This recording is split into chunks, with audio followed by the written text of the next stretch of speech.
It is 10 p.m. on Saturday, January 1st, 2022.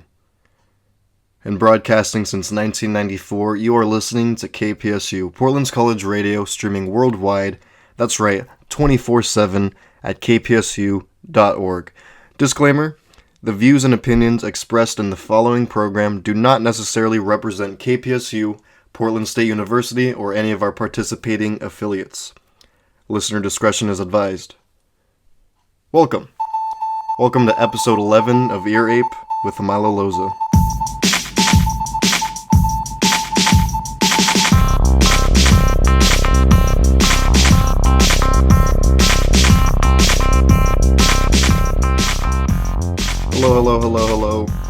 Hello. It is a new year. It's a new year, a new show, a new Ear Ape, an improved show. There's going to be the best show you've ever heard. This is the best Ear Ape ever, period. I know I usually start off the show as being like, I didn't have a good week, I don't have much to talk about, but this is going to be a great show, and I know it. You're going to love this show. This show will go down in history as the Ear Ape Show. The January 1st, 2022, episode 11 episode. I did not look for a word of the week. Give me 1 second. Today's word of the week is panacea. Panacea. It's a noun. It means a solution or remedy for all difficulties or diseases. Panacea. I think Christmas time is a panacea of sorts for all of us. But it's over. Today I am wearing SpongeBob socks. I'm wearing, it says the best day ever on it, and just has SpongeBob.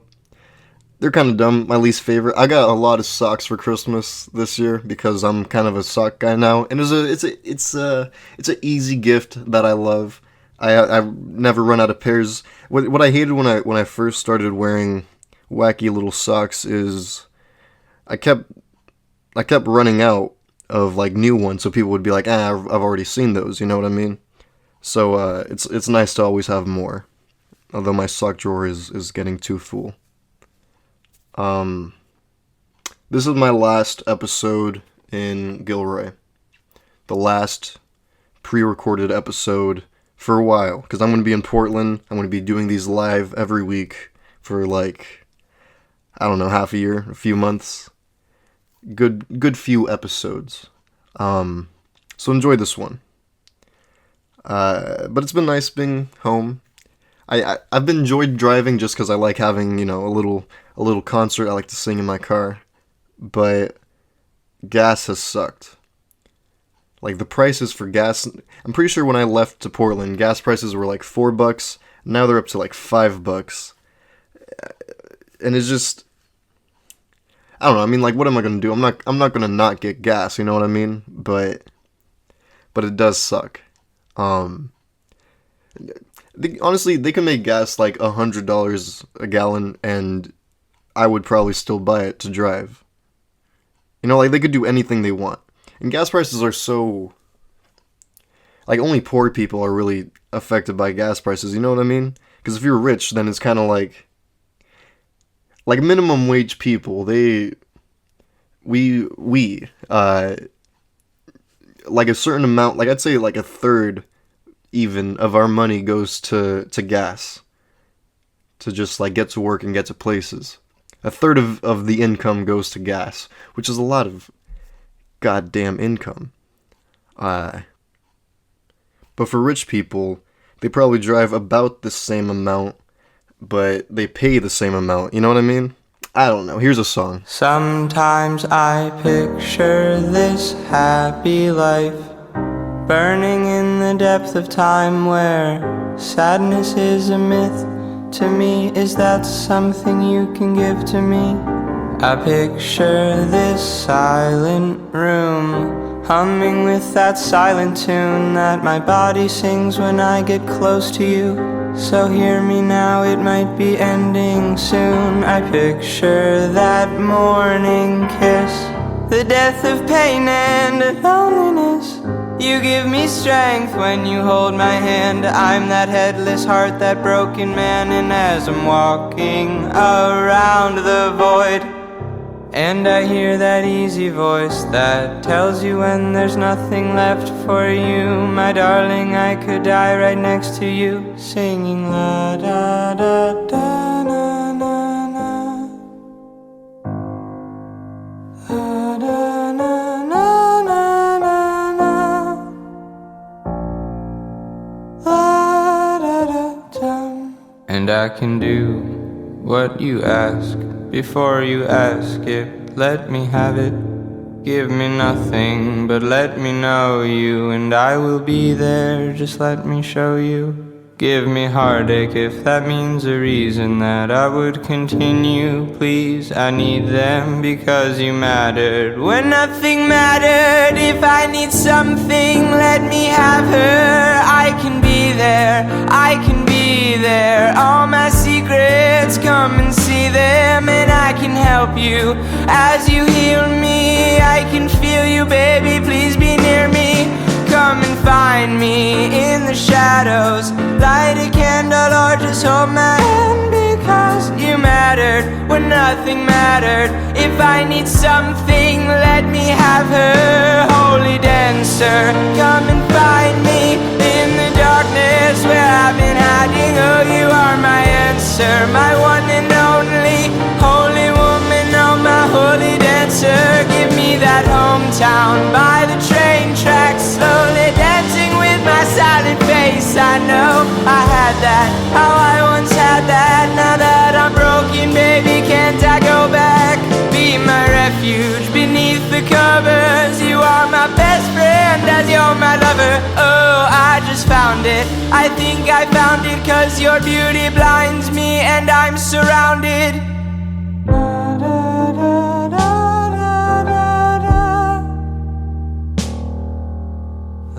da da da na na na, la da da da. Now you can picture this broken boy with dreams of things he can't enjoy, speaking words he won't fulfill and promising that it can happen. But with all the years I have on my name, living in a Grecan cave where nothing of the concrete world allows me now to love a girl. So is it better if I just bow my head? My dreams are getting overfed, my fantasies are gaining speed in the politics of make-believe. See, ours is a distant shore, I am sailing there but through a storm, a fallen soul moving slow and sweet. I'll meet you there eventually.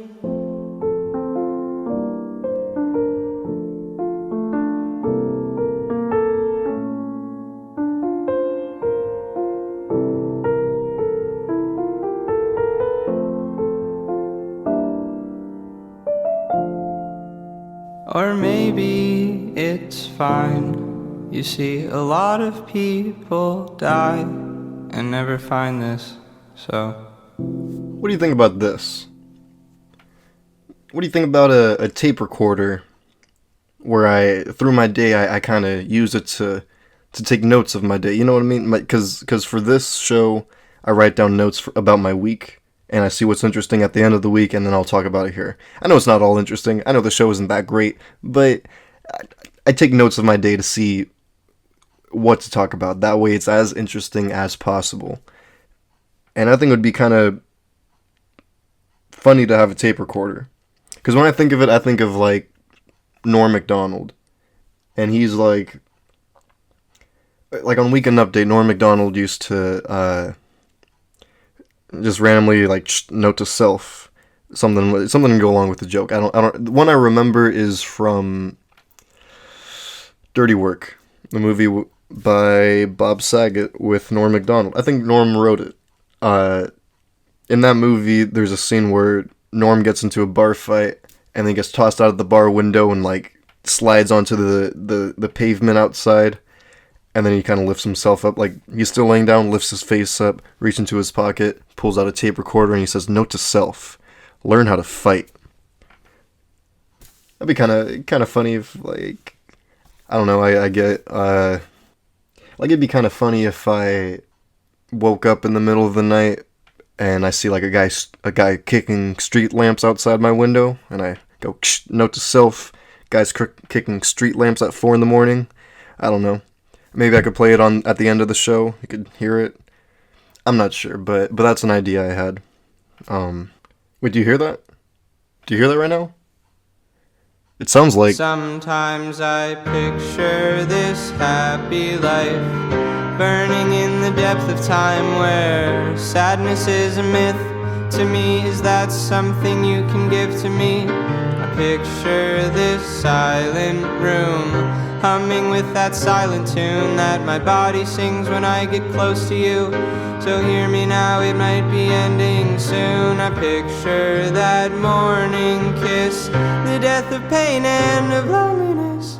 You give me strength when you hold my hand. I'm that headless heart, that broken man. As I picture this silent home where children played, but now they've grown, leaving a single soul. We are two parts of the single whole. And as I'm walking around the void, and I hear that easy voice that tells you when there's nothing left for you, my darling, I can die right next to you, singing la na na na na na na,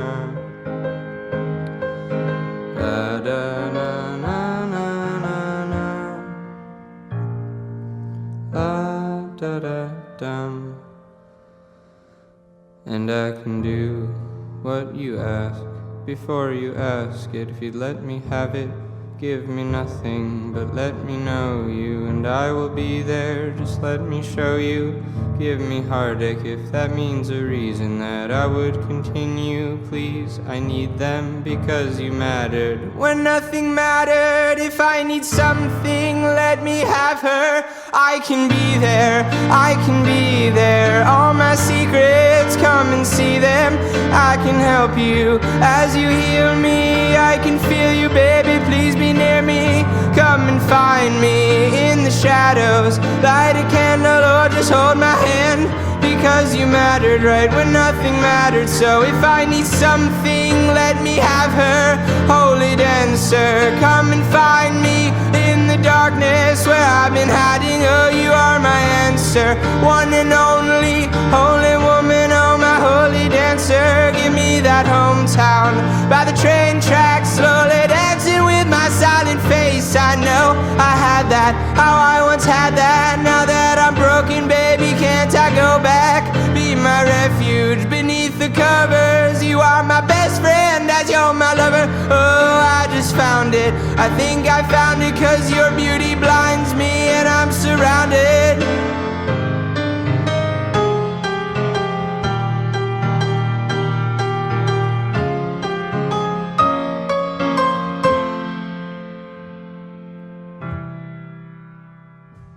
Now you can picture this broken boy with dreams of things he can't enjoy, speaking words he won't fulfill and promising that it can happen. But with all the years I have on my name, living in a Grecan cave where nothing of a concrete world allows me now to love a girl. So is it better if I just bow my head?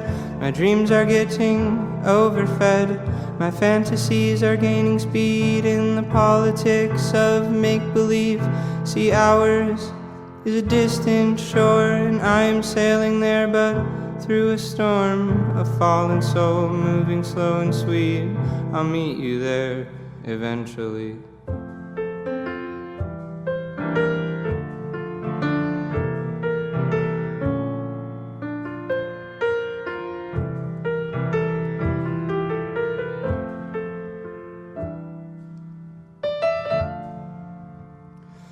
Or maybe it's fine. You see, a lot of people die and never find this, so... Welcome back to Ear Rape with Milo Loza. I'm Milo Loza. This is Ear Rape. I've recorded this section. I've been recording these parts and this show in sections in between the songs.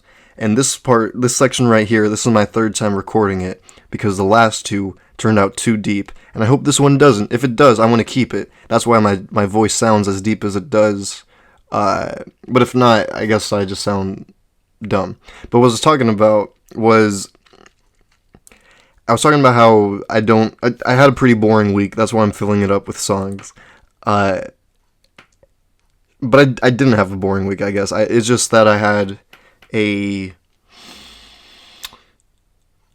like, personal week. Not like a personal week, I guess, but like the interesting things that happened in my life are kind of personal. Not really personal, but like the family or friends that it's about would be like, why would you bring that up right then? Like, it's not that important. I don't know how to explain it, but one thing I kind of do want to bring up is my little cousin, who I talked about last Thanksgiving.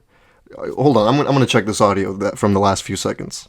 All right, it seems like it sounds good. My cousin that said kids at her school do meth. She's like 14. She says that she's been getting called the N-word at school, which is totally, like, not okay. Like, just these kids are just consistently calling her the N-word, just something she deals with. I think she's been dealing with, like, in school for a while, I think. And she said that she went to the principal. My sister was really worked up about this and was like, go to the principal about it. My cousin said, I did, and the principal said it's a matter of, like, it's freedom of speech. They're allowed to say that, which is so upsetting. Like, I don't get upset about this stuff, but I don't know. It's my cousin. It sucks that they're just like, it's freedom of speech. Though freedom of speech is important, I think. It's stupid that they're just getting away with it like that. Just because the principal is also racist, I suppose.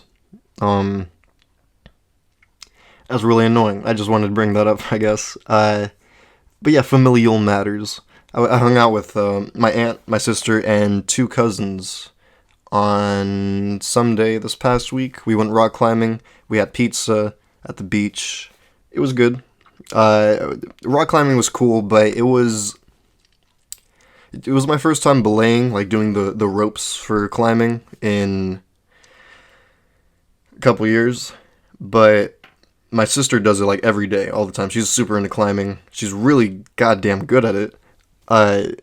She had no problem, but for me, because there were so many of us and so few of us knew how to belay, it was pretty much me either climbing or belaying at all times, which was tiresome because it's using my hands both times, and I just couldn't do it. But my sister was like a tank. She was so goddamn good at it. It blew me away. She climbs every goddamn day, she says. That was cool. My cousin said, he asked me something, he said, what do you do under your mask? Which is really funny, thought-provoking, not thought-provoking, it provokes thoughts, I guess. It's just a funny thing to ask. Like, I do stuff under my mask. I make weird faces at people. I open my mouth for no reason. I'll lip sync the song I'm listening to, or I'll lip sync talking to myself, I guess. I don't know. I don't know. It was a funny question. But wait a minute. Holy crap! I'm just gonna get to this next song. You guys are gonna love this crap. Listen to this crap right here.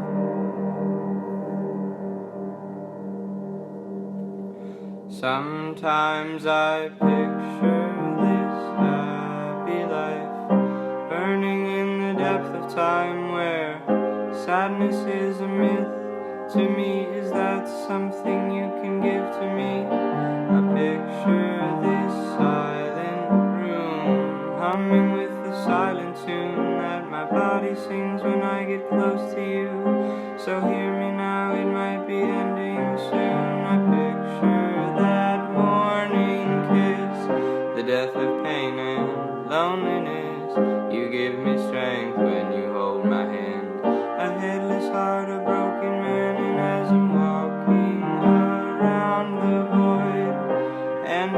that easy voice that says there's nothing left for you. Oh my darling, I could die right next to you, singing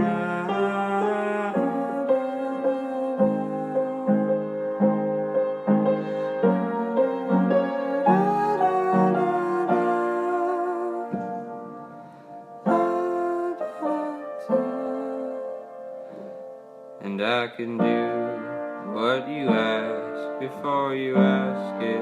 Let me have it, give me nothing, but let me know you. I can be there, let me show you. Oh, give me heartache if it means a reason to continue. Please, I need them, 'cause nothing mattered. When nothing mattered, I needed something. Let me have her. I can be there, I can be there. All my secrets, come and see them, and I can help you while you heal me. I can feel you, baby, please be near me. Come and find me in the shadows. Light a candle or just hold my hand, because you mattered when nothing mattered. If I need something, let me have her. Holy dancer, come and find me in the darkness where I've been hiding. Oh, you are my answer, you're my answer, my holy woman, oh my holy dancer. Be my refuge beneath the covers. You are my best friend, as you're my lover. Oh, I just found it, I just found it. Your beauty blinds me and I'm surrounded, singing da da da da da da da.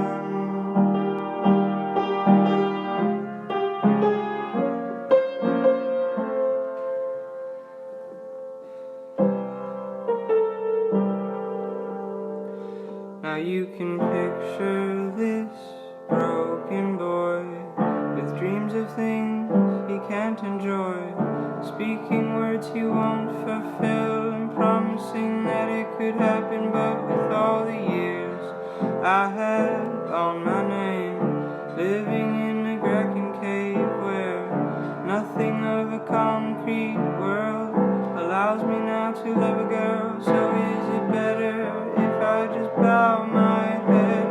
My dreams are getting overfed, my fantasies are gaining speed in the politics of make-believe. But ours is a distant shore, I am sailing there but through a storm.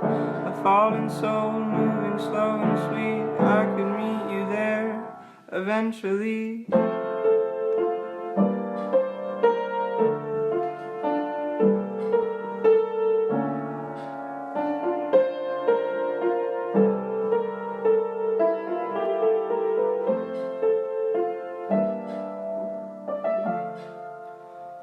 But maybe it's fine. You see, a lot of people die and never find this, so I saw Spider-Man 2 weeks ago now, No Way Home, and great movie. But I went to the bathroom after with my friend. I mean, like, you know, we went at the same time, and I open the door. I hear a guy peeing. I go pee. I go wash my hands. I finish washing my hands. The guy finishes peeing. He was peeing from the moment I walked in until the moment I washed my hands. Who knows how long he was peeing before that? He took a long goddamn time peeing, and I thought that was really, really funny. why sometimes I burning in the night of time where sadness is a myth. To me, is that something you can give to me? A picture in this silent room, humming with the silent tune that my body sings when I get close to you. So hear me now, it might be ending soon. A picture that morning kiss, the devastating loneliness. You give me strength when you hold my hand. I'm the headless heart, that broken man, and as a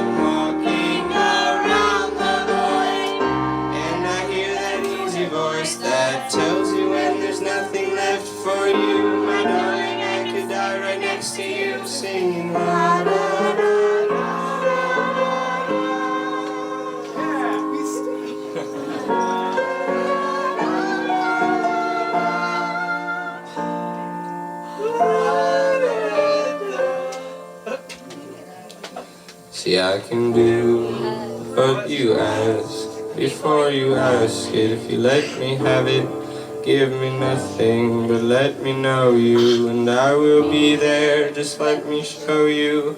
Give me heartache if that means a reason that I would continue. Please, I need them because you mattered when nothing mattered. If I need something, let me have her. I can be there, I can be there. All my secrets, come and see them, and I can help you as you heal me. Hey, I can feel you, baby. Please be near me. Come and find me in the shadows. Light a candle or just hold my hand because you matter when nothing mattered. If I need something, let me have her. Holy dancer, come and find me in the darkness where I've been hiding. Oh, you are my answer, my one and only. You're my holy woman, oh my holy dancer. Give me that hometown. Got a train track, slowly dancing with my silent face. I know I had that. How I once had that. Now that I'm broken, baby, can't I go back? Be my refuge beneath the covers. You are my best friend and you're my lover. Oh, I just found it. Think I found it 'cause your beauty blinds me and I'm surrounded.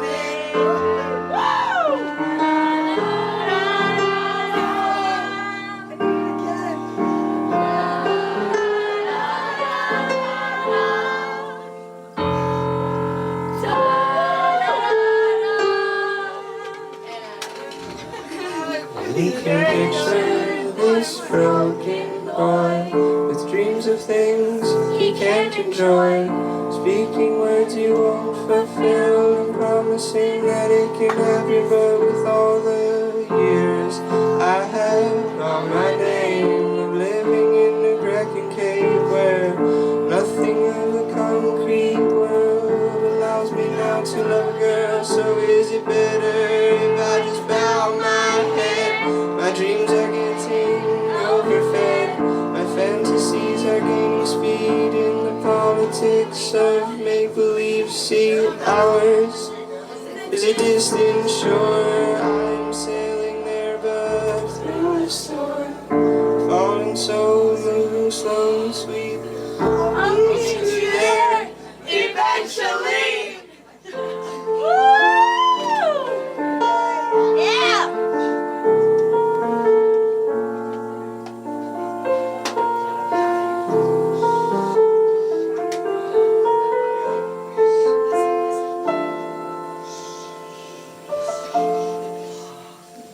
Or maybe it's fine. You see, a lot of people die and never find this, so.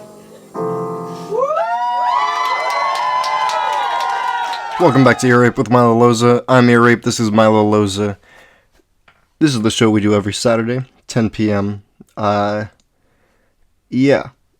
Next on my little list here, I want to talk about, I guess, just this little blurb I heard on a podcast. We Might Be Drunk with Sam Morril and Mark Norman, a couple of my favorite comedians right now. They were talking about, I think a guest was talking about it, actually, but they were talking about Helium, the comedy club in Portland. And they were saying that it's a great crowd, and I've heard this often. It's not why I went to Portland, but I remember hearing, like, just people in podcasts being like, Helium, Portland, great crowd, great room.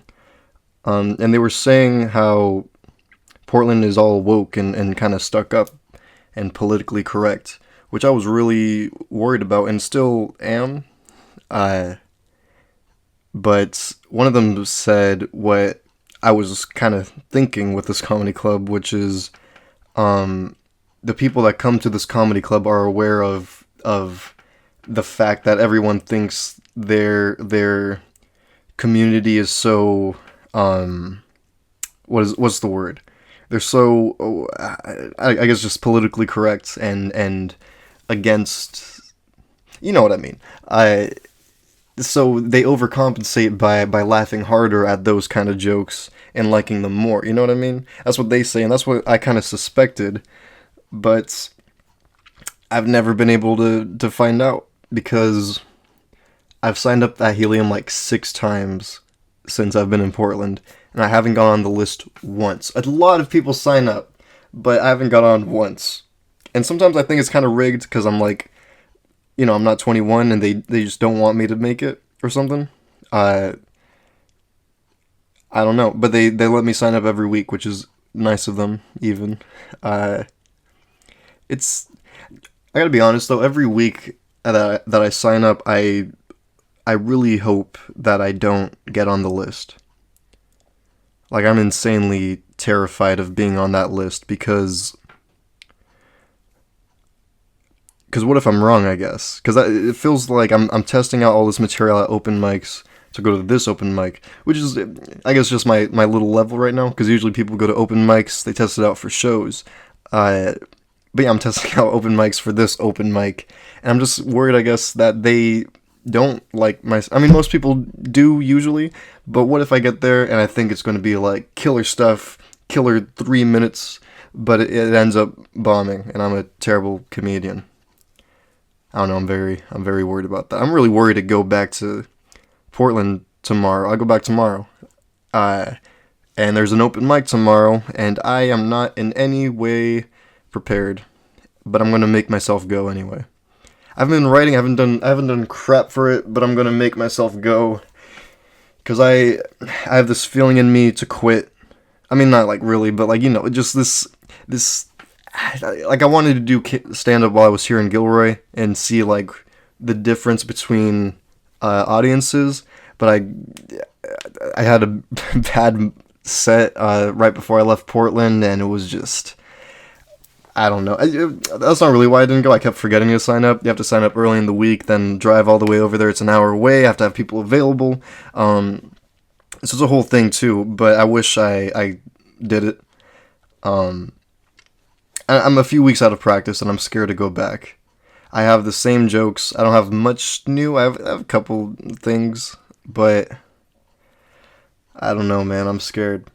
But I'm going to force myself to go, because I suspect this feeling that I have to quit is in a lot of people, and they're going to quit, which means I'm going to, surpass. So, forcing myself to do it. But I'm loving it still. Like, I'm loving, I'm excited to get back into it. I'm excited to screw myself over on stage. There's this one guy who, at open mics, Juan, he recorded one of my sets. He's cool.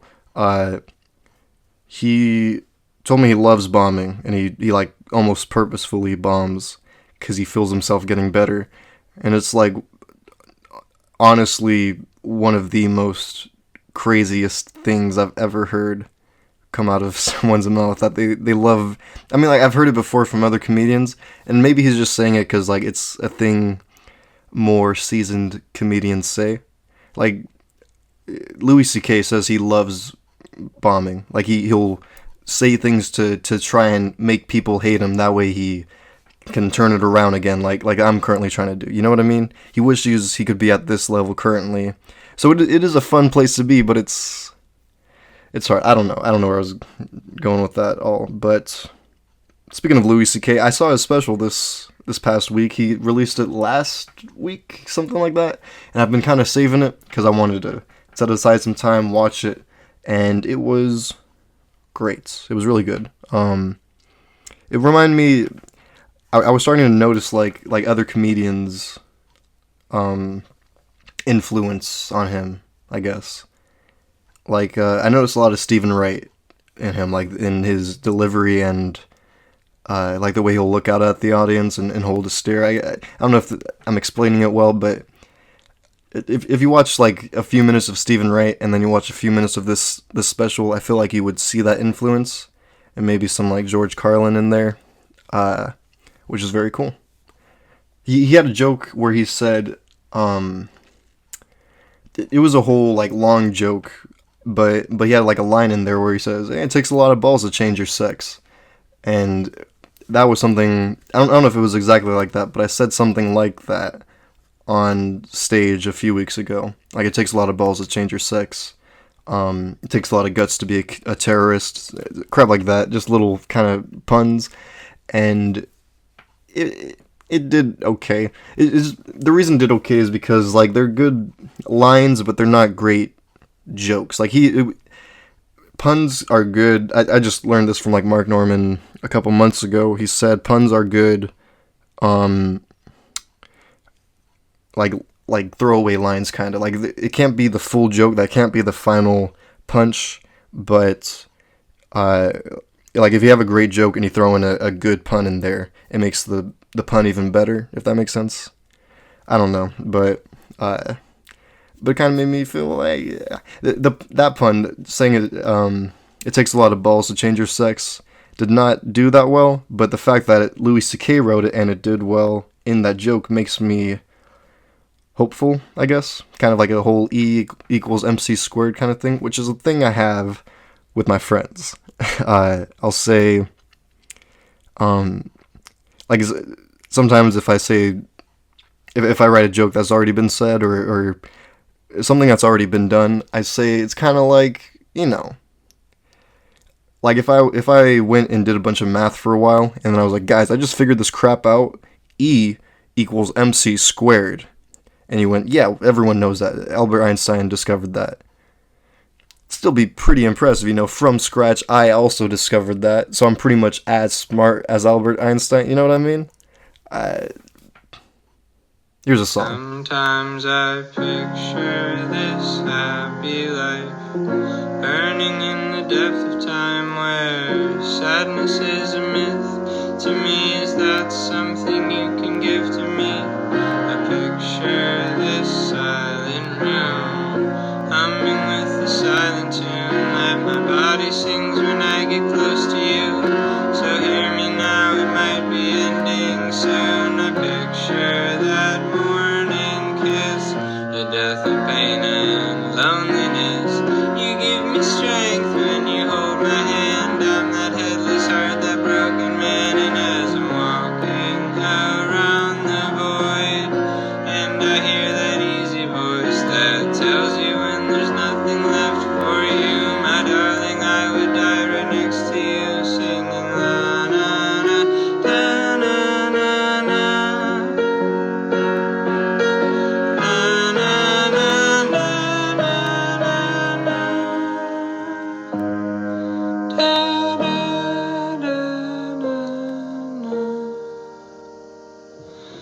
And I would do what you ask before you ask it. If you let me have it, give me nothing but let me know you, and I will be there. Just let me show you.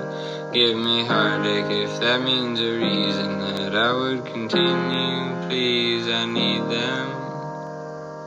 Because you mattered when nothing mattered. If I need something, let me have her. I can be there, I can be there. All my secrets, come and see them, and I can help you as you heal me. I can feel you, baby, please be near me. Come and find me in the shadows. Light a candle or just hold my hand. Because you mattered when nothing mattered. If I need something, let me have her. Holy dancer, come and find me in the darkness where I've been hiding. Oh, you are my answer, one and only holy woman. Oh, my holy dancer, give me that hometown by the train tracks, slowly dancing with my silent face.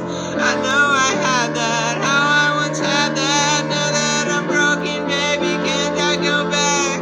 Be my refuge beneath the covers. You are my best friend as you're my lover. Oh, I just found it, think I found it. Your beauty blinds me and I'm surrounded.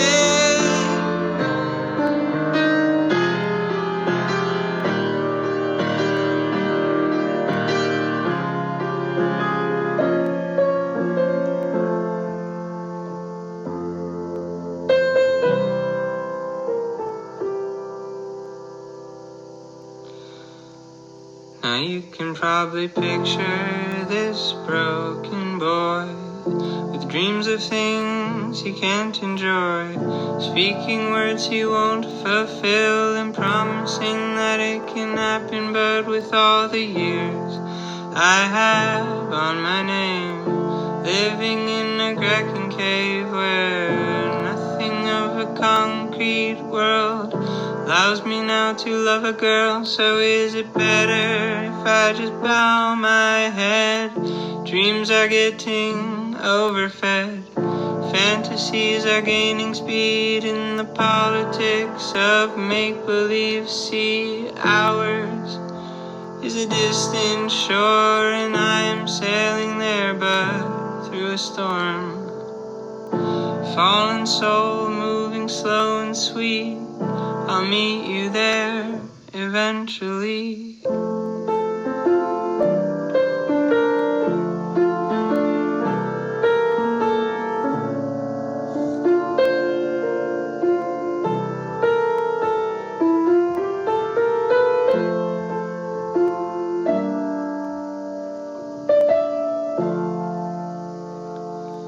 Or maybe it's fine. You see, a lot of people die and never find this, so. God, the songs this week are just such bangers. Banger after banger, as the kids say. I never got into banger, but welcome to Ear Rape with Milo Loza. This is Ear Rape. I'm subbing in for Milo Loza, and it is a new year. It is 2022. I'm sitting in my room in pajamas with a creaky chair, and I will be back in Portland doing this live again. But before that, I had to get a haircut. I'm not very trusting with my hair.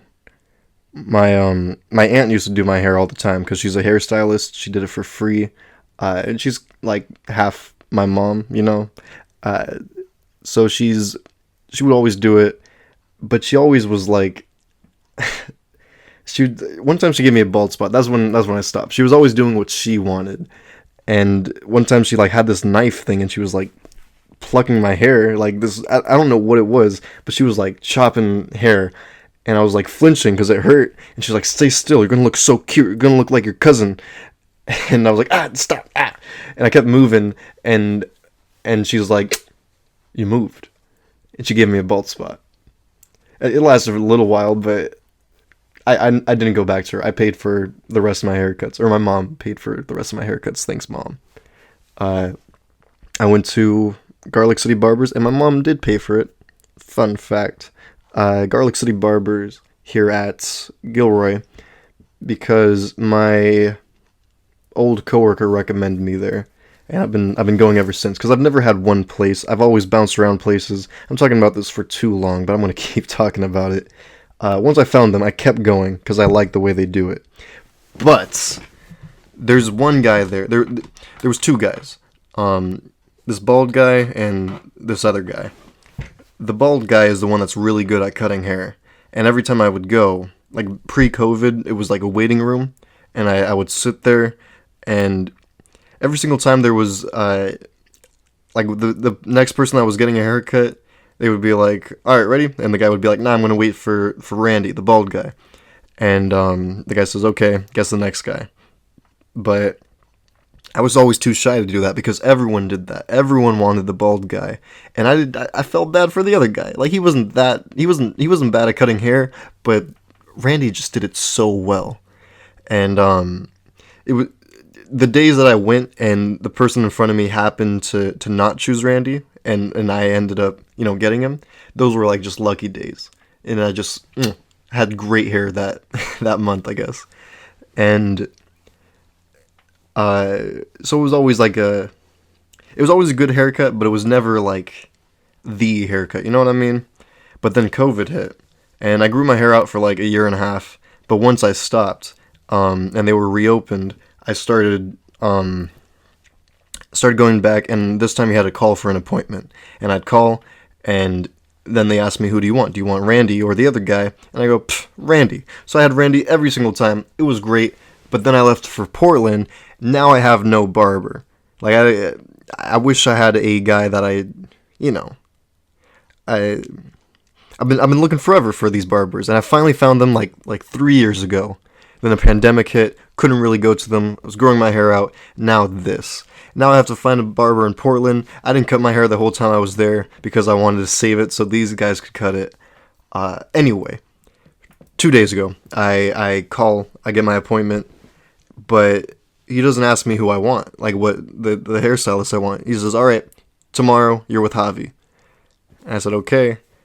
But then I hung up and I was like, what? That's not who I want. I want the bald guy. The bald guy just cuts hair so well. He guides others. He guides people to a treasure that he cannot have. You know what I mean? Like the other guy, he spends too much time thinking about his hair. But when you have no hair, all you can think about is other people's hair. So he's just so good at it. And this guy that cut my hair, he was new. There's 4 stations at this place, but there's always been 2 guys there. But now there's 4 guys filling the place, and it's weird. They're not like, they don't feel like a part of the place. And the place is such a classic barbershop, like people coming in, joking around, being all loud with each other, a bunch of guys. It's cool.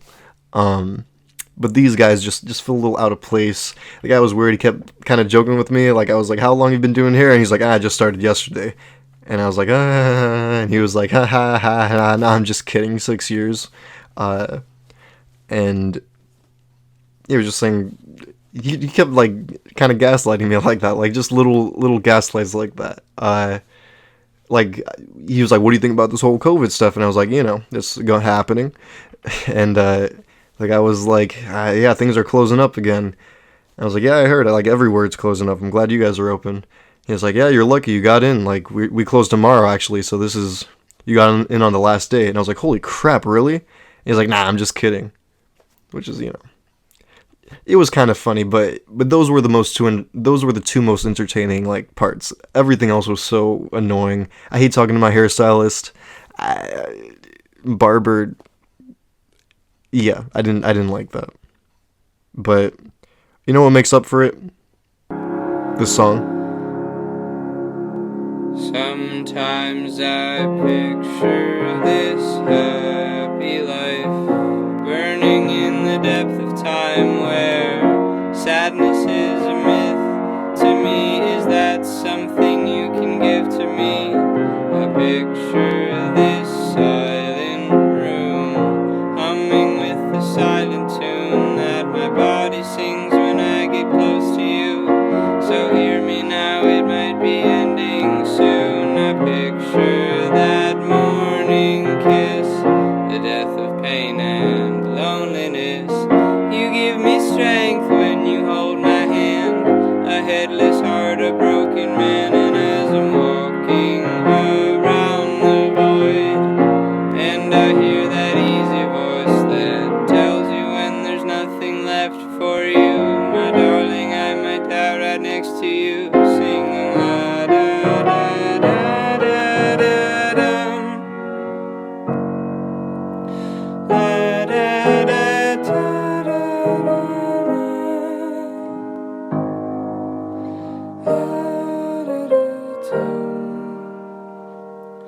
And I can do what you ask before you ask it. If you let me have it, give me nothing but let me know you. And I can be there, just let me show you. Or give me heartache if that means a reason that I would continue. Please, I need them, 'cause nothing matters, or nothing matters. And I need something, let me have her. I can be there, I can be there. All my secrets, come and see them. And I can help you as you heal me. Oh, I can feel you, baby, please be near me. Come and find me in the shadows. Light a candle or just hold my hand, because you mattered right when nothing mattered. So if I need something, let me have her. Holy dancer, come and find me in the darkness where I've been hiding, because you're my answer. One and only, holy woman, oh my holy dancer. Give me that hometown by the train tracks, slowly dancing with my silent face. I know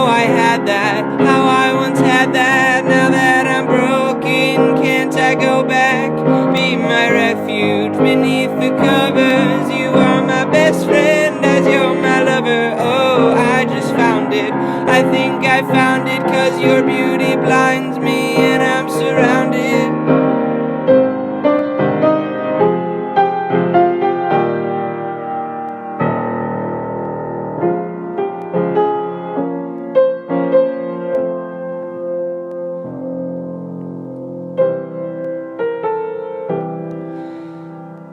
And you can probably picture this broken boy with dreams of things he can't enjoy, speaking words he won't fulfill, but promising that it can happen. But with all the years I have on my name of living in a Grecan cave where nothing of a concrete world allows me now to love a girl. So is it better if I just bow my head? My dreams are getting overfed. My fantasies are gaining speed in the politics of make-believe. See, ours is a distant shore. I am sailing there, but through a storm. A fallen soul, moving slow and sweet. I'll meet you there eventually.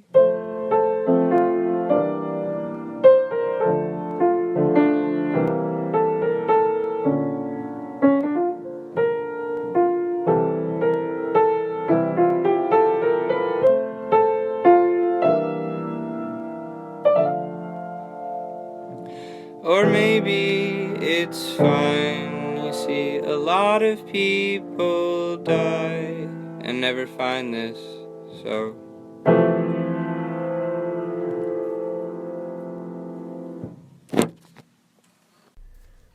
There's a song I played a couple weeks ago called "Happy Life" by Roland Fontes, Faunte, Roland Fontes, and he's a great goddamn artist. I played it because I'm learning it on piano. I'm trying to learn it. I think it's a great goddamn song.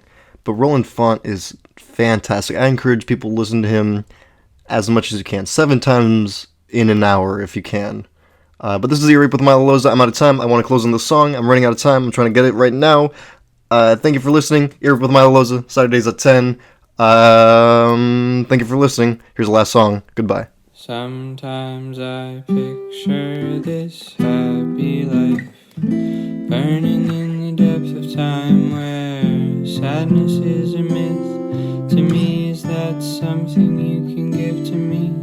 I picture this silent room, humming with the silent tune that my body sings when I get close to you. So hear me now, it might be ending soon. I picture that morning kiss, death of pain and loneliness. You give me strength when you hold my hand. I'm that headless heart, that broken man. As I picture this silent home where children played, now they've grown, leaving a single soul. We are 2 parts of a single whole. As I'm walking around the void and I hear that easy voice, it tells you when there's nothing left for you. My darling, I would die right next to you, singing la na na na na na na na. Na na na na na na na na da da dum. And I can do what you ask before you ask it. If you let me have it, give me nothing but let me know you. I will be there, just let me show you. Give me heartache if that means a reason that I would continue. Please, I need them, because you mattered when nothing mattered. If I need something, let me have her. I can be there, I can be there. All my secrets, come and see them. And I can help you as you heal me. I can feel you, baby, please be near me. Come and find me in the shadows. Light a candle or just hold my hand, because you mattered when nothing mattered.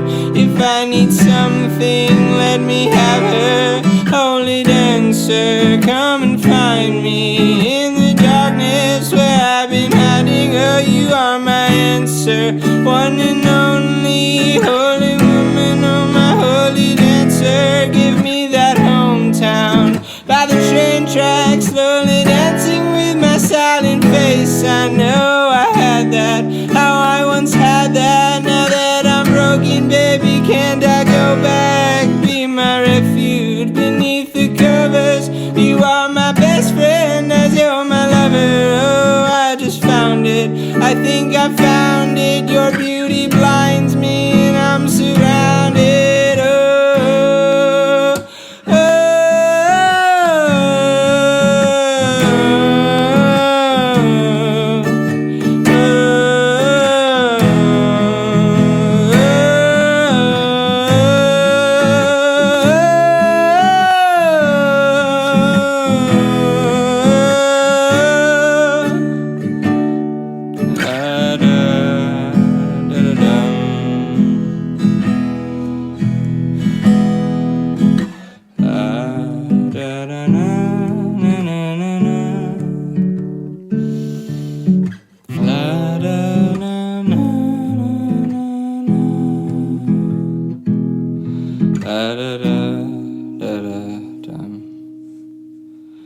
and you can picture this broken boy, dreams of things he can't enjoy, speaking words he won't fulfill, and promising that it can happen. But with all the years I have on my name, living in a Grecan cave where nothing of a concrete world allows me now to love a girl. So is it better if I just bow my head? My dreams are getting overfed, fantasies are gaining speed in the politics of make-believe. See, ours is a distant shore and I am sailing there, but through a storm, a fallen soul moving slow and sweet.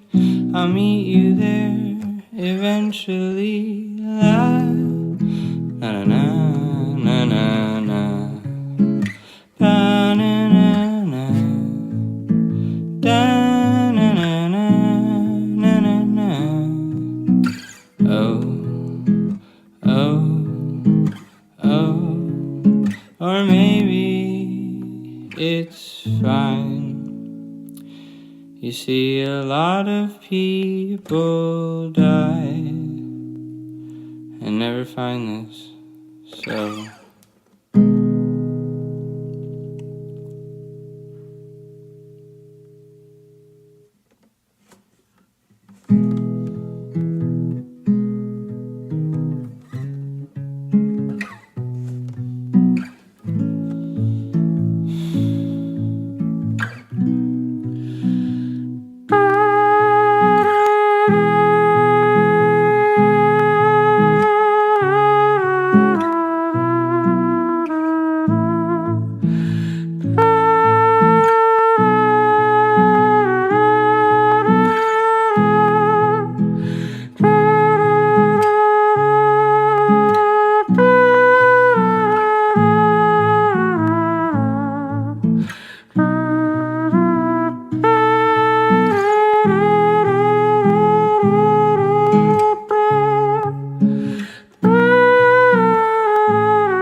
Broadcasting since 1994, you are listening to KPSU, Portland's College Radio, streaming worldwide, 24/7 at kpsu.org. Now, I know a lot of you have been claiming stuff, but here's a little disclaimer. The views and opinions expressed in the following program do not necessarily represent KPSU, Portland State University, or any of our participating affiliates. Listener discretion is advised. Welcome. Welcome to episode 12 of Ear Rape with Milo Loza.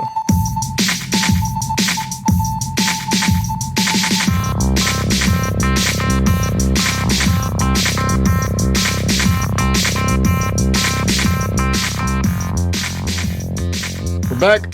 I'm back. It's live. It's Ear Rape. It's Milo Loza. Welcome. Thank you for being here. It's Ear Rape with Milo Loza. I'm live for the first time in a month, at least. Let me turn this music down and off. Thank you all for being here. I almost didn't go on air like 3 minutes ago, but God bless Ned, who runs this station. He helped me so well. I'm back in the goddamn station. It's good to be here. It's good to be live. I'm talking to you live. To those few of you listening live, it's great to be here. That's all I have to say about it. Let's get to it. Let's get to what you guys are here for. Let's talk about my week. I flew home last week on the second day of the year, and I had my flight at 8 p.m., and I got there like 2 or 3 hours early because I am terrified of missing a flight. I've never missed a flight before, but I'm constantly worried that it's going to happen. And I got there, I went to the little board where it shows the flights, and I went and sat at the Portland flight. I sat there for like 2 hours. They started boarding the plane, and I like to be last on the plane, because I like to be last in most things when you, I don't know. I guess I don't like to be chosen. I like to be last in certain things. An airplane is one of them. So I wait for everyone to get on. Then I get in the back of the line. Like once there's like 3 people left, because I like to sit the whole time. I give the woman my ticket. She scans it. It doesn't scan. She says she laughs. She laughs at me first of all, and then she goes, "You're at the wrong airline." And I'm like, "What? What do you mean? What do I do? What? How? Where do I go?" And she's like, "I don't know, that way." And so I go that way, and there's no one at any Alaska. I was at the wrong airline. There was no one at the Alaska airline, though. Like, there was 10 desks, no one there. And I like ran around, like, trying to find someone. I went back to her. I was like, I don't know what to do. There's no one here, help. And she's the only one working that one flight. So she's like, "I'm sorry, I'm the only one doing this. I can't right now. Go ask my colleagues over there. They might be able to help you." So I run over to her colleagues, and they're like, "We're Southwest. We can't help you with an Alaska crap." And I was like, "But who do I talk to?" She's like, "I'm sorry, I don't know." So I run away again, all flustered, trying to find Alaska people. Am I talking too loud? It looks like I'm talking loud. I don't know. I'm trying to find Alaska people.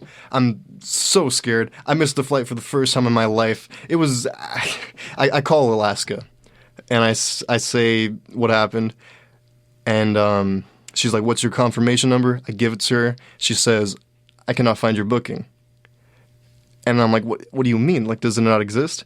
And she's like, we couldn't arrange for like a later flight. There's one at 10 p.m. This is only like 2 hours later. There's one at 10 p.m. I can get you on that flight. And I said, "Thank you." And she said, "The difference is $175 though, so you would have to pay that." And I said, "I don't want to." And she said, "Okay, never mind." And it worked. I don't know why that worked. It was a couple minutes of that, but basically that happened, and she didn't make me pay it. And I got on a 10 p.m. flight, which was scary, though, because I planned my flight, like, when I ended up getting in, it was, I barely got, like, the last train into Portland downtown. And, like, it's like a 45-minute train ride in. I got to Pioneer Station, it's called. at 1 a.m., 1 in the morning. It was raining hard the entire time. I forgot my sweater at home. I didn't have a jacket. I had a sweater. I left it at home. All I had was a short sleeve and my all-day, everyday pants and some shoes, some socks. I had a couple bracelets on. It didn't keep me warm enough. So I had to ride from right there, that square the train goes. I rode from there to my school, to my dorm, and then I went inside. And I had to ride in the pouring goddamn rain. It was freezing cold. It was like 35 degrees. I had to ride like 7 minutes. I was super wet when I got there, and that was my first day, my first night back. And it's good to be here. I'm not that ready, to be honest. I have a lot to say, I think, but I don't know. Should we get into a song? Do you guys want to hear a song? I think we're going to get to our first song. This one, let me turn this up. I'm new to these controls again. I hope I'm not slow. It's kind of stressful being live because like when it was recorded, getting the music in, I was able to like get it right when I wanted. I was able to snap and have like music start on that snap. But let's try this. This song is actually it was gonna be with the theme song for Year 8. It was like one of 5 songs that I was gonna choose. This one is also by Gorillaz, like the theme is. This is called Empire Ants. Enjoy.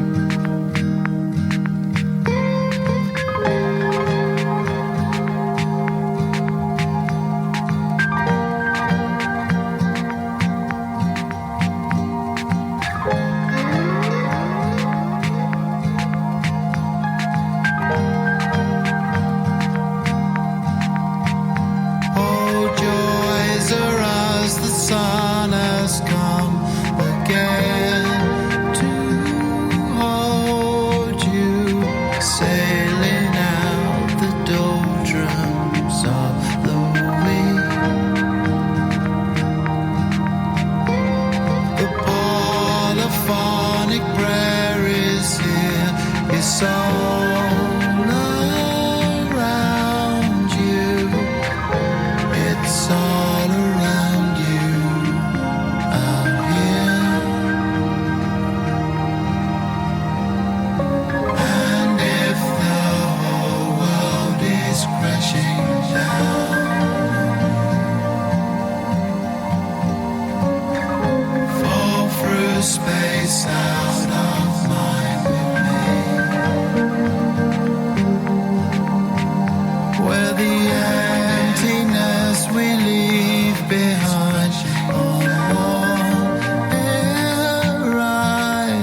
So far, so good. Everything's working out smoothly so far. I gotta say, I don't like doing this live. I've been waiting for this for a month, and now it's scary. It feels when it was recorded, I was able to precisely have it, not exactly as I want, but I was able to know the length. But I kind of have a lot to talk about, and I don't know if I'm going to be able to get it in time. But let's see. Let's talk about it. I'm back in school. I'm here at Portland State University again, and classes are looking good. I have Spanish. Spanish is one of my classes. Actually, yeah, Spanish. I was really happy to get to Spanish, and I saw a friend. His name's Blake. He was in my class, and we talked about this like last term. He said he was going to take the same teacher again, and I like looked up the professors on Rate My Professor, and I was like, nah, I'm going to take this guy. But see ya, I guess. And I kind of figured we weren't going to see each other again. I like the guy, but I don't know. I just kind of figured we wouldn't. But he was there. He signed up for the same class as me, which was awesome. I was happy to see him. I'm glad he's there. It's been cool. I think that's that class is my favorite class, but like my favorite class is in like the people of the class are my favorite people of any class I've had so far in at PSU. But I wouldn't say it's like my favorite subject in school. You know what I mean? The teacher is super cool though. He had the highest rating on Rate My Professor, and he's young. One of the other people told me that it's his second term teaching in person. Last term was his first. So I don't know if that's true though, because on Rate My Professor, I'm pretty sure I saw 2014, like a year that he was teaching. I don't know, but I'm enjoying that class. I'm like in Spanish. I'm watching a Spanish show right now called Loza Spookies. It's about it doesn't really matter what it's about. I just want to talk about this one scene, to be honest. There's this one guy who's adopted in the show, and actually, I saw this guy live once. I saw him back in 2019.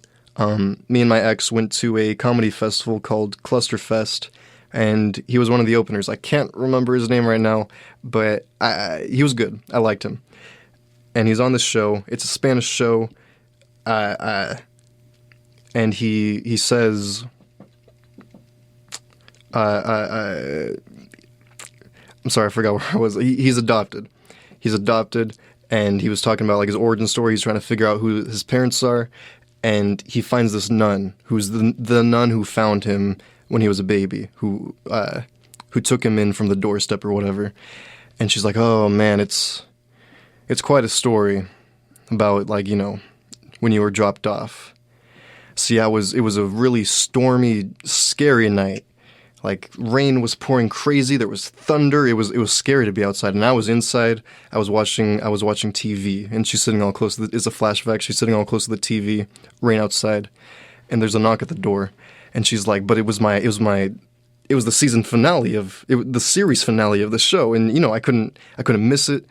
And then it says, like, we'll be back during these commercials, and I think she's going to go to the door, but she doesn't. She's like, I'll be right back, I just have to finish these commercials. And the guy's like, fine, I'll wait 1 minute, I'll wait even 5 minutes, but if you don't come, you'll never know who brought this kid.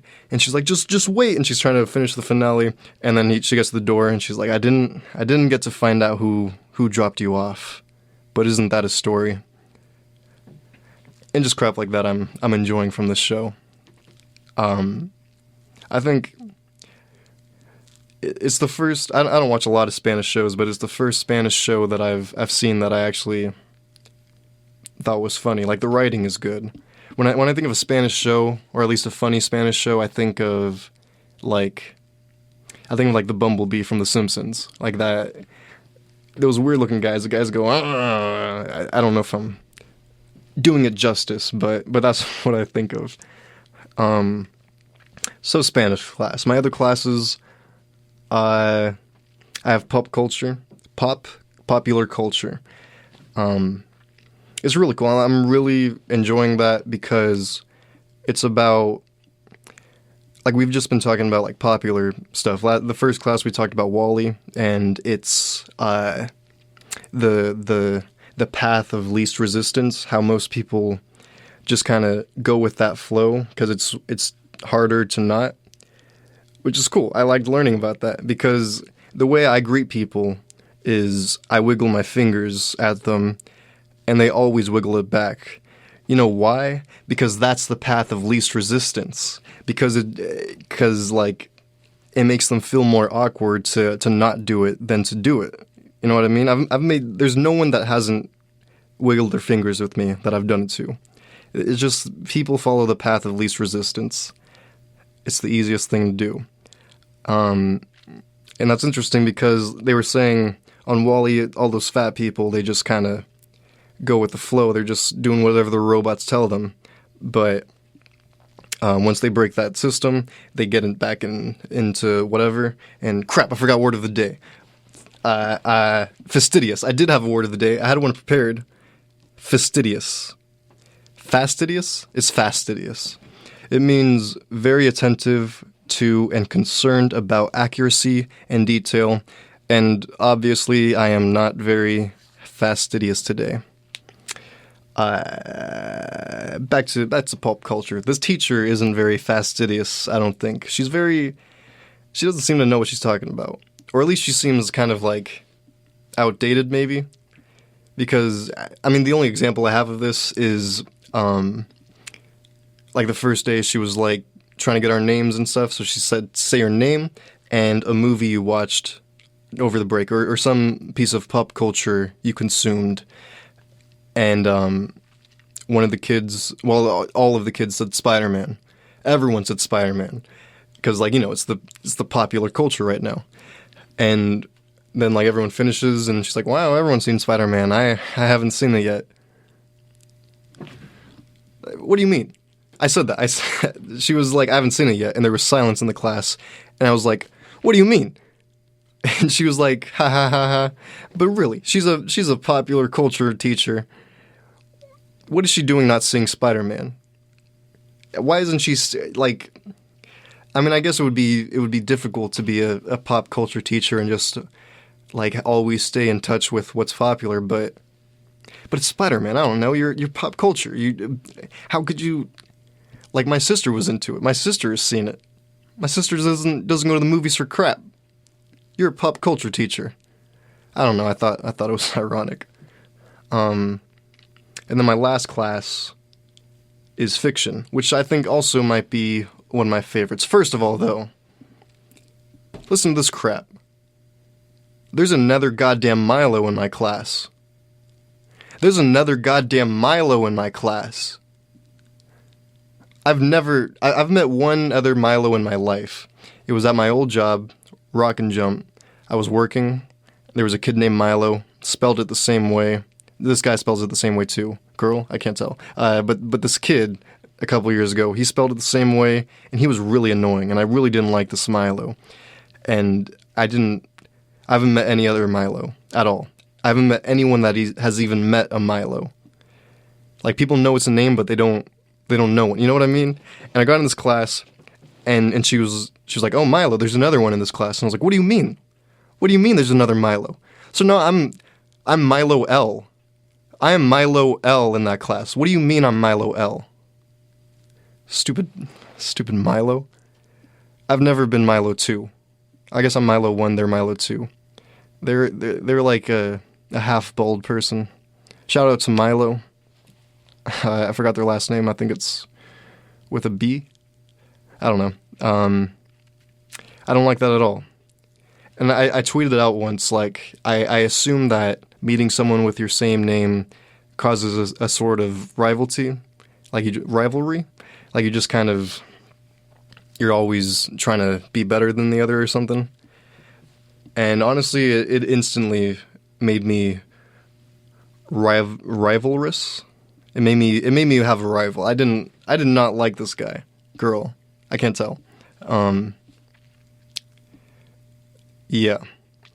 there's a couple people in that class that I know from my poetry class, which is cool. It's cool to see people carry on. One of them, we were talking, I forgot what we were talking about, but I remember she said that she procrastinates a lot. But she said something that was like so different. Like everyone says they procrastinate, but she just said something so different that I thought was so funny. She was like, I'm bad with deadlines. I need to get a better schedule. I always procrastinate until like the very last minute, and then I cry the night of, and I do it all like the last possible second. And then it turns out great. And so I just keep doing it over and over because I never learn my lesson. There's no need to change my way because it always comes out good. And she's so right. I've always felt it's something to change about myself, but you know, maybe not. I always write things at the last second, and I always get a good grade. I don't know how. I don't know how this works, but it works. And me and this girl, we're just gonna keep that going, I guess. But the other girl that's came from my poetry class, she sat like right in front of me. The tables were weird, so like I was looking sideways and she was looking at the front of the class. So like I was looking right at her, and neither of us said hi to each other. She was 2 feet away from me, didn't say hi.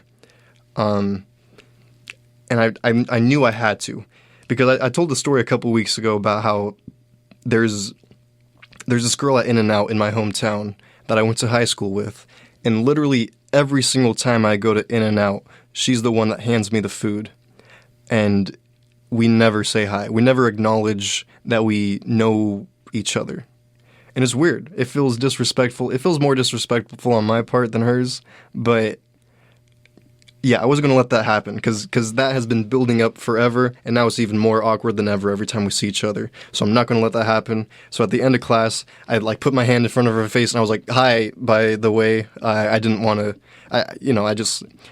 I wanted to acknowledge you, but I don't know how." It was, yeah. And she was like, "Yeah, it's good to see people, came from poetry." And I was like, "Yeah, cool." So now we wave to each other when we walk into class. It's cool. I'm glad I did that. Yes. I'm really excited about my fiction class because I'm so bad at writing. Like, I'm not bad at writing, but I'm bad at like getting myself to write. And I'm really hoping it'll help me just write on my own, like just set some time aside, whatever. The teacher said she's gonna try and have us like break writing boundaries that we know, like what we've learned from grade school, like all the rules and stuff, which is so goddamn great to hear because I failed English back in my freshman year because of those rules, I think. Because, God, this teacher, Miss Grant is her name. I hate Miss Grant. Last time I saw Miss Grant, she had white hairs. So, all is well. She's close to death. But Miss Grant was my teacher in my freshman year. It was an honors class. And she would assign so much goddamn work.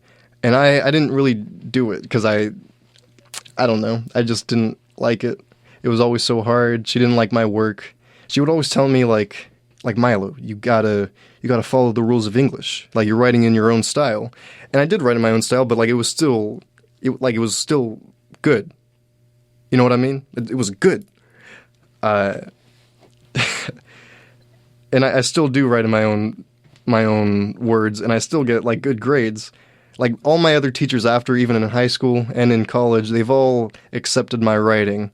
And I followed the rules for the most part, but like, there's just little things I do that she didn't like, and I refused to change. So I just like stopped doing work. And actually, you know what? One time she assigned like this really, really hard thing, and it was worth a lot of points, and I didn't want to miss it. So I was like, you know what? Screw it. I'll do it. And I worked like really, really hard on it the night before. like hours, like 2 hours, which is a lot because I spent 0 hours. I spent a lot of time on this thing, and then we go to class. I turn it in. The next day, she gives it all back to us, and she says, "You guys did it wrong. Do it again." So annoying. I didn't do anything after that. That's when I failed really right then. But really, when you think about it, she failed me. All of my failures have been in honors classes too. I failed chemistry. I've only failed 2 classes, but I got a D in the other. In chemistry, it was just hard to be honest. I tried at first, and then it got too hard. Everyone else was doing better than me. I got too embarrassed to ask for help, and I just fell behind. But I'm never good at science because I failed biology too. And that was an advanced class too. That was my freshman year. I didn't fail it. I got a D, and I really, really tried in that class. I just suck at science. So I had to retake that the next year. But all my retakes were so goddamn easy. For English, chemistry, and bio, I A+'d them. But in bio, specifically, like the people in the class were just so dumb. Like, so dumb. Like, they couldn't do simple math. Literally, one time, the teacher knew this. The teacher knew only I and he knew actual math. And one time, he was like, look, I'll simplify this for everyone. What is, and he wrote on the board, what is 3 divided by 3? And I look around the class, everyone's like, trying to think. Someone's like writing, like on scratch paper for it. He's like, come on, 3 divided by 3. And I was getting confused. I was like, is it not, like, am I dumb? Is it not the answer that I think it is? And I say 1. And he's like, yes, that's right. And everyone's like, not everyone could be as smart as you, Milo. Someone actually said that to me when I said 1. Someone said, not everyone can be as smart as you, Milo.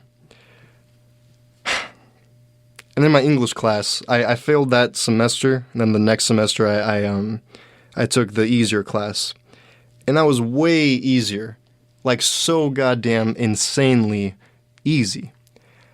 And I think that was when I realized, like, the separation between, like, those who have an education, like those who have a diploma or a degree or something, those who have an education versus those who are educated. You know what I mean? Because the people in the smart classes were actually smart. But the people in the dumb classes weren't. But they were still passing at like the same rate. The honors classes only give you like a little bit more in GPA, but they're insanely harder, so that GPA isn't even worth it. Yeah. So I failed those. But you know what? I made Dean's List last term here at PSU, which isn't accurate probably. It's only based on three classes, but hey, I made Dean's List. That means my GPA is, I don't know, good. I didn't check.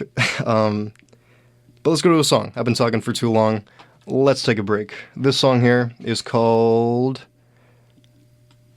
Gum in My Mouth. It's by Butch Brown. Enjoy.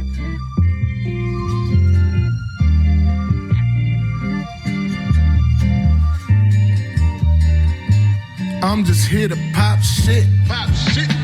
Flow will get the whole party lit. We can never quit, we too legit. Butcher Brown, man, we is the shit. Bumping in the whip, but who the whip? I see your name a lot when I'm on my phone. And without the bag, you get a no.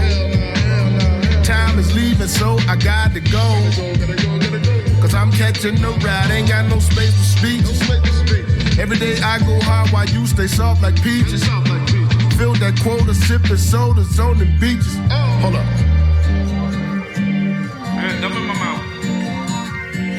I got gum in my mouth that can't see shit. People begging it to me, I'm leaving. Got the whip in the traffic, I'm weaving. Yo, they handed it to me, not even. I be grinding like every season. It's on automatic, ain't no reason. Step into my office, have a seat in.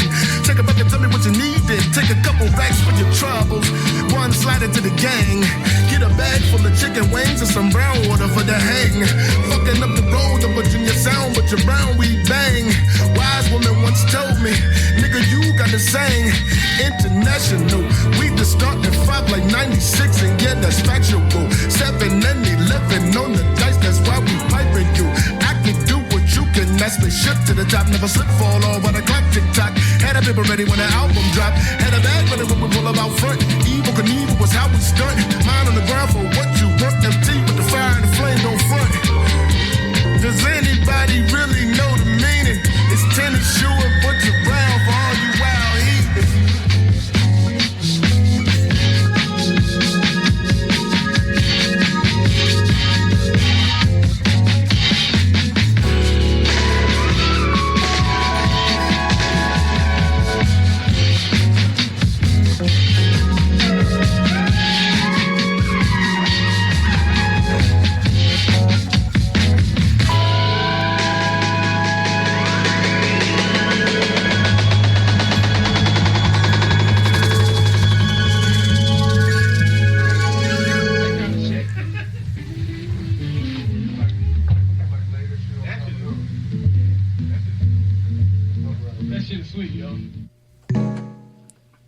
And we're back. Welcome back to Ear Rape with Milo Loza.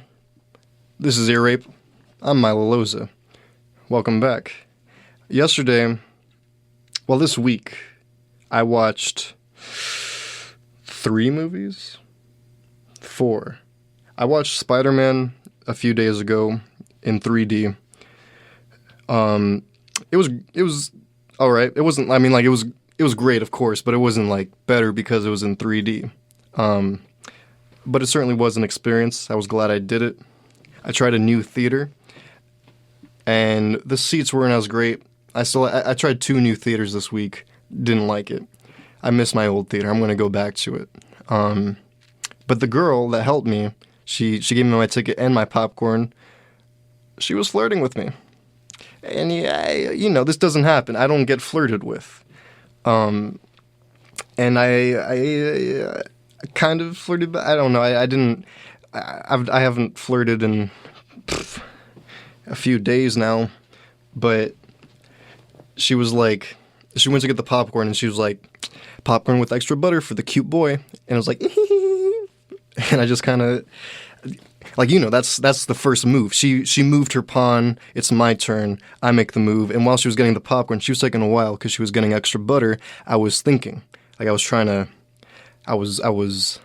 thinking, what is your move? What do you say to this girl? And she came back with the popcorn. I didn't think of anything, so I just said nothing. But then she was like, "Oh, you're not gonna ask for the phone number of the girl that just called you cute?" Real turn off. I did not. Why would I? Nah, I didn't. I said, I told her, no. But I will ask for her Instagram. And she gave me her Instagram. And I just kind of looked at it. I didn't follow it because I didn't want her to see me. I didn't want her to listen to this because I have this listed on Instagram. And I just kind of looked at her profile.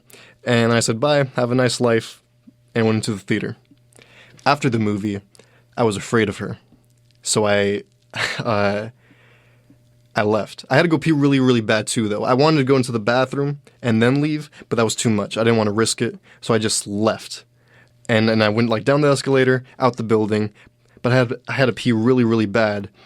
And I went into Nike, because it was right there. And I was like, do you have a bathroom? They said, no, try the mall, which was where I just was. And I was like, fine. And I went there. I went to this spot. Actually, first, before I went to Nike, I walked around the block really, really slow looking for a place. And I've been having to pee since the middle of the movie. It's a long movie. So I'm out here trying to pee really, really bad. I run back into the mall. I go downstairs where the guy told me to go, behind this chicken place. I go into the men's restroom. There's 2 people cleaning it. And I just kind of walk in, and they're like, sorry, we're closed. I'm like, no, I understand. I just need to pee really, really bad. And they're like, no. we're closed. We're closed for cleaning. And I was like, I understand. I have to go. Like, I tried to go again into the stall, and they're like, no, no, no, no, no, no, no, both of them, and they started walking towards me, like shoving me out. They're like, ow, you can't be here. I was like, but I have to go so bad. And they're like, I'm sorry, you can't. And I was like, when will it be ready? And they said 2 minutes. And I said, okay, I could wait. I couldn't wait. I was like, this is Portland. I'll go in the women's restroom. I went to the women's restroom, locked. I left. I'm speed walking out of there. I have to pee so bad. I found another spot like on the second floor of the mall, but this was like a whole 25 minute ordeal that I pee really bad just because I was avoiding the stupid girl. So no one flirt with me anymore, okay? Next story. You know what? I got flirted with back at home. I don't know if I'm going to have time for all my stuff today. I shouldn't have played music. This girl flirted with me back at home at the bowling alley because I went up and I asked for root beer. Well, I said Barks root beer. I said, can I have one small Barks, please? And she was like, Barks? Who says Barks? And I was like, it's the name of the soda. What do you mean? And she's like, yeah, you could have just said root beer. I've never heard anyone call it Barks. And I was like, I don't know. And she was like, you want a small? That's a kid's size. And I was like, yeah, I'm small. You know what? Maybe she was just being mean to me. Maybe she wasn't flirting. But she was a little flirty, to be honest. Yes. I'm sorry, I'm off track. Where was I?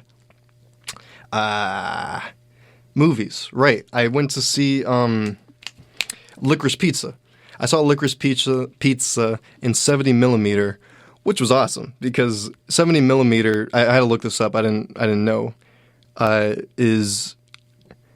says it's like the Blu-ray to DVD. You know what I mean?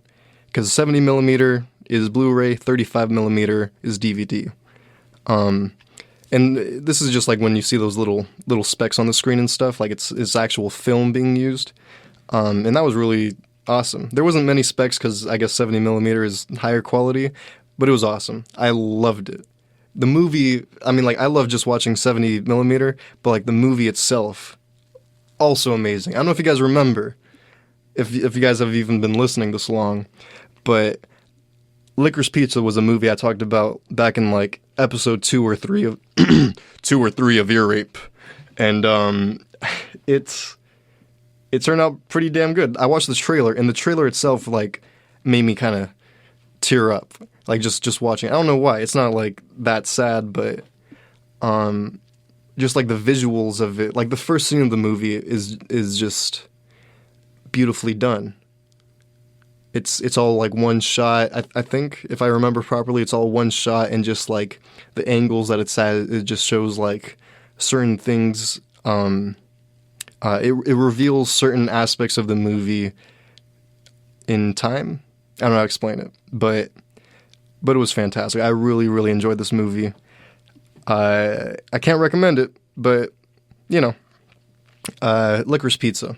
Also, Bradley Cooper was in the movie, and he was outstanding. He was like, I mean, it was, like, I enjoyed his performance, but it wasn't, like, that essential to the movie. You know, it was kind of an extra character, but sometimes the extra characters are the best.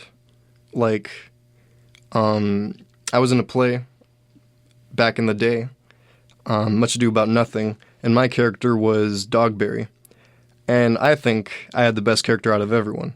It was one of the smallest characters in the entire cast, but still it was the most, like, the most funny character, the most fun character. Like, when I came out on stage, like, people knew it was going to be a fun scene, and I loved that. It wasn't because, like, because I'm Milo, it was because I'm the character. And just, like, that's cool. That was who Bradley Cooper was in this movie. So, yes, Licorice Pizza. And then, after that, I saw that movie yesterday, and that was across town. I biked, like, 30 minutes because I had to rush over to another showing to on campus, the theater, Fifth Avenue Cinema.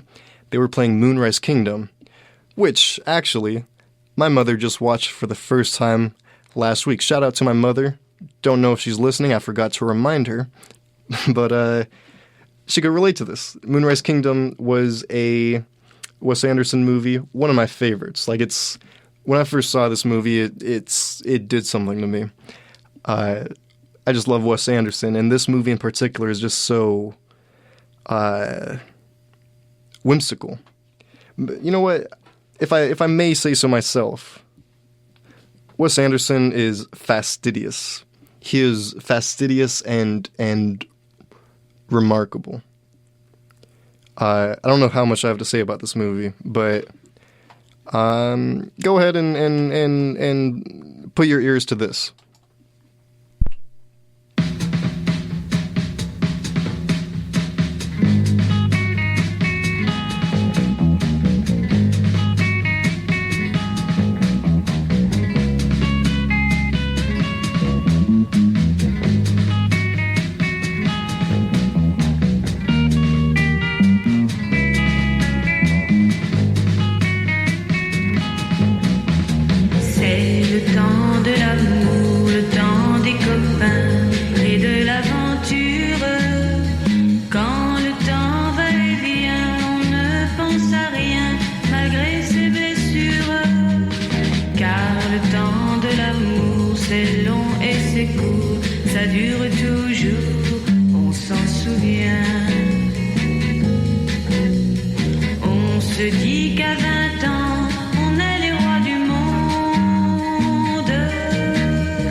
Let me see if I can pronounce this right.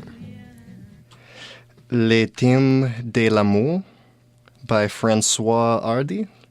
I looked this up before. I think I'm saying that right, but that's the name of the song. That's from Moonrise Kingdom. I hope you enjoyed it. That's French. Yes, I enjoy that song. I used to listen to that song a lot, like back when the movie came out. Well, no, back when I watched the movie. I watched it a while after it came out. But let's talk about stand-up. I finally got back into stand-up for the first time since early December. So it's been over a month. And I was so scared. Last week, I re-listened to it, and I was like, I'm thinking about quitting. I mean, like, I'm not thinking about quitting, but you know, there's that feeling of like, God, this is hard. I have to get back to it. I haven't done it for a month. What if I suck? And I was really nervous. But I think it went pretty damn well. I showed up, I showed up a little bit late because I like to be... I used to be like right on time to sign the list, but like the host doesn't get there on time. Then I get too early of a spot. I get too scared to go. So I showed up a little bit late. And it was just me and like 5 other people. One of them being like the owner. It was me, 4 comedians, and the owner. No one else there. And the others were talking. I was kind of like sitting on the side reading because I'm not really a part of them yet, you know what I mean? Like, they acknowledge me, we say hi, we'll talk a little bit. Me and a couple comics like talk, but for the most part, I'm not in yet, you know? So they were saying how like 12 comics got COVID, and that's why people aren't showing up. They're scared, and it's weird because usually at the beginning of the year, there's people like, all right, for my resolution, I'm going to do more open mics, or I'm going to start stand-up, or whatever it is.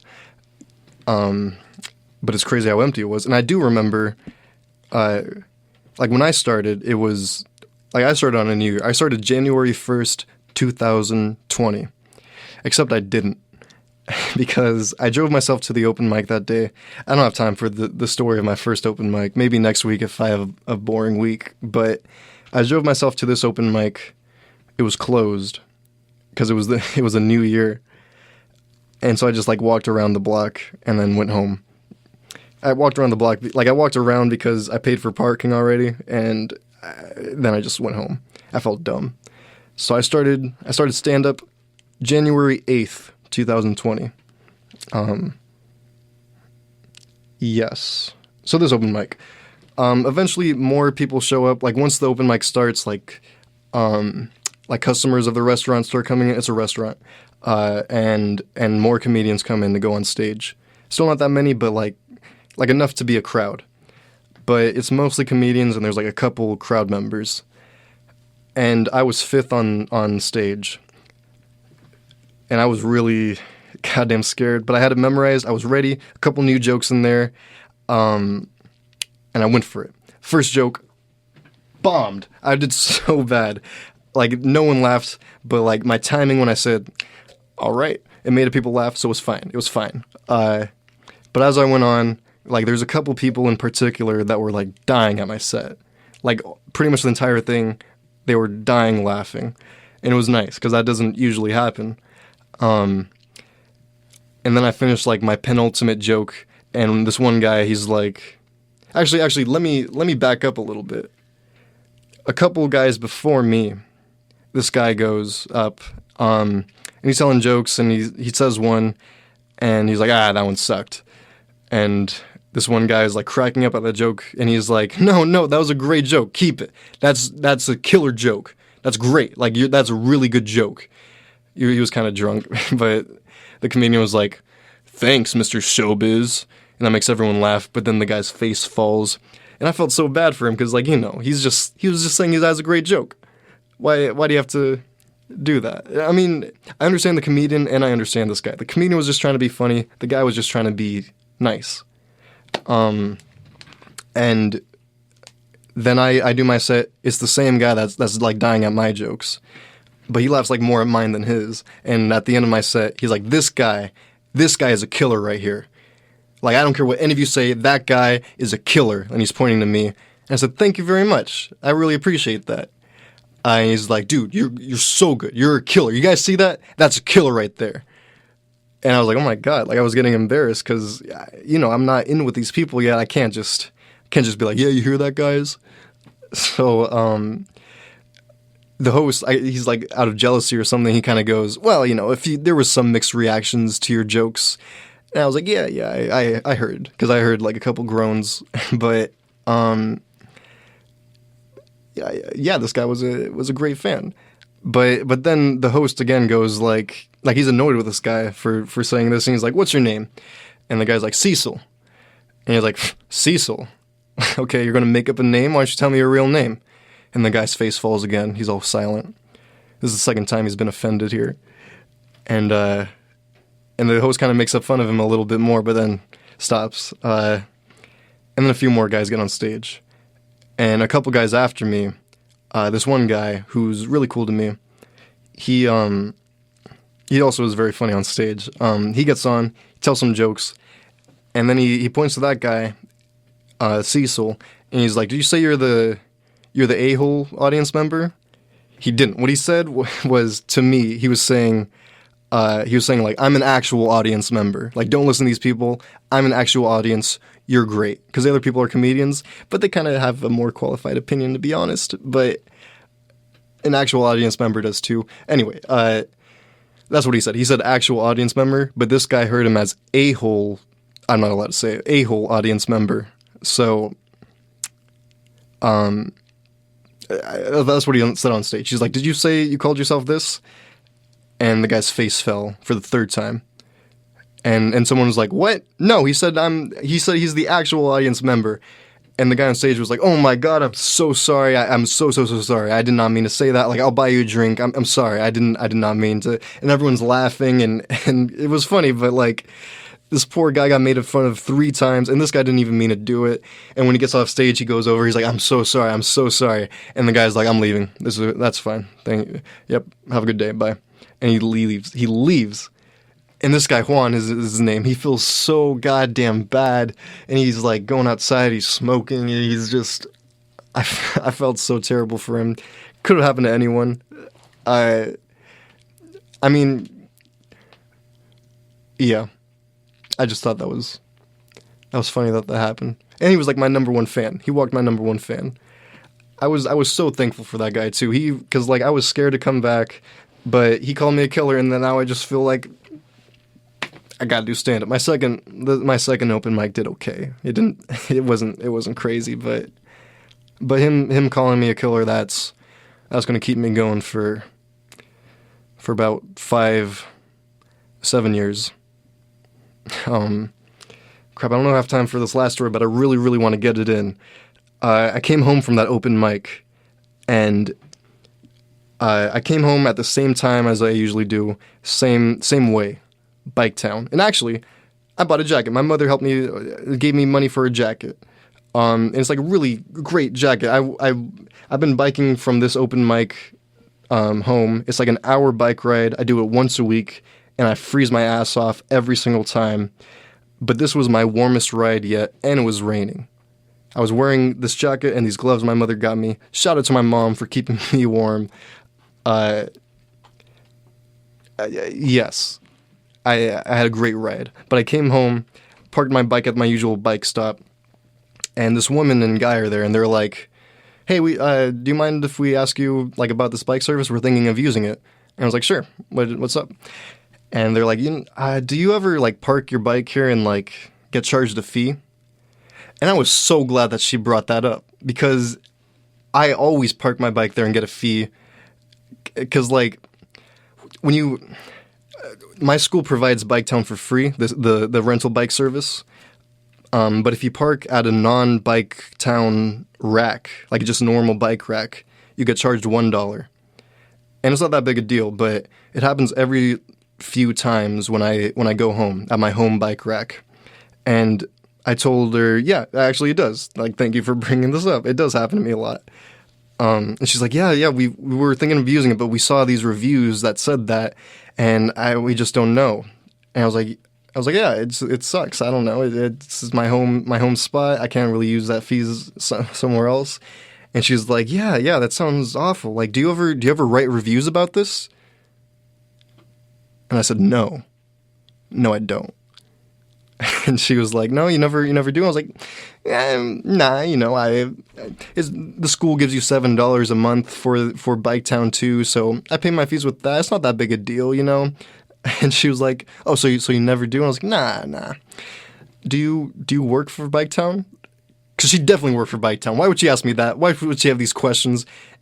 And she and the guy were like, what? No, we don't work for Bike Town. We're students here. And, we're wondering about this bike service. We want to use it. It's like 11 p.m. I don't know why they're wondering this at 11 p.m. But I talked to them a little more about it, a little more of the problems, because I wanted to get it to the real people while I'm at it. And they're like, all right, thank you for your help. And I went home. And I was like, do you think these people,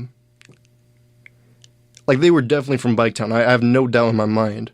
But do you think they were coming, like, for me? Because she seemed real concerned with who left those things. And she's like, he's complaining a lot. And I've been getting, like, more passive-aggressive with each one I do. Because it's ridiculous. It's my home spot. I'm like, I get, like, a little more aggressive, like, please stop. I will murder your family. I don't say that. But I just kind of get a little more upset about it. Because then I can't use that dollar on other bike racks when I want to park around town and blah, blah, blah, blah, blah. Yeah. I remember telling her, too, like, I use Bike Town every day. And she was like, every day? You hear that? Like, to the guy? He uses it every day. And I felt stupid because she kind of was saying it like, this jackass uses it every single day. You said no one uses it every day, because no one uses Biketown. Literally, whenever I talk about Biketown to people around school, they have no idea. No one knows about it. And I'm the only sucker that uses it. I just thought it was hilarious that these two worlds collided. One other little detail about my life I have written here. I was on the streetcar earlier this week. I was standing in one spot, and this one guy was like kind of pacing around me. And then he's like, hey, I'm finna use this flow. And I take my AirPod out, and I'm like, what? And he's like, I'm finna use this flow. And I'm like, oh, go ahead. And I moved because he said he's going to use the floor. And I think he's going to like start breakdancing, but he starts doing like the fastest push-ups I've ever seen in my life. And then he gets up. That's it right with Milo Loza. Thank you for listening. I'm glad you're all here. It was a great show. I hope you enjoyed that. It's good to be back. It's good to be live. I'm here every week, every Saturday at 10. Please tune in. I see you there at Germany. There's someone in Germany listening. Have a good night.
Broadcasting since 1994, you are listening to KPSU, Portland's College Radio, streaming worldwide 24/7 at kpsu.org.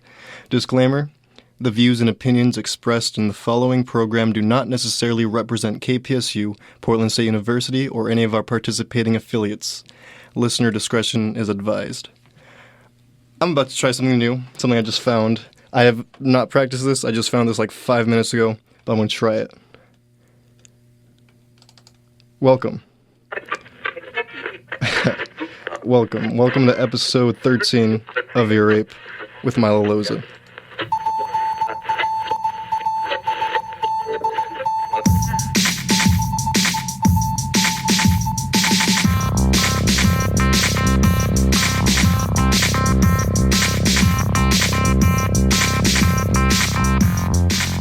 I have no idea how that turned out right now. I don't know if you heard that even, but there was a little radio tune dial that I was trying out.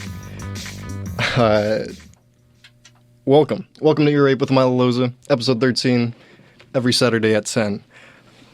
Just a few minutes ago, I found the sound effects of KPSU.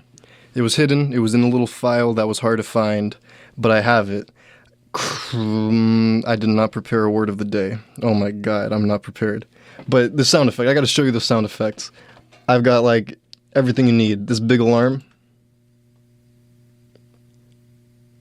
Pretty, it's not playing. It's big. crap, everything's going wrong. Laugh track. Pretty cool. I don't know when I would use that. This one's perfect. And then we've got crowd going wild. Crowd happy. Thank you. No, stop. Thank you, stop it. Stop. Anyway, that's that.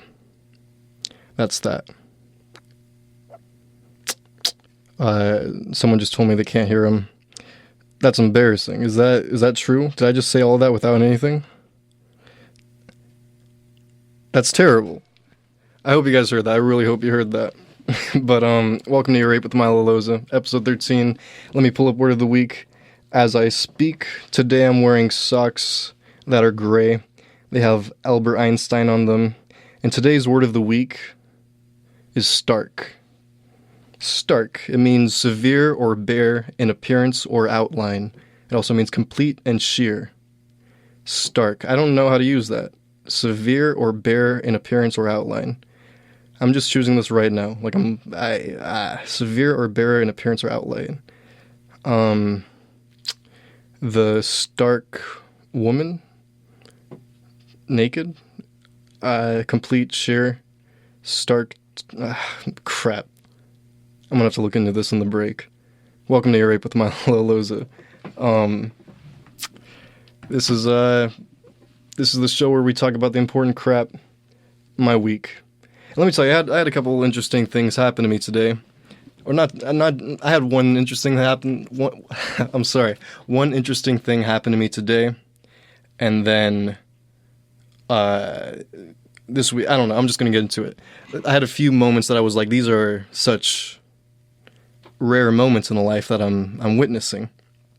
I was riding a train, and I rode it to the end of the stop because I was going the wrong way and I didn't realize it. And the dude was like, "This is the last stop. You gotta get off." And I said, "Okay." And as I was getting off, a dude walks by the train.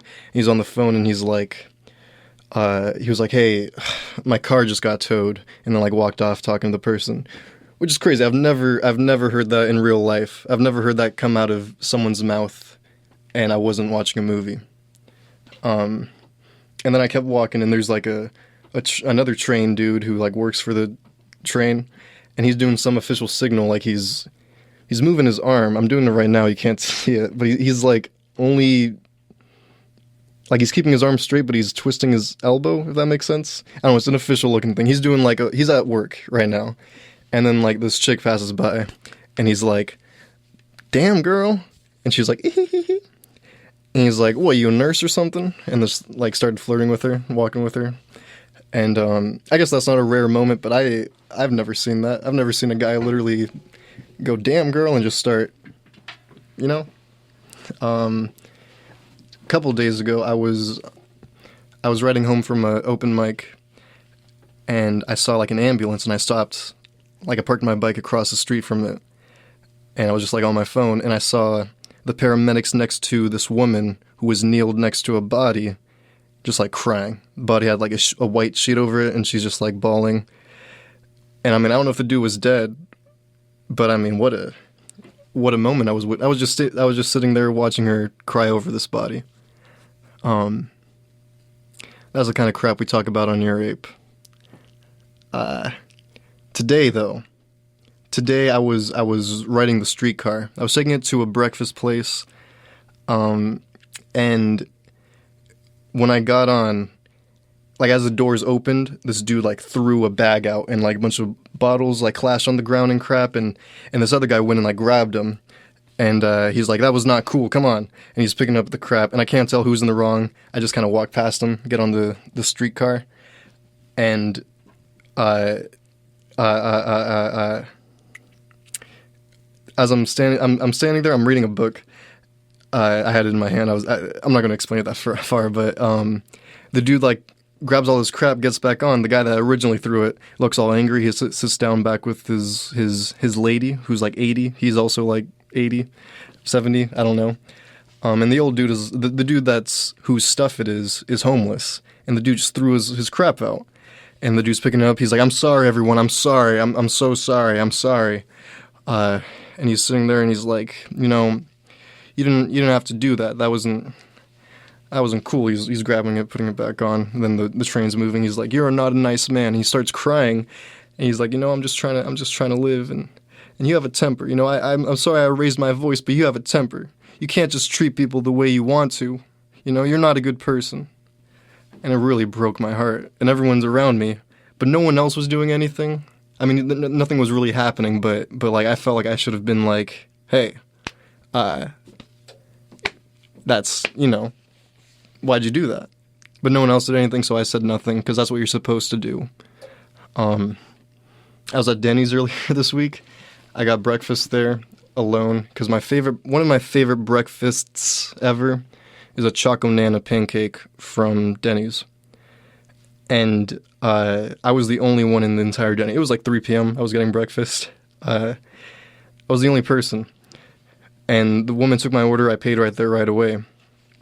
And my change was like $2.13. And she was looking for change. And she asked her coworker, like, where's the change roll? And she's like, man, it's 13 cents. He doesn't want 13 cents, right? Do you want 13 cents? And I was like, nah, you know, just consider it your tip. Neither of them laughed.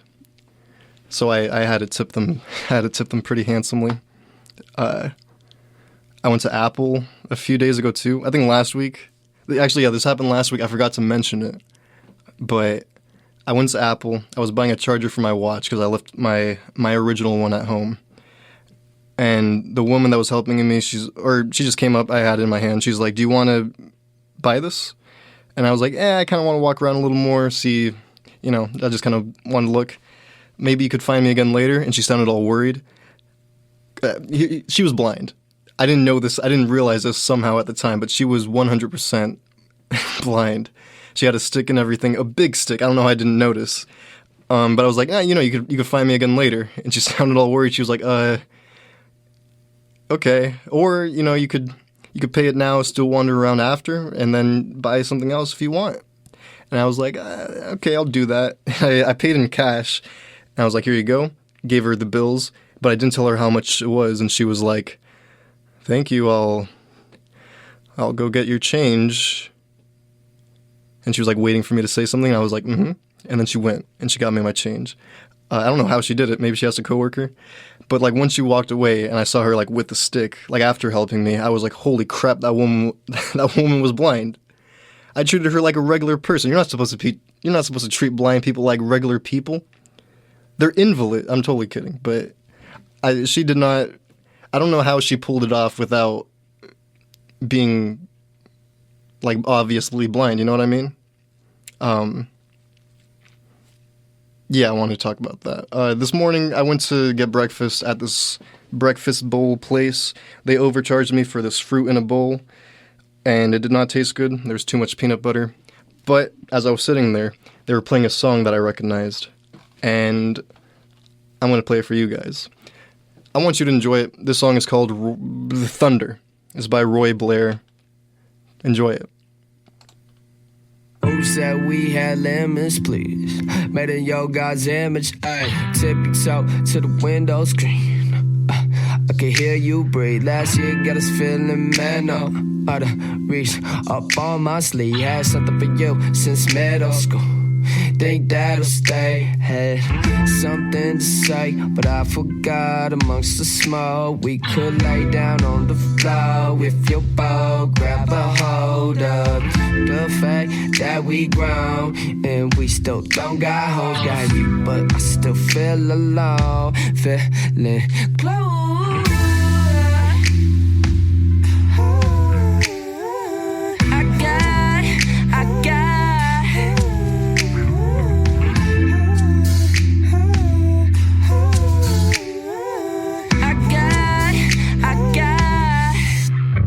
What you want,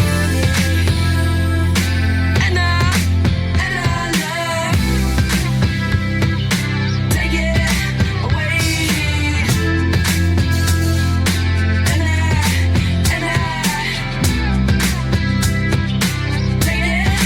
take it. If we can be, we should be.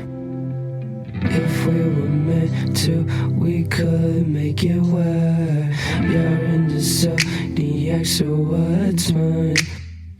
Tell me and kiss me at the same time. So I put that out, but I sat back down when you came out. Hey, we're both fucked up, but you know that. Living it up before you throw caps. And never talk again once you leave in June. Plus I got summer camp in Kansas soon.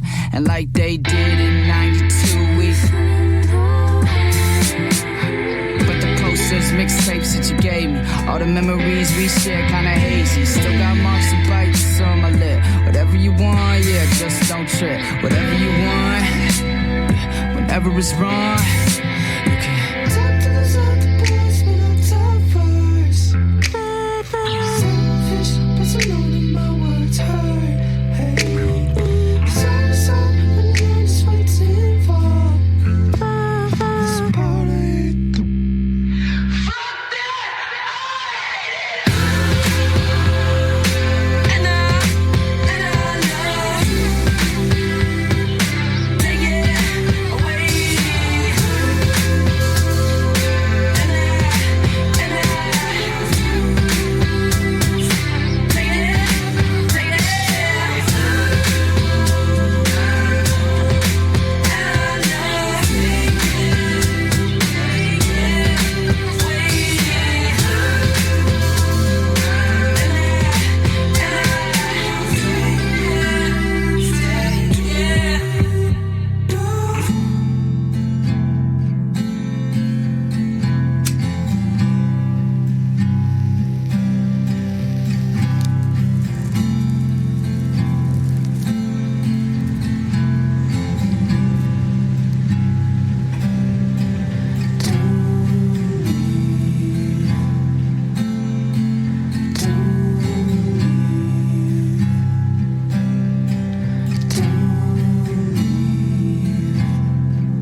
That was a fantastic one. That was Thunder by Roy Blair. Damn, I forgot to queue up the right song next. I'll deal with that later. Welcome back to Ear Rape with Milo Loza. This is Ear Rape. I'm Milo Loza on kpsu.org. I had an not too eventful week. I think I'll be able to fill up this episode, but I had classes this week. You know what? Last week in my pop culture class, this week we watched a silent movie, but last week the teacher was like, raise your hand if you've seen a silent movie. And it was just like me and two other people raising their hands. And I live for that moment. That's my crap. That's why I watch silent movies, so that I could raise my hand in those moments and I don't know, be pretentious. The silent movie was pretty crap. It was called It. It was from 1927, and it's where like the term "it girl" comes from, because that's what was super popular at the time. And it's interesting that was their Spider-Man No Way Home. Like, but there was no words. Like, it was a silent movie. The dialogue in it was boring and so outdated. Like, it's weird that they're like, I don't know, let's go tear up a rug or something. And it's just so, like, some of it you couldn't even translate because it was so outdated. But like that's what it was. That's what was in at the time, I guess. And that's it's interesting. In Spanish class, that's where like my one friend is, Blake. Shout out to Blake. I don't know if you're listening, but shout out to him. He was all happy I came to class, which was nice because I was late. And he was like, dude, I was so worried it was going to be a boring class without you. Very nice that I have a friend, I guess. So shout out to Blake again. There was a really funny moment we had in class where it wasn't that funny, but we were dying because the teacher had some photo up and he was like, describe el foto, and we're like, no one really said anything. Someone said a couple things, and then this kid goes, there's like a lot of people. And the teacher was like, muy bien. And for some reason, that made us laugh for like 2 minutes. Like, we died. Just because he was like, there's a lot of people. It's such a stupid thing to point out in a picture. I don't know. But that's been cool. After that class, we left we were going home, and we were walking together. And there was a gay protest, some religious thing going on in the middle of the school. And they were saying, like, gays are not going to heaven or something, which I don't get why the gays even cared about it. Like, there was like a whole thing going on where people were standing around watching, and the reason we stood around was because it looked like there was about to be a fight. And I like to see someone get punched, so I stood. But it was just like gay people fighting religious people, which is the most annoying kinds of fights, because they're just like, the religious people are just being annoying, and the gay people are just like super cringy with their fights, and they're definitely right, but I guess that's why they have the right to be cringy in it, and it's just terrible to watch. They were there again today. This was Wednesday, and then today was the Saturday market. We have a farmer's market every week on campus, and there was like one protester there at first, and I saw him just with like just the sign, and then I came back later, and there was a ton of them talking to a megaphone.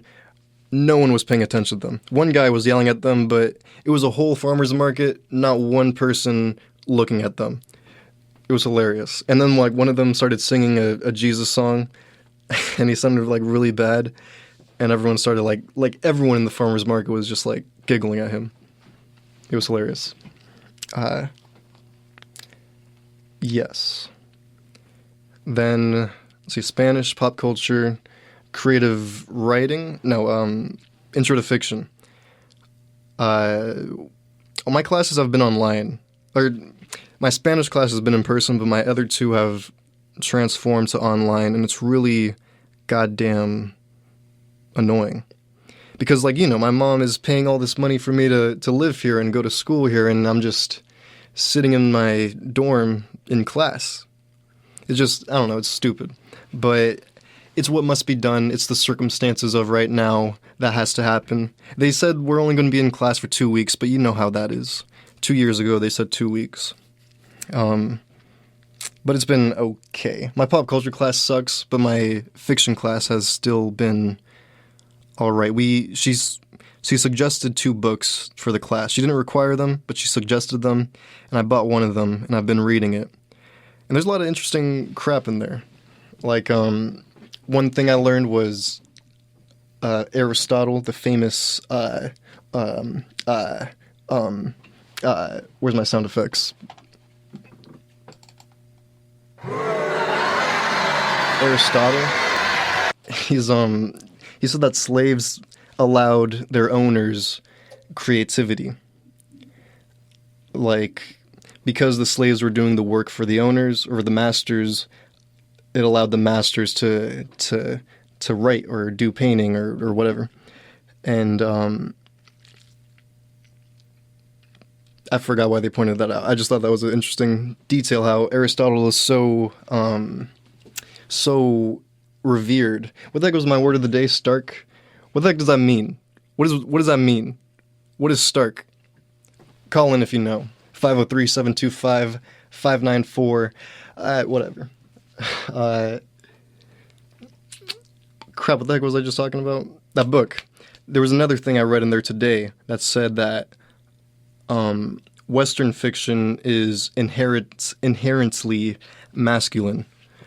And they said that the author Jane Allison said that means what did she say? She said that because the story structure is I forgot what it was. She was like something that swells up and gets all hard and then climaxes, then collapses. That's like a man. And that's like what Western stories are. I don't know if that came through. I don't know if you guys understood what I was saying there. Thank you for listening. Ear Ape, Saturdays at 10. I really hate my goddamn classes going online. Because I understand that it needs to happen. It's what is best for the country and whatever. But I don't know. I was looking at COVID charts, and like right now the infections are absolutely insane. Like they're 3 times higher than it's been in the previous highest moment. But like that really scared me. But then I checked the deaths, and it said like pretty low, like the 3rd highest, which is like bad, but it's not so bad. Not to say we shouldn't take it seriously, but I don't know. I think we should have hybrid classes, the Zoom classes where you can also be in person. I don't know. The world is ending. We're having class online. Everything's going to crap. The world is ending.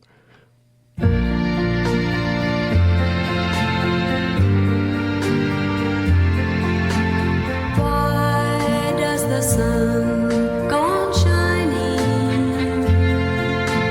Why does the sea rush to shore? Don't they know it's the end of the world? 'Cause you don't love me anymore.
of mine cry.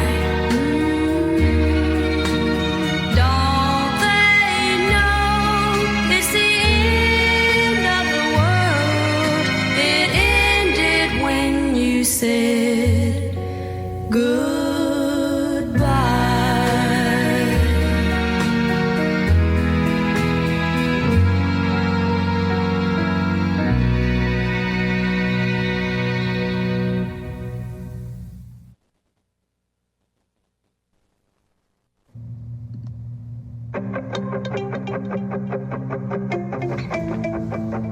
This Thursday, December 2nd, KPSU and Portland State's Sonic Arts and Music Production Program are excited to present Rewire, a night of live electronic music with video projection.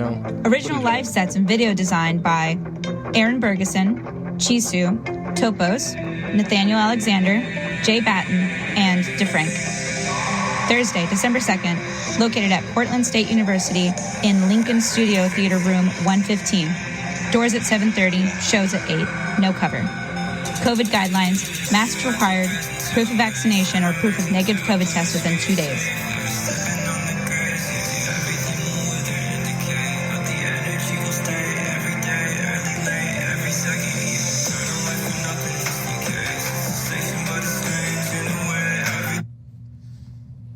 Why would they put a song with words in that promo?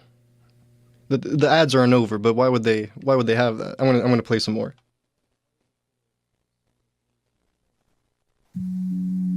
Enter the dream world, a land of color, light, and sound, of familiar faces and strange rooms, of childhood dogs and people you have not yet met, of ideas that may feel real but never seem to hold up to the light of day.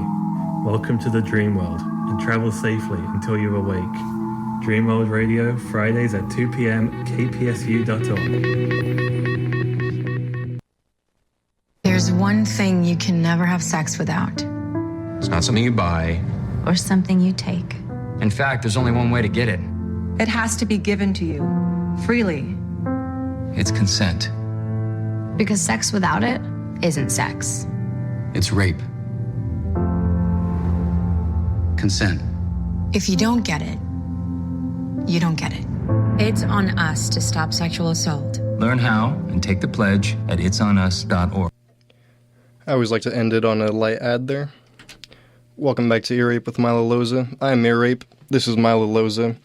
You just heard The End of the World by Skeeter Davis. I first heard that song on Fallout 4. Just playing because it was on the little radio. And I've been bopping to that for the past week because my world is ending. I hate online classes. When I dropped out of community college like 2 years ago because classes went online for the pandemic. And I wasn't enjoying it, but like, you know, it's annoying. Welcome back. Let's talk about the most fun part of the show, for me at least.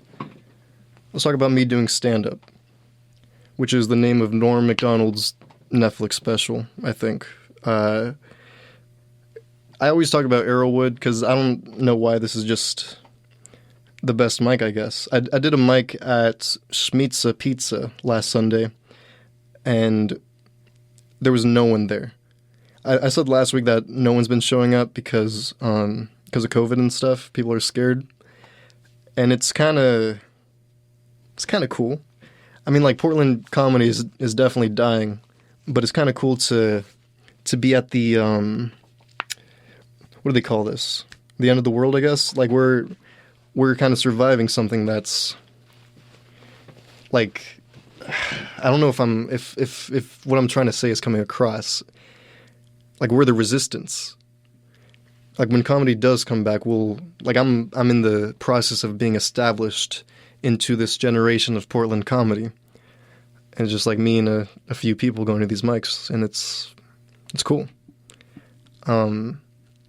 It's weird though, because at Arrowwood last week, the host was like, "It's a new year. It's weird. Usually people are like, I'm going to get back into comedy, or I'm going to start comedy." But no, it's gone down. But there is this one woman who started Well, she didn't start, but she like restarted in comedy last week. Her name is Jessie, and on my way to Arrowwood, I always take the bus and then I ride a bike back. I like Bike Town, and I was using the bus, and then Jessie, that girl comedian, she gets on. She's not just the girl comedian, but the one I was just talking about. She gets on, and she kind of goes, "Hey, I recognize you. What's your name?" And she starts talking to me a little. I'm trying to read on the bus, and I'm kind of like giving her a little cold shoulder. And she was like, "All right, I'll leave you to your reading." And I was like, thanks. Kept reading. And she talked to me like once or twice. She like poked me and like started talking to me. She was right behind me. And she first was like, she asked me how long I've been doing it. And I said September. I used to tell people like, I started early 2020, and then pandemic hit. There was not much mics in my area either. So then when I moved here, started. But I just decided now to say September because I guess it just makes me seem better. Like, whoa, barely September. You're already where you are or whatever. I'm not that great, but you know, I think I am a little bit better because I got a few mics under my belt. And then I had a lot of time to like think about my stand-up stage presence, I guess. And she said she started a long time ago. She said when she was really young, and she's rather old, but she's been out of it for about 4 years, and now she's getting back into stand-up. And I didn't want to talk to her. Because, I don't know, we didn't have much in common. It was just awkward. I was trying to read. And she finally left me alone. And I was kind of waiting for her to, like, get off at the stop. Because usually when there's another comedian on that bus, they'll get off at the stop before the restaurant. And I always get off at the stop after. Not because they're there, but because that's just where the map would tell me to stop the first time. And that was just what I do. So I was waiting for her to get off, and I was just reading the whole time. But then as I look out the window, things are a little unfamiliar, and I start looking around, and then she's like, "Did we miss our stop?" Like, I was waiting for you to get off, and I think we might have missed it. Were you waiting for me to get off? And I was like, no. You know, I was just reading, but I was waiting for her to get off. She accused me of waiting for her like 4 times. Not accused, but she was like, "You probably made the same mistake." And I was like, nah. And what I would have done in this situation is I would have went to the nearest bike town station, grabbed a bike, rode it to the restaurant. Because we were about a 30-minute walk, like a 10-minute bus ride back, a few-minute bike ride. And she was like, "What are we going to do? Are we going to walk?" Looked it up, 30 minutes. She said, "No." Wait, what did I just say? We waited for the bus. I was going to get a bike, but I was like, you know, this is my peer of sorts. Like, she's one of me. I can't just abandon her. We've just met each other. I can't just leave this behind. So I stayed with her. I got on the bus with her back, and we talked like at the bus stop and crap. And she asked me like about my joke writing habits, and I said I write one a day. I have for 3 years. And she was like, "I need to do that. I write like one every couple months." And she's like, "What was your joke today?" And I think it was something really stupid. It was like, if I saw a sheep wearing a mask, I would put on a mask. And then I'd explain to her, like, you know, if a sheep was wearing a mask, you'd wear a mask, and people called it, I don't know. It's a dumb joke. And she was like, "Yeah, it's all right, whatever." But I asked her about her most recent joke, and she told me I didn't laugh at it, not only because I don't usually laugh at jokes, but because she didn't laugh at mine. And she brought up that she was religious. And I was like, "Can I tell you this joke, and can you tell me what's wrong with it? Like, why people don't laugh at it?" Because I have this Mother Mary joke. I've talked about it on here a few times. I have not tried it again since like November. But I really, really like it. But people do not. Like, the more offensive I make it, the worse it gets, but the better it gets to me, if that makes sense. I told her, and she was like, yeah, that's super offensive. I can't help you with that. I don't know what to do. So she was of no help. But I got back. We eventually got to Arrowwood, the open mic, signed our names. We haven't talked since. Yeah, that happened. That was a long story. I don't know why that was so long, but that was kind of annoying. But she was an all right person. She was like, these young comics. It's like intimidating because there's so many young people and I'm so much older than everyone, And I was like, no, like I don't. I feel honestly the opposite. Like everyone's older than me, and she's like, well, yeah, you're young and I'm old.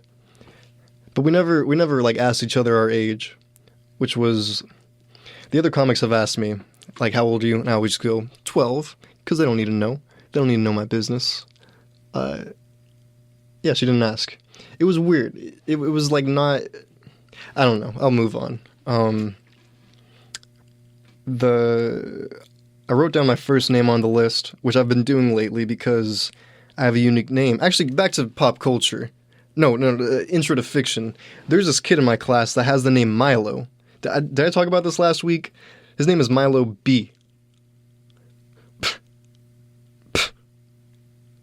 There's another goddamn Milo. I'm Milo L. This is Milo L. How could there be another Milo? It just kind of like boggles my mind when I think of it. I hate Milo. Anyway, there's no other Milos usually. So I'm writing my name Milo with a period. And usually the host will call me up, they'll just say Milo. But this host said Milo Loza when I went up, which shows he knows my name. Not to, whatever. But pretty cool, don't you think? He knows my name. I feel very out of sorts right now looking at these notes. He called me the laugh doctor going up, which was, maybe he was just being like, what's the word?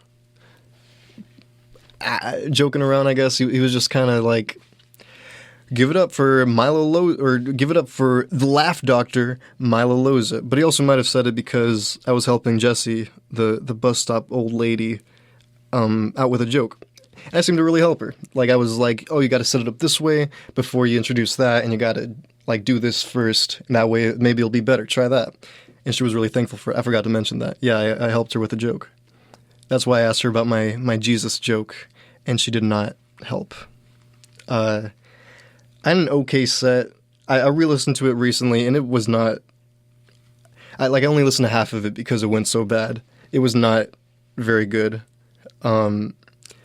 But when I got off, like, a couple strangers fist bumped me, which is rare. Or, it's happened a couple times, but, like, two people fist bumping me, two strangers, that was really cool. Like, usually only other comedians will fist bump me, but not really out of, like...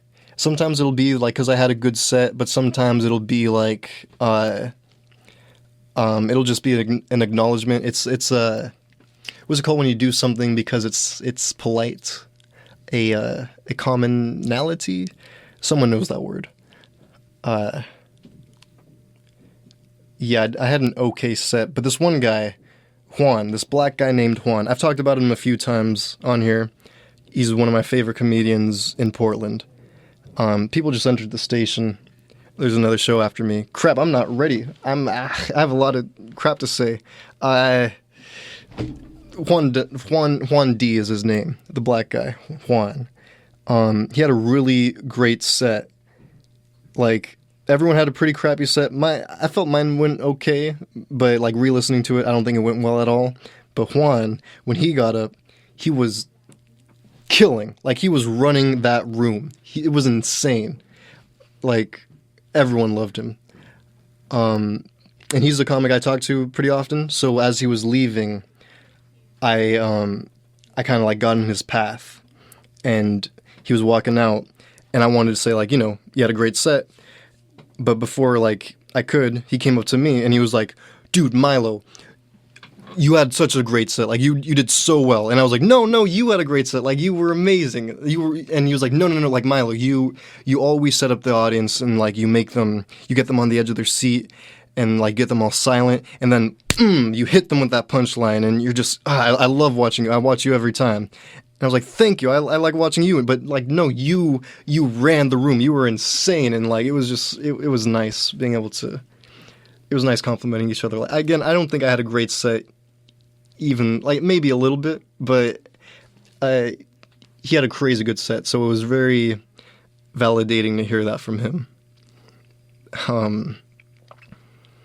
Yeah, the 2 fist bumps in his praise. And then the owner comes up to me. I think he's the owner. He, like, runs the bar. He brings his dog all the time there. He's always setting everything up. And, like, he's doing everything. So I'm pretty sure he owns the place. And the host is always asking him for permission for stuff.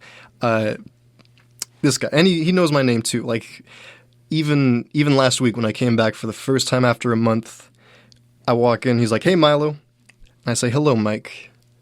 Nice guy. He comes up to me after my set. And he goes, hey, great set. Last week was better, though. One of the nicest things I've heard. Like, even though he said last week's was better, it's crazy that he even, like, remembered that. Like, he's listening enough to know that. You know what I mean? I was really happy to hear that. And then, what else? I think that's all. No. A couple more things to say. Last week at Arrowwood, the same open mic, same place. There's this new guy who, I talked about him before. He was 20 years old. I told him I was 21, and he was like kind of trying to get me to buy him a drink. This guy, he comes back. This is his second time back at this open mic. The first time, he brought this really hot, smoking babe, and he was hitting it off with the other comics, but this time he came back. He brought 3 smoking babes. Like, they were, and he's just, like, sitting in the back room with them, and, like, everyone throughout their sets is, like, like, being like, man, this guy's, he's about to get laid with 3 ladies tonight if he has a good set. And, he went up, he did okay. The whole time he just kind of, he was, crapping on this one guy for taking the bus, because it was a joke earlier in the show. Like, some guy was crapping on him, so he just kind of took that from the guy. And he kept saying next joke. He doesn't really have, like, material prepared when he shows up. I asked him to, and he was like, don't really have stuff, but I wrote some crap on the way, so we'll see. I'll just see what comes out when I get up there. And honestly, for just improvising it, he does pretty well. This other new guy went up 2 nights ago, or a few nights ago at this place, and he was kind of, like, being a little annoying throughout the sets, and I was really, like, ready for him to get up and bomb, because, like, it would just be nice. He was a nice guy, too. Like, he was being nice to other comics, but he was also being a little bit of an ass, so I was excited to see him go up. But he got up and killed. Like, he did crazy good. It was, I hate watching new people do well. It sucks. No one likes seeing that. At Dante's this past Thursday, the other open mic, there was this heckler who was so goddamn annoying. And Juan, Black Juan, I'll call him Black Juan, he was dealing with him, like, on stage, and he was so good at it somehow. And then after the set, he's, like, hugging the guy. I don't know what the heck happened there, but I heard Juan being like, man, I love hecklers, and I love bombing. He loves all this. He feels like he gets this experience from such negative stuff happening to him on stage, but I mean, I'm sure he does. A lot of people say that's what happens, but I can't. I can't consume it the way he does. I'm looking at the word of the week. It's Stark. I do not know how to use it. I do not know how to use Stark. And I really wanted to say the word of the week and just go...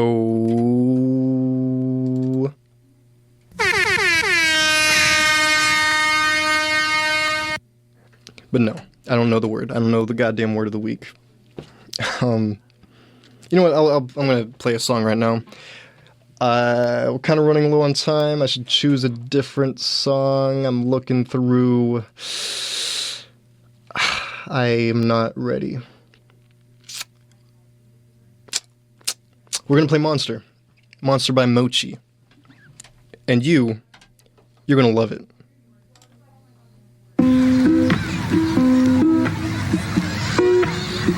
Yeah. Ba, ba, ba, ba, ba, da, da, da, da. It stays behind the gates. I keep it right at bay. I will never hesitate to take my things and run away. And I just pray someday that maybe you will see the monster inside me. But please don't set it free. Oh, you call me insecure, quite annoying, just a bore. Dealing with me is a chore, I'm telling you I know. Pick my heart off the ground, that muffled beat is quite a sound. My blood drips, rain is pouring down, this heartbreak takes a toll. Oh, won't you tell me, won't you tell it to me true? You and I both know that I'm not me when I'm with you. Oh, won't you let me go and walk right through that door? I only wanna leave because you know I'm insecure. It stays behind the gate. I keep it right at bay. I will never hesitate to take my things and run away. And I just pray someday that maybe you will see the monster inside me. But please don't set it free. Oh, it stays behind the gates. I keep it right at bay. I will never set it free. The monster inside me. I don't know why I forced myself to play a song there. I could have just talked over that. I have a lot to say. But that was what the heck was that? Monster by Mochi. I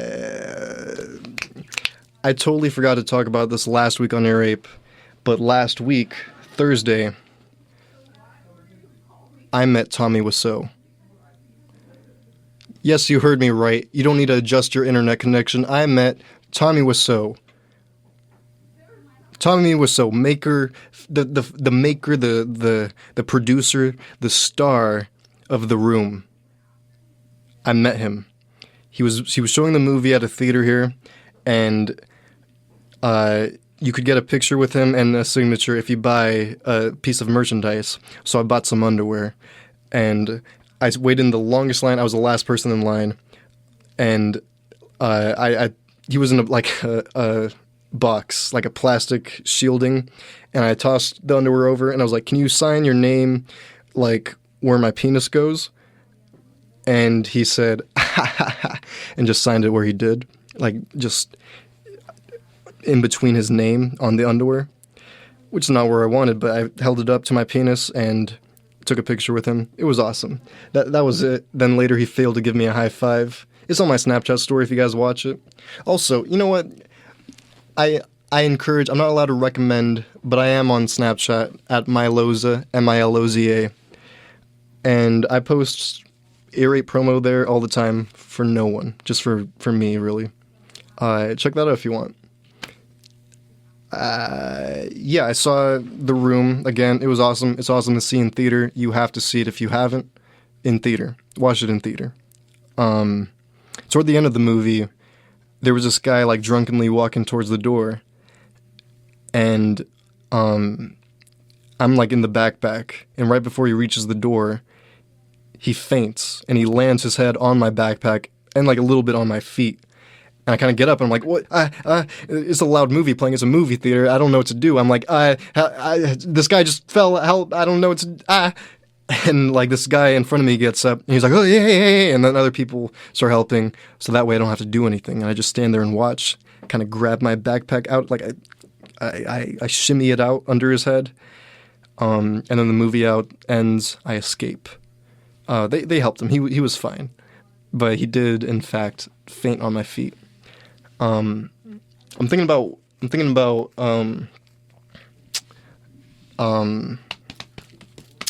writing about it for my pop culture class and also for the student newspaper that I work for, because the class needs a popular culture movie to review, and I'd say that's pop culture in a way. And the newspaper, well, I just kind of offered it to them. I was like, what if I write this? And they said, sure, have it done by Friday. So we'll see. I'll let you know next week. I am not going to be able to talk about the show I wanted to talk, which I binged just so I could talk about it on this show, because I thought I would run out of crap to talk about, but I'm not going to get to it. But I went to the movies yesterday. Fridays are now my movies day. It used to be Mondays and Fridays, go to the movie theater Monday, go to the student theater Friday, but instead I combined them because classes are in the way. I saw The Matrix, the new one, at a new theater because I'm trying it out. I'm looking into the movie pass there or whatever, and it was good. I've seen the other Matrix movies, but I don't remember them. But there was one part that I enjoyed the movie, but there was one part that like I loved. Like I loved watching. Like I had my mouth wide open watching this part because it was so cool. The Matrix is like, I don't know if I have to explain this. It's like pretty much the real world, but everyone is kind of controlled, like a hive mind sort of thing. And the way they introduce this part I'm about to say is there's like a couple sleeping in bed, or they're just like kind of relaxing in bed, and the guy gets like hive-minded or whatever, and he starts getting up and running towards the window, and the woman's like, hey, what's happening? Hey, are you okay? What's that? Hey, ah!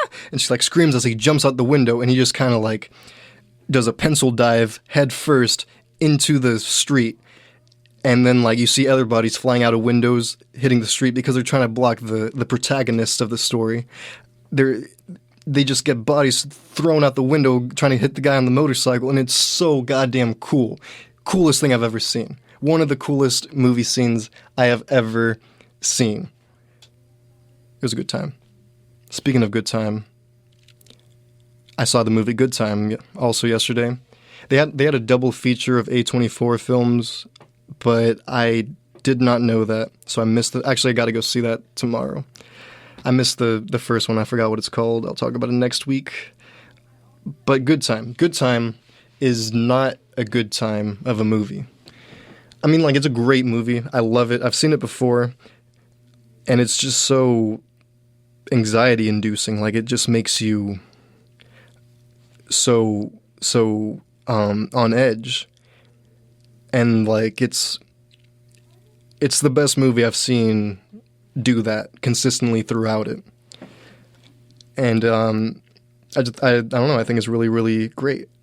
It has Robert Pattinson in it, and he gets like his mentally challenged brother, or at least he calls him his brother, to rob a bank with him, and then a ton of crap unfolds, and at the end he ends up getting arrested, and his brother goes to like I don't know if I'm gonna spoil this, but he gets arrested. The brother goes to like some I don't know, something for mental people, because he's not all there. And when he's riding in the cop car, it's like a super long scene at the end of the movie, but it's just so it just kind of makes you realize like everything, all the parts of the movie was for nothing. Like it was just all negative that he did. Because he gets in the cop car right after seeing this guy kill himself. And the guy wouldn't have killed himself if the guy didn't interfere with his life. And he ruined like so many lives just along this journey of the movie. And so many like little... Like it just all snowballed into such unfortunate events. And it's really great. These people are pretty damn loud behind me. I'm pretty sure they do like a drunk broadcast, so stay tuned if you want to listen to that. But I'm going to get out of here. Thank you for listening, everyone. This has been Ear Rape with Milo Loza. I am Milo Loza. We do this every Saturday at 10. And I think you guys would love it next week. Next week's going to be a great week. Yeah. Episode 14 next week. Ear Rape with Milo Loza. Have a good night.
Broadcasting since 1994, you are listening to KPSU, Portland's College Radio, streaming worldwide 24/7 at kpsu.org. Disclaimer. The views and opinions expressed in the following program do not necessarily represent KPSU, Portland State University, or any of our participating affiliates. Listener discretion is advised. Welcome. Welcome to episode 14 of Ear Rape with Milo Loza.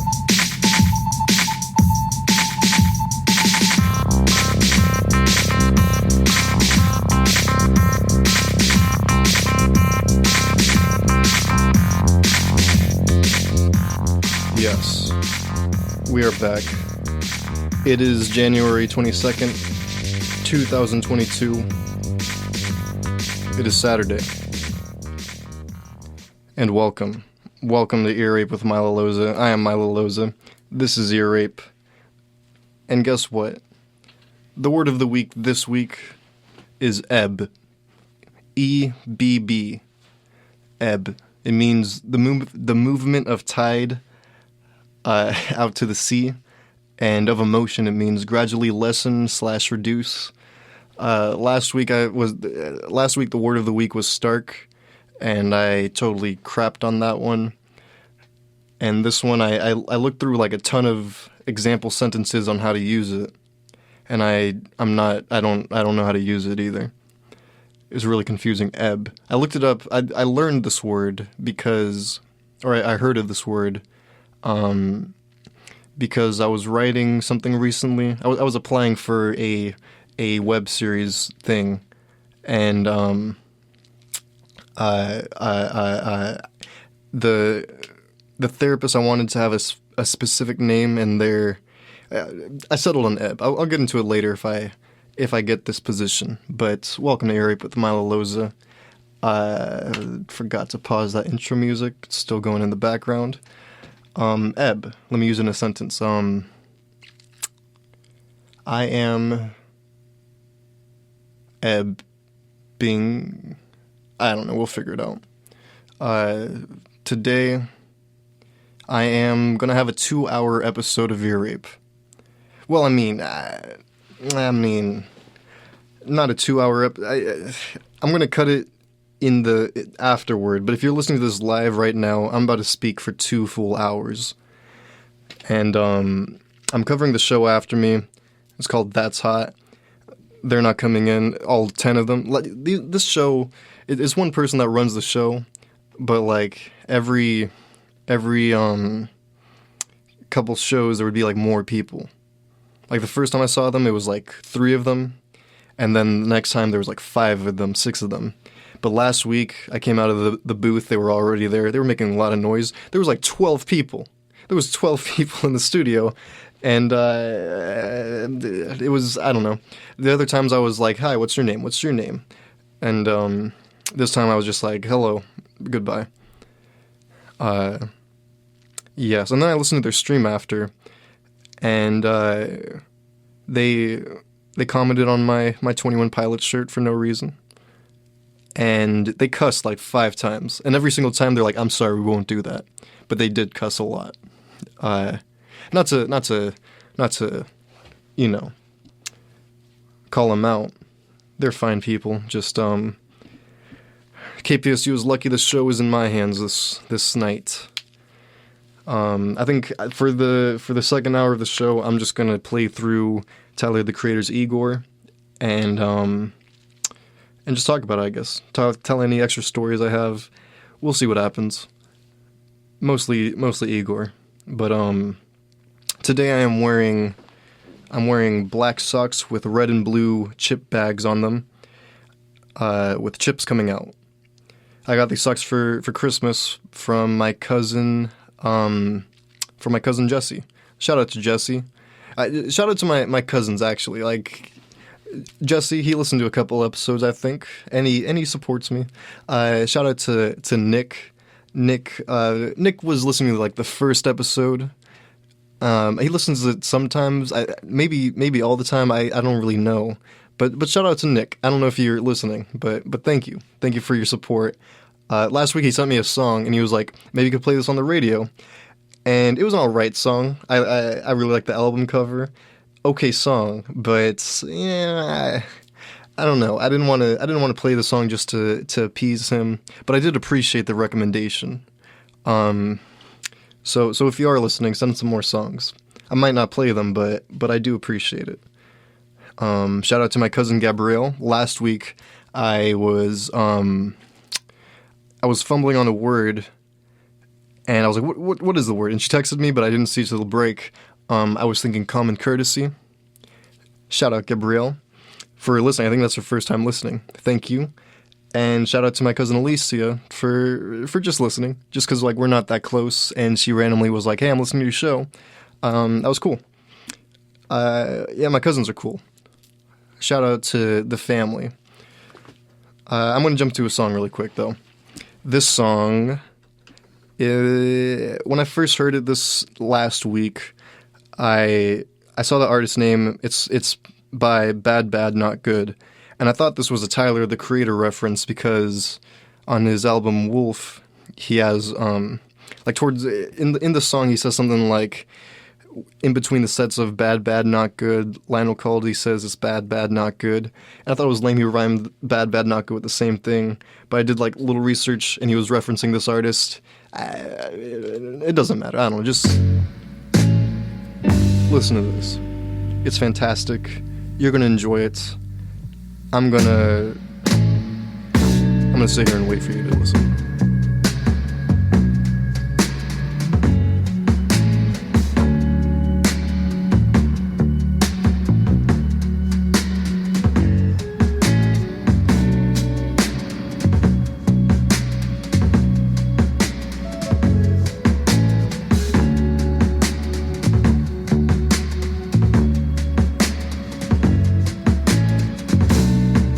I found you at the window again, looking out, watching the leaves falling in.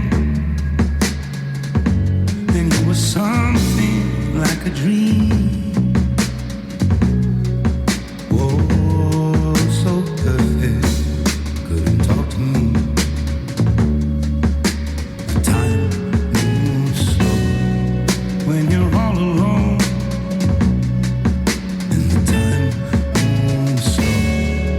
When you're out on your own, and the time moves slow. When you're missing a friend, and the time moves slow. When you get to the end, running away is easy. It's the leaving that's hard. Running away is easy. Running away is easy. It's the living that's hard. And loving you was easy. It was you leaving that's hard. But what was I to do? Just couldn't help myself falling in love with you. What could I say? Oh, if I had another chance to make you stay. 'Cause when you ran away, I knew just what you were thinking that day. You just didn't love me like I do, like I love you. The sad thing is we're better off this way. Time moves slow, you can't hear a thing. Time moves slow when you're lost in the dream. And the time moves slow when you wait by the phone. And the time moves slow when you're all alone. To run away is easy. It's the leaving that's hard. Running away is easy. Running away is easy. It's the living that's hard. And loving you was easy. It was you leaving that's hard. 'Cause when you're so alone, time moves slow. When you're so alone, time moves slow. When you're so alone, time moves slow.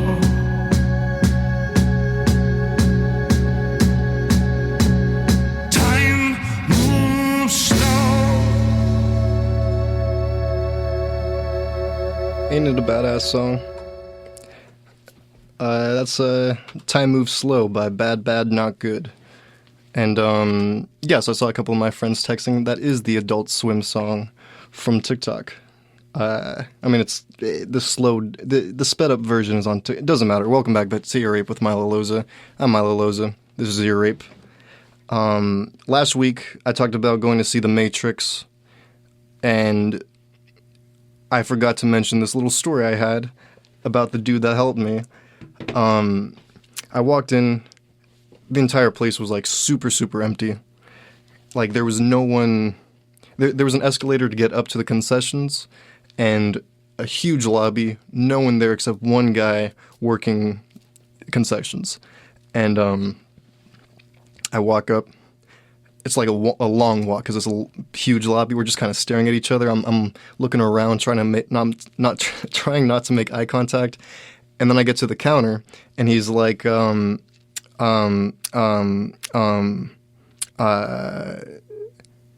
welcome to Regal." He yells it at me.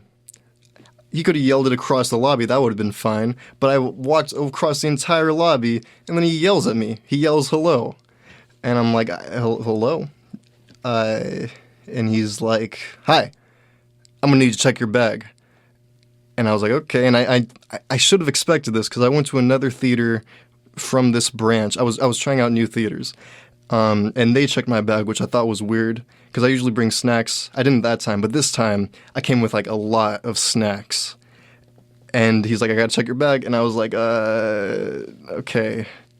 And I showed every single pocket and saved like the worst for last because I didn't want him to say anything. I was wondering if like maybe he'd be like, all right, you're good.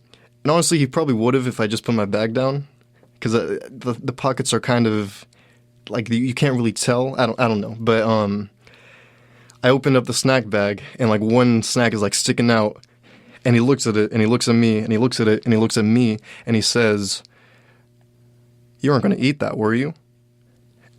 And I was like, no, why would, no, of course not. And he was like, good, because, we have a strict rule where, snacks aren't allowed. And I was like, of course, yeah, no, I've totally forgot that was in there. And he was like, yeah, because, most of the money we make is actually from concessions. So if you're bringing in snacks, then that's money that we're losing. And I was like, no, of course. Like I was actually about to buy a popcorn and a drink. And he was like, that's great. And he's like, you just got to promise not to eat that. And I was like, okay, I promise.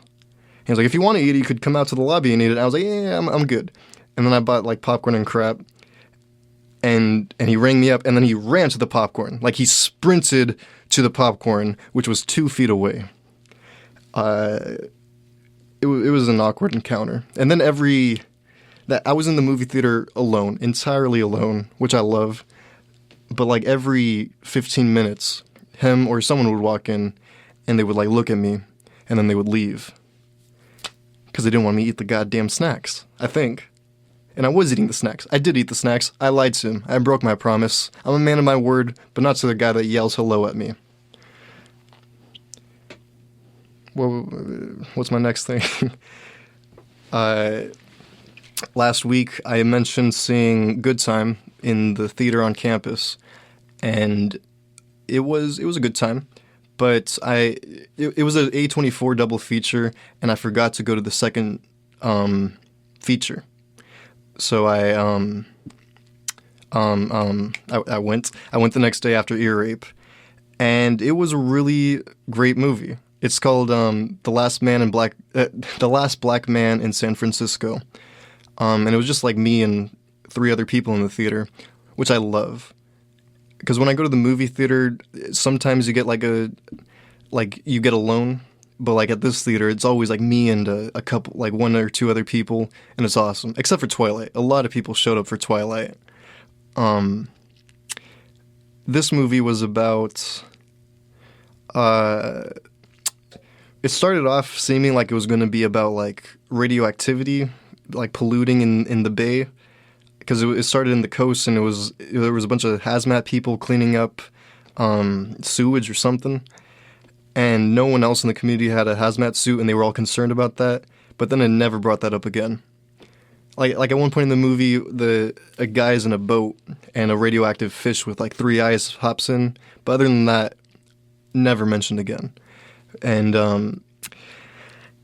I guess I gotta watch like an analysis on that or something, like figure out what was up with that. It was a great movie. I don't want to spoil the plot, but that seemed like it was going to be the plot, and it wasn't. It was about a dude trying to own a house, basically. I'll leave it at that. I highly don't recommend this movie, only because I'm not allowed to. If I was allowed to, but I'm not allowed to. Yesterday I watched My 20th Century at the same theater. It's a movie from Hungary, and I don't remember it at all. I remember thinking some shots were beautiful, but I was falling asleep through it. It was late. I got the latest showing, and I looked up like an analysis on it because I remember watching it and not understanding. But I think it was because I was like falling asleep and it's subtitles and all that. Because I looked it up, there was no analysis. I guess it's supposed to be easy to follow. I think I missed something in the beginning that confused me. But it was 100% on Rotten Tomatoes. So I think I'm gonna go try watching it again tomorrow. But last piece of no. Actually, it's like the penultimate media I want to talk about is Scream. I saw Scream this past Monday because it was mostly because campus was closed. Because usually I'll like walk around campus. I have my spot. I sit at my spot most of the time, and if that's locked, I have nowhere to go. I mean, I have my dorm, but my roommate's always there, and I like having my own little spot. So since I was at home the entire day, I left. I saw this movie, and it was pretty damn good. The new Scream. It really acknowledged like it overly acknowledged the fact that it's a reboot, remake kind of sequel, but I think it still did a good job in acknowledging it and being a good slasher film and like having a interesting story. Like in the beginning, I felt I understood who the killer was, but like through the middle of the movie, it almost confused me and kind of shocked me about... I'm not going to spoil it, but the new Scream is good, I'm here to say. But the final piece of media I'd like to speak about is Normal People, because I read this book this month, Normal People by Sally Rooney, and it was really goddamn... I was going to say interesting, then I was going to say good, but I don't know. I don't want to say it's really either of those things, but it was very both of those things, because I don't know. I just enjoyed it. I enjoyed Sally Rooney's writings, but the show was not up to par, because in the book, the chapters kind of, at least the earlier chapters, they're really awesome because they skip ahead in time and then they go it explains something further in the future, and then it kind of fills you in on what happened between the last chapter and that moment it just said, if that makes sense. So it kind of skips in time like that, then covers in between, and I think it's awesome. And I was really excited to watch the show. I didn't even know there was a show on it until I was halfway through the book. I was excited to see the show because I wanted to see how they did that with the skip forwarding in time and filling in. But they didn't do that. They just did a show. I don't know. It was stupid. I didn't like that. I didn't like that they didn't do the thing I wanted. And Marianne wasn't very Marianne. Like in the book, Marianne is very... she's very quiet, yet all this crappy crap happens to her. But in the show, at least in the beginning, she's really, she talks back to a lot of her peers in school, and just, she gets into detention and crap like that. But really, Marianne was just silent and getting bullied for no reason, and that's kind of the main thing, you know? Like, that's her villain origin story or whatever. I don't know. I was cramming the rest of the show last Saturday, because I wanted to talk about it on the show, but I was running out of time, and I'm kind of running out of time right now to talk about what I want to talk about. I have some interesting crap, I think. But I'm going to play a song. This next song is from The French Dispatch, a movie I talked about a few episodes ago. One of my favorite movies ever, I think. I saw it in theaters 3 times, and this part I've talked about a couple times, because the first few seconds when I saw it in theaters, when it would play, it would make me tear up a little bit. The rest of the song is alright, but these first 15 seconds, enjoy it.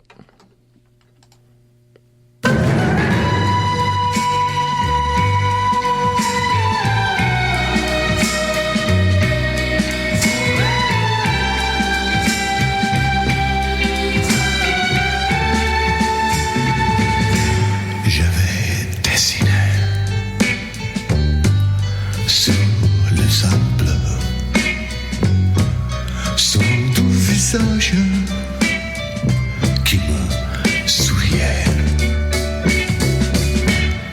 Puis il a plu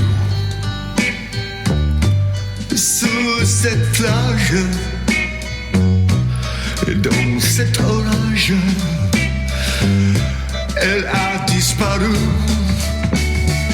Et j'ai crié.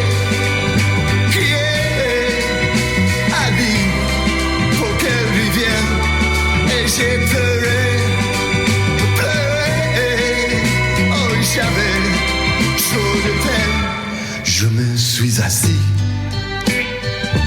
auprès de son âme, mais la belle dame s'était enfuie. Je l'ai cherché sans plus y croire, et sans son espoir pour me guider. Et j'ai crié, Ali, pour qu'elle revienne. Et j'ai pleuré, oh, j'avais trop de peine. Je n'ai gardé que ce doux visage, comme épave sous le sable mouillé. Ouais. Et j'ai crié, Ali, pour qu'elle revienne. Et j'ai pleuré, oh, j'avais trop de peine.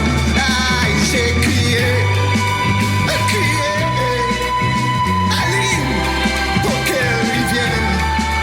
J'ai pleuré, j'avais trop de peine, et j'ai crié, Ali, et j'ai crié, Ali.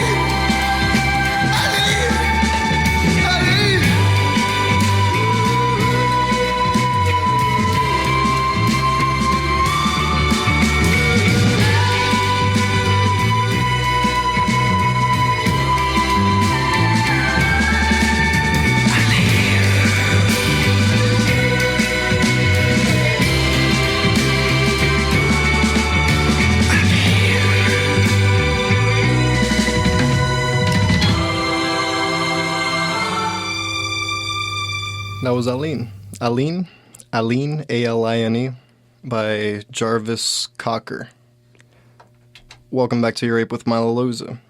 Over the break, I readjusted my little list here because I'm worried I'm going to run out of time in this episode, and in this little recording, I'd like to get this little part about comedy, my time during stand-up.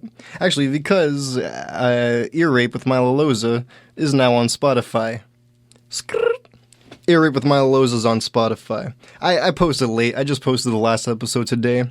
But I mean, it's a easier platform than KPSU. KPSU is so hard to find my recordings, so hard for people to listen to me. Even the live, sometimes, like when I listen to KPSU live, I have to refresh a lot because if I take my AirPod out, it'll mess it up and whatever. So I want to make sure this gets into the main number episode because I'm not posting half episode. It doesn't matter. Last Sunday, I went to my usual open mic. I go to 3 open mics, one Sunday, one Wednesday, one Thursday. This one on Sunday, I went there, no one was there. And this happens sometimes. Sometimes I just happen to be there before other people show up. And I went to the people working, I was like, is there the mic today? And they're like, yeah, there should be. It's later.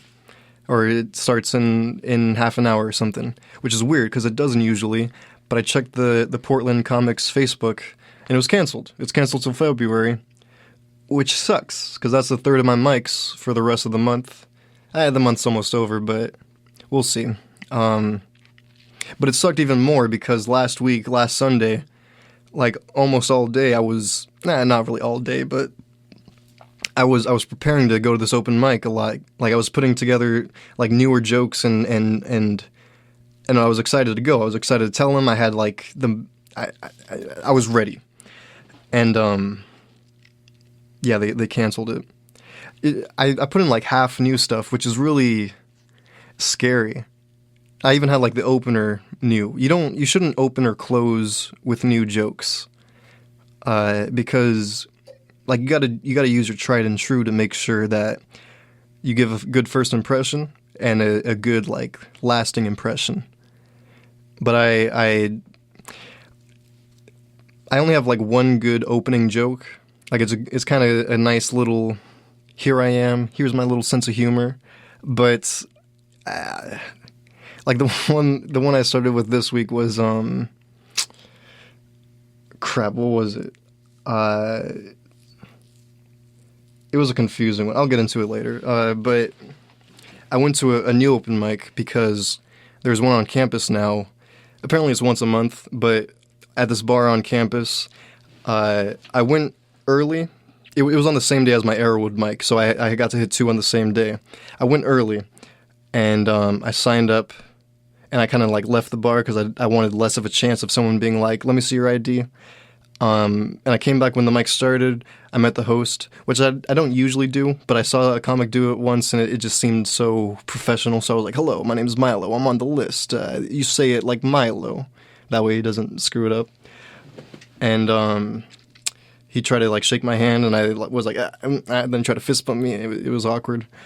And he had headliners at this show, which is weird. I mean, not weird, but like it's new. Like I don't...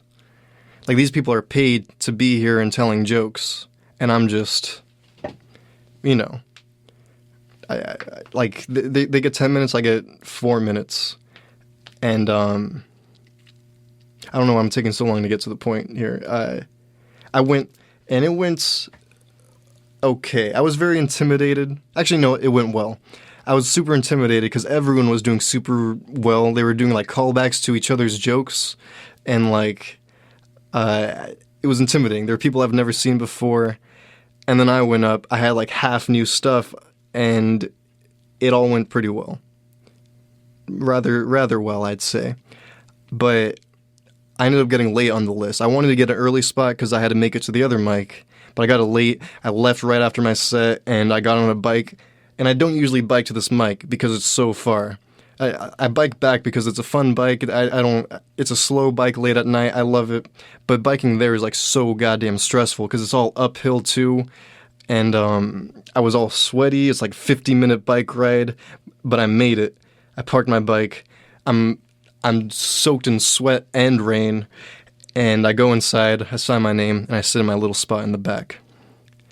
And there wasn't that many people there. It was pretty dead. And everyone was bombing. Like it was mostly like other comedians too, so like we usually bomb in that environment. and I was not excited to go because, new stuff. I hate bombing with new stuff. And I even went up. I had this little part where I forgot my joke, and I was like, I'm gonna pretend like I know my joke. And I stood there for a while, and it was like a good 10 seconds, and people were like thinking it's weird. And I was like, I'm trying to remember my joke. And I thought maybe it'd be like kind of a funny moment, but no one laughed. I waited like 30 seconds. I was there for a long time. And then I just checked my card.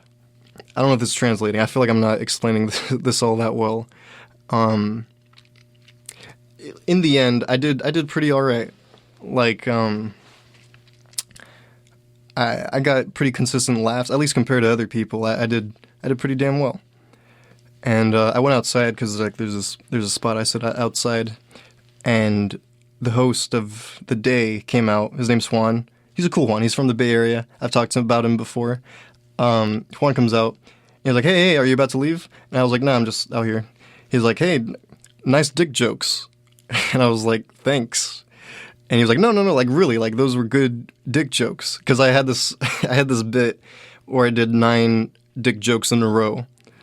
And they were all like the same. They were all like naming my son Dick because of this. And he was like, no, like they were dick jokes, but like they were like clever dick jokes, like they were smart, like they're stuff I've never heard before. And I was like, thank you very much. And he said like he got an example, and the one he said was my first one that I said. I say I want to name my son Dick. That way he never forgets where he came from. He was like, that's clever, that's good. And I said, thank you very much. That means a lot. And he was like, are you 21 yet? And I was like, not until April. And I don't know. I figured he'd ask if I'm 21 because he offered before to drive me to other open mics that I can't get to. And he's a cool guy. When he called me onto the stage, he said, my buddy, Milo Loza, which I noticed. Yeah, he's been very nice to me in the scene. And then while I was sitting out there, I was outside when he told me the compliments to my dick jokes. And then another woman came outside, another comic that's around sometimes. And she said, hey. And then I said, hey. And she was like, how you doing? I was like, I'm doing fine. It was really awkward. And she's like, I've been seeing you around, and I was like, yeah, I've seen you. What's your name? Said names. She was like, yeah, you come to open mics with your dad. And I was like, yeah, I did once, yeah. I thought it was weird that she remembered. I told her, like, it's weird that you remember because that was back in, like, June. It was when I was visiting Portland with my father. And we stopped by for an open mic. It was a long goddamn time ago. I was like, I can't believe you remember that. And she said, yeah, I kind of have a photographic memory. And I was like, what? You have a photographic memory? Really? Like, that's so cool. And she was like, well, not really. Like, I have a photographic memory with faces. And I said, oh, cool. And then I didn't know what to say. And so I was like, when did you start comedy? And she said, 2 years ago. And then I gave my little explanation, and it was awkward. Then eventually she flicked her cigarette and went back inside. And I checked the cigarette. It was like half full. She just wanted to get out of conversation with me. And it was fine. I wanted to get out of conversation too. I could have just walked inside. I didn't have a cigarette or something, but yeah, that also happened. And then this other black girl, that she's there all the time. I really like her jokes. Her name, crap, I don't know. But she had a joke where she said,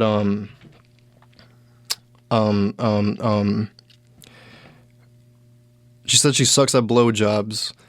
Like, when she does it, it's less of a blowjob and more of a blow internship. And I was dying at that joke. Like, I don't usually laugh that much at people's jokes, but for some reason, that really got me. And I was in the back.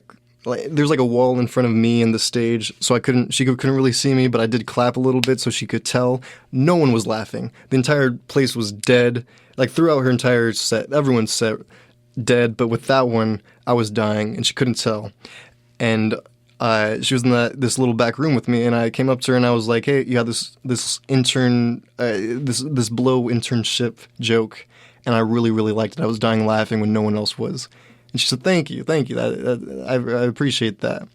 And she said she was kind of upset that her abortion joke didn't go that well, and I forgot what it was. I asked her to repeat it, and it was something like she said. She was like, "I like to make a lot of jokes when I'm having sex. I like to laugh during sex." And my guy thinks it's really annoying. Like, he'll be like, why are you so wet? And I'll be like, "It's because I just got an abortion." And she was like laughing as she said it, and I was like, like, it's kind of funny because it's just kind of out of nowhere. It's funny just out of shock value, but it's not really. Like, there's not that connection of this plus this, you know what I mean? And she was like, yeah, I kind of get that. Maybe if I said, like, another word instead of abortion. But I could tell she wanted to keep abortion in it. And I tried to think of something, but I couldn't. So I was like, I sat back down on my own.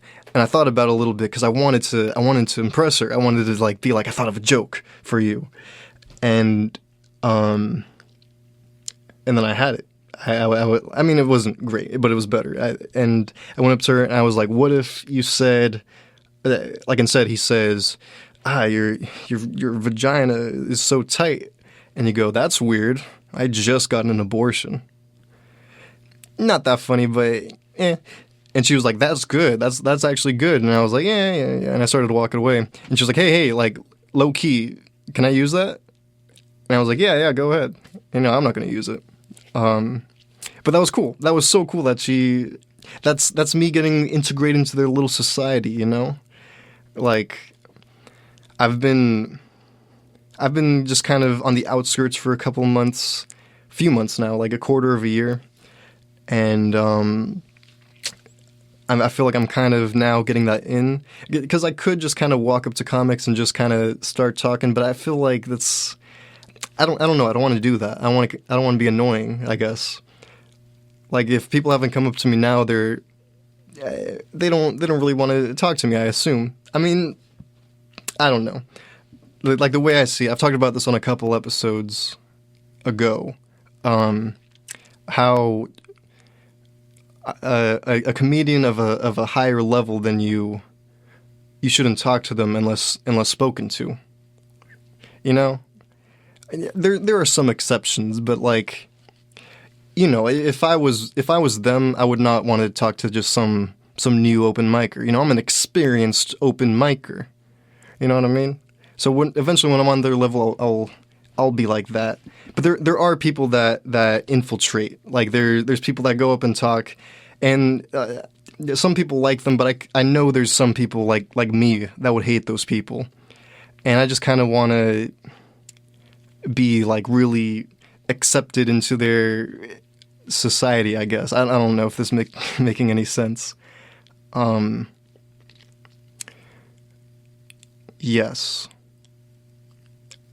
Next open mic, Thursday, Dante's, 4 p.m. I told my jokes, super dead there. And I did better than most people, I'd say, which is rare for Dante's. It's rare to do well at all at Dante's. But yeah, I think I did better than most, I think. And I came down. Actually, my first joke that I told it's this joke that I've had for a long time. Like, it's one of the first things I've written.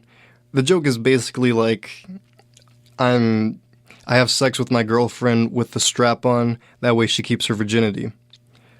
Or that way I keep my virginity and keep her happy. And the way I, like, went about telling this joke was a little... It's hard to transform into a joke. That's more of a tweet that I had.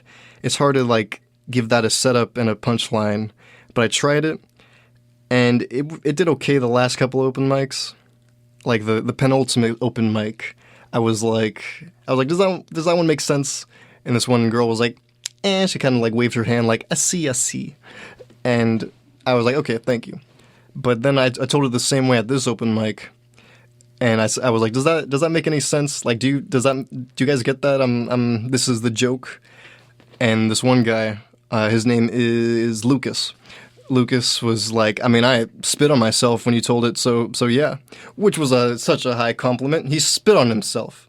He spit on himself for me. I made him spit on himself. I made a man spit on himself through a joke. That was very nice.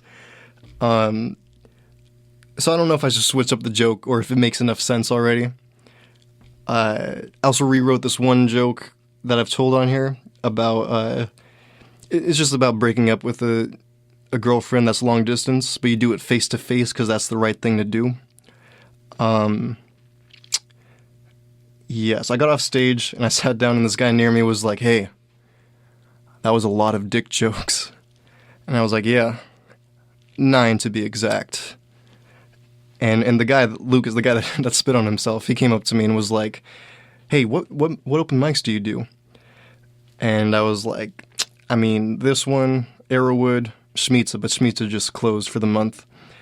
And he was like, you got to try like East Bar, East Side, whatever, this one bar on East Side.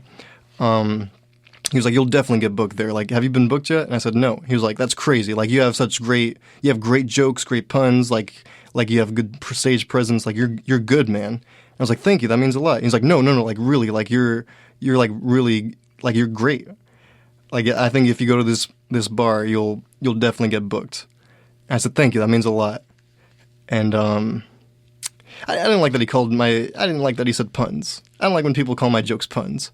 It's true, some of them are puns, but I don't like that. It's insulting to me, I guess. Like, a couple months ago, the guy that got on stage after me, he was like, you guys want to hear more puns? Like, just kind of making fun of me for having a lot of puns in my set. And I hated that. I hated when he did that. I went through my set and I took out like every little thing that could be considered a pun because he said that. But this guy was like, you have good puns. And what is a joke if not a pun? You know, like, a pun is taking one word and looking at it with two meanings, and a joke is taking two ideas and connecting them. So it's kind of the same thing in a way. But my puns are just smarter, I guess, whatever. Yeah. I got my slice of pizza, because Dante's gives you a free slice of pizza as a comedian. And as I was eating it, the host came up to me, and he was like, hey, nice set, I thought you left. Like, he was happy that I was still sticking around. And I was like, nah, I'm here. And I said, by the way, you're doing great. Because usually this guy, he does terrible. I never see him at any other open mic, so I'm pretty sure he's not practicing other than hosting this mic. But he gets up, he tells like, I'll give him this. He has a lot of new jokes, but they're usually pretty For the past like 2 months, he's been talking about how his girlfriend is sleeping on the couch. Like, literally, he starts off like, my girlfriend's still sleeping on the couch. And like he's been saying this since Thanksgiving. So like the longer it gets, the funnier it is. And he just has like a ton of jokes about his girlfriend and him not getting along. Anyway, this day he was doing really well. Like he had like a couple really good jokes that I really liked, which like I never like any of his crap. I like him as a person. His jokes aren't that great, but he had great ones. He was making people laugh like throughout, and I was like, "You're doing great, man." And he was like, "Thanks. It's because I'm not drunk or high today." And I was like, "You're usually drunk or high?" And he was like, "Nah. I mean, like yeah, but no, not today." And I was like, "Cool, good. Well, you're doing well. Keep it up." I think that's it. I think that's all from that. I think I could have. I got more time, but I'm being integrated into the Portland Comedy Society, which is so cool. Like last week at Arrowwood, it was super empty. All the comics were talking, and I was just like on the side. I was like a little left out, to be honest, but I didn't mind. I was just like kind of eavesdropping on the side, and they were just chatting, and I think at one point the the black girl was like, I think she said something like, you hate this because of this, or you don't like me because of this. And he was like, what? No, I don't like you because I'm racist. And like that was super funny, and that's like one of the funniest things I've heard in Portland. That probably didn't translate well how I just said it, but just like how it was kind of edgy, I guess, because he's saying like I don't like you because I'm racist, but obviously joking. No one around Portland State University would say that. Like no one I've met has like such a has an edge to them, I guess, except these comedians. And I'm excited for them to kind of wave me over, like Johnny Carson, wave me over and join their group. Cause like, yes, I don't know what more I have to say about that. I want to play a song. I'm tired of talking. I've been talking for too goddamn long. I got put in my password again. This next song is by Mojo with a D, Modjo. It is called Lady. Hear Me Tonight. Enjoy.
you see, you're my delight.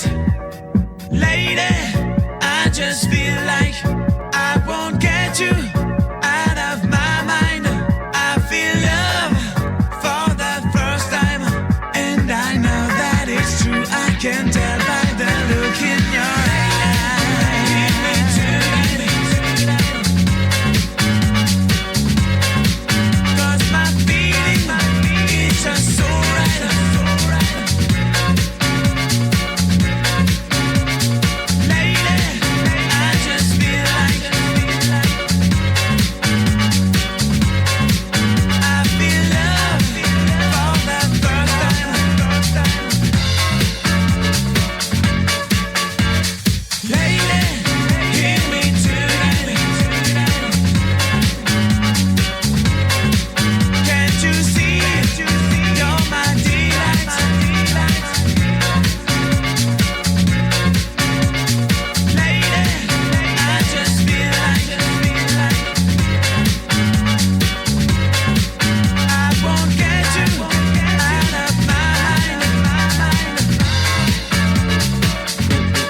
That is Lady Hear Me Tonight by Mojo.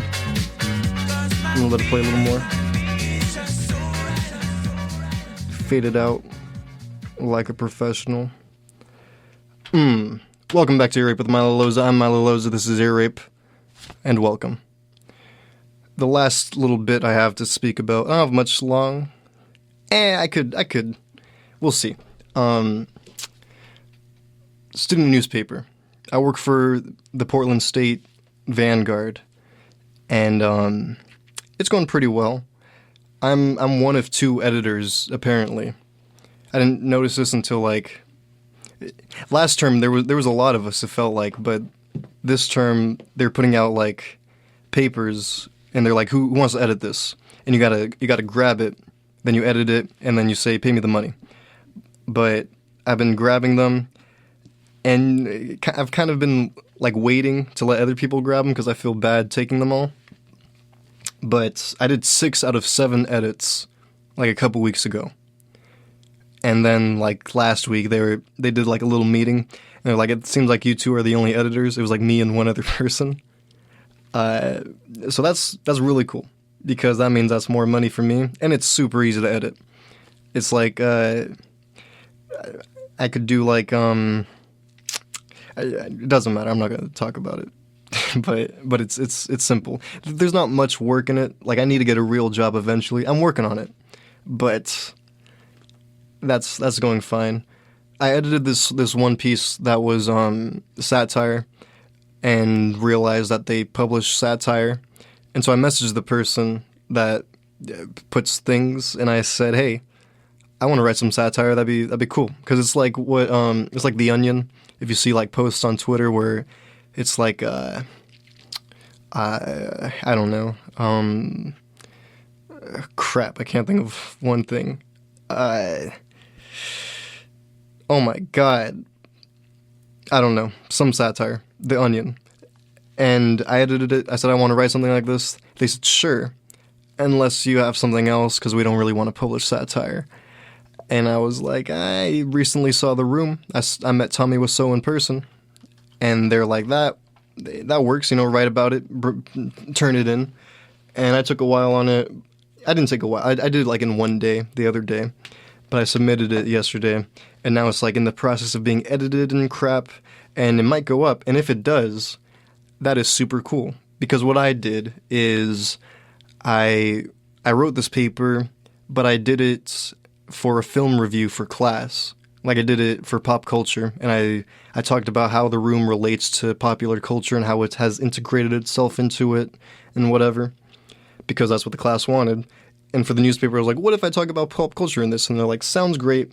So I submitted that paper to the newspaper. I'm going to submit it in 2 weeks because I have it done super early for this class now.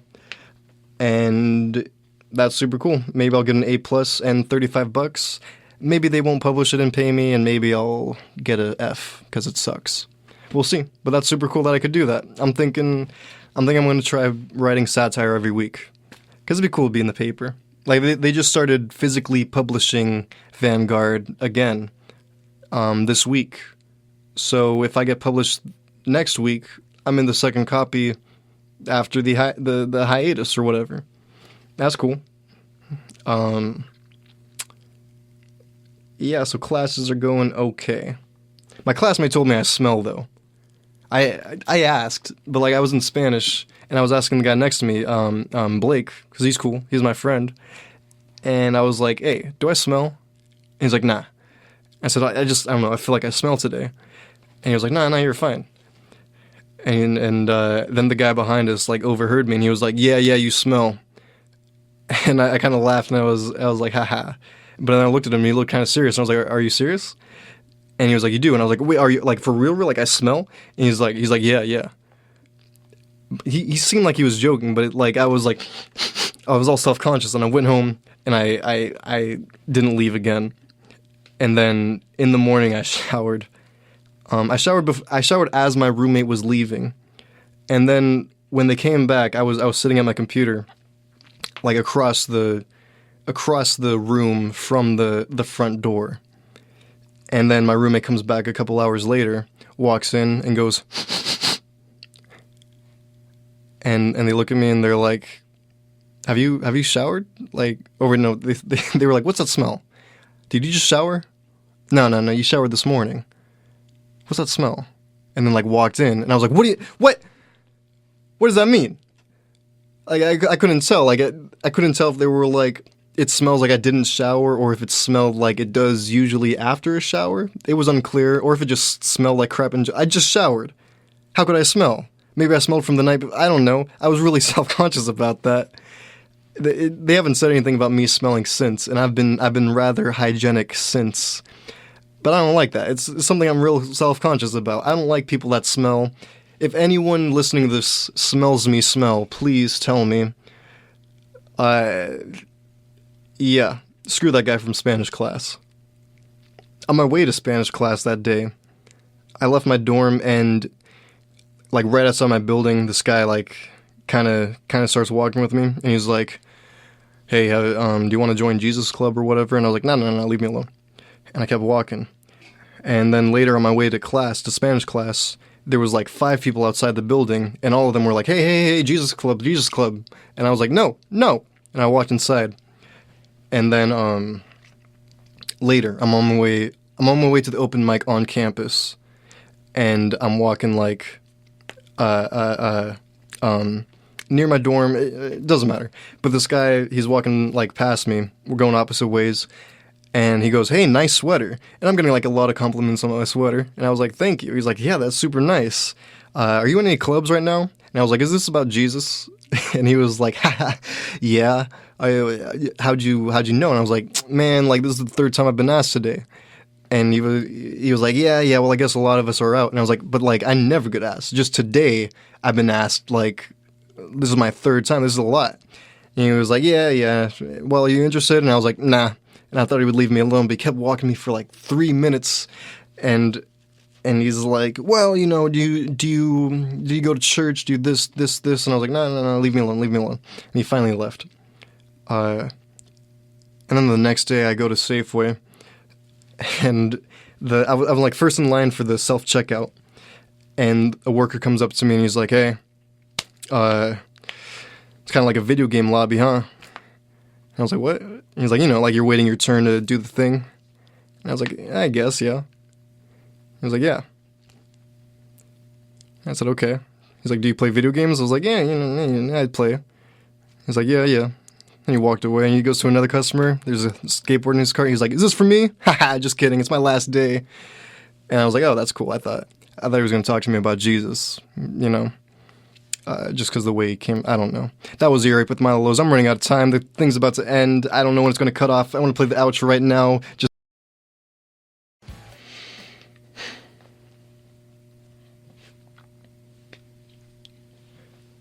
broadcasting since 1994, you're listening to KPSU, Portland's College Radio, streaming worldwide, 24/7 at kpsu.org. Disclaimer. The views and opinions expressed in the following program do not represent KPSU, Portland State University, or any of our participating affiliates. Listener discretion is advised. And welcome.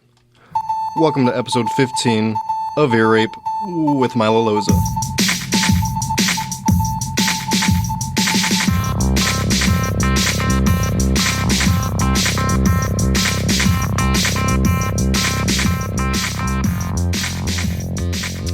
Yes. We're here. It's Ear Rape. It's Saturday. It's 10 p.m. I'm broadcasting live from Portland, live from KPSU station. Hello, everybody. Welcome to Ear Rape with Milo Loza. Whenever I listen back to these episodes, I say that way too much, which is fine. Because when you think about it, like on the radio, people are... I mean, this isn't the radio, because we got kicked off of the airwaves years ago, apparently.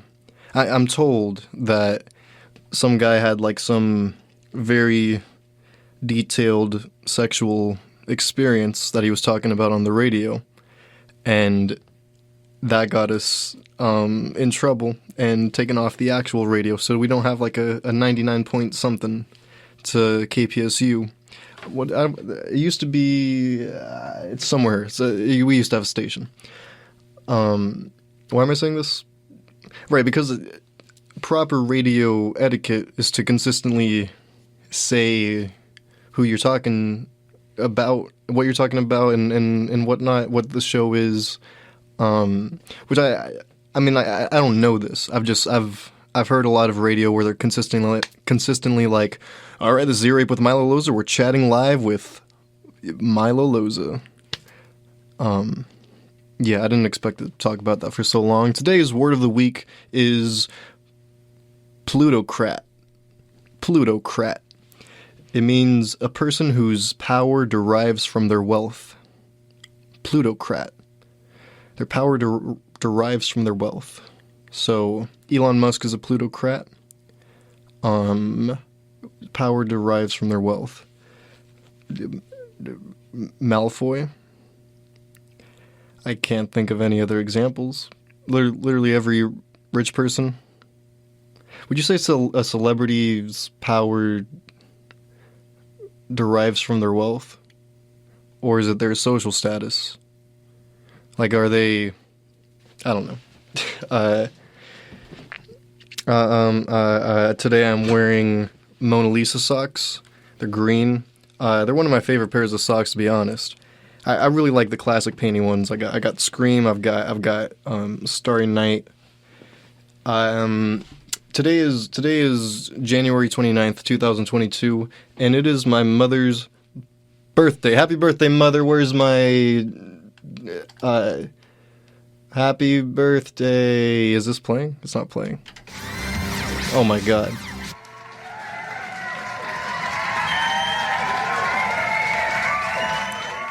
That one goes out to my mom. It's still going. Oh my god. Yeah, good. Thank you to my mom.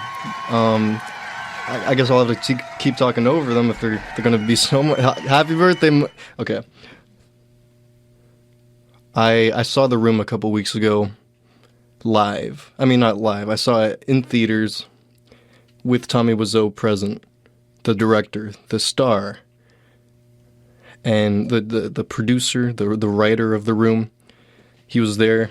I got a picture with him. I got him to sign my underwear. A guy fainted on my backpack. I talked about this before, but I talked last week a little bit about how I might publish it to the paper because I'm turning it in for a grade, which actually was turned in yesterday. But I turned it in last week to the paper, and they published it this past Wednesday, which is cool. I haven't seen it physically. I don't know if it is physically out there, but that's cool. I have a little thing published on PSU Vanguard, the student newspaper that is written by me. It's about The Room. It's about pretty much why The Room is popular. I try to do it around pop culture because it's meant for my class. But it's cool. Check that out if you want to. My friends were praising me about it, which was great because I don't write much. It's weird to be a creative writing major and say I don't write much, but I don't know. I'm able to. That's why I'm in this major, but I just don't often do it. I want to write more satire for the paper, but this one guy named Wyatt keeps writing satire. He keeps writing about like Elon Musk, the plutocrat, and just, you know what? Actually, I think that's where I got this word, plutocrat. I think I was editing his, because I'm a copy editor. I think I was editing his piece on Elon Musk going to space. It was some satire about how I don't know, who cares, but in it it's a plutocrat, and that's where I have this word. Little behind the scenes there. Is this? Sorry, I feel very slow. I'm not too prepared, I guess. Last week, if you remember, Friday night I went to go see a movie on campus. It's usually when I go to see this movie. I watched it, but I fell asleep, so I wasn't able to talk about it. But I went and saw it Sunday, the day after Ear Rape last week. It was called My 20th Century. I wanted to watch it again because on Rotten Tomatoes it had 100%, and it's just some Hungarian movie with subtitles. I I still didn't understand it. It made no sense. I enjoyed the cinematography. There were some beautiful scenes in there and whatnot, but yeah, I didn't understand the story. There was like girls separated. I don't know. It wasn't that great, I'd say. There was some beautiful shots, but other than that, I do not recommend My 20th Century, not only because I'm not allowed to. Monday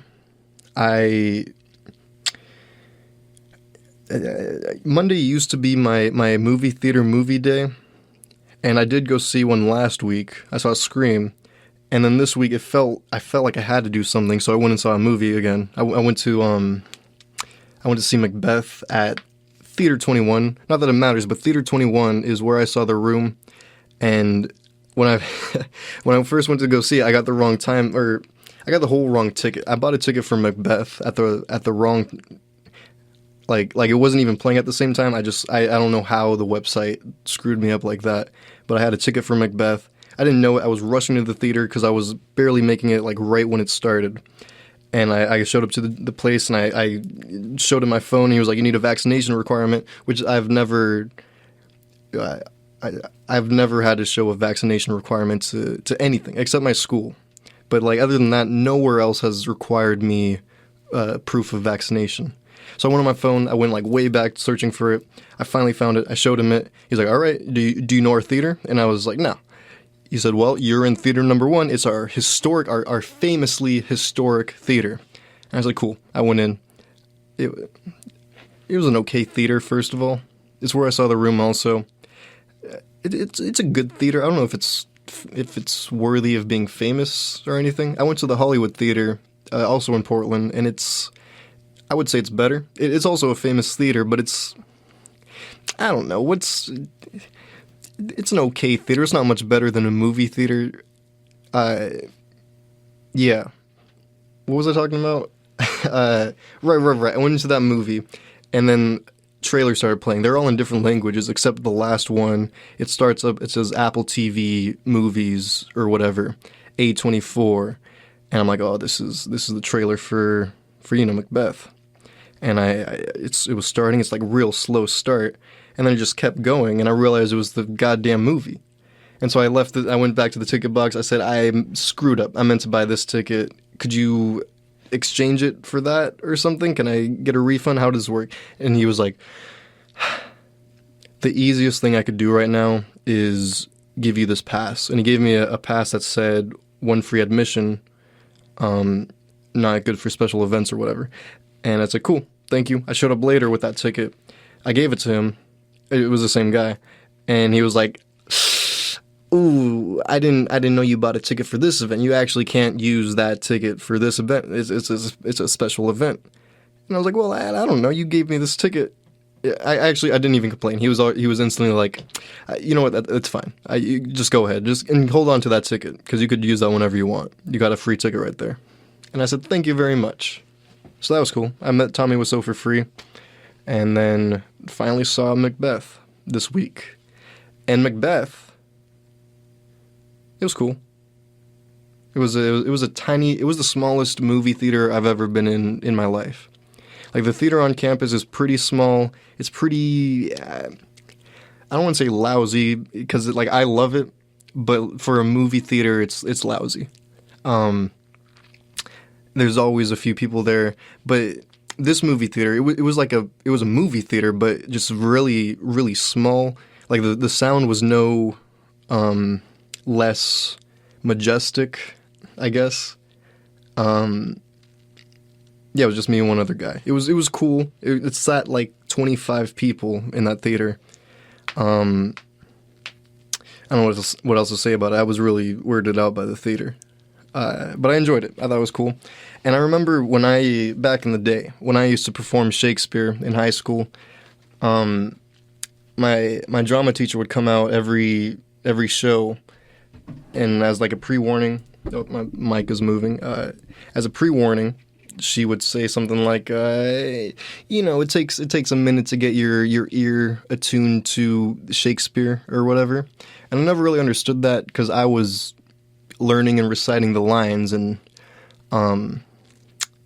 I guess my ear was already kind of attuned. I knew what was going on in the show, so it was hard for me to see from a third-person point of view. But now, since I don't really watch or read Shakespeare on my own, now that I'm seeing it and they use like the text, I think it's actual. I feel like they've moved some stuff around. I don't know, but it was cool. It was cool to see Shakespeare. I never see Shakespeare. I saw it in plays before, but plays were hard to understand, and I usually would blame it on the actor because they don't say the words well enough for me to hear or understand. I don't know. But in this movie, I guess I kind of found more that is just Shakespearean is just like normal English, like it's just embellished English. It's kind of like poetry. Well, wait, I don't know if I mentioned this, but I'm reading this book for my fiction class. I feel like this is all very boring what I'm saying, but I'm very into what I'm saying. I'm into this fiction class, and we have this optional book that we're reading that I am reading, and one of the first things it said was that when you're writing, some people say that you shouldn't use words like said and asked, like he said this, asked this, because people say you shouldn't use it because you should use fancier words because you know those words, you're smarter and whatever. But this book argued that you should keep using said and asked and repetitive kind of words like that because they're almost invisible. Like a person reads so often that they see those words so often that they just read over it. And it just kind of is interpreted instantly. Kind of like, I don't know if what I'm saying is coming across, like sound, I guess. How when you hear a sound, you just know what the sound is. You don't think, it could be this. You just know.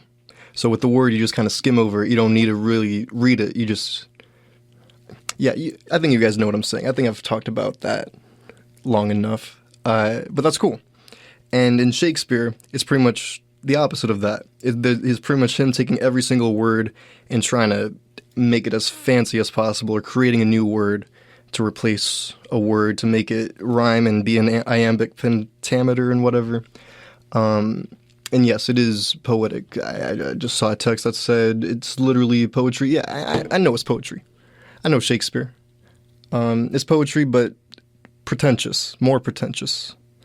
Poetry is just pretentious. Like, they could just say said and. I'm running out of time. I don't know why I'm talking about all this for so goddamn long. A third movie I watched. I don't usually watch 3 movies, but I did. I watched Don't Look Up because it's been out for like a month and a half. Haven't seen it yet. And I was really excited for it to come out until it came out. Then I don't know. If you don't know, this is a movie with like a ton of really big stars. Like Leo DiCaprio's the main person, and Jennifer Lawrence. I'm not going to name the people, but it's about a meteor coming for the Earth, and the world is warned, but no one believes them. And there's like a plutocrat that's like running everything and ruining the world and all the. It was good. It was a good like metaphor for our world, I suppose. Like, I think it's a very good contemporary movie, but it's not a great like. It's no Forrest Gump, you know what I mean, or Titanic. It's not going to stand the test of time, but it's a extremely good movie that almost everyone should watch right now. It's kind of it reminds me of Inside, because Inside to me was the only good piece of pandemic art that I've seen, and this is the second piece of pandemic art that I've seen. I don't know if this was written all based on the pandemic and whatever, but it feels very pandemic themed, and I think it's very cool and important even. But yes, it's a satirical film. The film started off with a quote from Jack Handey, which is really cool. Jack Handey is an old writer on SNL. He He had thoughts and what was it? Thoughts and prayers? Deep Thoughts with Jack Handy on SNL, and the book Deep Thoughts, which I tried to buy a couple months ago, but it was nowhere in Portland. I even called like bookstores and crap. It's nowhere, and I didn't want to order it, so Jack Handy. He's cool. He writes cool stuff. He has stuff on SNL, and the movie started with one of his quotes on the screen, which was cool because I recognized it. I never recognized those stupid, pretentious quotes, but it was, I want to die peacefully in my sleep like my grandfather, not screaming in terror like his passengers. Jack Handy. It's cool. The movie was basically seeking a friend for the end of the world, but like political. And with that, we're going to jump into a song. This song, I just turned that down for no reason. This song is, it's a good song. It's by, I don't remember what their name is. Just enjoy it. Hi, my name is, what? My name is, my name is, it's named Sadie. Hi, my name is, my name is, what? My name is, it's named Sadie. Hi, my name is, what? Excuse me. My name is, it's named Sadie. Can I have the attention of the class for 1 second? My name is, it's named Sadie. Hi, kids. Do you like violence? Wanna see me stick 9-inch nails to each one of my eyelids? Wanna copy me and do exactly like I did? Try sit and get fucked up worse than my life is? My brain's dead weight. I'm trying to get my head straight, but I can't figure out which Spice Girl I wanna impregnate. And Dr. Dre said, Slim Shady, you a basic. Why's your face red? Man, you wasted. Well, since age 12, I felt like I'm someone else, cause I hung my original self from the top bunk with a belt. Got pissed off and ripped Pamela Lee's tits off and smacked her so hard I knocked her clothes backwards like Chris Paul. I smoke a fat pound of grass and fall on my ass faster than a fat bitch who sat down too fast. Come here, slut. Shady, wait a minute. That's my girl, dawg. I don't give a fuck. God sent me to piss the world off. Hi, my name is, what? My name is, my name is, it's named Sadie. Hi, my name is, my name is, what? My name is, it's named Sadie. Hi, my name is, what? My name is, my name is, it's named Sadie. Hi, my name is, my name is, what? My name is, it's named Sadie. My English teacher wanted to flunk me in junior high. Thanks a lot. Next semester I'll be 35. I smacked him in his face with an eraser. Chased him with a stapler. Stapled his nuts to a stack of paper. Walked in a strip club. Had my jacket zipped up. Flashed the bartender. Then stuck my dick in a tip cup. Extraterrestrial. Running over pedestrians in a spaceship while they screaming at me. Let's just be friends. 99% of my life I was lied to. I just found out my mom does more dope than I do. Damn. I told her I'd grow up to be a famous rapper. Make a record about doing drugs and name it after. You know you blew up when the women rush your stands and try to touch your hands like some screaming Usher fans. This guy at White Castle asked for my autograph, so I signed it. Dear Dave, thanks for the support, asshole. Hi, my name is, my name is, my name is, it's named Sadie. Hi, my name is, my name is, my name is, it's named Sadie. Hi, my name is, my name is, my name is, it's named Sadie. Hi, my name is, my name is, my name is, it's named Sadie. Stop the tape, this kid needs to be locked away. Get him! Dr. Dre, don't just stand there, operate. I'm not ready to leave, it's too scary to die. I'll have to be carried inside the cemetery and buried alive. Am I coming or going? I can barely decide. I just drank and fit the vodka. Dare me to drive? Go ahead. All my life I was very deprived. I ain't had a woman in years, and my palms are too hairy to hide. Whoops. Clothes ripped like the Incredible Hulk. I spit when I talk. I fuck anything that walks. Come here. When I was little, I used to get so hungry I would throw fits. How you gonna breastfeed me, mom? You ain't got no tits. I lay awake and strap myself in the bed with a bulletproof vest on and shoot myself in the head. Bang! I'm steaming mad. And by the way, when you see my dad, yeah, tell him that I slit his throat in this dream I had. Hi, my name is, my name is, my name is, it's named Sadie. Hi, my name is, my name is, my name is, it's named Sadie. Hi, my name is, my name is, my name is, it's named Sadie. Hi, my name is, my name is, my name is, it's named Sadie.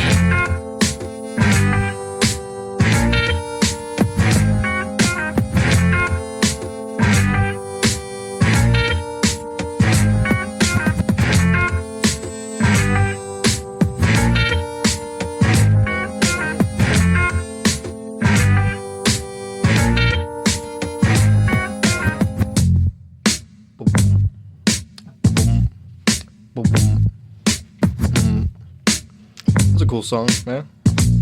You guys liked it. I know you liked it. I'm gonna let it keep going, keep playing. It's got a couple more seconds. It's almost done. Welcome back to Europe with Milo Loza. I'm Milo Loza. Crap, you just heard a little bit of the next song. That's embarrassing. Welcome back to Europe with Milo Loza. I forgot to plan what I'm doing next. That's great. I like that song. My Name Is. I started listening to that. That's My Name Is by Eminem, if you don't know. I started listening to Eminem back in, like, 3rd grade. And I remember it just being, like, really badass. I remember feeling badass at the time just because, I don't know, you know how rap makes you feel. It just makes you feel badass for some reason. And that's how I was as a little 3rd grader listening to Eminem. I was only into like no more than 10 Eminem songs, but I was really, really into those few songs. I've been watching Portland die lately. Like less and less people in stores and places getting shut down or open mics getting canceled at least. I've been wandering around the malls. It's really sad. I don't know if I've talked about this. I sometimes will wander around a mall, and it's just really sad watching places die. Like every other store I would walk in, they would come up to me and be like, "Hey, by the way, everything's 50% off. It's our going out of business sale. So yeah, this is our last day open." And it's sad. Bath and Body Works went out of business. That's the one I was in that they told me that. Bath and Body Works went out of business. And Vans, H&M went out of business at the mall. H&M. Yeah, it's weird. Like in San Jose, back in my hometown, the malls were pretty poppin', I'd say. They were pretty popular. There was not one empty store. It seemed like pretty good real estate for a business. But these malls are all dying. I know of 3. I don't know if there's more, but there's one. I'm not going to talk about it. They're all dying though, except one. One's doing okay. I was at the gumball machines because I've been. Whenever I use cash, I get change, and usually in my car I'll like dump it into my change pile. But now what I'm doing is I'm keeping the quarters and I'm just putting the other change in tip jars whenever I pass by them. And I took a handful of quarters, like 4 quarters, and I kept them in my pocket in case I went to the mall because they have the gumball machines. And I don't know if you guys know this, but gumball machines have gone up twice as much. It costs twice as much. It costs 50 cents to get a gumball at some machines. Isn't that crazy? 50 cents? The reason a gumball is 25 cents is because of the convenience of being able to have 25 cents. Like it's 1 quarter is such a simple amount to have on you. You know what I mean? I say you know what I mean too much too. I've noticed that. I'm noticing these things. I've listened to these past episodes. I'm tired of hearing myself talk. This show is so goddamn crazy. I don't talk to anyone during my week. I just kind of experience a week and then I come here and I live. And I talk about the living I did, and it's weird. Anyway, I was at the gumball machine. I put in a quarter, chewing my gumball, and I'm walking away. And these 2 kids were walking up, and one of them was like, "Hey, you got some quarter?" He was like, "Hey, you got an extra quarter on you?" And I was just gonna be like, "Nah," and just walk away because that's what you do. And I did. I was like, and I started walking away. But then I was like, wait a minute. Actually, I do. Yeah, I got some change. I reached in my pocket, pulled out like 3 quarters for them. And he was like, what? Seriously? Cool. And I was like, yeah, have a good day. And I left. That was really cool to me. I just tossed some kids at some quarters at the kid. Like I would love that as a kid. When I was walking away, honestly, the whole day I was like, I'm such a cool guy. I just gave that kid 3 quarters. Like to a homeless guy, I don't like giving them my change because the kids love it more. The homeless people, they've had a lot of money in their life. They've lost it all, but they've had a lot. These kids, this is all they have. This kid only has 75 cents to his name. Probably shared one of the quarters with the other kid. He has 50 cents to his name. Spent it all in that day. I wouldn't deny him a quarter. I would have easily. There's been a lot of Jesus people lately, and I've been denying them left and right. I mean, that's not true. I've denied one, but like a lot of them come up to me left and right. And I was at the where was it? I think I was just on campus. I was walking by. Another one of them were like, "Hey, are you in any groups? Can I talk to you for a second?" Blah blah blah. And I just went, "Nah, no, thank you," and I walked away. I felt so badass. Nah, no, thank you. They're really annoying. I don't know why they didn't used to be here.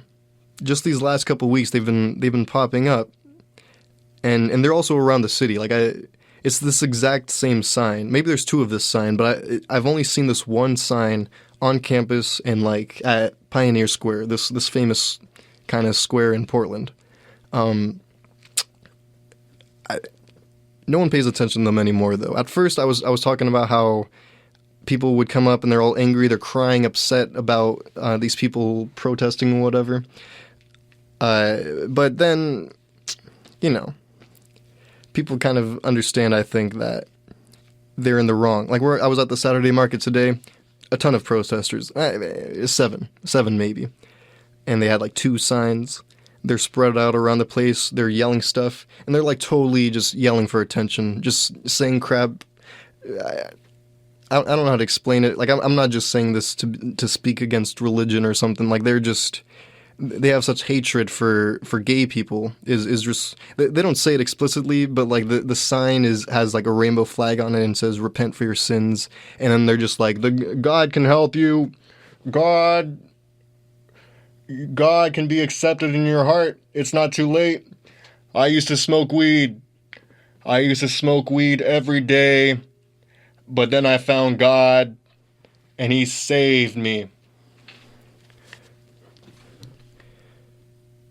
In pop culture, I wrote that paper. I turned it in today. It was due yesterday. It was due last night at midnight. I wrote it last week and a half ago. And I turned it in late. I turned the paper in late. And then I like put a little comment. I was like, I don't know if this means anything to you, but I wanted to send her the paper in the newspaper and be like, I finished this. I did it on time. But I didn't want to know I published it. I felt weird about it for some, I don't know. So I just kind of said, I'm not actually turning this in late.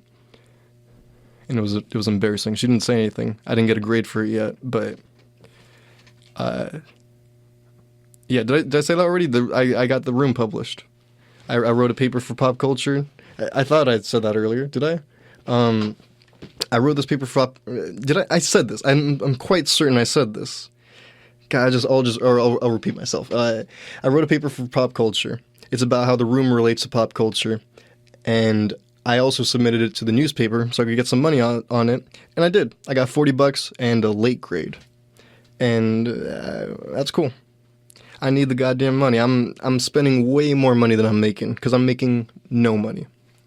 I guess the student newspaper is something. I haven't gotten paid yet because I get paid at the end of the month, so it doesn't feel like I'm making any money at all. But that's all I've been doing. I'm just losing money here. Yes. I need a job. I think I'll have enough to like make it to the end till summer, but then I have to get one back at home, and I don't want to go back to my old job because they didn't have me.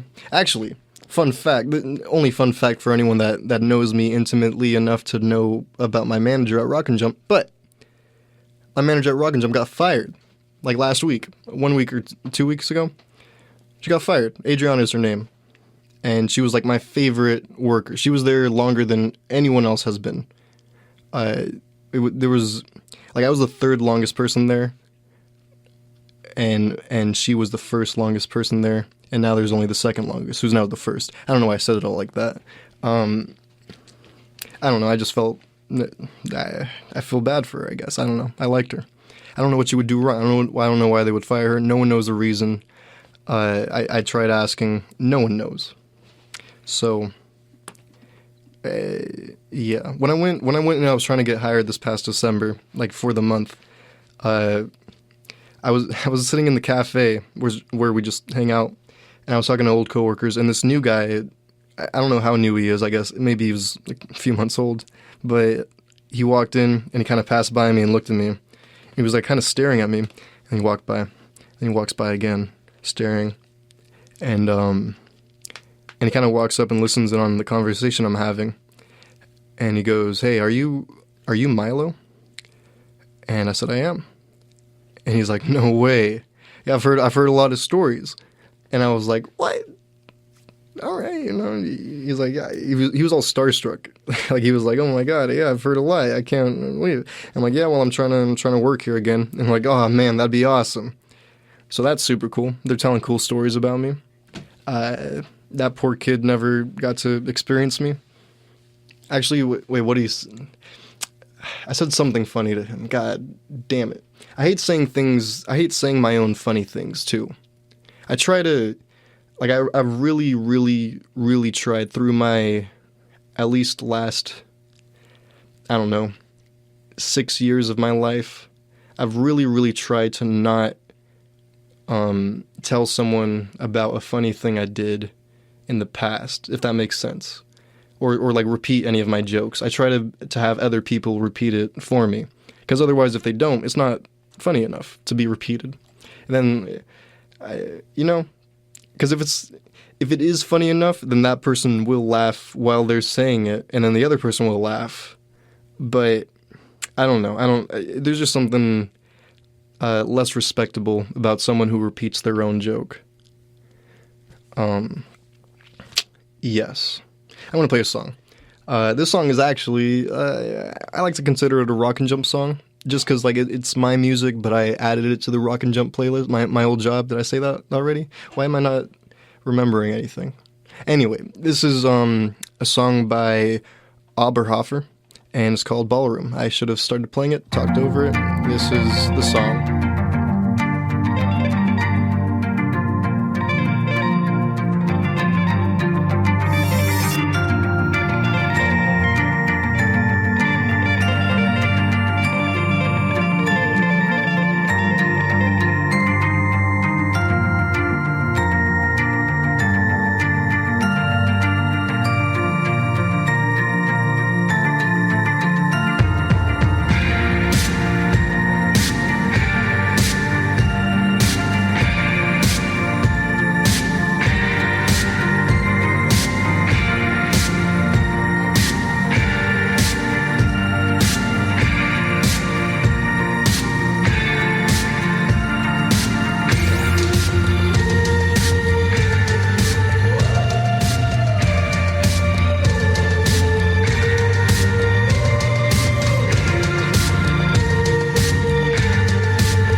like a ballroom floor.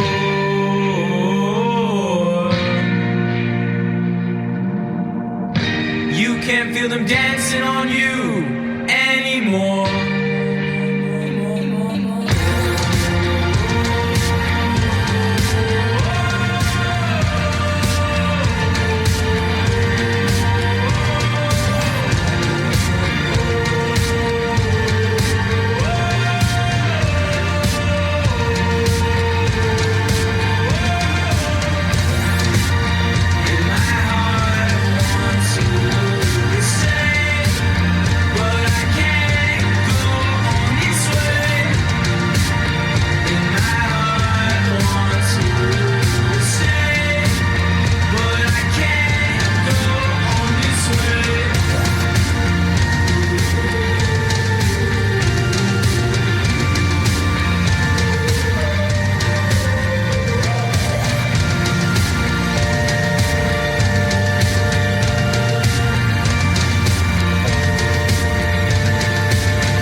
KPSU is proud to present French duo Polo and Pan, January 30th at the Crystal Ballroom right here in Portland, Oregon. COVID vaccination and masks required. Please see venue website for more details.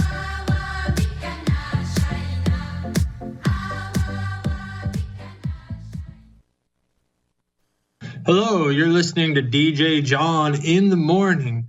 Be sure to check out my show, Cultivated Chaos, on every Wednesday at 9 p.m. PST, only on KPSU.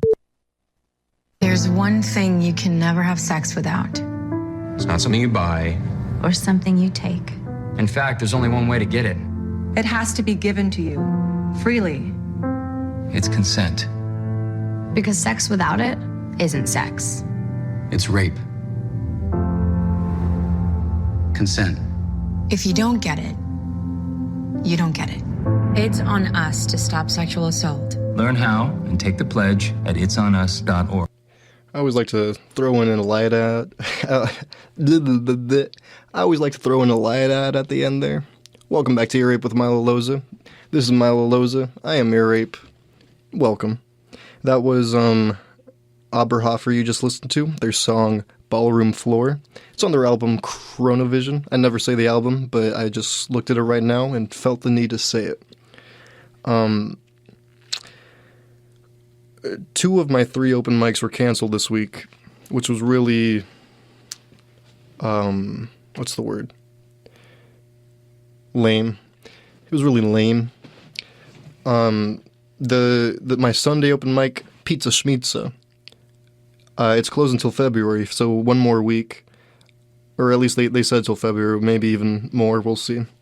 And then the one at Arrowwood, which is usually my favorite, because it's usually, I have the most stories about it, I guess, when I come on Ear Rape. But it was canceled because a vent is broken, I think. Yeah. I think they said a vent's broken. I don't know what that means. Maybe there's no heater. Or maybe it means COVID is more obtainable. I don't know. But they canceled it. So the only one left this week was Dante's, which is a good mic. It's one of my favorites too. Honestly, I like all these mics, but this one gives you a free pizza. I say this like every week, but Dante's is a hell-themed bar that gives you free pizza and a free shot, but I can't take the free shot because I am 20 years old. I went up, told my jokes, and I did okay. I did very okay. I do, though, I want to play a set for you guys. This is my 50th set. Wait. Yeah, this is my 50th set, I believe. I could be wrong. My first 9 sets that I did in California, I'm not sure that it was 9 because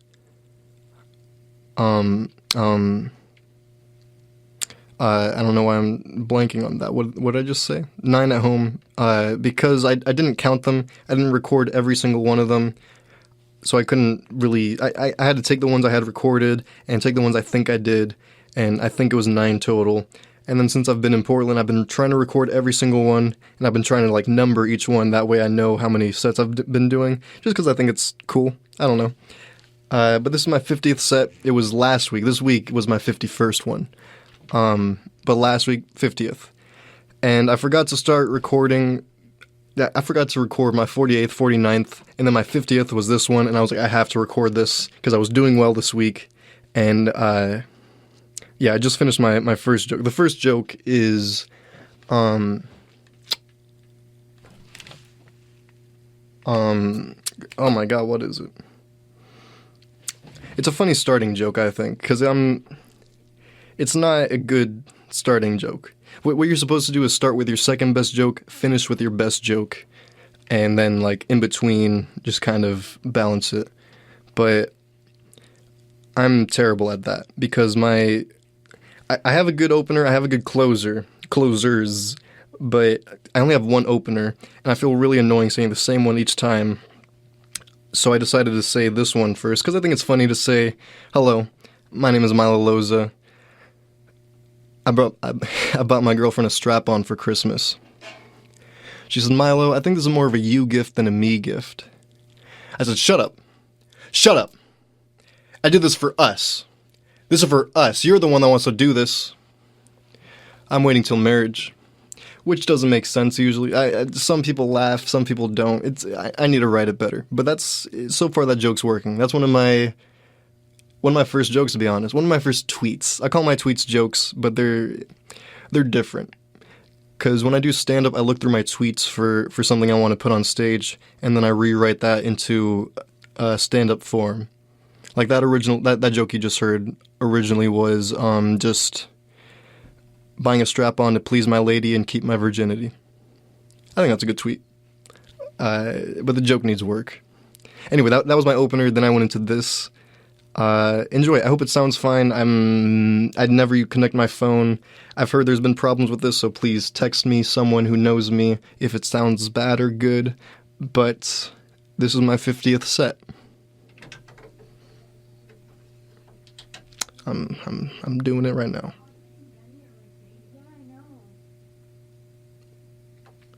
I can't tell if it's playing. This isn't working. This is not working right now. Crap. Crap. I didn't have a backup for this. Press this button. Oh no. Is this... Oh god. Oh god. I'm not prepared for this at all. Oh my god. Should I play another song? Oh my god. Whoa.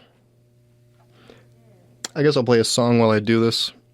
Stay tuned. I'm gonna stop the middle of the song if this starts working. This is Summertime by Vince Staples. Enjoy it, I guess.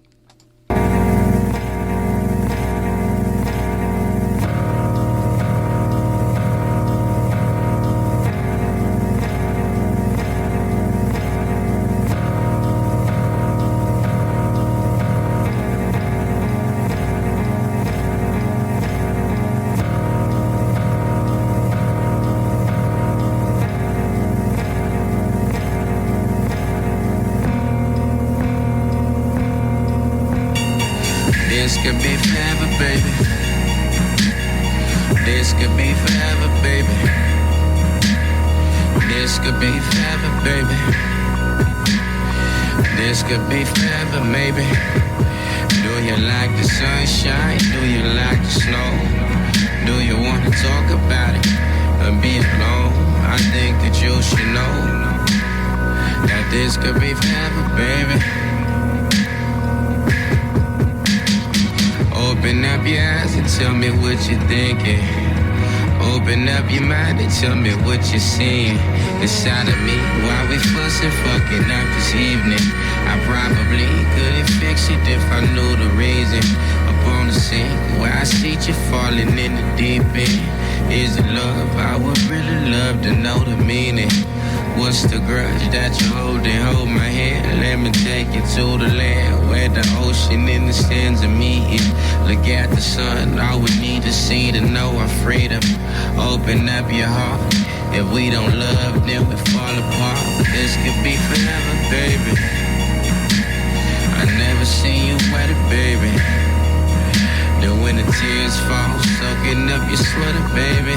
I didn't mean harm, don't make me regret it, baby. Cause if I never knew you, I could never do this to you. Hope you understand. They never taught me how to be a man, only how to be a shooter. I only need the time to prove it. Cause this could be forever, baby. This could be forever, baby. This could be forever, baby. This could be forever, maybe. Do you like the sunshine? Do you like the snow? Do you wanna talk about it or be alone? I think that you should know that this could be forever, baby. My teachers told me we were slaves. My mama told me we was kings. And don't know who to listen to. I guess we somewhere in between. My feelings told me love is real, but feelings known to get you killed. I feel as if I misconstrued. I spend my moments missing you. I'm searching for a tone to do. I blame my darker tone. I know some things are better left unsaid and people left alone. Pick up the phone. Don't leave me alone in this cruel, cruel world.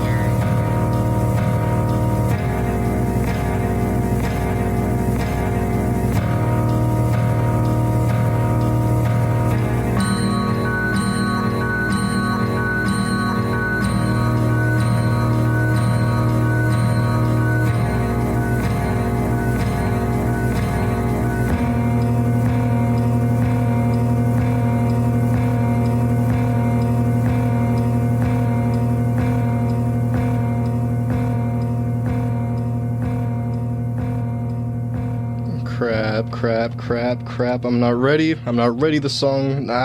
Crap, I'm not on the wrong. No. This is the worst. Here's what I'm doing right now. I'm in the middle of doing this. I just uploaded this set to Google Drive, and I just got to log in on this computer, and then I'll be able to access it. Honestly, I don't even... I would just play it next week, but I already just said that I'm going to play it, so it's I just have to. I forgot my password. This is great. This is why I need a co-host, you know? I can't just keep pretending I can keep up a conversation on my own while I'm typing the same password in over and over. It's okay.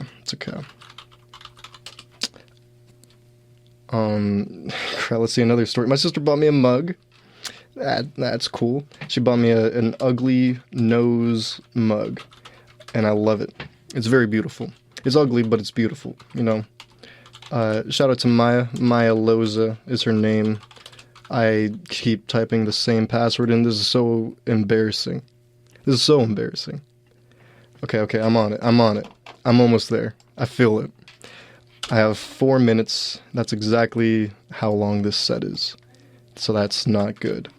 Gmail.com. Is this entertaining, by the way? Are you guys enjoying this right now? You could skip ahead if you're listening late. I'm sorry for those of you live. Crap. What the heck? Why? My Loza.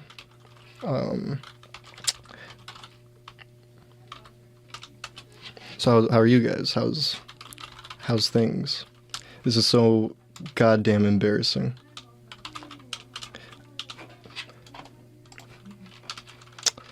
This is the worst episode. This is the worst thing I've ever done.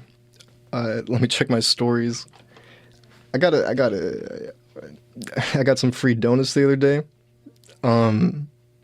It was like I went to Voodoo Donuts but they, it was like, I ordered a donut. I said, may I please have dirt? Because that's the name of the donut I wanted. And she said, sure, 1 dirt coming right up. And she said something else, but I didn't really hear what she said, so I just kind of went, haha. And when she came back, it's here, I got it on. But she came back, she was like putting other donuts in the box, and I thought it was for someone else. I was like, is that for me? And she was like, yep. And I was like, what? All those are for me? And she was like, yep. I was like, why? Thank you. And she was like, because, you know, at the end of the day, we end up throwing up, we throw the donuts away anyway. It's a huge waste, so just take them. And I said, thank you very much. This is my 50th set I've ever done. Hopefully it plays right now. I used to work at a trampoline park. My job was to stand there, make sure no kids died. And I had this really annoying manager that would come up to me every single day and say, hey Milo, working hard or hardly working?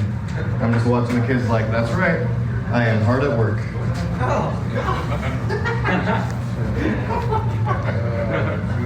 I bought this brand new waterproof jacket.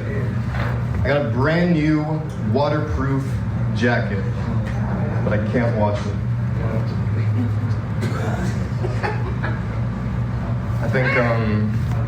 I think when you break up with someone, it's important that you do it in person, face to face.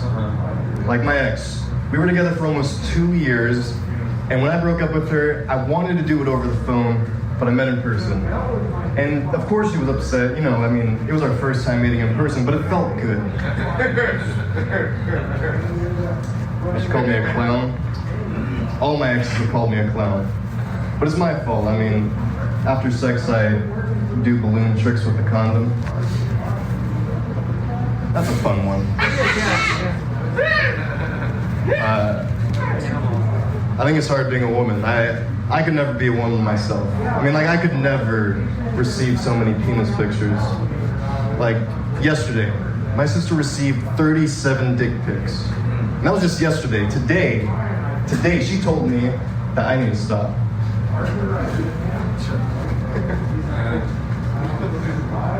I want to name my son Dick. I want to name my son Dick so he never forgets where he came from. I want to name my son Dick after the one who's always been by my sides. I want to name my son Dick because I wanted a daughter, and it rhymes with chick, and that's pretty close. I want to name my son Dick so he's comfortable being gay. I have more.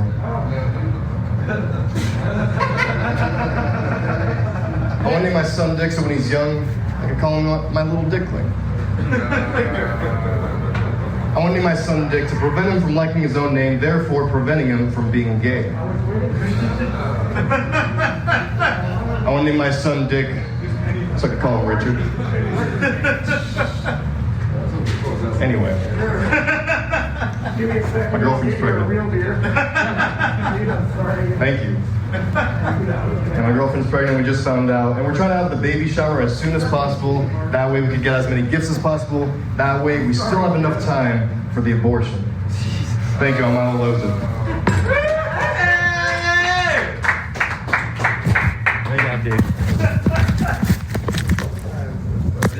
Keep it going, ladies and gentlemen. Milo Loza! That was me performing at Dante's.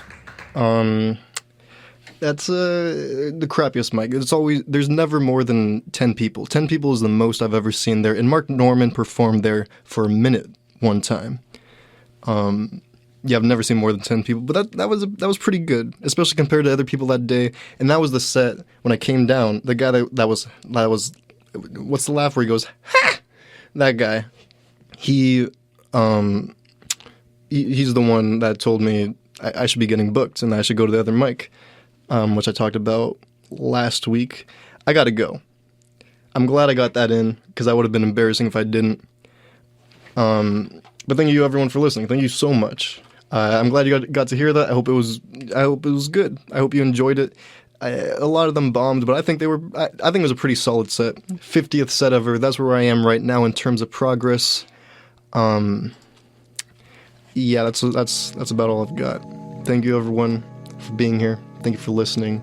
This is your Ape with Milo Loza. Tune in next week, Saturday at 10 p.m. and please have a good night.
Broadcasting since 1994, you are listening to KPSU, Portland's College Radio, streaming worldwide 24/7 at kpsu.org.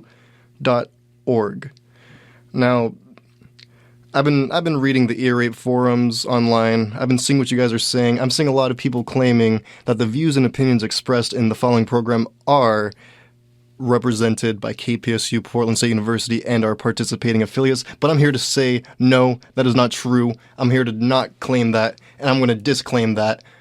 Disclaimer. The views and opinions expressed in the following program do not necessarily represent KPSU, Portland State University, or any of our participating affiliates. Listener discretion is advised. Welcome. Welcome to episode 16 of Ear Rape with Milo Loza.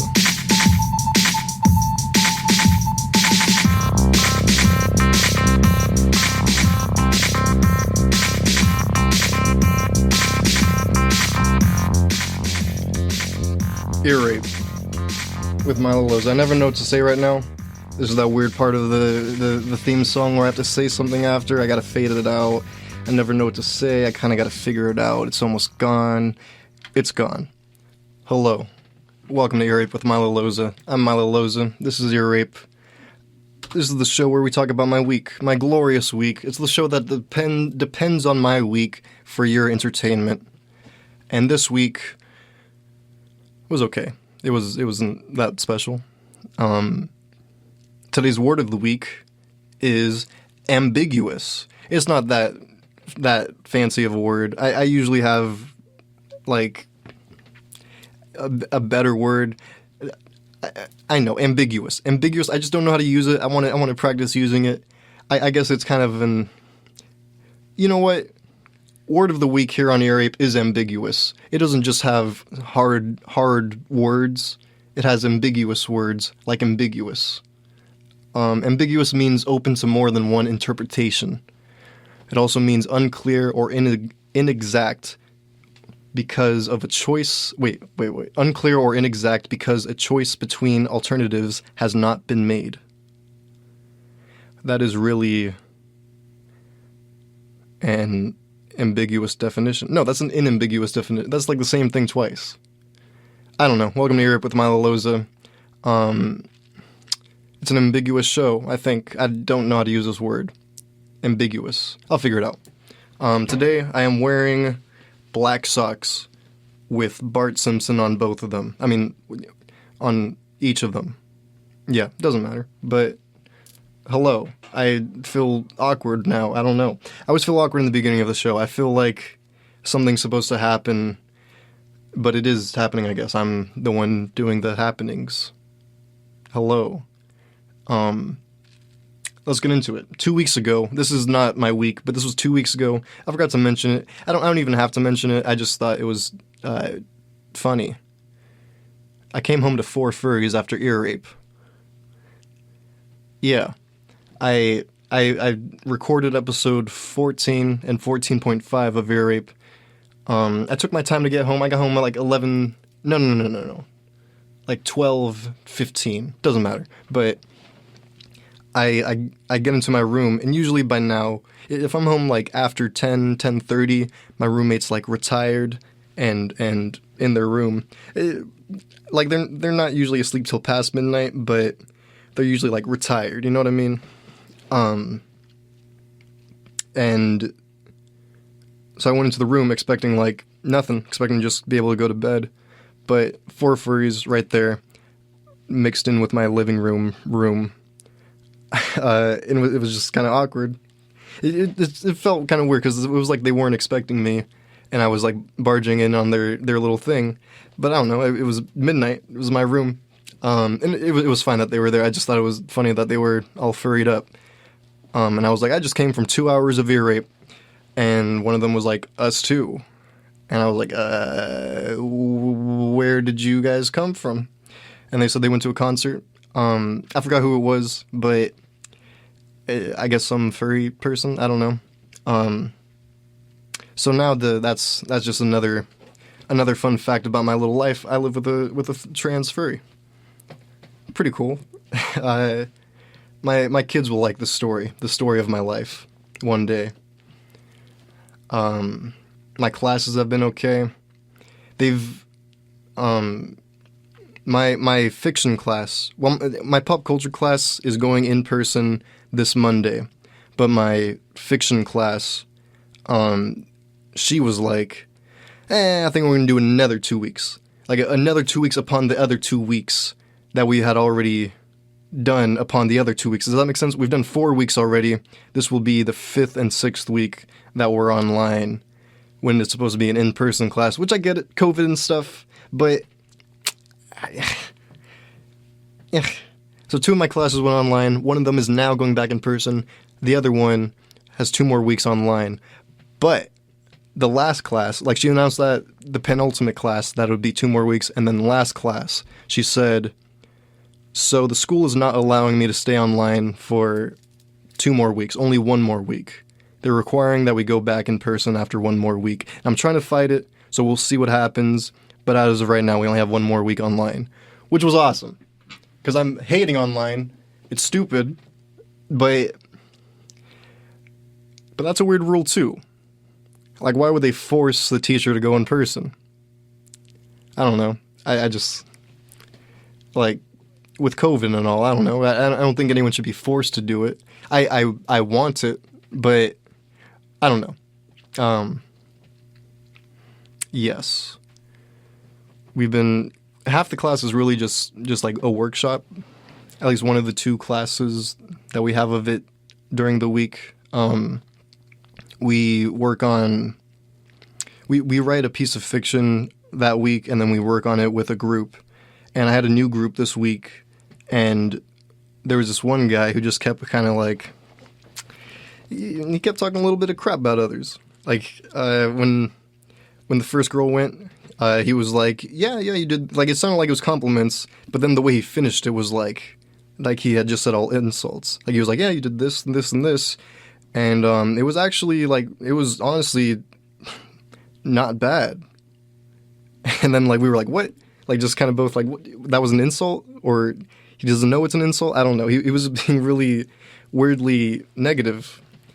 And then he like kind of kept trying to move on and get to his pretty much. Like after each one he'd be like, so should we move on from this? But even though he's the only one that talked about it, you know? And then we finally get to his, and his was boring. His was just like a list. It was we were supposed to do a second person story, and he did it in a form of a questionnaire, kind of. So it was just a list of questions asking like, if you're this, the kind you answer before going into therapy, I guess, is the most comparable list. Yes. And he was laughing through it. He was laughing through his own list. It wasn't even funny. Like, I understood the certain ones that he would laugh at, why he thought it was funny, but like almost every single one he was like, I don't know. Mine was pretty funny, not gonna lie.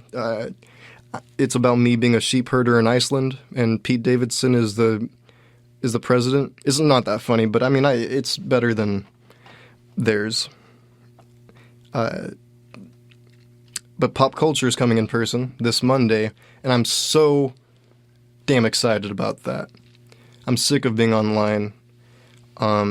The teacher told us that if we go in person and we have a higher quality mask than just cloth, like an N95, then she'll give us extra credit, which is nice. It's a nice little bit of extra credit. It's a weird thing too. And I'm not enjoying this teacher teach this class, like at all. At all. Like the class, I thought it was going to be super cool at first, but like last week we watched Star Trek, and it was like totally obvious that it was just a pleasure of hers. Like she loves Star Trek, which is fine, I guess, but it seems like that's all she cares about really in the class, like the stuff she's interested in, and she's like acknowledging other people's stuff, like interest in Spider-Man, but she doesn't keep up. I don't know. We learned something recently that was like something that really interested me was about search results and how they're, or really just I guess customizations of people, like the algorithms and stuff that's being put into social media and even Google, which I didn't even know was happening. Did you know Google like kind of customizes your Google searches? Like if you were to search something online and someone else searches the same exact thing, same like both on Google, then it's like different kind of things come up. Like it's kind of specific to you. And they do it based on like so much crap. Like even if you're not logged into an account and they know like your history, I don't know how this works, but it said that they kind of estimate where you are in a building, or how was it? I forgot exactly what it was, but it kind of shows where your internet signal is coming from, where you are in the building, what you're likely to search because you're something like some crazy crap like that, where they're really getting down to the precision of it. And she was talking about it in class and how that's going to be like how that's not that great because in a way we're losing information, we're getting fed misinformation because of that, and it's not good. But I argued, and no one else shared this point, that maybe it's going to be really good once they get the algorithm down, you know, because they have like a decade worth of effort put into definitely more, but like not that much time has been put into algorithms trying to personalize an experience online for a person, and they're already doing pretty damn good. So I'm thinking like in another decade or so, it'll be perfected so that any misinformation will be accounted for or whatever. I don't see how that's really that big of a deal, but like anything that's important for you to see, anything that you'll want to see will be shown to you exactly right, I think. But I don't know. I thought that was interesting. She's just kind of showing us interesting information, but her self-teaching is just really, it's sad. Because, like, we went into breakout rooms on Zoom, and each time we don't talk. But this time she was like, "Guy, I know sometimes you guys go into the rooms and you don't really talk about it that much, or you don't really, like, finish the assignment. So this is going to be the only time we do this today. Just please go in there, discuss this topic, and that's all I had. Just discuss it really quick. We'll be right back, and then we'll talk about it." And then we get into the breakout room. No one talks. Not one person in my group talks. I assume all the other groups were the same. And it's nice because I'm enjoying that. Like, I'm enjoying getting participation while not participating, just like laying in bed. But it just sucks. I wish we were actually participating instead. And she came into the breakout room and we're all silent. And she was like, "You guys get a chance to talk?" And no one, like, says anything. But then one guy goes, yeah, we did. And she's like, "All right, cool." And she leaves. That guy totally saved us. A big thing we were learning about, though, is cultural appropriation. And we watched a video on... It was about cultural appropriation within Halloween costumes. And how the misrepresentation of Halloween costumes is offensive. Like, they interviewed this one woman who said that her grandma worked really, really hard on her hula skirt. Like, in Hawaii, it's like a really big, like, it's super important in their culture, and it's really, God, what's the word? I don't know. It's revered a lot. It's just important to them, and she worked really hard on it for years, apparently, and then now she, like, holds up, like, a cheap skirt, and she's like, now it's shown through this, and she's, like, crying as she's holding it up, which was kind of funny to me, because, like, I don't know, it's just a hula skirt. Who gives a crap? But I did feel bad, because she seemed so emotional about it. She, like, really cared, and I felt bad. And then it shows, like, this Mexican girl, and she was like looking at a costume with a girl with a bandana in her head and, like, a black jacket and crap, really red lipstick, maybe even hot Cheeto fingers, and she was like, she's crying. She's like, "This representation of a chola is just really offensive and mean to my culture," and that made me die. I died laughing hearing that, and maybe that's because of my culture, and, like, back at home, that was just a thing we.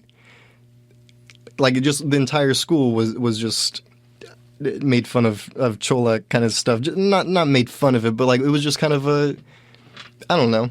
Maybe it is offensive, I guess. Maybe it's cultural appropriation to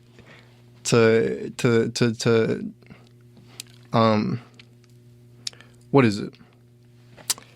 I forgot what I was just saying. But my point I want to get to is I think it's fine. Because, like, cultures are such big concepts, and like, let's say, like, there's just so many subcultures within cultures. And it's just, like, I have my own culture. I have my own personal culture, and in my own personal culture, I think it is funny to laugh at people making fun of cholas. I don't know. It's funny to me. That's just my culture, is how I grew up. My personal life experiences led me to be this person I am right now that thinks that is funny. And that's just part of my culture, and that's okay. But now, because that is cultural appropriation, in a way, that is cultural inappropriation of my culture. You know what I mean? There's just so many cultures that counteract each other's cultures. They said that it's pretty much a balance between, like, cultural appropriation is when someone from a dominant culture takes something from a smaller culture and kind of makes it their own, I guess, without their acceptance of it. Cultural appreciation is when you guys exchange, and cultural assimilation is when you take parts of a dominant culture to help survive or integrate into a group because you have to, or just socially have to. And that's great and all. But I would argue that my personal culture is the smaller culture to any culture, really, any dominant culture. So I should feel free to take any part of that and make it my own. No? And like people were kind of like nitpicking. I mean, I understand, but they were nitpicking like little Halloween costumes and saying like, that's not even made right. That's not even proper to the culture. This is off. This is off. And that makes sense. But in a way, it's helping bring awareness to your culture, I guess. Like one example they had was Elvis, and I can't remember her name, but there was the original singer of this one song, Hound Dog.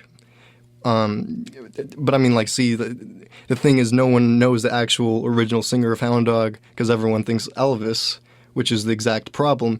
But when you think about it, if Elvis didn't popularize that song, then that person would be entirely even more unknown, which isn't right. I mean, I guess they should have gotten popular from the song in the first place. I don't know.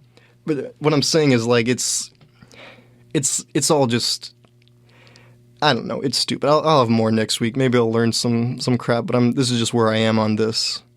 Thank you for listening to that. And Joe Rogan lately has been, like, very, taking a lot of heat lately because people are pulling music off Spotify because of him being on Spotify and endorsed and all that. And today I saw something it said there was a compilation video out of every time he said the N-word on his podcast over the past like 12 years. And it looks really bad. I saw the apology video. Honestly, I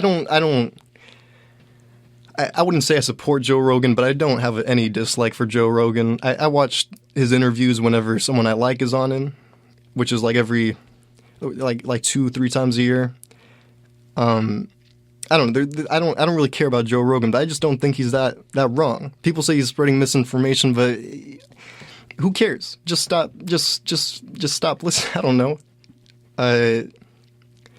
I feel like he kind of has a balance though too, because he has people on that have all the views. I'm not sure. I don't know much about this, but I feel like what I wanted to get to was today I saw a video of him saying that he went to see the Planet of the Apes, and he talks about going to a black neighborhood, and he says that when he got there, it was like Planet of the Apes, which was like entirely out of context. What he meant to say, what he says he meant to say, was it was a story about how he took a bus with his friends to see Planet of the Apes back in the day. They went to a black neighborhood, and it was like really scary. It was a rundown theater.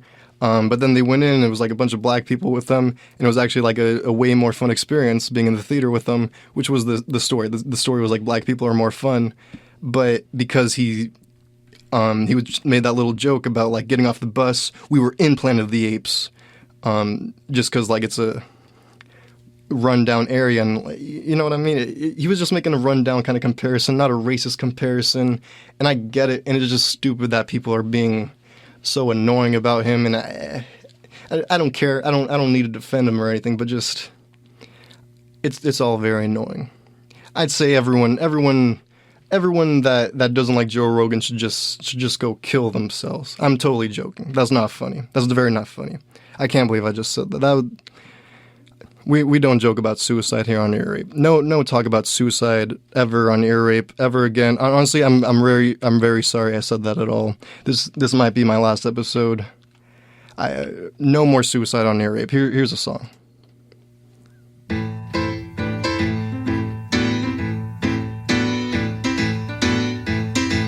I'm getting bored, being part of mankind. There's not a lot to do no more.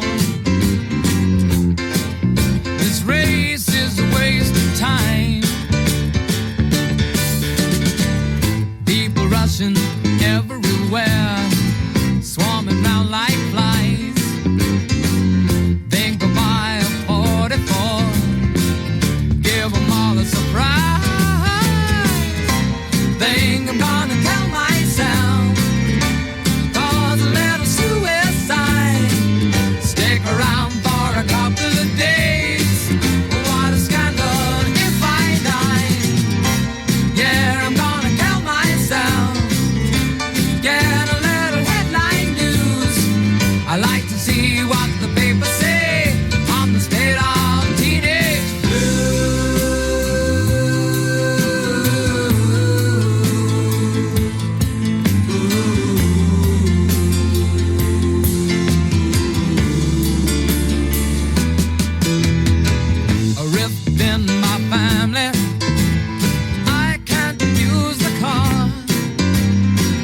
I gotta be in by 10 o'clock.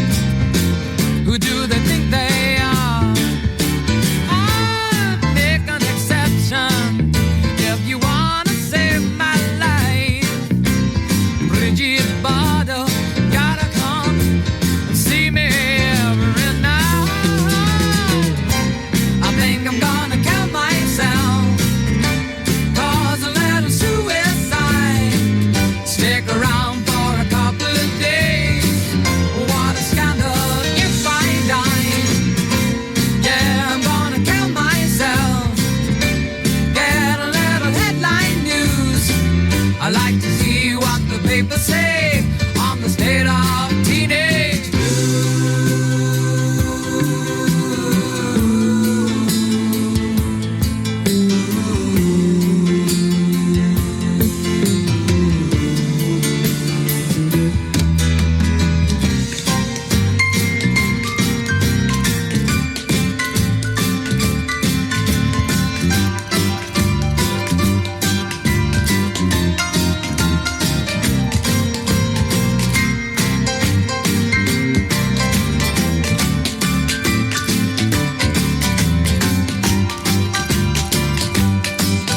on the state of teenage.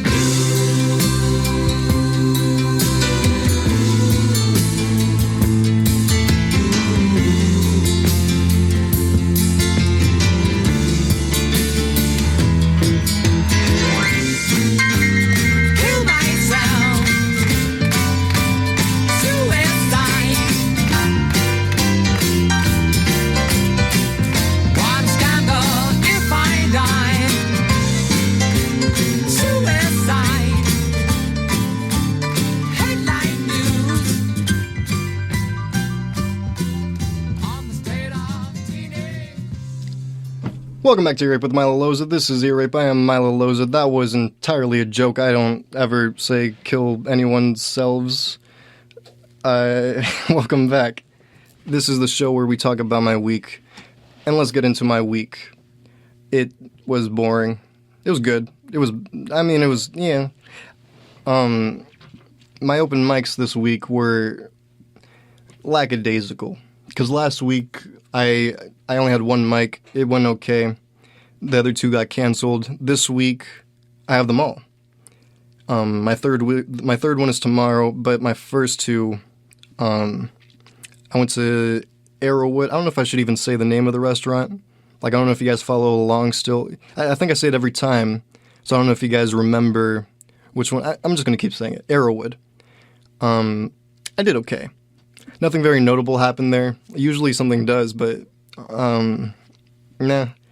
I did okay. I told this really crappy joke that I told it twice. I told it there and I told it the next day. And I really hated it, but I was really hoping, like I felt like it was going to work, but it did not. And I felt really stupid about it.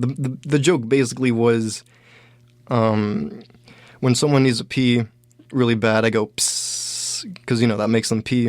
And then when someone needs a crap really bad, I go and it was really embarrassing to go into a microphone and have no one laugh. No one laughed. Maybe like two people laughed each time, but that was it. It was embarrassing. But other than that, it went okay. Dante's the next day went okay. There was usually after this mic, there's another one, but I don't go to that one because I got kicked out of that bar. But most comedians go from that place to that place. But this time that one was canceled. So they were saying, I forgot where I was. One comedian was going to the others, a certain group of them, and was like, hey, do you want to go to the arcade? Do you want to go to the arcade after this? Because that mic is canceled. And I was really afraid that he was going to come up to me and ask me to hang out. Good thing he didn't. But, I really want to be integrated into the comedy society there. But I'm also afraid to talk to people and hang out with people. I'm so lonely here in Portland, and I have no one, but I really like that. Like, I'm really liking going around doing everything on my own. I can just drop everything I'm doing and do anything I want. I don't have to negotiate what kind of food we're going to eat or where we're going to go, what we're going to do today. I just do what I do, and it's cool. But if I have like a friend, I have to plan stuff. We have to meet at the same time. I have to be sure they're having a good time like I'm having. I don't know. I just don't. I'm not ready for that. So great thing they didn't invite me to hang out. But I like them. I like these comics. I am excited for when it comes, and I think I've been thinking about this a lot. I've been talking about this in the last couple episodes. How you shouldn't. I think just as a general rule in life, you shouldn't talk to people that are cooler than you. Don't talk to people that are cooler than you, because like I don't know. I don't try to hang out with people cooler than me that I deem cooler than me because they're cool. I don't know. I have to make it to their level. I want them to ask me to hang out because I'm that cool. You know. I don't want to. Making plans with someone is so embarrassing. I don't want to go through that. I just want someone to invite me to something. So like there's that piece of it too. But also I myself, I was thinking about this, and I get really annoyed when someone lame tries to hang out with me. I'm flattered, I guess, but there's usually like an obvious distinction of someone who's lame and someone who's not. And not that I'm not lame. Like there's definitely a lot of people cooler than me, but there's a lot of people lamer than me too. So that's my rule. Don't hang out with anyone cooler than you. Also this week, Helium opened up again. Helium is the only comedy club in Portland. Everyone, like every comedian goes there every Tuesday, signs up. It's a lottery to be picked to tell jokes there. I've gone like 8 times. Never been chosen. They never choose me. I go every week. They never choose me, and I hate it. Because it's 21 and over, but they like babysit me there. Like they have a staff looking at me at all times to make sure I'm not stealing a drink or something. But I have a feeling they're making, like they're not letting me on the list because they don't want to babysit me, you know? Like they're like, that's that baby. Don't put him on the list. We got to make sure he doesn't drink the whole time. Which is fine, I guess, but it's annoying. I wish they... I mean, I don't know that they're doing this, but I feel like I should have been on the list by now. I see multiple of the same people on the list all the time. I don't know. But that's annoying. And my babysitter, the doorman, the guy that checks IDs, I usually go in, I go sign up, then I have to go back to him, and he babysits me there. And it's so embarrassing, because that's where everyone walks in, they go, some people say, "Hi, Milo," and I don't explain why I'm standing there, because I don't want them to know I'm underage or anything. It's so embarrassing. And I never know what to talk about with the dude, because we're just such different people. He's like, I don't know, I really can't tell his age. It could be 30, could be 50. I'm going to say 40. He's like a 40-year-old dude. And he's cool. I do like him. But we just don't have much in common. He's a sci-fi nerd, so I try to talk about things like that. When Dune came out, I was trying to talk to him about Dune, and he was like, I read the book. It's definitely not as good as the book, but, you know, good visuals and all that. And I was asking him for, like, an in-depth review on it. But then, like, was it time for me to go sit in another area, get babysat by someone else? And I was like, we'll talk about this next week. The next week I didn't go there. The next week I didn't go. I think it was closed this week's. So then I go again. And I'm like, I'm not going to talk about Dune. We're going to talk about something else. We just talk about weather the whole time. And I want to bring up Dune, but I don't want to be lame and only have that one thing to talk about. And then he brings up Dune. This is a stupid story. I don't know why I'm telling it. But he just kept bringing up Dune every time we hang out. Even last week, this past week, he brought up Dune. It's been like 2 months since Dune came out, since we first talked about Dune. And we're still talking about it. Like, I'm sure next week, he showed me a YouTube video to watch in preparation to talk to him again next week. So now I still got to watch that goddamn video, and now I got to go talk to him about some more Dune while he babysits me. at the stupid comedy club, and I don't get chosen. We're gonna cut to a song. This next song is by 21 Pilots. It's called Morph. It's very badass in my opinion. I'm not even gonna start playing it while I talk over it. I'm just gonna stop talking and play it. That way you could enjoy it as thoroughly as possible.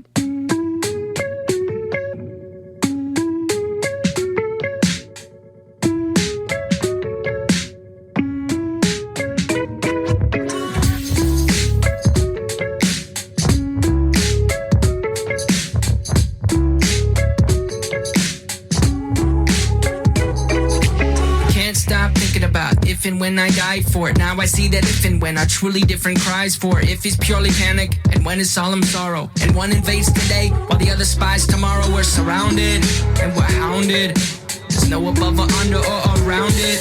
For above is blind belief, and under is sword is leave. And around is scientific miracle, let's pick above and see. For if and when we go above, the question still remains. Are we still in love, and is it possible we feel the same? And that's when going under starts to take my wonder. But until that time, I'll try to sing this. If I keep moving, they won't know I'm off to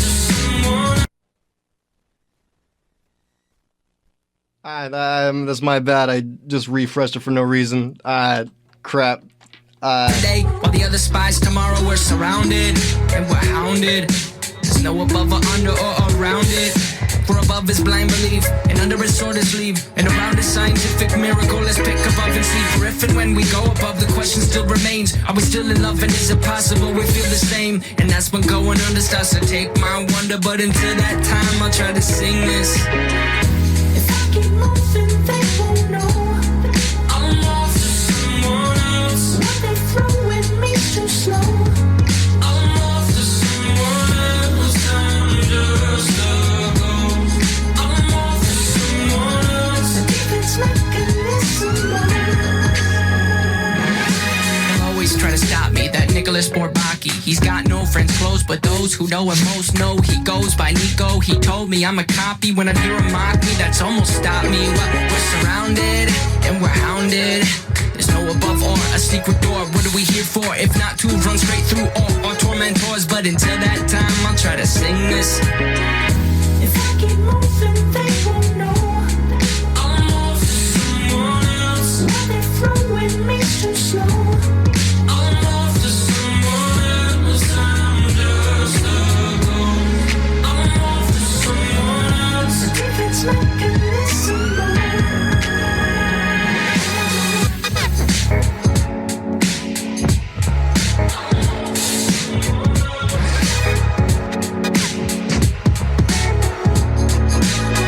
They bling to me, transmitting things to me. Ones and zeros, it'll go this symphony. Anybody listening? Ones and zeros, count to infinity. Ones and zeros, I'm surrounded and I'm hounded. There's no above or under or around it. For above is blind belief, and under is sword is sleeve. And around is scientific miracle, let's pick above and see. For if and when we go above, the question still remains. Are we still in love, and is it possible we feel the same? And that's when going under starts to take my wonder. But until that time, I'm off to someone else. I'm just a ghost.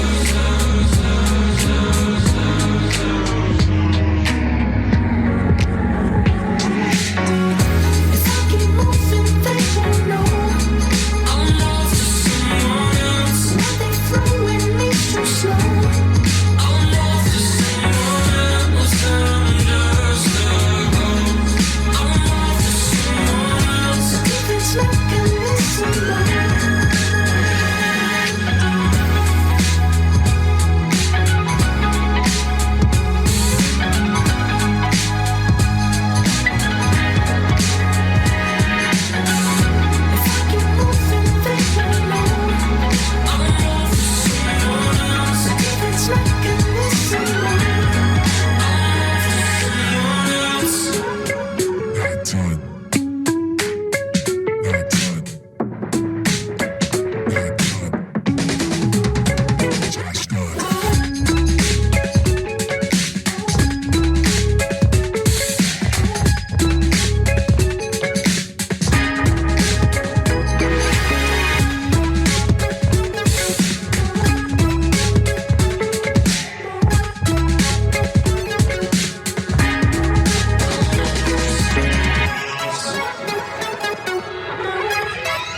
That is so embarrassing that I was all like, I want you guys to enjoy the song fully. You're gonna love it.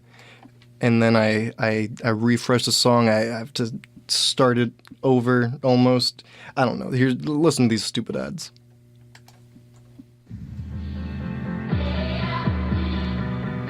KPSU is proud to present French duo Polo and Pan, January 30th at the Crystal Ballroom right here in Portland, Oregon. COVID vaccination and masks required. Please see venue website for more details.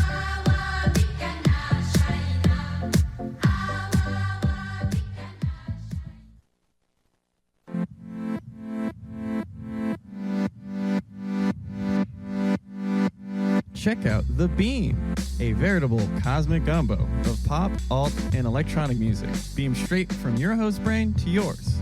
Host being me, Devin. You can check me out every Tuesday at 4 p.m. here on KPSU. Hope to see you there. There's one thing you can never have sex without. It's not something you buy. Or something you take. In fact, there's only one way to get it. It has to be given to you, freely. It's consent. Because sex without it isn't sex. It's rape. Consent. If you don't get it, you don't get it. It's on us to stop sexual assault. Learn how and take the pledge at itsonus.org. Welcome back to Ear Rape with Milo Loza. I am Ear Rape. This is Milo Loza. This is the sloppiest episode I've ever had. I don't know why this is going like this, but this is how it is. The last few things I want to talk about is my movies. I see 2 movies a week, but last week, actually first I'd like to talk about Only Murders in the Building.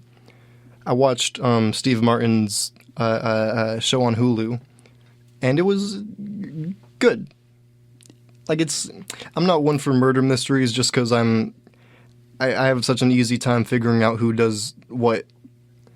But this one was just fun to watch because I enjoy the comedy of Steve Martin. I enjoy watching him. I don't quite like what's his name? What's his damn name? Martin Short. I like him, but I don't have as much admiration for him as I do for Steve Martin and other comic actors. Someone is here. Someone's in the station. Yeah, I guess that's all I wanted to say. It was a good show, but it wouldn't have been good if it wasn't Steve Martin writing it and acting it. I think someone else could have acted it maybe, but definitely Steve Martin had to write this for me to like it. Then I saw last week Sunday. I don't know if you guys remember this, but last week Friday, I missed the show because it was too long or something. They weren't playing it at the time I was going. So I went Sunday instead, 2.5-hour movie. It was a movie called Amores Perros, which means love's a bitch. I'm pretty sure it means love is dogs. I'm pretty sure that's the translation. Love is dogs. But it makes sense. It's like 3 little vignettes about this these people and their dogs are vaguely a part of the story. It's kind of a big part of the story, actually. And honestly, I'm not going to lie, this is going to be a really boring part of the show, but I'm going to talk about this movie. The first dude, he's just fighting his dog. He's fighting him like with other dogs, and he's making a lot of money off of it. And he's doing it because he wants to make this money and take his brother's girlfriend and run away with her because he's treating her bad. But in the end of that, the dog gets shot, and the dude runs away with his girlfriend, and so the dude's like alone, living at home with his mom. Also, the dude and his girlfriend were living with the mom also. So that guy loses. They all lose. That's why it's called Love is a B word. And the next one really got to me. It was about this woman who is a model. and this man leaves his family, his wife, his kids behind to be with her. Has his own place with her now.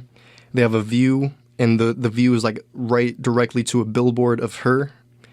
And she gets into a crazy car accident. She like gets really disfigured, or not really disfigured, I guess just broken. And she's like in a wheelchair. She's crazy disabled for a long time. And it's just her and the dog for a long time. And she's playing with the dog, and eventually he goes under the floorboard somehow, and he doesn't come out. And days go by, maybe even weeks go by, and the woman's going crazy, like trying to get her husband, fiance, to get this dog out of the floor. And she hears like kind of scratching on the floor, she hears squealing, and she hears barking sometimes. And eventually, like, their relationship kind of starts breaking down, and he's like punching the floor. He's like hitting holes into the floor like everywhere, trying to find this dog. And eventually, like weeks later, I guess, he finds him dead. And it's just like such a moment. I don't know. It made me feel really sad and weird. But the part that really got to me though was like later she comes home.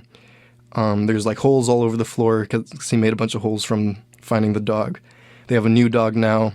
She rolls her wheeling chair over to the window and looks at the billboard, which throughout the vignette, she's looking at this billboard, and it's just kind of like a symbol of her youth, I guess, of what she's not, like just looming over her.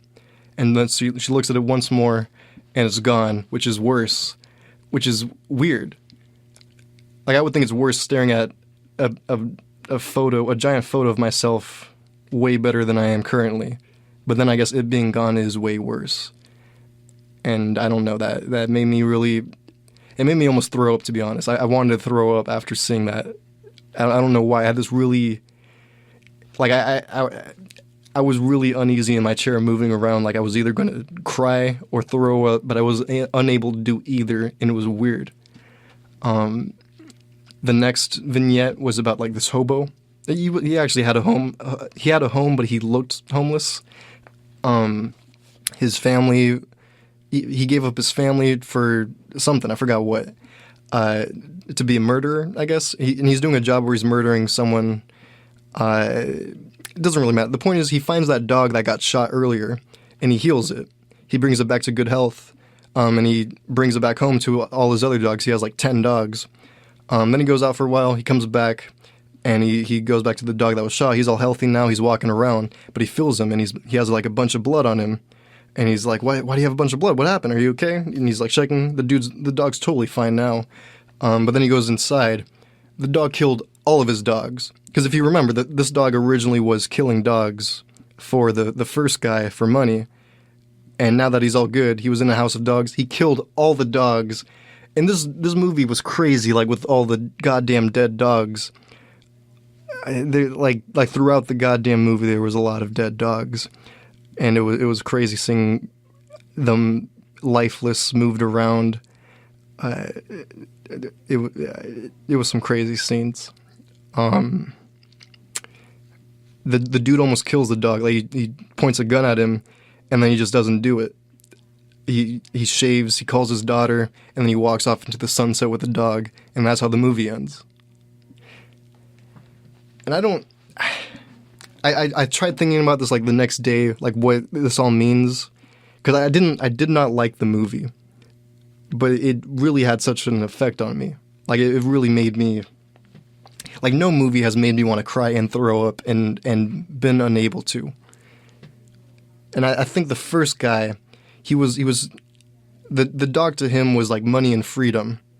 Because the dog was winning him money. He was going to be able to leave with the woman, and then he lost it. He lost all of that. And then the woman, I guess the dog was kind of a symbol of her youth and health, and then lost it, and I guess that is gone for her too.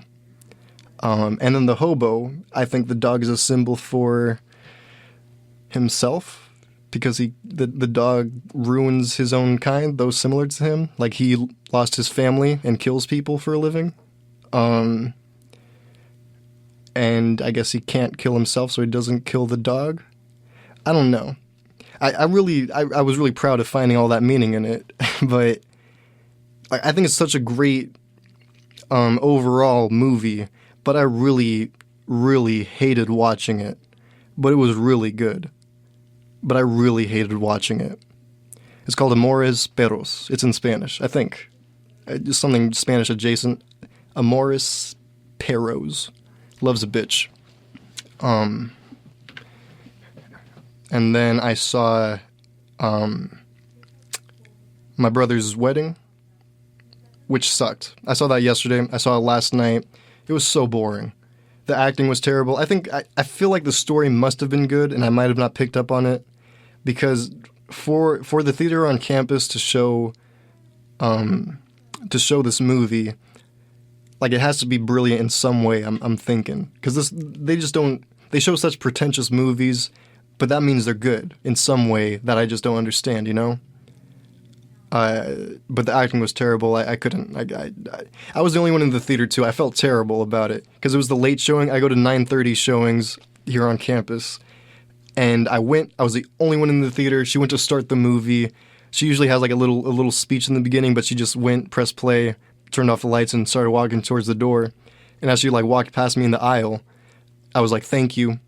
And she was like, "What? What was that? Where are you? Sorry, I can't find you." She's like feeling around. Hi, yeah. Sorry, what'd you say? And I was like, I was just saying thank you. And she's like, "Oh yeah, you're welcome." And she walks out.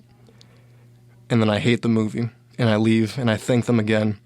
And she says, "See you next week," because they recognize me now. My Brother's Wedding, not good, not entertaining at least. And then last, also I saw yesterday, but I saw in the morning, I saw the new Jackass movie. And it was fun. Like, it was, I took notes of a few stunts, I guess. But, well, first of all, I want to say this movie was like, it was really cool to see. Like, it was kind of nostalgic. I didn't even really watch Jackass, I guess, not even the movies. But my cousin Jesse did a lot. And I guess he would, I don't know if he watched it a lot, but I remember going over and he showed me one or two movies from Jackass, and I guess it makes me nostalgic for those times. And man, I thought I had more to say on that. I guess I don't think I would have seen Jackass if it wasn't for Jesse. I don't think I would know anything about it, because I was talking to my roommate and someone in class about this, and they're like, I've never seen it. And that was just so crazy to me, because it feels like something everyone sees, but I don't think I would have seen it if it wasn't for just this one person. So shout out to Jesse. What was I talking about?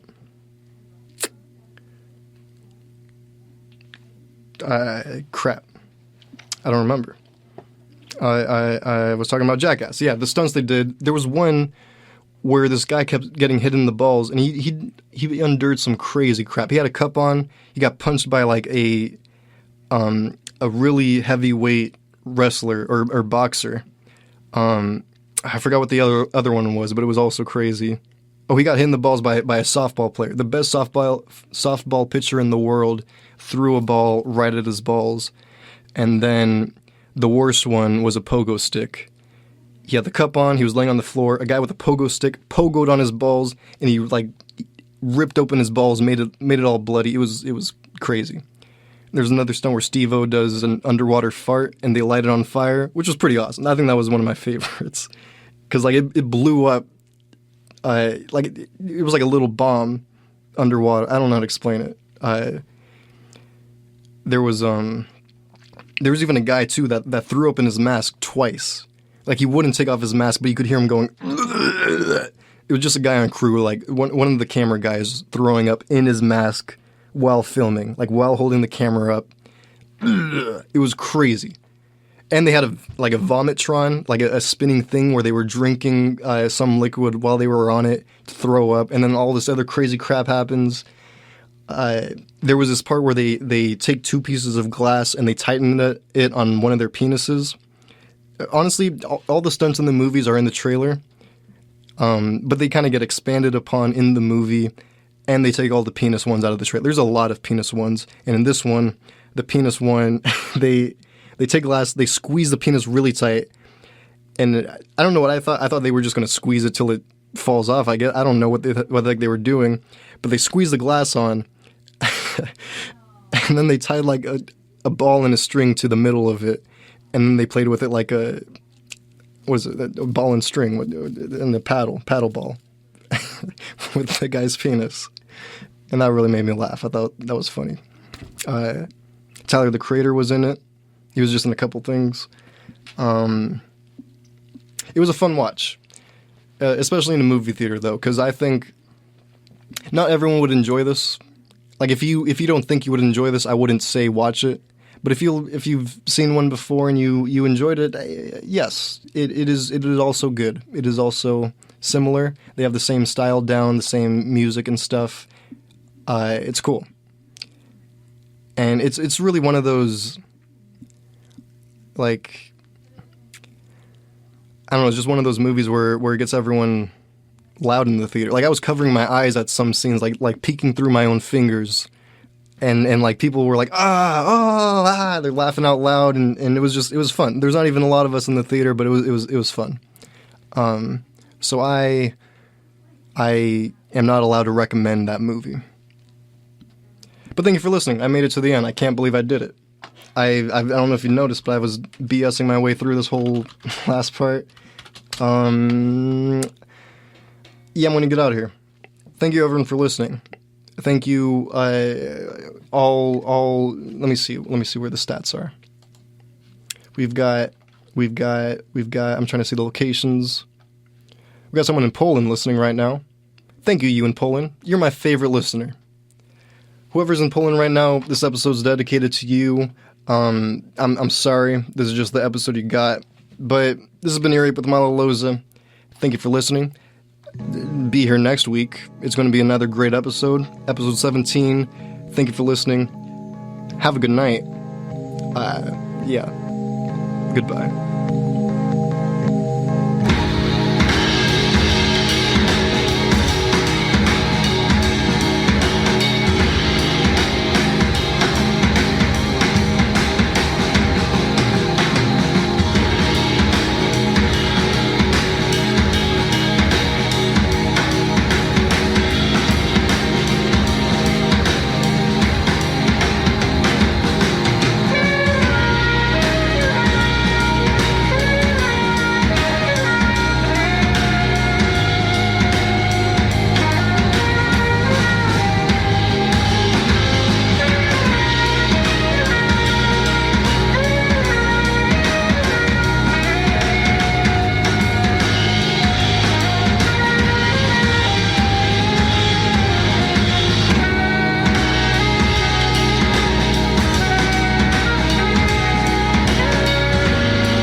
Broadcasting since 1994, you are listening to Ear Rape.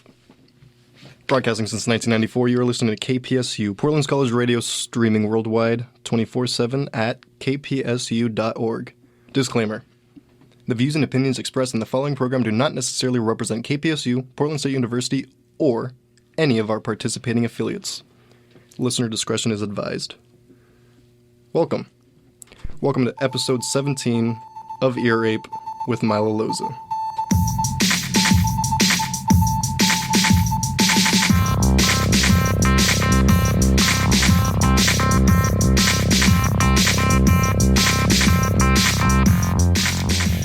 Sounds louder. Is it louder? Is this loud for you guys? I don't know if it's just the headphones. Hello. Welcome to Ear Rape with Milo Loza. I am Milo Loza. This is Ear Rape, and welcome. It's a very great episode, a very great week I've had. It's been okay.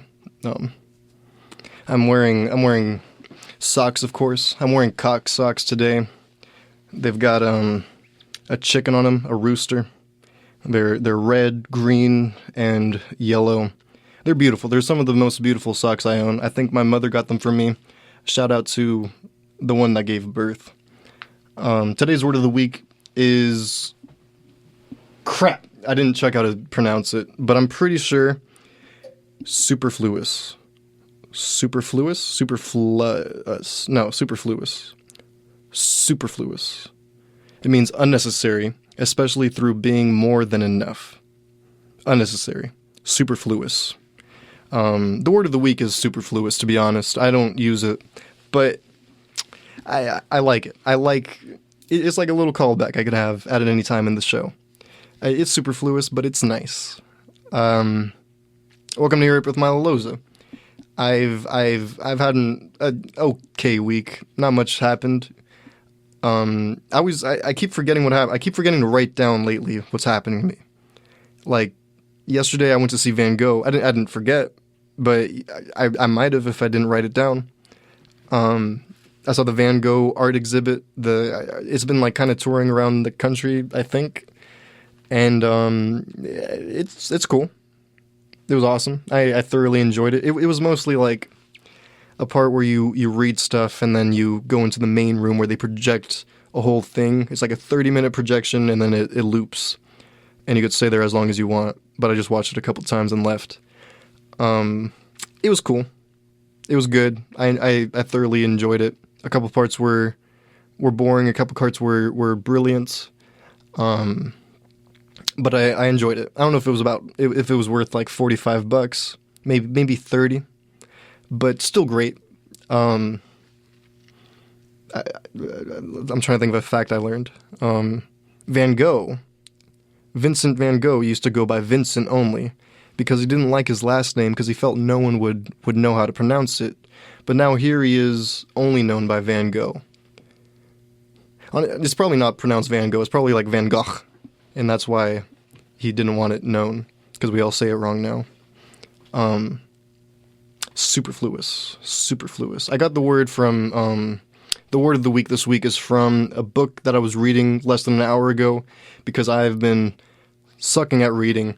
I set myself a goal this year that I would read one book every 2 weeks because I would read about 20 pages a day, and in the end, with the books I read, it would be about one every 2 weeks, one bi-weekly, 2 books a month, and I'm 1.5 months into the year, and I have read 2.5 books. So I'm half a book behind, which isn't so bad, but I've been reading this book for like 3 weeks, and then at the same time, I've been listening to an audiobook by Colin Jost. Let me talk about this book first. What do I want to say about it? It's boring. It was meant for my class. Or it's not. I didn't have to read it. It was optional text, but I kind of want to have good craft in my writing, so I've read it. And I learned a few good things, but honestly, the end of the book was where it was at. Like, it had a lot of great writing tips, and the rest was good, but these little facts on the last 3 pages was like, worth the money. I could have paid the $10 for these 15 facts. I think what I've decided is I enjoy novels more, like books with a story and all that. I enjoy them more because it keeps me engaged. It keeps me wanting to read every single day, or at least it makes it easier to read every single day. And it teaches me a little bit about writing, a little bit about words, because this is where I find my words and all that. It teaches me a little bit. And I read them faster, but with these informal books like this one I just read, it takes longer, but it teaches me more. So in a way, it kind of evens out. Yeah, it was all right. It's called Craft in the Real World for anyone that's interested. But I've been listening to an audiobook recently and following along in the actual book, and I've been reading Colin Jost's A Very Punchable Face. And it's good. It's all right. I feel like he's trying to fit in a lot of jokes in between the sentences that just aren't working, or they're just too goofy for me, I guess. I don't know. It's good still, but it's a little too goofy. But his story is pretty interesting. Particularly his 9/11 story, which was it's not even his story. He wasn't even there for any of this. He's just talking about his mom and his concerns with his mom. The chapter of the section was Why I Love My Mom. And it was just him saying what a great woman she is, and these crazy stories that happened to her on 9/11. Like she went there as it was happening before the buildings fell, and she was right next to one of the towers. And the building's falling, and her and a guy huddle on the side of the building, and it falls over them. They're buried in rubble and crap, and she thinks they're gonna die down there stuck, even though they lived through it falling on them. I don't remember exactly the description of it, but it fell on them. They were alive, and eventually someone dug them out, and then they kept helping other people. All this crazy crap goes on. It's insane. It was insane that it was all real, I assume. Honestly, I think it was the most descriptive 9/11 story I've heard. I haven't really heard any. I don't think I've heard kind of jokes about it and stuff, and little things. I've seen the videos, but I don't know. It was cool. And he was saying how he kind of didn't have the sexism that's in most men's brains because of his mom. How she was such a hard-working, independent woman and all of that, and that he never even thought twice about a woman doing a man's job or getting their pay or whatever. And I feel the same. Like when he said that at the end of the chapter, I totally feel that, because my mom,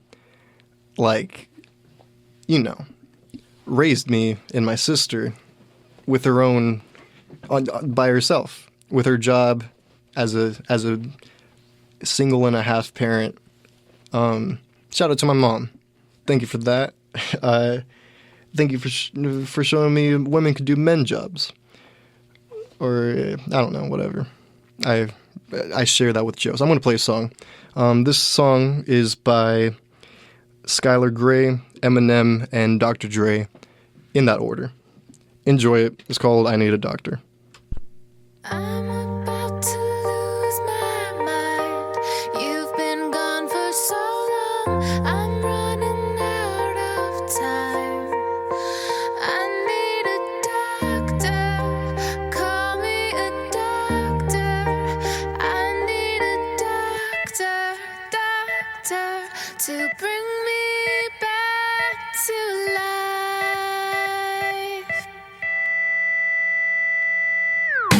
I told the world one day I would pay it back. Say it on tape and let it record it so that one day I could play it back. But I don't even know if I believe it when I'm saying that. Y'all starting to creep in every day. It's just so gray and black. Hope I just need a ray of that. Cause no one sees my vision when I play it for them. They just say it's whack. But they don't know what dope is. And I don't know if I was awake or asleep when I wrote this. All I know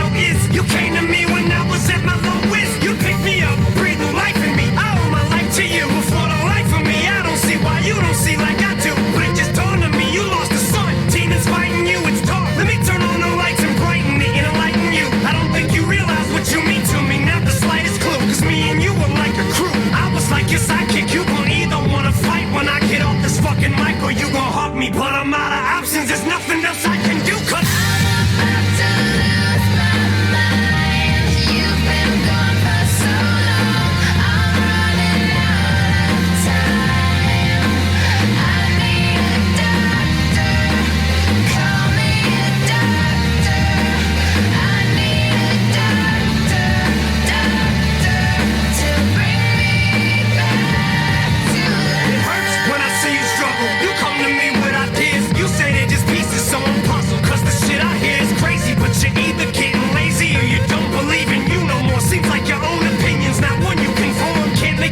you keep questioning yourself, second guessing, and it's almost like you're begging for my help. Like I'm your leader, you're supposed to fucking be my mentor. I can endure no more demand you remember who you are. It was you who believed in me when everyone was telling you don't sign me. Everyone at the fucking label, let's tell the truth. You risked your career for me, I know it as well as you. Nobody wanted to fuck with the white boy tramp crying in this boat. You saved my life, now maybe it's my turn to save yours. But I could never repay you, what you did for me is way more. But I ain't giving up faith, and you ain't giving up on me. Get up, Dre, I'm dying, I need you, come back for fuck's sake.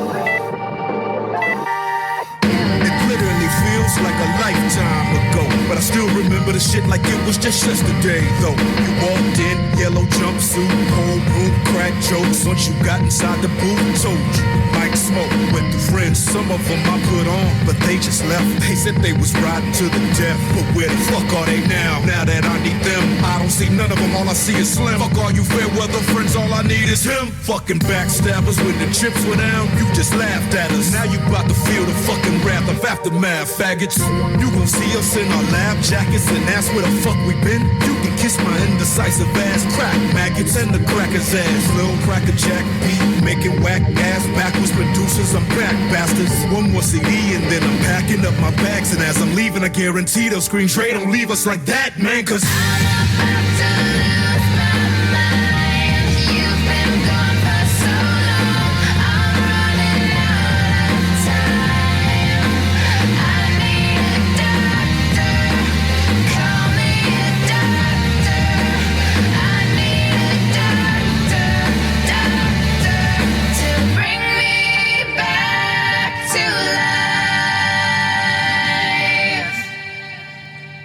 And we're back. That was I Need a Doctor by Dr. Dre, Eminem, and Skylar Grey. A fantastic song. I used to nod my head to that back in like 5th grade or something. My mom just texted me earlier and said that the Super Bowl is tomorrow, and I had no idea. Like I thought this year I wouldn't forget, because each year, like back when I was in school, like grade school, I would hear it like around school, like people are like Super Bowl's coming, or the teachers would mention it in class, like with the thing that's coming up this week. But then when I graduated, I was just like home, and no one really gave a crap. No one told me, so I just didn't know Super Bowl's coming. When you're alone, you kind of, when you're surrounded by the internet kind of is the one to tell you.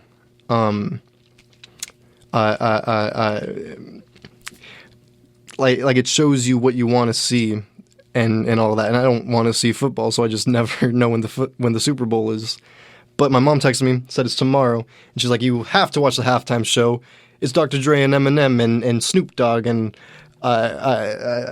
someone else, Mary J. I don't know that one, but that's badass. They got them all together for the Super Bowl. Yeah, that's super cool, I think. It's kind of random too. I mean, it's not that random, but the reason it's not random is because Dr. Dre is in GTA now. They put Dr. Dre in Grand Theft Auto, and Eminem and Dr. Dre just released like a new song. It apparently happened like back in December. I just saw it last week and listened to it. It's okay. I don't enjoy it myself, but apparently came out a couple months ago, and it's now in the game. I feel like this might just be like him doing Super Bowl as a promotion for Grand Theft Auto. Maybe it's not, but like Grand Theft Auto has a lot of goddamn money. They made a lot of goddamn money off that game. Like, that game came out in 2014. It is 2022 today. It's been out for like 7 years. 7 years? No, that's 8 years. It's been out for 8 years. That's awesome. It stood the test of time. And you know what? My mom wouldn't buy it for me back in the day. Back in 2014 when it came out, I went over to my cousin's house and I was playing it on his Xbox, I think, at the time. Doesn't matter. My cousin Jesse again. I've talked about him like 3 episodes in a row. Shout out to Jesse again. I played GTA on his Xbox, and it was awesome. It was amazing. It blew my goddamn mind. And I went home, and I was like, Mom, I just played this game. I need it. And she was... My mom was cool, so we went to GameStop, like, within the next couple of days. And I grabbed it, went to the counter. This, please. And the guy, the stupid goddamn guy at the counter was like, well, ma'am, do you know about this game? And she was like, no, I don't know. And he was like, well, I feel like I should tell you, there's a lot of violence in this game, a lot of blood, there's murder, it's very graphic, there's sex, there's nudity, and all that. And my mom was like, nudity? I don't know about this, Milo. I don't think this is a good idea. And I'm like, Mom, come on. We're here. It's a great game. I'm not gonna nudity. I don't care. And she's like, I just maybe when you're older. And honestly, I guess I could have got it when I'm older. It's still relevant, but I wanted it at the time, and I didn't get it. It came out in like November 2014, and then December came around. And my aunt asked me for a Christmas list, and at the top of the list, put Grand Theft Auto. I had like other stuff on the list, because you can't just ask for one thing, though I'm pretty sure it's the only thing she got me. Yeah, my aunt got it for me, and my mom was not very happy, but she let me keep it, which was awesome. Shout out to my aunt, Tia Sonia. Thank you very much for that. I played the old trick that kids do, if mom says no, then you go around and you ask her sister. That's how it works. This next song is really, really, really, really badass. Also by Dr. Dre and Eminem. Just to, I don't know, just because I know these songs, I like them. Probably not going to play them ever again. This is Forgot About Dre.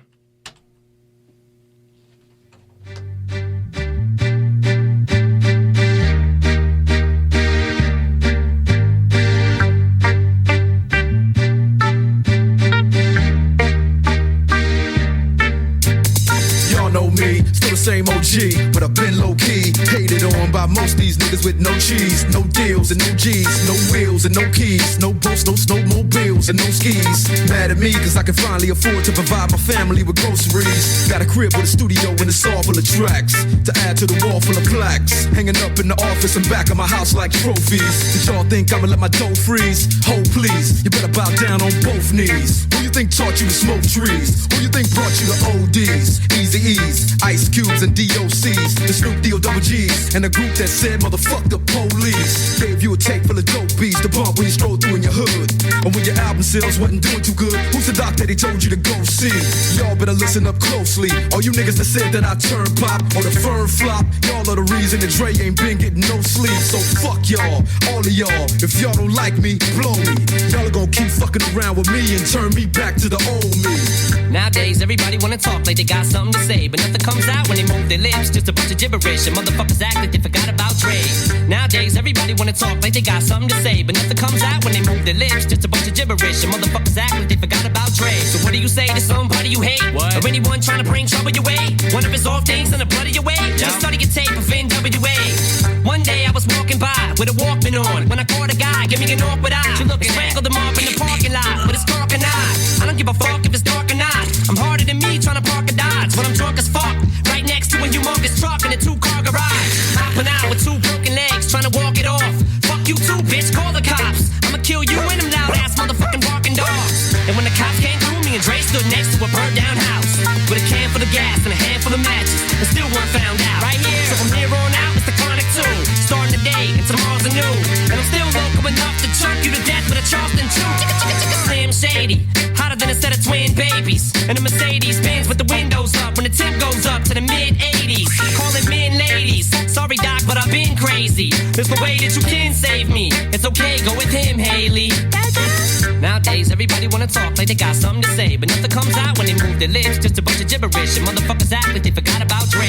Nowadays, everybody wanna talk like they got something to say, but nothing comes out when they move their lips. Just a bunch of gibberish, and motherfuckers act like they forgot about Dre. If it was up to me, you motherfuckers stop coming up to me with your hands out, looking up to me like you want something free. When my last CD was out, you wasn't bumping me, but now that I got slow company, everybody wanna come to me like it was some disease, but you won't get a crumb from me, cause I'm from the streets of. I told them all them little gangsters, who you think helped mold them all? Now you wanna run around talking about guns like I ain't got none. What you think, I sold them all? Cause I stay well off. Now all I get is hate mail all day saying Dre fell off. What? Cause I've been in the lab with a pen in the pad trying to get this damn label off. I ain't having that. This is the millennium of aftermath. It ain't gonna be nothing after that. So give me one more platinum plaque and fuck rap, you can have it back. So where's all the mad rappers at? It's like a jungle in this habitat. But all you savage cats know that I was strapped with gats when you were cuddling a cabbage patch. Nowadays, everybody wanna talk like they got something to say, but nothing comes out when they move their lips. Just a bunch of gibberish, and motherfuckers act like they forgot about Dre.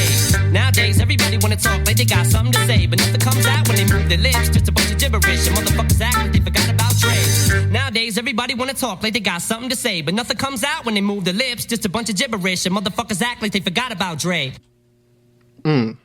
That was Forgot About Dre by Dr. Dre and Eminem. A classic in my culture, in my personal culture of Milo. That song came out on Dr. Dre's 1999 album called 2001. I looked it up. I looked up the lyrics because that's that chorus by Eminem.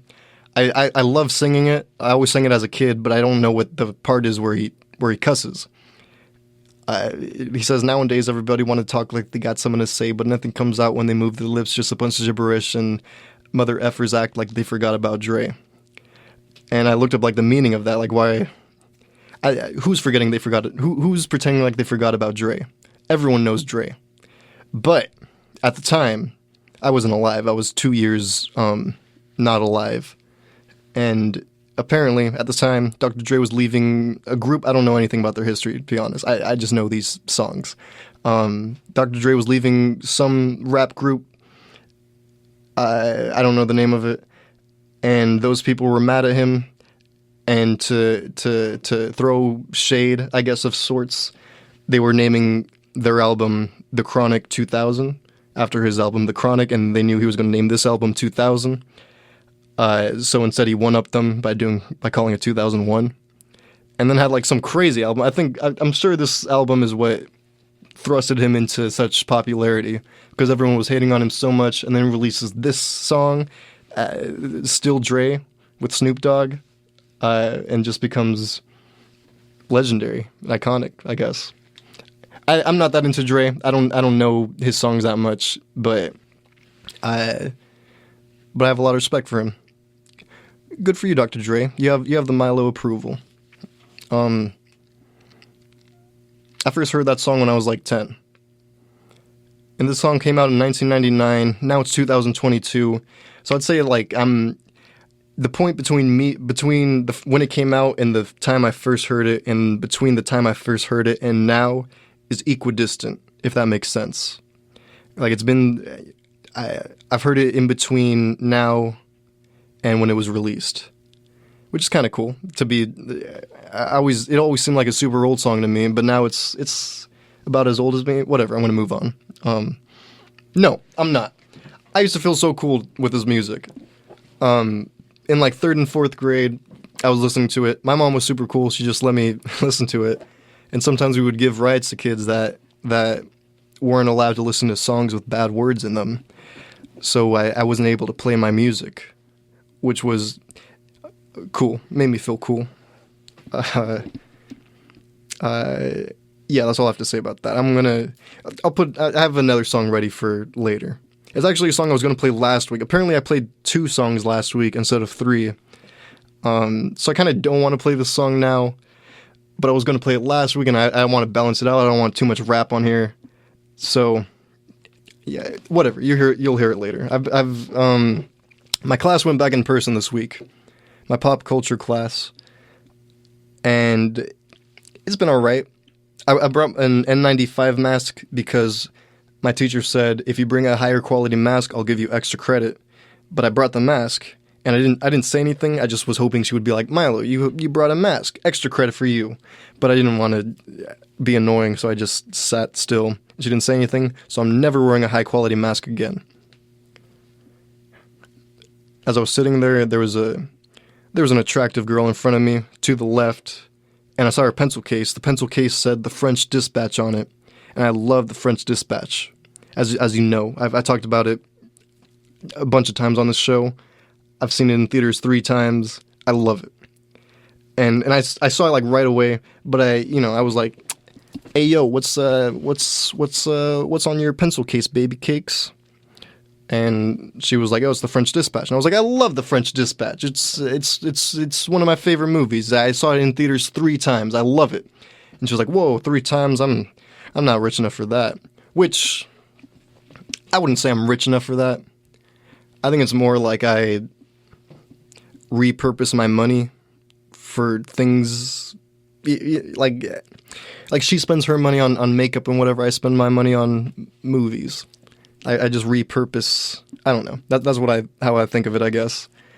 And then the next day, she sat somewhere else, but she came up to me, and she like opened the case and she took out 3 pencils, and said The French Dispatch on it. And she said, "These pencils came with a case.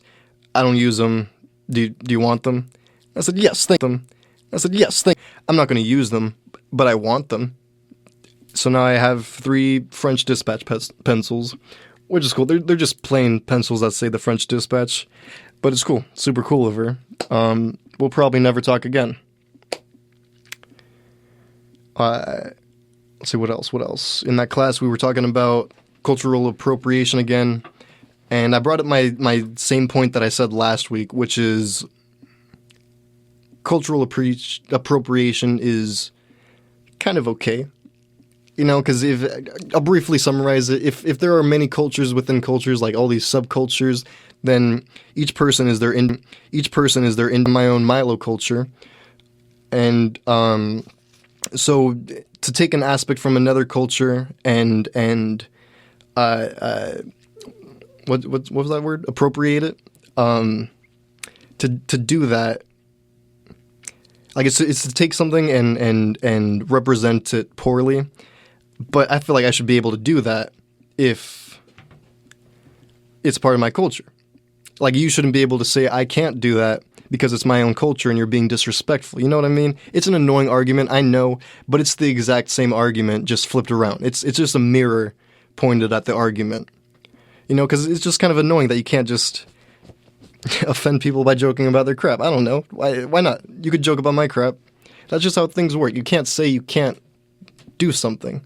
You just have to understand it better, I guess. I don't know. I said last week I would understand it better. I don't know it better. But I brought that up in class because I have no one else to talk to about it. And I said it like in a group. I was kind of nervous to say it because I didn't think anyone would agree with me. I said it, and they didn't really agree with me. They were just like, yeah. It was disappointing. So I wanted to push it a little further and be like, I think people should even be able to say the N-word and hateful stuff, which I don't think, I don't think people should be able to say that, but with this argument, that is what I'm saying is allowed, which is just an argument against the cultural appropriation argument, whatever. I wanted to push it a little bit further, but then the groups ended, we were talking about it as a class. I got too shy to say anything. One person brought up how sometimes people like, there's people who think it's just attractive to be Asian, so they'll put tape on their eyes so that their eyes are all, squinted like an Asian. And they're like, that's super messed up or whatever. But then I raised my hand and I was like, what if, like it's totally wrong that they're taking the tape, putting on their eyes and like putting on TikTok and all that. That's messed up. But what if it's just something I like to do? Like what if I do it but I don't show anyone? Like I stay in my room alone in the dark so no one can peer in my window or anything. I just do it for myself and then I take it off later when I'm around people. And I was just saying it to be funny, but also like kind of like, no one gives a crap. No, like if someone's doing this, you're not going to care about it enough to stop them. So why does it matter? Just because I guess it's misinforming other people that that's okay. I don't know, but I said that. The teacher laughed. No one else laughed, but the teacher laughed, so it was okay. And then some other kid in the back of the class, some annoying kid, was like, "Well, it depends on your intent," and blah, blah, blah, blah, blah, blah, and said a whole thing. Yes, I think I bring up good points. I think I have good ideas and thoughts, I guess. We had this other time in the class where we're watching a video and she's asking what stereotypes can we pick up from fans, and basically we picked up that like these diehard fans are unintelligent but loyal. And we agreed on that, but we have more time, so I was talking with a partner. I'm like, is that really true though? Because when you think about it, isn't it just the loudest ones that are coming out like this? And he was like, yeah, I guess. And I said, like, look at this wall. And there was just a big old white wall in the classroom, and I was like, imagine like 100 red dots on the wall.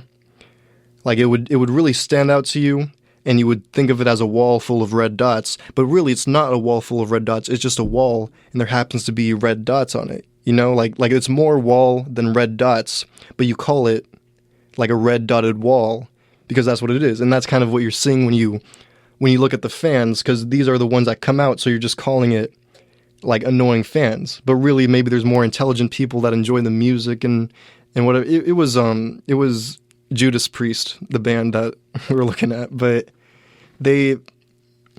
still, like there's probably other people that enjoy it and just aren't as annoying about it. Like Dr. Dre and Eminem, I enjoy them, but I wouldn't be one of those red dots in their fans, because I'm not that, I don't stand out as a fan, so I'm not a stereotypical fan of them. But really, it's made up of more than that. Does that make sense? I thought it was a really great metaphor that I was using right there for this guy, my partner. He did not get it at all. I said this like 10 times. He did not understand. And I was like, whatever. He was like, you don't make any sense. And I was like, screw you. I don't want it. I hate talking to people. And then we have this group project going on in that class. I feel like I'm talking about this class a lot, but we have this group project, and it's annoying because you have to work with people. And it's kind of a cool project because you have the option of doing either a research thing or making an artifact, like for pop culture, which would be cool. You make a something, anything. It could be a meme. It could be a podcast, a figure. I don't know.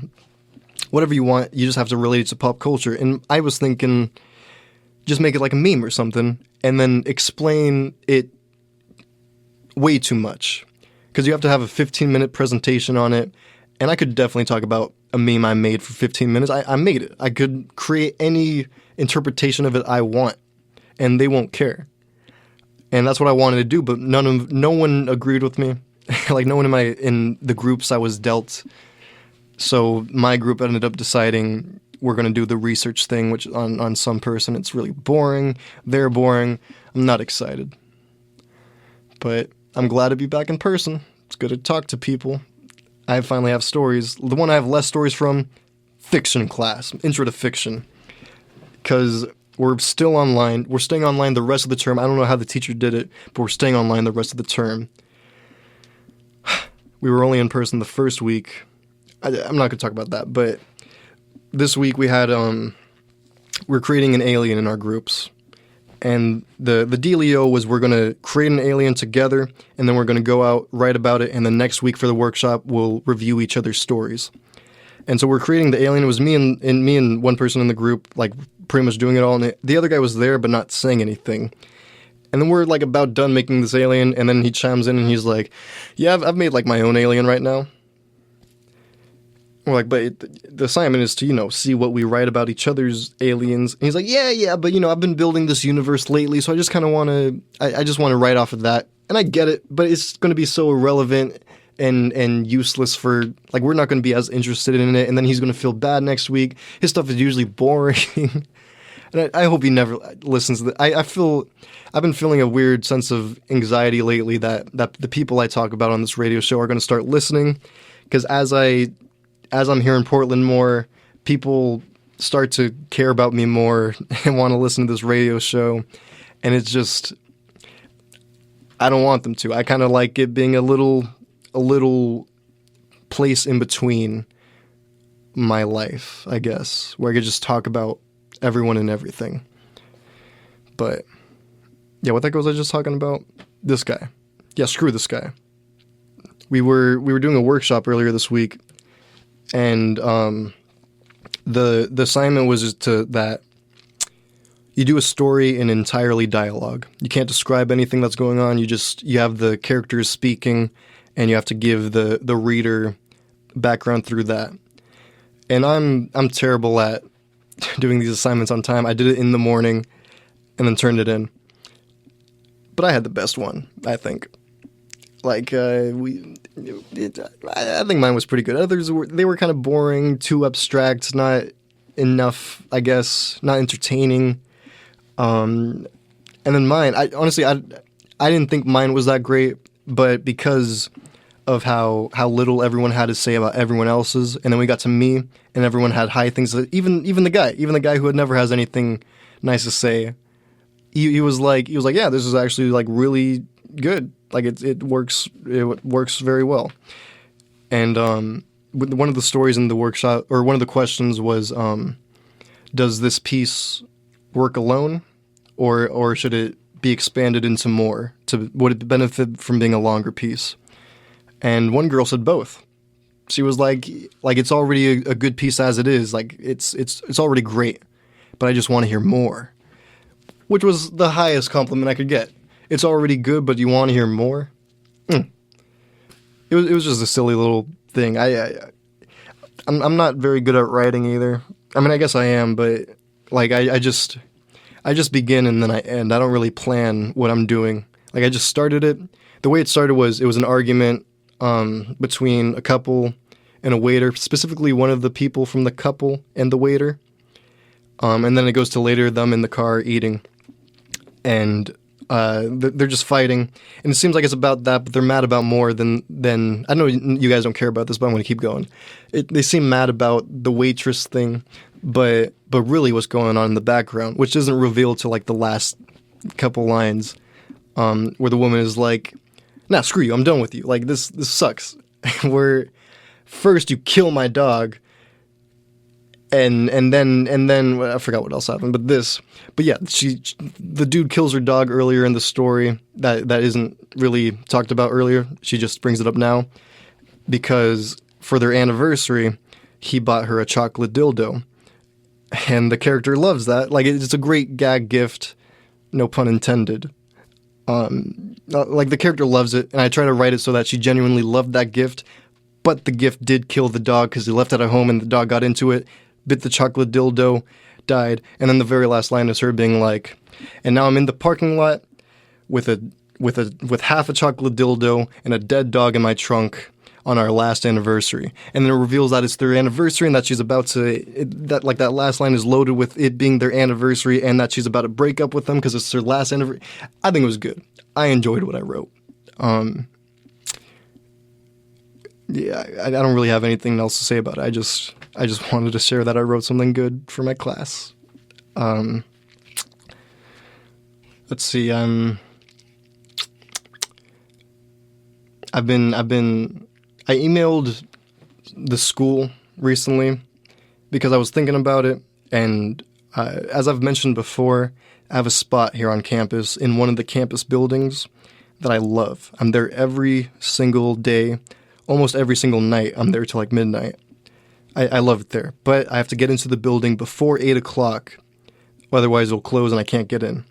And I just like to stay there as late as I can. And I emailed the school. I looked it up first on the website. It didn't say really anything. It just said you can apply here, so that was cool. I just had to email them. I had to say what I wanted. I said I wanted access to this building. This is my code number. This is my name. This is my reasoning. And my reasoning was just like, I like to study here. It's very useful. It's better than my dorm. I like it. I don't know what else they would hear that would want them to give access. So I was like, boom, send. I'll get access instantly. 180 seconds later, I get an email back, and they're like, "Hi, Milo. You can't ask for this like by yourself. Like you're supposed to have an instructor that you ask through, and then they ask us. But I've attached them to this email, so they'll be reaching you shortly." And then they email me, and they're like, "Hey, Milo, I haven't heard of you. Are you a part of our building somehow?" And I said no, and she's like, "Well, we only provide access to people in our building, or people that work, like students that are working for something like that, something that I'm not, that didn't say anywhere." And I'm like, "I'm sorry, I didn't know that. I thought I could just ask and maybe you'll give it to me." And she's like, "No, but building closes at 9:30 if you ever need." She said 9:30. The building closes at 9:30. I thought 8 o'clock all this time. I've been rushing home. Like, I've been biking home with such sweat on me because I think the building closes at 8 because I don't want to go to my dorm at like 8:30 because I like the spot. I rush over, but it's been open till 9:30. A whole hour and a half that I could have took my time. I know none of you care about this, but this was annoying. The reason I thought it was 8 was because I was there one time, and this girl got locked out of a classroom because she left it to go to the bathroom, and on her way back, it had turned 8 o'clock, and she asked me if I could use my key card on it. Mine didn't work either, and we were just both locked out of it, so I figured the building closed at 8. But no, I guess 9:30. I guess that classroom closed at 8. I talked about that way too long. I'm going to play a song. This next song is by Felix Rabito. It's called Gold. You're going to love it. Guess it's true that I'm lonely, 'cause it's just me inside my head. And in this way you can't know me, so I'll close my eyes as you shake your head and say, "It's fine, I'm fine. Just pour the wine, 'cause I have felt before, but I won't feel again." So look over there, they'll never have control. He's oversensitive, she is emotional, and I have felt before, but I will feel again. But then on Sunday morning, you'll find me thrown down on my knees. Help me stand for good, I'm begging please. Well, of course I swore the next time I'd be better, but it was all over before it began. 'Cause I am dying to feel so important that now I can't even become my friend. So I can think of myself as a prophet with all of this providence put in my hand. With it I'm turning these people to profit, and they're becoming a means to my end. It's all pretend, doesn't matter in the end. I can't get out of my head, so I'll wake up each day with this hatred and show you that I'm on top of the world. Yeah, I'm on top of the world. I'm on top of the world. I'm on top of the world. I'm on top of the world.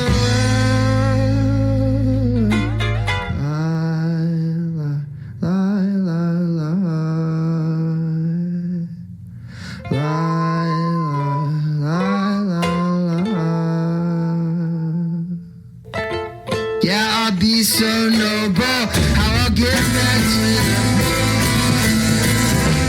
But I'll make sure you notice. Yeah, I'll make sure I'm something you can't ignore. 'Cause we're all just trying to be somebody's favorite, looking for love. but get lost in the praise. Truth is delusion, I'm sure I'll be saved.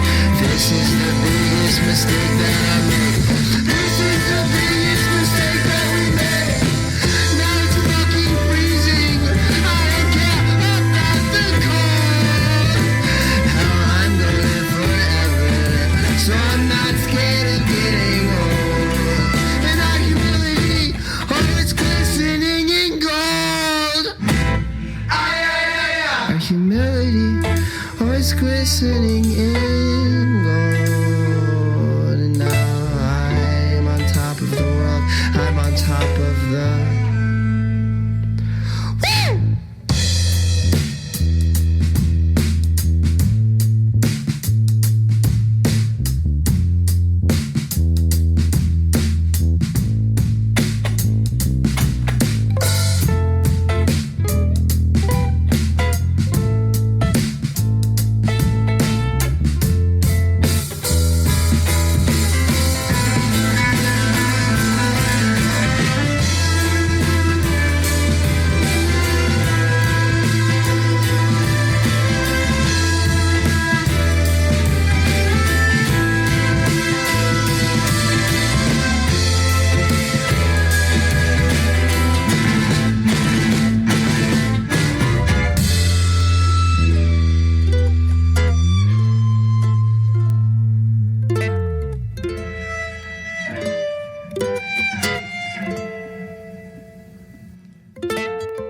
That was Gold by Felix Rabito. Am I talking? I am talking. Hello. Welcome to Ear Rape with Milo Loza. Welcome back to Ear Rape with Milo Loza. I am Milo Loza. This week, it's been kind of a boring week. I don't know if you can tell.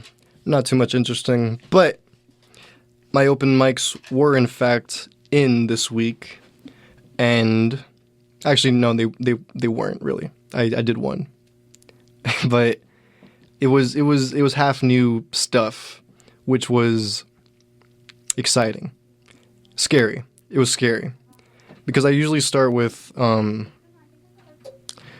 you're supposed to start with your good material and end with your good material, but I'm dumb.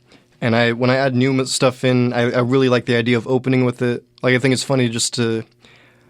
There's certain lines that I write that I just think are really funny to start with. And this week I started with a joke about having sex with your cousin. And I was worried because starting with a new joke is not a good idea at all. And it's not I didn't think it was a great joke, but the crowd responded really well. It got a really good laugh. Like it killed. Like it went really, really well for its first time. Which is nice. I can't wait to try it again tomorrow. But there's another joke that I opened with like a month ago, and it killed. Like it was a new joke, it killed, but then ever since I have not matched that same laugh. Like it hasn't done as well any other time. So maybe it's the audience, maybe I need to rewrite it, but that one's not doing well, so I hope this one continues to do well. We'll see. I went third, which is unusual. I usually go like 7th. I like to go later. Not too late because then the audience leaves. I like to just be right in the middle. Like crammed in between everyone so no one really notices. You know what I mean? But this week there was a lot of names. I didn't want to go later, so I put my name second. I ended up going third because I'm not going to explain it. But I went third. And it was scary for me. It wasn't too bad because by then things have picked up. I want to force myself to go first one time, but I'm just never usually ready because I like to look over my jokes before I go up and make sure I have it down, even though I always check. Yeah. There's this new guy there, or he's not really that new anymore, but it was his second time performing.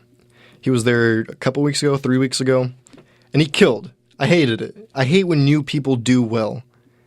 He killed, and he went up there.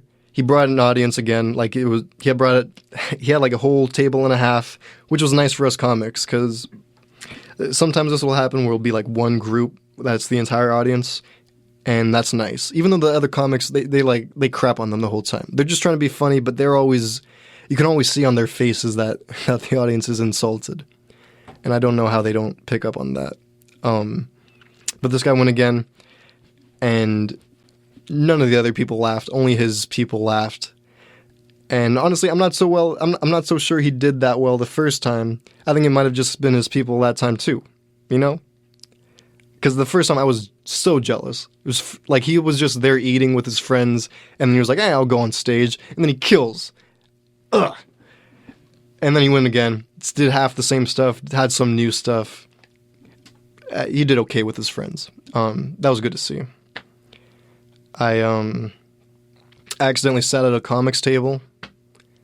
Kind of, like I got there and my usual area was blocked off, so I sat in a different area where comics usually sit. But then I moved back to my usual area, and there's sometimes comics in this area, but this time the tables were all set up weird, and I just sat at one, and then comics kind of just sat at the table also, but they didn't really talk to me. Not that I want to be talked to, I feel weird about talking to them. But they kind of sat around me, and I was just, it felt weird. I was like out of place. I was just accidentally at their table. Even though I am a comic, I'm one of them. If not, you know, I think I'm about as good as them. Why not? Why can't I be there? But I'm just afraid of them. I'm worried for the day I get integrated into them, because they seem friendly, they seem nice. I kind of fear that at least one of them is going to listen to this show. I fear that one of them is going to listen to Ear Rape, and they're going to hear me talking about stand-up and my life, mostly stand-up. I'm worried about how I talk about them, because sometimes I say names, I don't think I've ever said anything bad, or at least I'm just embarrassed of how revering I am of them. Like, I hold them in such a high place compared to myself, and it's just embarrassing, because once I'm friends with them, I don't want them to think of that. And plus, they're going to hear this right now. I don't know. Or they're not going to listen at all. That's the best case scenario. I hope, if you know me and you're listening to this right now, like, you better be listening to it live and not in the future. Like, if you don't know me, that today is February 12th, 2022. If you don't know me as of this day, I would like you to not listen to this episode, just because it's so embarrassing. I talk about, this is like my diary. This whole show is my diary of my life, and it's embarrassing. But I hope you're enjoying, I guess. My next mic was usually the next day. It's at Dante's, the hell-themed bar, but it was canceled. For the first time ever, it was canceled. It is never canceled here. And I wonder if it has something to do with the host. Because the host, lately, I kind of mentioned this before, like, him and his girlfriend were having problems, like, back in November. And ever since, he's, like, come in and been like, my girlfriend's still on the couch. And it's just funnier every time. Like, just to me. I don't know if it's funny to you guys, but it's hilarious to me. And then the past, like, couple weeks, he's been going, well, she's moving out. She's going to be moving out this day. She's moving out. And then the last time he was like, she moved out. And then now the mic's canceled. Or it was canceled this week. So, I don't know. Maybe I had something to do with it. Yes, I've written down here 20. I don't know why. 20. What is 20? I don't know. But later that day, that same day, but usually after this mic, there's another mic a few blocks away, but I got kicked out of that bar, so I don't go there. But when I pulled up to Dante's, I walked out, and there's another comic going in, and he's like, where are you going? And I was like, they canceled, apparently. And he was like, okay, well, see you later. And I was walking away, he was walking the other way, and then he was like, wait, Milo. And I was like, yeah. And he's like, do you ever go to Kelly's, which is the bar that's a couple blocks away, the same day? And I said, I've been there. It was the first place I did an open mic in Portland. And he was like, why don't you go there after Dante's? And I was like, yeah, I don't. He's like, you should go. You should go right now. And I was like, I don't know if I should be saying this right now. This is why I put 20. This is it. I was like, I don't know if I should be saying this right now, but I'm 20. I'm 2 months away from 21. I'm just not, you know. And he's like, oh, okay, get away from me, go. Well, see you next week. And then we departed. But it was cool that he like invited me to another mic. I mean, you don't have to be invited, but it was cool that he offered, that he cared to see me again like that. He's a cool guy. He was the guy that told me I should be getting booked, recommended mics for me to go to, but I'm too afraid because I'm under 21, and I hope he doesn't tell anyone. But the same day, I was riding my bike, and I was just riding around, and I happened to pass by that bar, Callie's, that had the open mic. And it was later, I forgot it was going on, but there were still comics standing outside, and I made eye contact with one of them, and they nodded at me, and I nodded back, and it just kept going. And I felt kind of lame because I was on a Bike Town bike. I don't know why, but I feel lame on that. But that was cool. It was cool to be right, because I'm going fast on a bike. They saw me, they recognized me, and still nodded, and that was cool. I wouldn't have done that. I would have noticed, and then I would have looked away because I'm too awkward. But that is my week, and that is Earape. Thank you for listening. I'm out of crap to say. I'm gonna start playing the closure. Thank you. Tune in next week for what is next week's episode? 18. Episode 18 next week, Saturday at 10. Have a good night tonight. I love you.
Broadcasting since 1994, you are listening to KPSU, Portland's College Radio, streaming worldwide 24/7 at kpsu.org.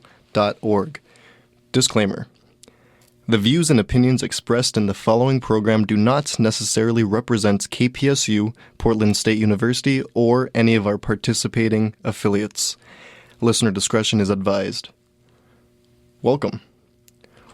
Welcome to episode 18 of Ear Rape with Milo Loza.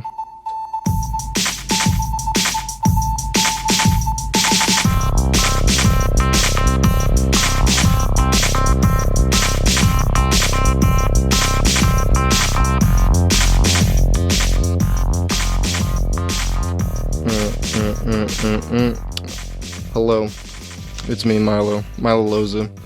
That's right, the Milo Loza from Ear Rape with Milo Loza. And this is Ear Rape. I am Milo Loza. Let's get into it. Today's word of the week, or this week's word of the week, I always say word of the day. It's trifling. Trifling? It's trifling. It means unimportant or trivial. Trifling. I got this word of the week from an episode of the Jessel, Nick, and Rosenthal Vanity Project that I was listening to this week. They were talking about a story about Drake, and I guess Drake. What was going on was a woman was suing Drake because she had sex with him, and after she went to the bathroom, dug the condom out of the trash, put the semen out of the condom inside of her to try and get herself pregnant. And then she came out of the room running because it was burning, and he was like, yeah, I put hot sauce in my condom. And that's just what he does, I guess. And Justin Lick was talking about it. He's saying, I guess he's not paranoid because there's people doing it.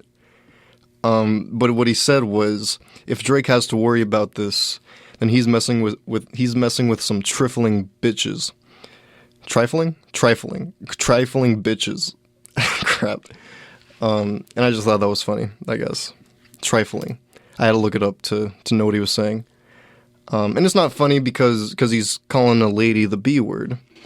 But it's just, I guess it's funny because he doesn't usually do that, and he's doing that. I guess you kind of have to build up a repertoire. If that's, I've never actually used that word. You gotta build up a reputation of not using a word, then use it for it to be as funny as I thought it was. Yeah, whatever. Today I'm wearing skunk socks. I talked about these socks when I got them back in November. One of my old coworkers, M Card, got it for me. They're just cute little brown brown socks, black skunks on them, black and white. They're cute. I don't know. My first time wearing them since November. Shout out to M Card. Yeah, it's been a week here again in Portland. It's been kind of a long week. It's felt like a long week, but when I look back, it feels short. If that makes, I don't know, what a boring goddamn thing to say. I'm recording my voice for people to listen to, and I'm saying boring crap like that. Welcome to Ear Rape with Milo Loza. I keep meeting people lately. I mean, like I don't know, just because I'm in Portland, I'm meeting people, and I keep having to tell people where I'm from, and I say Gilroy, they never know where it is, and I say it's the garlic capital of the world, as if that's going to show them. Like, I guess whenever around my city when I was meeting people, I would be like, the garlic place, and they'll be like, ha ha ha, but now I can't just do that. It's a whole different feel. People just don't know Gilroy as the garlic capital of the world because they're not nearby. So it's not really it's not like an inside joke like it used to be with people and the people in my town. And I don't like that. And then I try to throw in like a little fun fact, like they'll be like, wow, garlic capital. I'm like, yeah, we have the garlic festival every year. And they're like, cool. And I was like, one year it got shot up. And they don't think it's a fun fact. I think it's a fun fact. It's not a good thing, but it's interesting. If our garlic festival was shot like a few years earlier, I think our town would be like remembered. Like Sandy Hook, I can't remember any others. That gay club in Florida, a Walmart in Texas, I think. I don't know, there's just things that, like some of the first ones that you hear of that just you remember. And we were like the 10th one or something. So we didn't get remembered. We just got a crappy hashtag, Gilroy Strong. A terrible hashtag and an ugly shirt. I don't know who made that shirt and profited off of all of them, but no one cares about this. That was for you 2 people listening from my hometown. I didn't watch the Super Bowl last week because I'm, boring, I guess. I went to an open mic and I saw the end of it, I guess. It was kind of annoying because they had to cut off, they postponed the open mic like an extra half hour because Super Bowl was still going on. And there was only like 5 of us comics waiting to go. That was kind of lame. But I did see the halftime show. I was talking about it last week. I watched the halftime show and it was pretty badass. I think I read somewhere that it's the only rap that's been in the halftime show. I don't know, that feels not true. But if that is true, it's a pretty badass show for its first. I think I wish Eminem had more of a part in it. The only person I didn't know, well, first I read a comment on YouTube that said, "No cringes, no production missteps, just classic tracks and pure energy," which is a great comment. That's no cringes. It was just like pretty flawless. Like there was no stupid part. It was just. I thought I had better adjectives to describe this show, but it was cool. I really enjoyed it. And the one person I didn't know was Kendrick Lamar. I know his name. I know of him, but I don't. I couldn't name one of his songs. And then he came out and he sang like a song, 1.1 song, and it was badass. It was awesome. I loved it. I'm not usually into that kind of rap, I guess, but he totally turned me into a fan, I guess. The song he played was All Right. It was called All Right. That's the name of the song, and mainly it's the background.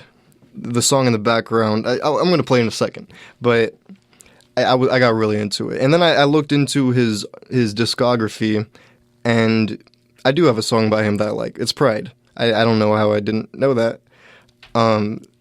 But there's a line in the song that really caught my ear, and I thought was really smart, but I don't know if he did it on purpose. There's a part towards the beginning, I'll play it right now, but he says, it sounds like he says Machiavellian, then he goes, scheming, and because Machiavellian means like to scheme, and I thought it was just like some, the only reason I know that is because of a Louis C.K. joke about his kids telling on his teachers or some crap like that, or whatever. I learned it from a Louis C.K. joke, but the fact that this rapper knows that term Machiavellian just kind of gave me more respect for him. But then I looked up the lyric, and it's Mac 11, like a gun, a type of gun. Mac 11, scheming. So I lost a little bit respect there. But then again, maybe it's a double entendre. Maybe he meant both. I don't know. Here's the song. It's cool. All's my life I has to fight, nigga. All's my life hard times like, yeah. Bad trips like, yeah. Nazareth, I'm fucked up, homie, you fucked up. But if God got us, then we gon' be alright. Nigga, we gon' be alright. Nigga, we gon' be alright. We gon' be alright. Do you hear me? Do you feel me? We gon' be alright. Nigga, we gon' be alright. Huh? We gon' be alright. Nigga, we gon' be alright. Do you hear me? Do you feel me? We gon' be alright. And when I wake up, I recognize you looking at me for the pay cut. Bahamas, I be looking at you from the face down. One Mac 11, even boom with the bass down. Skimming, now let me tell you about my life. Painkillers only put me in the twilight. But pretty pussy and Benjamin is the highlight. Now tell my mama I love her, but this what I like. Lord knows, 20 of them in my Chevy. Tell them all to come and get me, reaping everything I sow. So my karma come in heaven, no preliminary hearings on my record. I'm a motherfucking gangster, silence for the record. Tell the world I know it's too late. Boys and girls, I think I have gone great. Trying to side my face this all day. Won't you please believe when I say, when you know we've been hurt, been down before. Nigga, when our pride was low, looking at the world like, where do we go? Nigga, and we hate po-po, wanna kill us dead in the street for sure. Nigga, I'm at the preacher's door. My knees getting weak and my gun might blow, but we gon' be alright. Nigga, we gon' be alright. Nigga, we gon' be alright. We gon' be alright. Do you hear me? Do you feel me? We gon' be alright. Nigga, we gon' be alright. Huh? We gon' be alright. Nigga, we gon' be alright. Do you hear me? Do you feel me? We gon' be alright. What you want? You a house, you a car, 40 acres and a mule, a piano, a guitar, anything. See, my name is Lucy, I'm your dog. Motherfucker, you can live at the mall. I can see the evil, I can tell it. I know it's illegal, I don't think about it. I deposit every other zero, thinking of my partner. Put the candy, painting on a Rico, digging in my pocket. Ain't a profit big enough to feed you every day. My logic, get another dollar just to keep you in the presence of your Chico. I don't talk about it, be about it. Every day I sequel. If I got it, then you know you got it. Heaven, I can reach you. Pet dog, my dog, that's all. Big back and chat, I trap the back for y'all. I rap, I black on tracks, so rest assured. My rights, my wrongs, I right till I'm right with God. When you know we been hurt, been down before.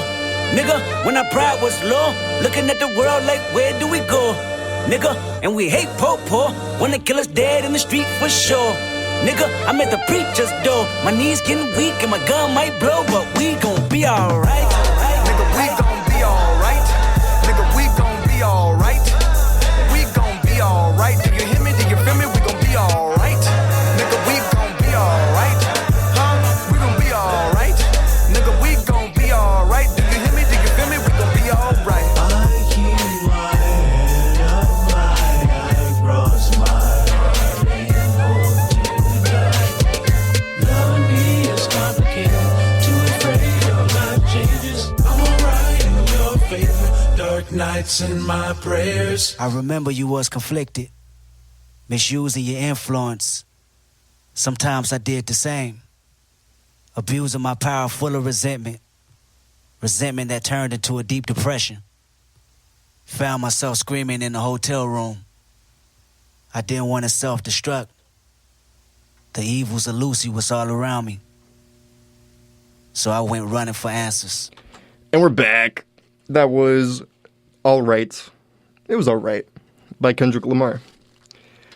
Welcome back to Ear Rape with Milo Loza. This is Ear Rape. I'm Milo Loza. This is the show where we talk about my week. And this week, of course, I had class. And I have a little bit to say about it. In my fiction class, we had a workshop. We do it every week. And for this workshop, we wrote about an alien or something. And I always do this. I always forget to write about it until the day of, like the morning of, literally the hour before I write it. I'm so stupid. I don't know why I do that. I keep thinking back to the first day of class. I think I mentioned it on the show too, how there was this one girl in the class that we were asked like what challenges we're expecting in the class. And she was like, well, I procrastinate a lot, which was like, yeah. You hear that all the time. But she was like, yeah, I procrastinate a lot. And I'm just really bad at doing the assignment on time. I always wait till the last second, and I'm always crying till the night before, and I'm just like crying through doing it, and then I turn it in, and I just keep doing it because it keeps turning out good. So, I don't learn my lesson. And she has a point, because my crap keeps turning out good. And I don't think it turns out good, but my group thinks it's good. Although they could be lying. Because they thought I liked their stories. But I'm just... Like, I'm not... I read the book that was suggested from the class, where we learn how to workshop properly, and you learn questions to ask and how to encourage a writer rather than... just all these little workshop skills that I kind of picked up from the book. And I'm kind of applying it to my workshop, which I guess it's good that I'm making them feel good about their piece, but really I'm just trying to get through the workshop, to be honest. I hate it. I hate having to say something about their crap. I never have anything to say. I just want to talk about my crap. And they liked it. Even the guy that doesn't have nice things to say. I guess he does have nice things to say now, but usually about no one else's. I guess he likes my stuff. He was like, that's very creative. You gotta You did that this morning? Wow, I mean, he seemed jealous, to be honest. I felt that. I felt like almost annoying about it. But that's a trifle. Trifle. This trifling. A trifling matter is what that is. In pop culture, we're doing a group project. I don't remember if I talked about it, but it's been really lame and boring. We've been working on it in class, and we had this like quiz, open book quiz, something, and it was stupid. One of the questions was like, "What is your favorite piece of what's your favorite show and why? Do you consider it a guilty pleasure?" And I didn't like that guilty pleasure question. Like I didn't understand what she wanted me to say, and I raised my hand and asked the assistant teacher that was right there. I was like, I don't know really what to say. What I put was, I don't know if I'd consider it a guilty pleasure. I don't really have any guilt in my pleasures, and that made the assistant teacher lady laugh, and it made the people around me laugh. But I guess that was really what I was going for. I did turn that answer in, but I don't actually believe that. I do take guilt in almost all of my pleasures. Literally every single pleasure that I have in life, I take guilt in. So really, I guess it is my guilty pleasure. But I don't know what that means. Why is it? Whatever. I don't. I just remember saying that, and they laughed. And maybe you guys will like that. It feels unoriginal too. It feels like I'm not the first to come up with saying I don't have guilt in my pleasure. Whatever. The class has been okay. Haven't been learning anything. Just more about like cultural appropriation and misinformation, stuff like that. You know what's weird? We humans, we as a society, have never been as connected as we've been in the past 20 years. I think, whenever the internet really came to be an integral part of our lives. I don't know, like think about back in the year 1000, in 1022, there was probably like crazy misinformation, because they were just people, it's like a game of telephone, you just kind of get lost in translation, in transmission. I don't know, that just happens all the time. Even today, word of mouth gets misinterpreted. And so I imagine back then misinformation was insane. And maybe that's why we're evolving so much lately, because there's less misinformation.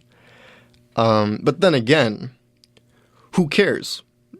I feel like we've been doing fine with misinformation. It's always been around, it's just on a grander scale now. I don't know, why not let the stupid people enjoy their incorrect information? What's wrong with that? But also, again, now that we have the internet to communicate so easily, we're going to be identifying each other's misinformation so easily, like in the next few years, I feel like there will be no misinformation, just information and satire, I guess. I don't know. Just a thought I'm having. The future really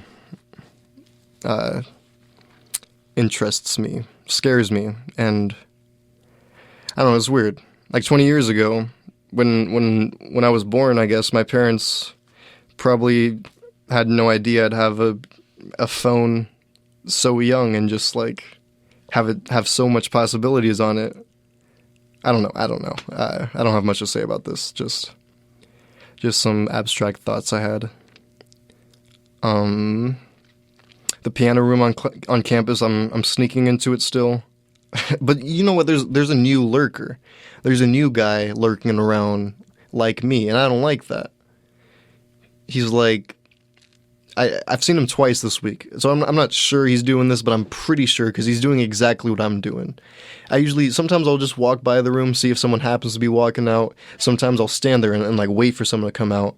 And when I do that, I'll be on my phone near the door, like I'm busy, like I'm just in between, in an interlude kind of myself, and trying not to make eye contact. And then I pass this guy, and he's doing that exact thing facing the door, like he's waiting for me to go in, kind of taking a few steps while I'm going towards the door, but I just pass by it, and then I don't know if this is making sense, but another lurker. And I've been trying to like cheat my way into the room. The past couple weeks, I've like shoved note card. I don't even know if I should be saying this, but I've been like shoving note card into the door hinge thing so that it doesn't close all the way. That way, later I could reopen the door. I did this for a little bit, and then like someone I think caught on, took it out, and it closed properly. But I still looked, and there was still paper there, so maybe it just fixed itself. So right now it's like that again. We'll see. I'll keep you guys updated. But I've been going in the piano room a lot, spending a lot of time in there. No, yeah, I guess I haven't been going a lot because I only sometimes am able to get in still, even with the note card. But when I am, I've been staying there a lot. I've been still playing one song called Happy Life over and over, trying to learn it. And it's going well. I'm getting better at it. I'm getting more advanced with it. And I'm thinking of playing it on ear rape. I kind of don't want to say that, but I just did. I don't know. I don't want to have this loose end of me saying I might do it and then never do it, but I don't know. We'll see. We'll see what I do. Maybe. Yeah, I've been learning Happy Life by Roland Font. And you know what? We're gonna play a song by Roland Font right now. This song is off a different album, one called Needle and Thread. This song right now is called Ode. Ode, O-D-E. Enjoy. Calling this a no, that would be a stretch. And I won't write an ode for a thing that still isn't over yet.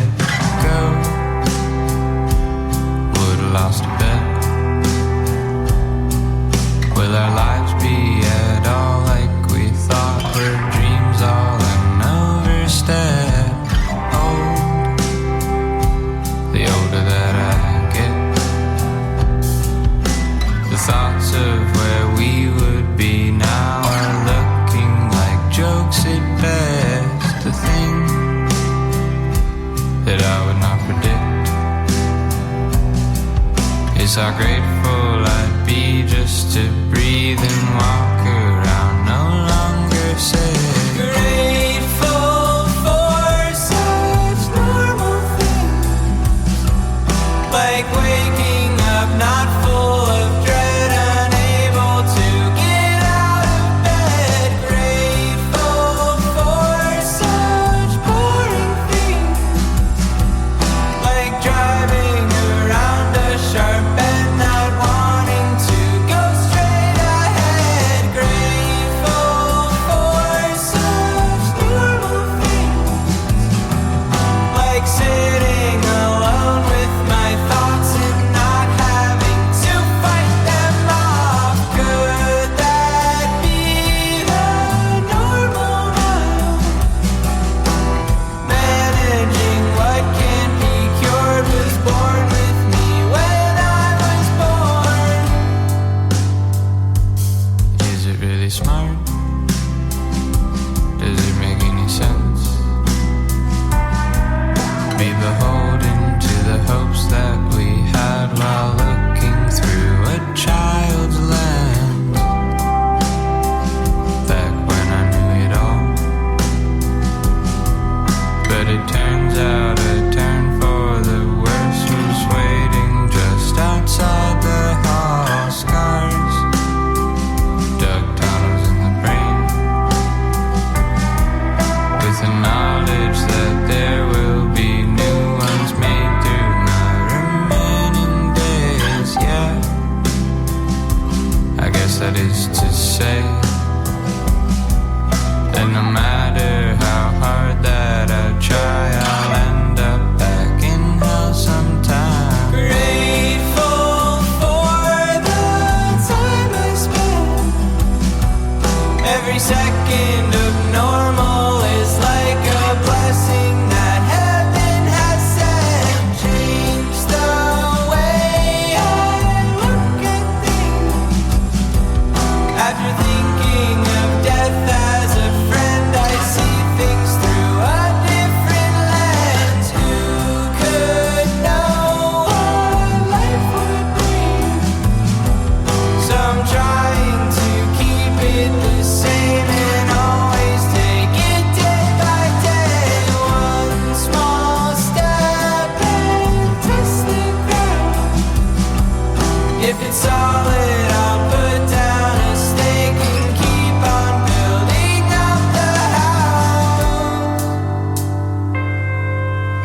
who can't seem to see the point of it all. Where's the green on the grass? What's the meaning of life? What's so bad about death? I couldn't find one clear reason to live, but that means I'm free to fill that space, and no purpose to get means a purpose to learn. You can go out and find one while you wait for your turn. Maybe life is a canvas, and I can just paint my own world. And we are back. Hello and welcome back. This is Ear Rape with Milo Loza, and we're going to talk about movies a little bit. I saw a couple movies, and I usually see 2 movies, and I did see one last week that I meant to talk about, but I forgot. I guess I saw it the night before Ear Rape, so I don't know why I forgot, but I guess it was a forgettable movie. It was called Pariah. It's about a gay girl and how her parents are unaccepting of it, and how just complicated emotions, all that. It was good. I remember feeling like very empathetic towards the character, like when her parents found out and were just super mean. Her mom specifically. Yeah, I don't know. I guess that's just I can't imagine being gay. Must suck being gay. No, but I don't know. Just like having parents that are just so unsupportive like that, and so aggressive about your sexuality. I guess it's just crazy, man. I don't know. Last night I saw a movie there, Fifth Avenue Cinemas, called Losing Ground, and I can't really remember what it was about. Or I remember it, I just don't. I didn't understand it, I guess. And I remember thinking from the first scene, like, this is crap acting. And there were some scenes that proved me wrong, but the acting was pretty poor. The cinematography was unmemorable, and the story was confusing. Not to say it wasn't a great movie, just to say that I don't know anything about anything. I don't know. Like, I don't know how to say whether or not this is a good movie. The ending felt like a good ending. Like, it felt very metaphorical and crap like that, but I didn't get it. I didn't understand any of it. But last night when I went, the Fifth Avenue people talked to me, which is strange. Like, we kind of interact a little bit, like tiny bit. The farthest our interaction has gone was me walking in and saying, "I'd like to see a movie, please." And they say yes, and they tap the register, and I go into the movie place. And then they say a little spiel thing, and they go, "All right, we're gonna start the movie," and they walk out very silently and awkwardly while everyone's silent. And I always make a point to say thank you as they walk out, and that's all our interactions go. So then I go to this movie last night, and I'm like, "One movie, please," and I'm about to walk away, and then one of the girls is like, "What do you think of our movies?" And I was like, they're all right. Like, they're good. And then I went into like an analysis kind of not an analysis, but just like an overview of what I thought of each movie so far during the term. And I was like, Amores Perros was great. Like, I still think about it. I really liked that one. Which actually I didn't like that one. I really loved it, but I didn't like watching it. I liked having watched it, if that makes sense. I didn't explain this to them, but just a little side note.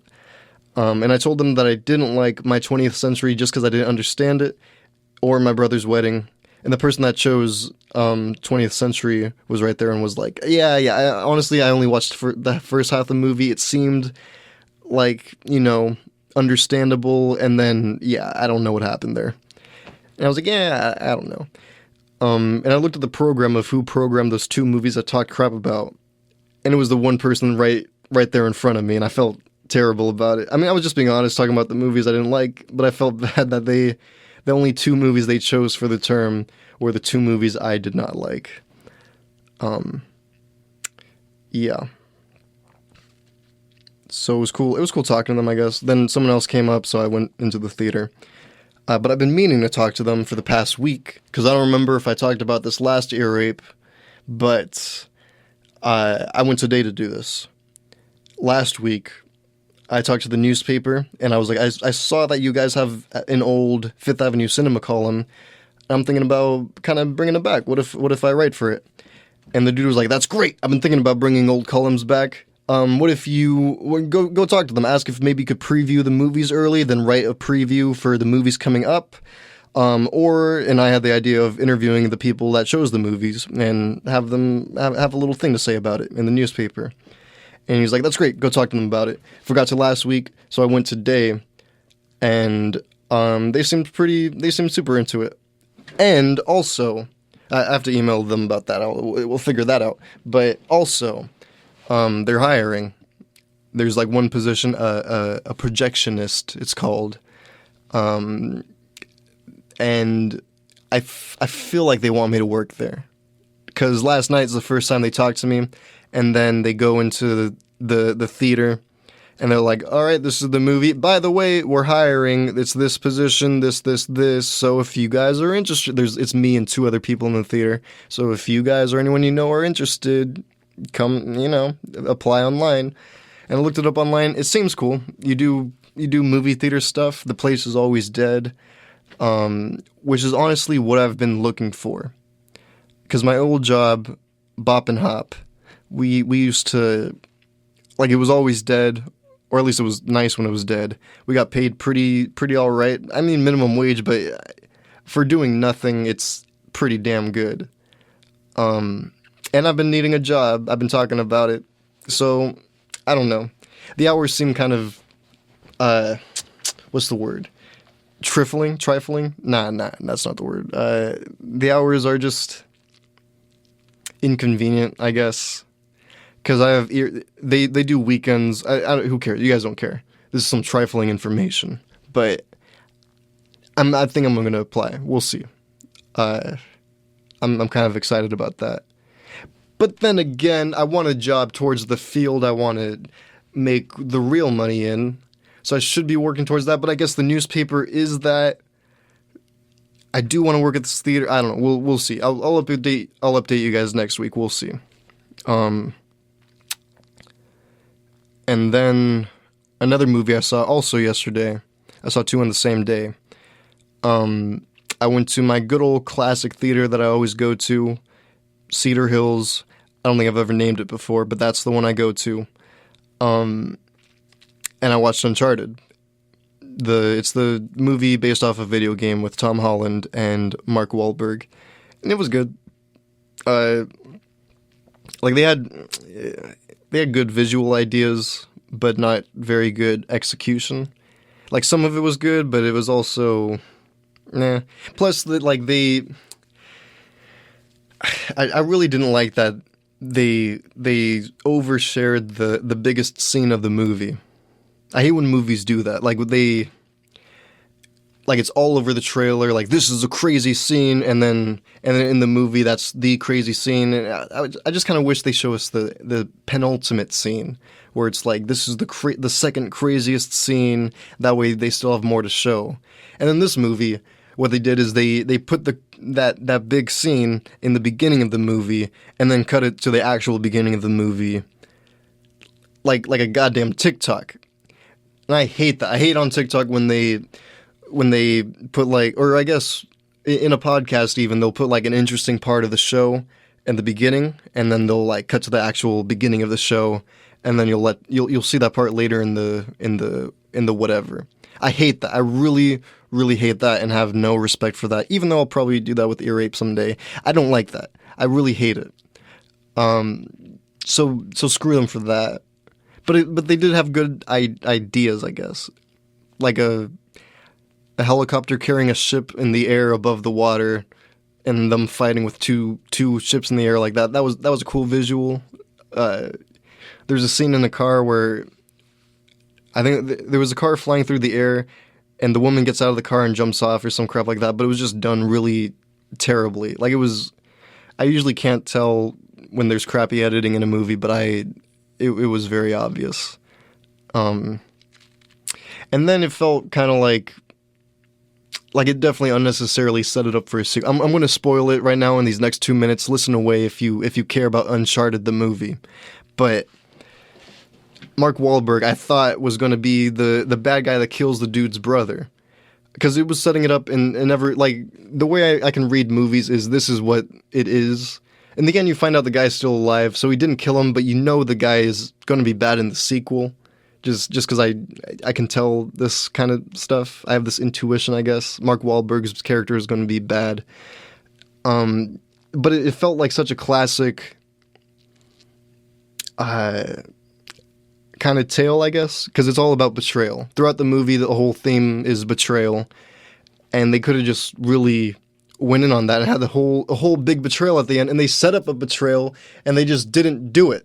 Like, it was set up in every single way, and they didn't do it. And it was a heartwarming thing that they turned over at the end, but still, I think of, like, Tarantino talking about Pulp Fiction, how he's like, I just wanted to make it, like, this is the bad guy's wife, you know, this is the big robbery we're doing or whatever. I don't know.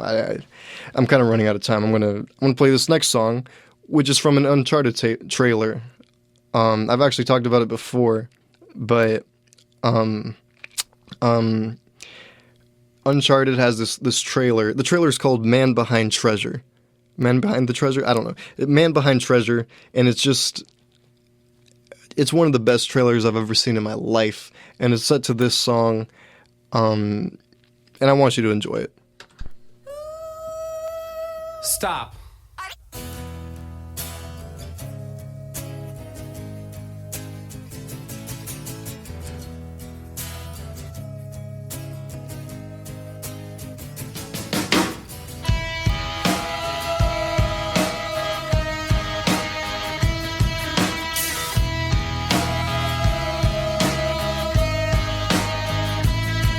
With your feet on the air, your head on the ground.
that was the Pixies.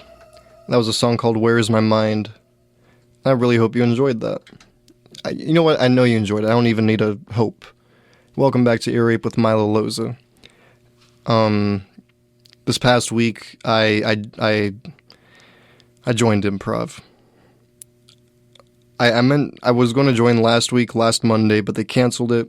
So I went this week, and I was definitely glad they canceled it, because I really, I want to go, but I don't want to go, because I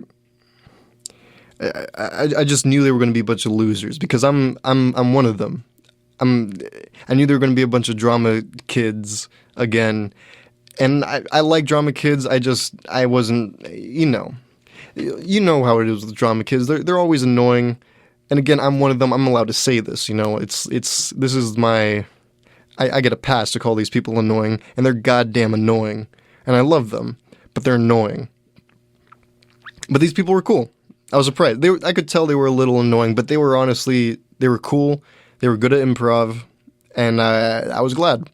There were 7 of us total. One of them was new, not very good, but, he was cool. So I was right, but I was also wrong. And that's good. That's how, honestly, that's how that's how all drama kids are. I hate to call them drama kids, still, improv kids.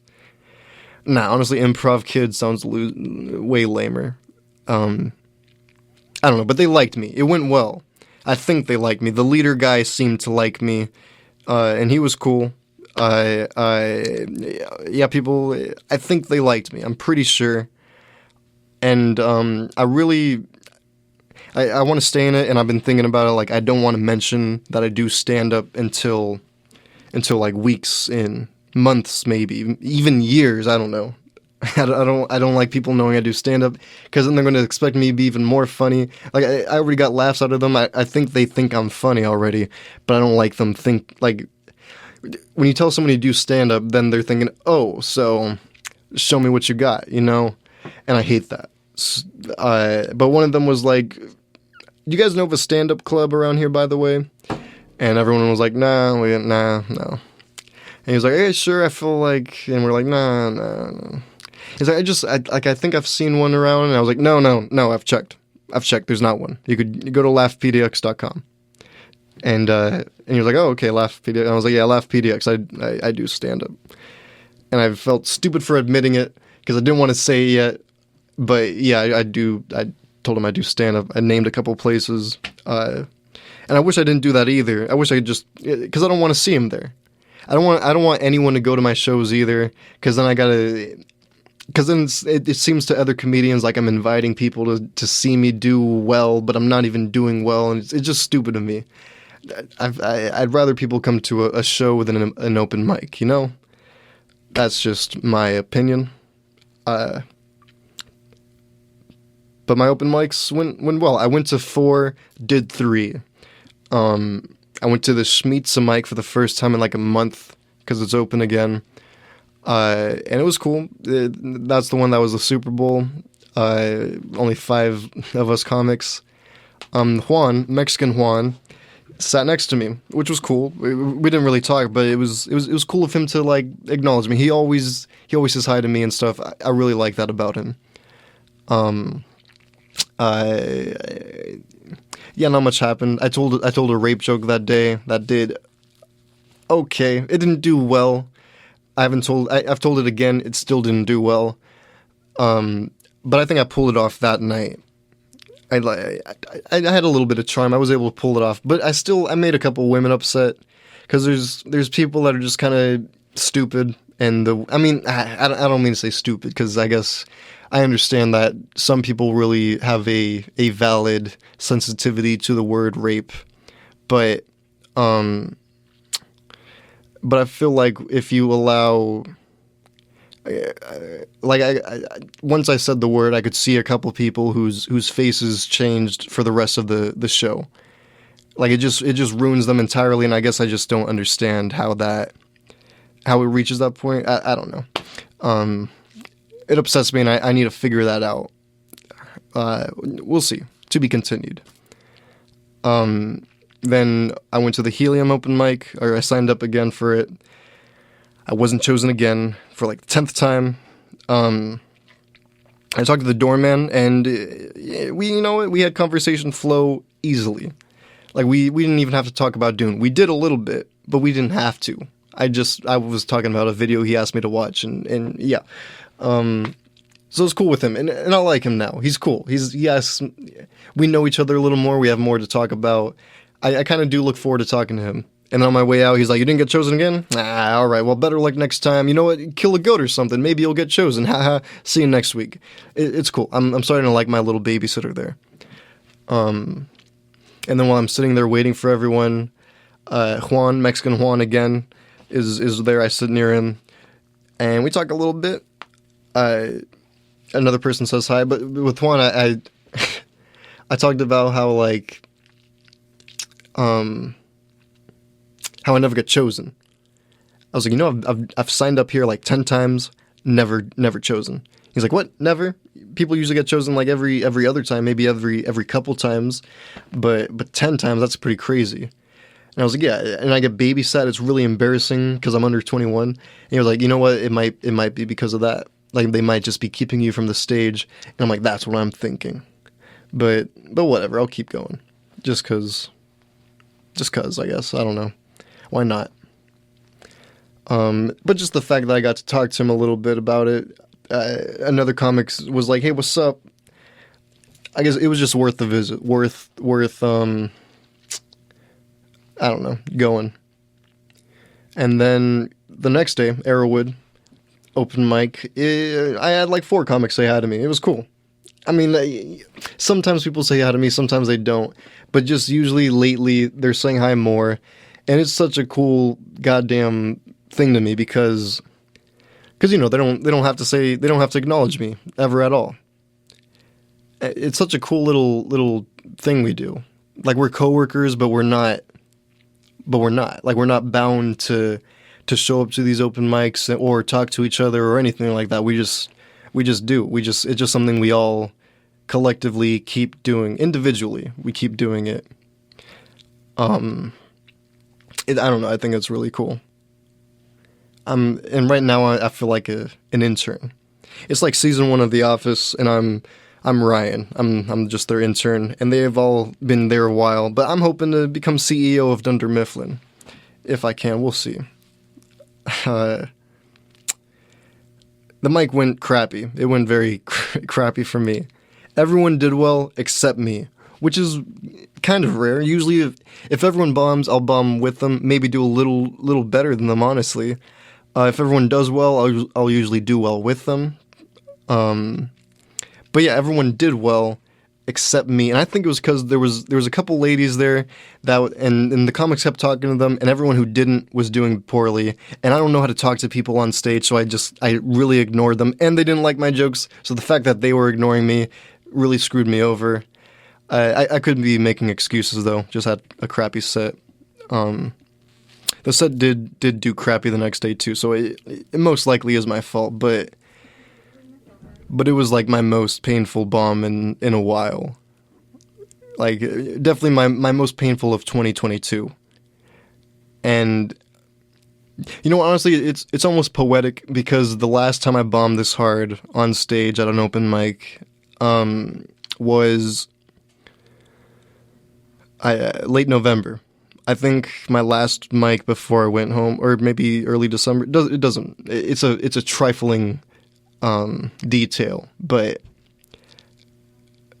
I told a Mother Mary joke, a joke that I made even worse. It used to do all right, and then I made it worse, and now it's doing poorly, and I haven't tried it since this day.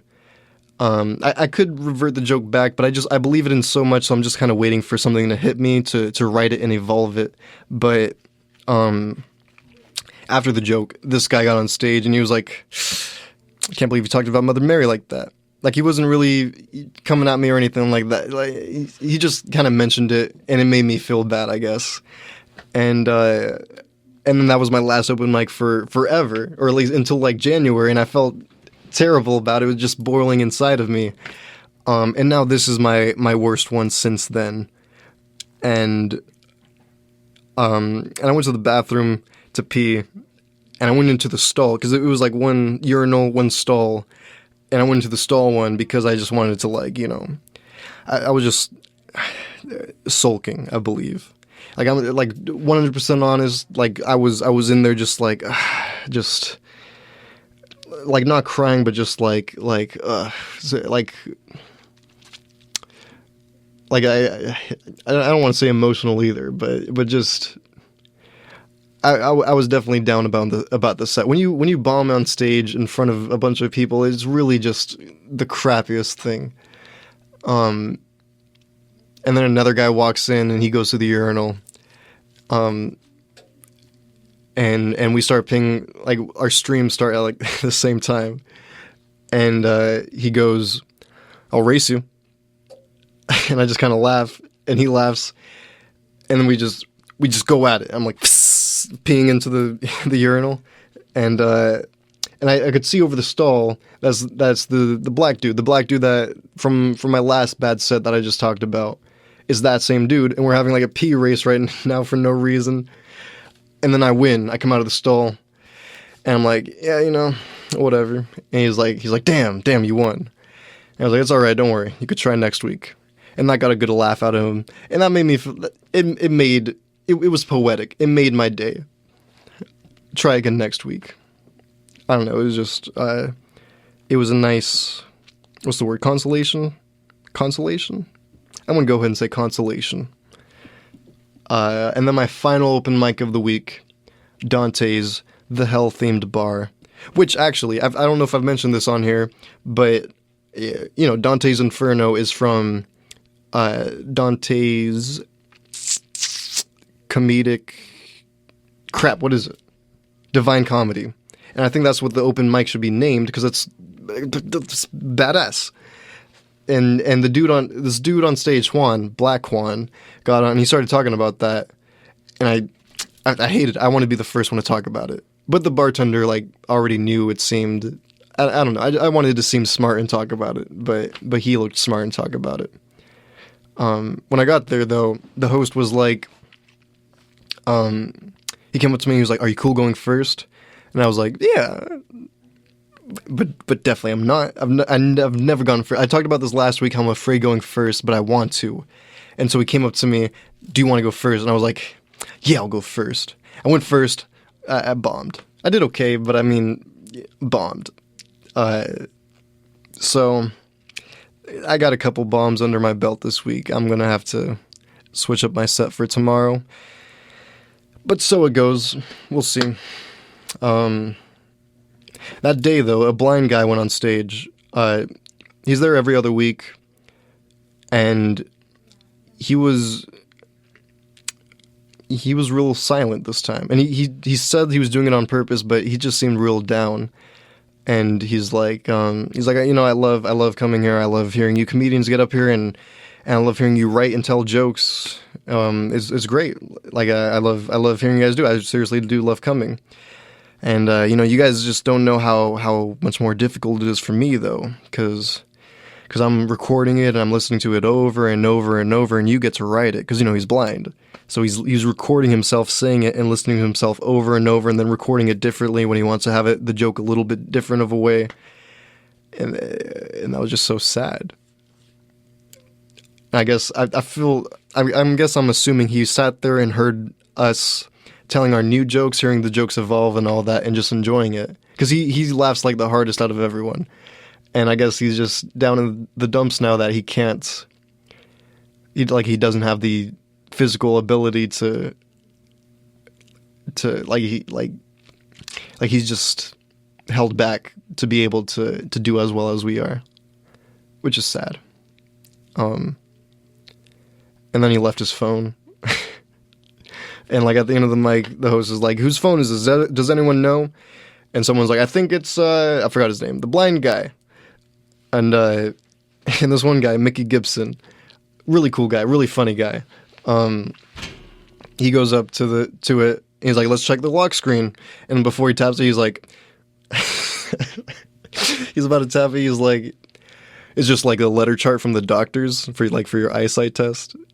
and I was dying. No one else laughed at that. I was like across the room, but I still heard him say it, and I was dying. Because the blind guy has the eye chart test on his lock screen. I don't know. But this has been the Ear Rape with Milo Loza. Thank you for listening.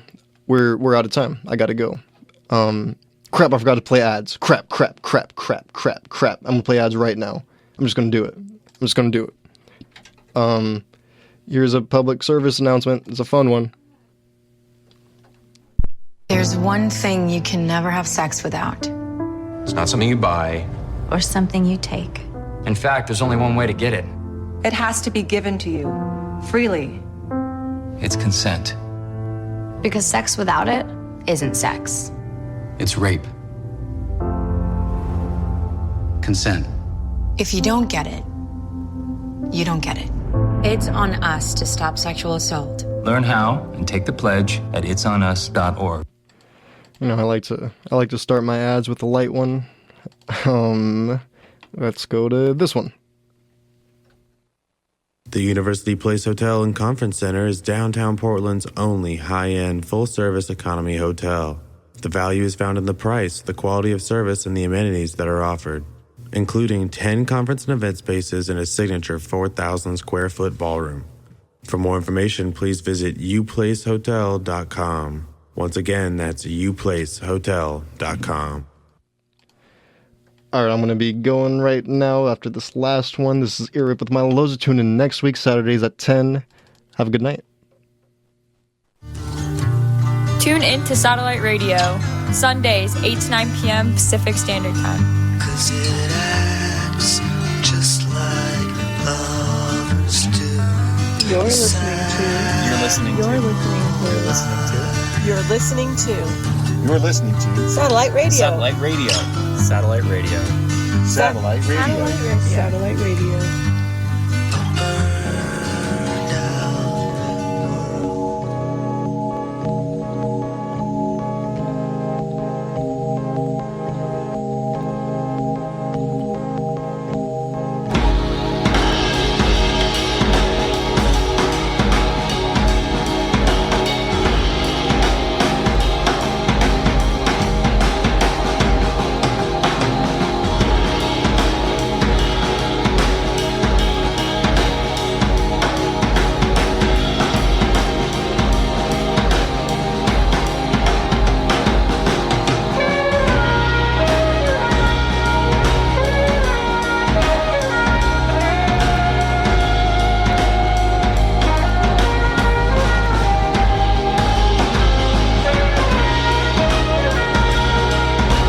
Broadcasting since 1994, you are listening to KPSU, Portland's College Radio, streaming worldwide 24/7 at kpsu.org.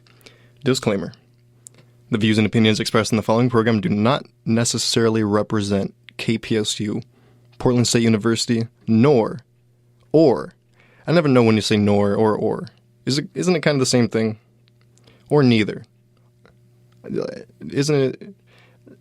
Can nor replace or, but or can't replace nor?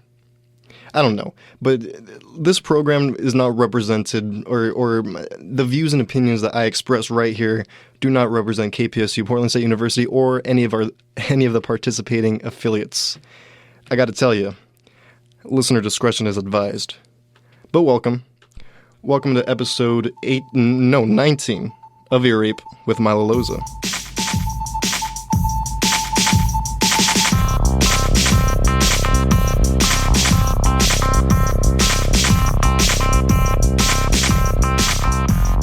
I can't believe I screwed that up. I never screw that up. Before every show I practice, I say welcome to episode something of Ear Rape, but I didn't do it today. I wasn't prepared today. But hello, it's me, Milo. This is Ear Rape with Milo Loza. And welcome. I can't believe I screwed that. That's the only intro I've ever screwed up. But hello. It's me, Milo, Ear Rape with Milo Loza, where we talk about my week every week, and we talk about the word of the week every week. I mean, we talk about the week with the word of the week. And this week, the word of the week is erroneous. Erroneous. E-R-R-O-N-E-O-U-S. Erroneous. It means wrong or incorrect. And I gotta say, this show is feeling a little erroneous today. Not because it's... I mean, I just had a boring week, really. I've been having boring weeks back to back. Except they're not too boring. I think I have some stuff. I feel like maybe I just didn't put in my notes. I keep forgetting to... It doesn't matter. You guys don't give a crap. Today I'm wearing like wave socks.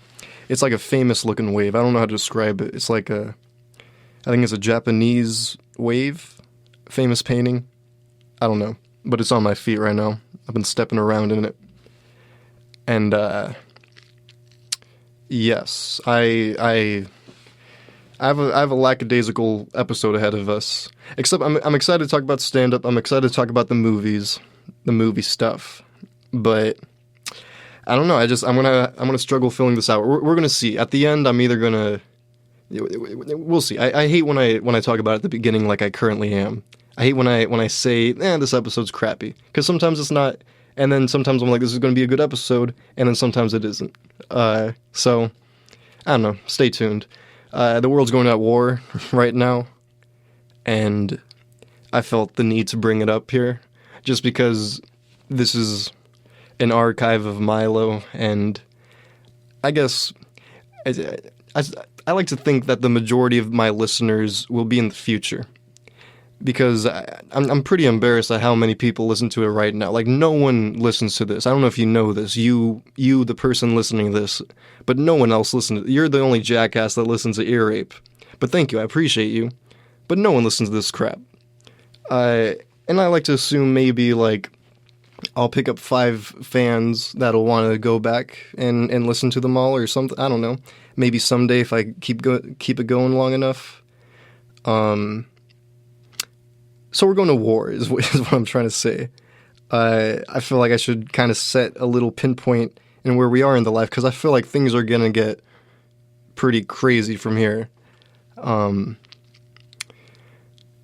I don't know. I guess I want this to archive better, because I want to talk about it, but I didn't look up anything about it. Honestly, I didn't look into it at all. People are making a big deal about it, and it's a huge deal. It's a huge thing, but people aren't making a big enough deal about it. You know, like, it's the trending topic everywhere, but it feels like no one cares. I don't know. Maybe it's just me, but like I saw an article on Twitter that says Russian troops are picking up Ukrainian women on Tinder, and they're like sleeping with the enemy or some crap like that. And I think it's going to be an interesting stories like that. Like, there's so many more cameras and ways to record events these days that is just going to be like this war is going to be highly televised and everywhere. Like, just on TikTok. I don't even use TikTok, but I've been using it the past week a couple times. And I saw, like, these crazy videos of, like, people at war. Like, this one dude was running just down a street in Ukraine, and he's like, I'm on foot with my partner here, going blah, blah, blah. And then he's like, I see a missile. He points the camera at the missile, and it just, like, lands further ahead, and he's running towards the explosion. And it's crazy. Like, it's a real crap happening right now. And I honestly, I have no idea what's going on. From what I understand, I think... Ukraine, I don't know why I'm trying to, if I am trying to explain this as an archive to people in the future, I feel like this is going to be highly, known information, just because, you know, but, the Ukraine, from my understanding, I only read like a tweet that kind of explained it, but I think they broke away from the Soviet Union or from Russia a long time ago, maybe 20, 30 years ago, not that long ago. And now Russia's being all toxic and and being like, I want you back. Like, if I can't have you, no one can have you, because they're trying to join some other country group or something. So they're trying to show Ukraine who's the boss, I guess. And Putin said something like, Biden is saying this is unprovoked. He has no reason to do this. If Russia, if it gets too crazy, you know, me and the other countries are gonna work on this. Don't worry about it. And then Russia's like, hey, if anyone tries to mess with me, you're gonna see. I'm pretty sure, like, this is an exact quote. He said, "You're gonna see consequences never before seen." Consequences never before seen. Like what? I'm assuming a nuke. And honestly, the last nuke was something never before seen. You know, they dropped it on Hiroshima and Nagasaki back in World War II. I'm not a history buff. I'm in no way the person that should be discussing all this, but I'm pretty sure that's like the biggest. Nagasaki and Hiroshima is like the biggest destruction ever. And so if Russia has something that we haven't seen before, it's going to screw everything up. I mean, I have no idea what's going to happen, but I just feel that I should say something right here. That way, next episode, when a bomb falls on Florida. Why couldn't I say that? When it drops on Florida, when it drops on that state or some crap, when it drops somewhere, next week it won't be so out of nowhere. You know what I mean? I don't know, but. Yes, a war seems to be starting. Which is kind of exciting. We haven't had a war in a while. How do people even know how to act in a war? You know? I feel eventually we're going to reach a point where no one alive has fought in a war, so we won't know how to do it. But by then, I guess technology will be so press a button and everyone dies. I don't know. Earlier this week, I got naked and I lost $85, which is a great way to start the story and an incorrect way to introduce it. But I was about to get in the shower. This isn't even interesting. It just really annoyed me in the moment. But I was trying to get in the shower. I got naked, as I usually do for my showers. And my pops called me. And I answered. I think it's going to be really quick. But he's like, hey, Milo, I've been driving your car the past couple months. Something about the insurance. And I was like, nah, I canceled the insurance like half a year ago when I left California. And he said, what? I'm driving a car that's not insured? I'm like, yeah, I don't know. I don't know how it works. Doesn't it just insure me or the car I drive, or I don't know? And he said, no, go call right now and get it done. And I was in the bathroom naked for like 30, 40 minutes trying to figure this crap out for him, which is just something I've never experienced, being naked and talking to AAA. And they're asking me so many questions, and I don't know. I wanted to bring up how annoyed I was about talking to AAA naked. You shouldn't call any 1-800 number naked. And that's my opinion.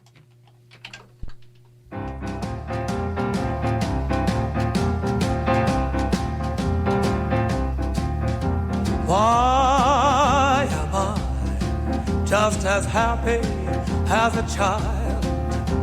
Why am I like a racehorse running wild? Why am I in a state of ecstasy? The reason is 'cause something's happened to me. I'm in love again, and the spring is coming. I'm in love again. Hear my heartstrings humming. I'm in love again, and the tune I'm humming is the huddle up, cuddle up blues. I'm in love again, and I can't rise above it. I'm in love again, and I love, love, love it. I'm in love again, and I'm darn glad of it. Good news.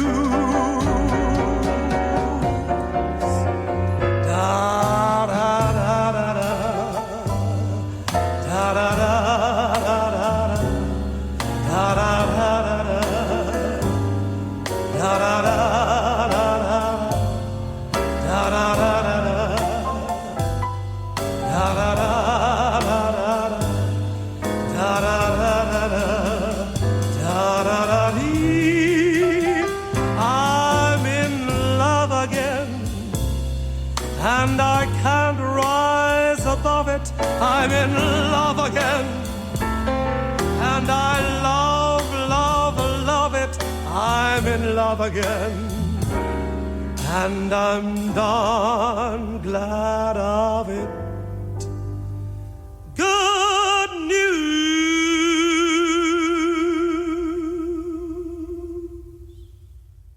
Yes, we are back. It is Earape with Milo Loza. I am Milo Loza. This is Earape with Milo Loza.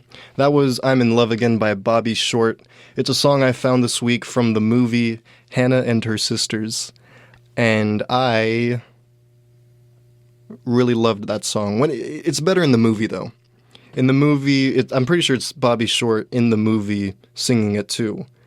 And he just does it like he's got the raspy kindness in his voice when he goes, why? You know what I mean? And then he goes, I'm in love again, and like he's building up so much momentum on the way to it, then he like slows it down really like really slow and goes, oh, I'm in love again, and it's beautiful. Hannah and Her Sisters. It's a Woody Allen movie. I rented it for $4 this week because I didn't go to the movies. Well, that's not why, really. Last week I started reading the script for the movie, which I bought at Powell's Books like 9 months ago, and I'm barely getting to reading it. It was all right. I thought it was interesting because in the script he writes a lot of stutters, which is kind of his delivery. If you know Woody Allen, he just has a stuttery kind of delivery, and I do too. Obviously, I constantly goddamn stutter, and it's annoying because I stutter. Like, it's now just something I do, and it's annoying, but it also is something that is implemented into my delivery when I speak. I don't know, but that's how I found that song, and that's that movie. It was good. I thought it was going to be a more interesting experience to read a script and then watch the movie. But like when you read a book and then watch the movie, it's kind of like, they screwed it up. But when you read a script and then it's movie, it's just kind of like, yep, that's what I just read. Visualized, which I guess is what readers want in a movie. I don't know. It was okay. Like, there was nothing. I think the writing in the movie is specifically what is good about the movie, but I wouldn't say that this movie in particular is anything extravagant. I don't know. I'm going to stop talking about it. The next movie I saw was Just Do the Right Thing. I think it's called, by Spike Jonze. Crap, he's like a famous black director. I should know him. I should know who this is. Spike Lee. I want to say Lee. And he's the star of the movie too. I don't know what it was about, really. Like, it was definitely something about race and all that, of course. But I'm pretty sure this is like his best movie, like most critically acclaimed or whatever. But I guess some of it was abstract, because at first I thought it was sort of like Afrofuturism, which is a term I learned in popular culture recently, which means it's basically a fictional world where black people are the dominant members of society. And it seemed like the cops, they were white, but the black people kind of had more persuasion over them or something like that, and just they pretty much ran everything throughout the movie, and if they didn't run something, then they ended up getting their way in the end. But it was interesting. I'm thinking maybe it was because I think it took place in Bed-Stuy or somewhere in New York, where it's really intense, and like it's just a black community where they I don't know. I guess I think of Everybody Hates Chris when I think of like Bed-Stuy and a black community.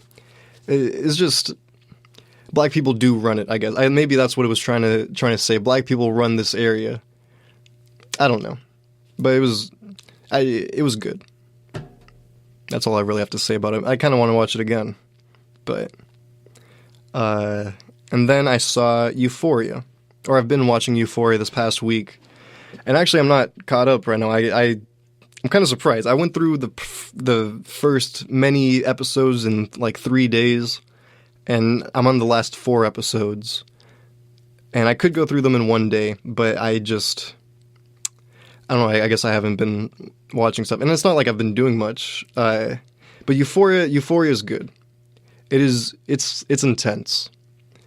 Like I after the first episode, I had to take a break, which I never do. I never feel that with anything. Maybe like the things I might have felt it with is Horace and Pete and like Black Mirror, but I've never actually had to just pause a show and be like, I can't watch this next episode until I kind of take a break, I guess.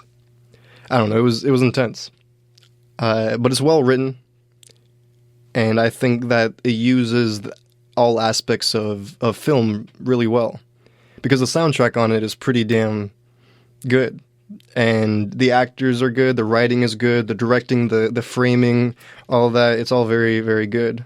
And I like it. Soundtrack, the composition.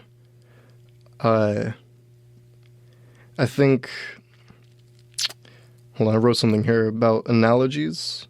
Right, they have a lot of physical representation or physical manifestations of just kind of metaphorically showing what's going on in the person's life, I guess.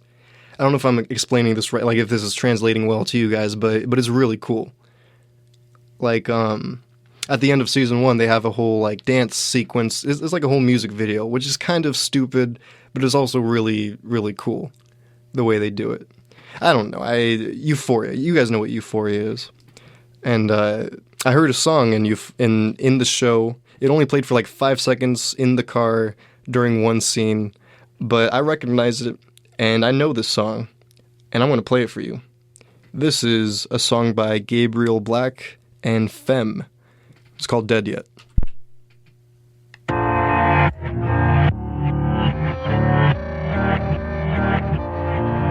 ain't nothing going on around here tonight. You passed out on me, I guess I'll hit the lights. Is this all we do? Smoke in your room at 2 a.m. It might be cool with you, but I'm not dead yet. I'm just a dog chasing rabbits in the sky. Tied to your waist, I'm on a chain, I'll never fly. Is this all we do? Smoke in your room at 2 a.m.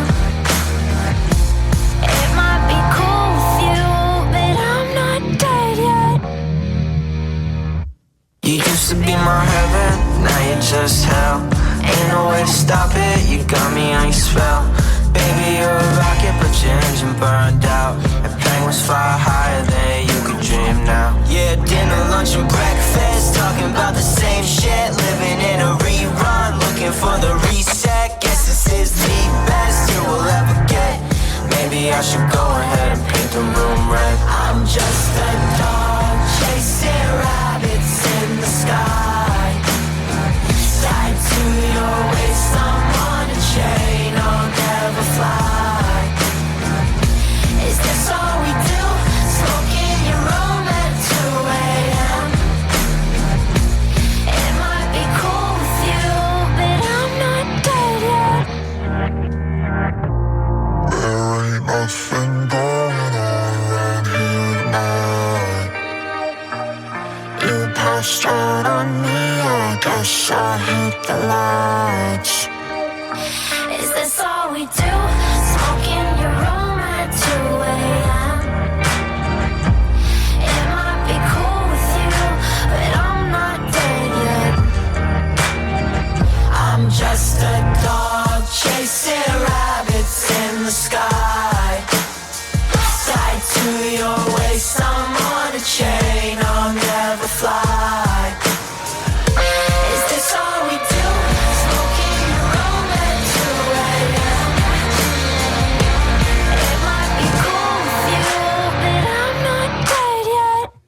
And we're back.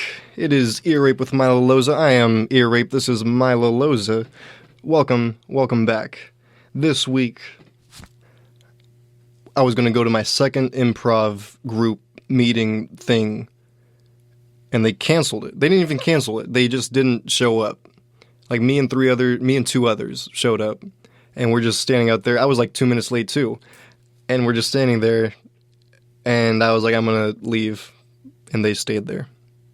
That was kind of lame, but we'll see this next week in a couple days. I enjoyed it the first time, so I'm kind of hoping to get back. I like the little exercise with my wit. Yes, today, John Mulaney hosts SNL. That's me clapping. I love John Mulaney. I love John Mulaney so goddamn much. And every single episode of SNL that he has hosted is brilliant.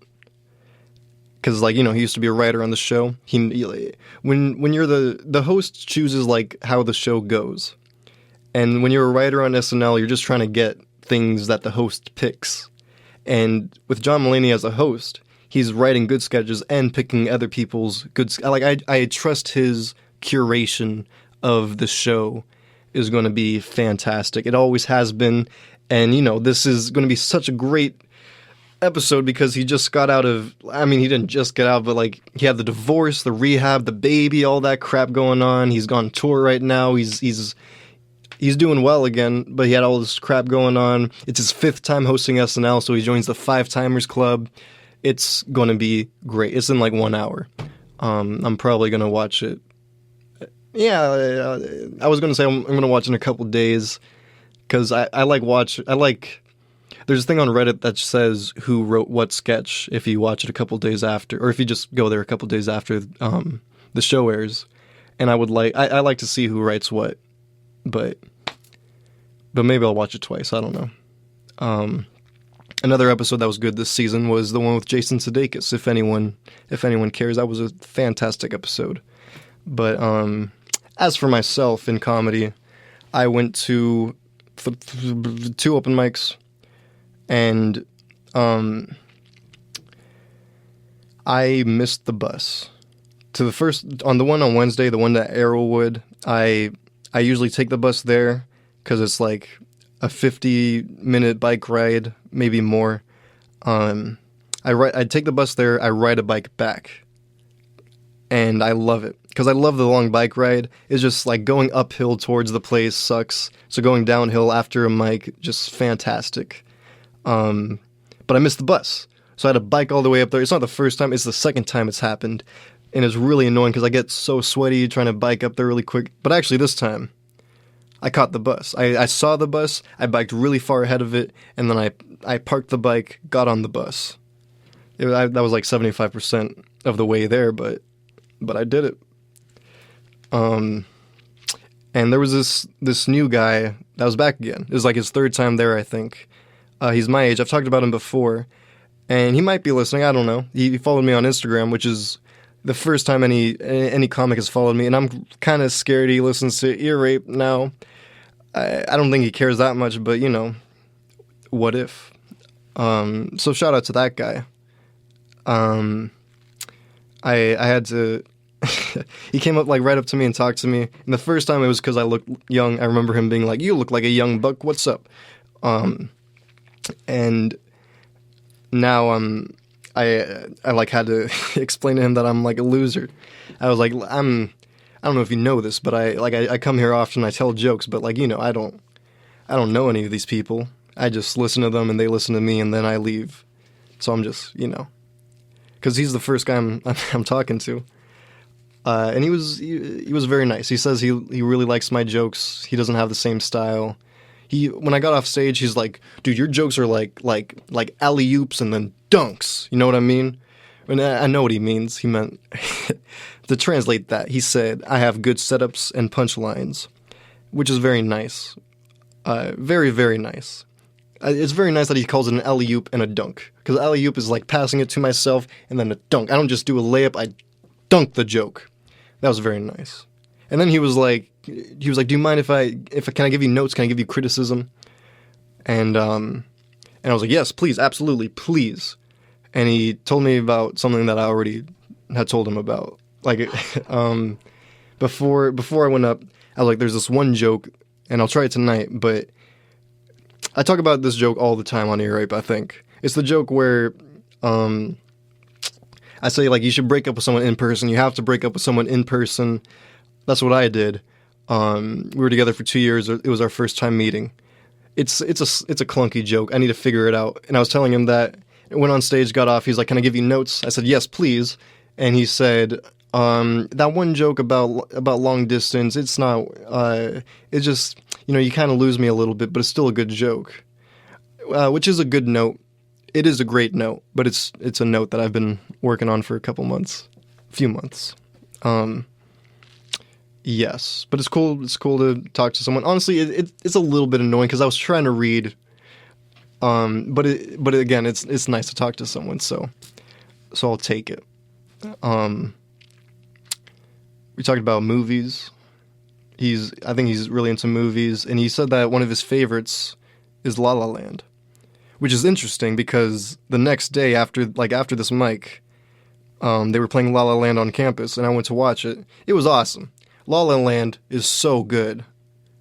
Like, I haven't seen it in a couple years, and when I first saw it, I loved it. Like, the soundtrack is on my music. I should have queued up a La La Land song, but you know what? I'm gonna play a La La Land song. We're gonna do it right now. I'm searching it up.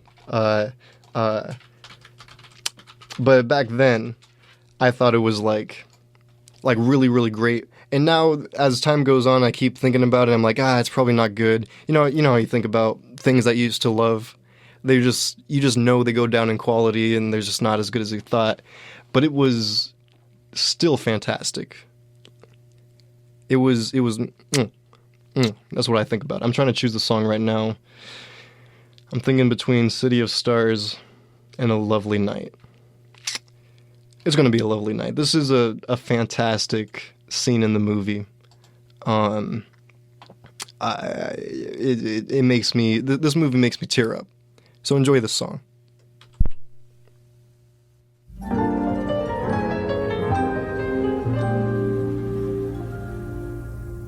The sun is nearly gone. The lights are turning on. A silver shine that stretches to the sea. We've stumbled on a view that's tailor-made for two. What a shame those two are, you and me. Some other girl and guy would love this swirling sky, but there's only you and I, and we've got no shot. This could never be. You're not the type for me, and there's not a spark inside. What a waste of a lovely night. You say there's nothing here. Well, let's make something clear. I think I'll be the one to make that call. What's your call? And though you look so cute in your polyester suit, It's wool. you're right, I'd never fall for you at all. And maybe this appeals to someone not in heels, or to any girl who feels there's some chance for romance, but I'm frankly feeling nothing. Is that so? Or it could be less than nothing. Good to know, so you agree. That's right. What a waste of a lovely night.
was kind of in the middle of a story, so it was kind of not a good time to play that. But but welcome back. I was just talking about this new guy, not really a new guy, but a guy I've only seen a couple times at open mics.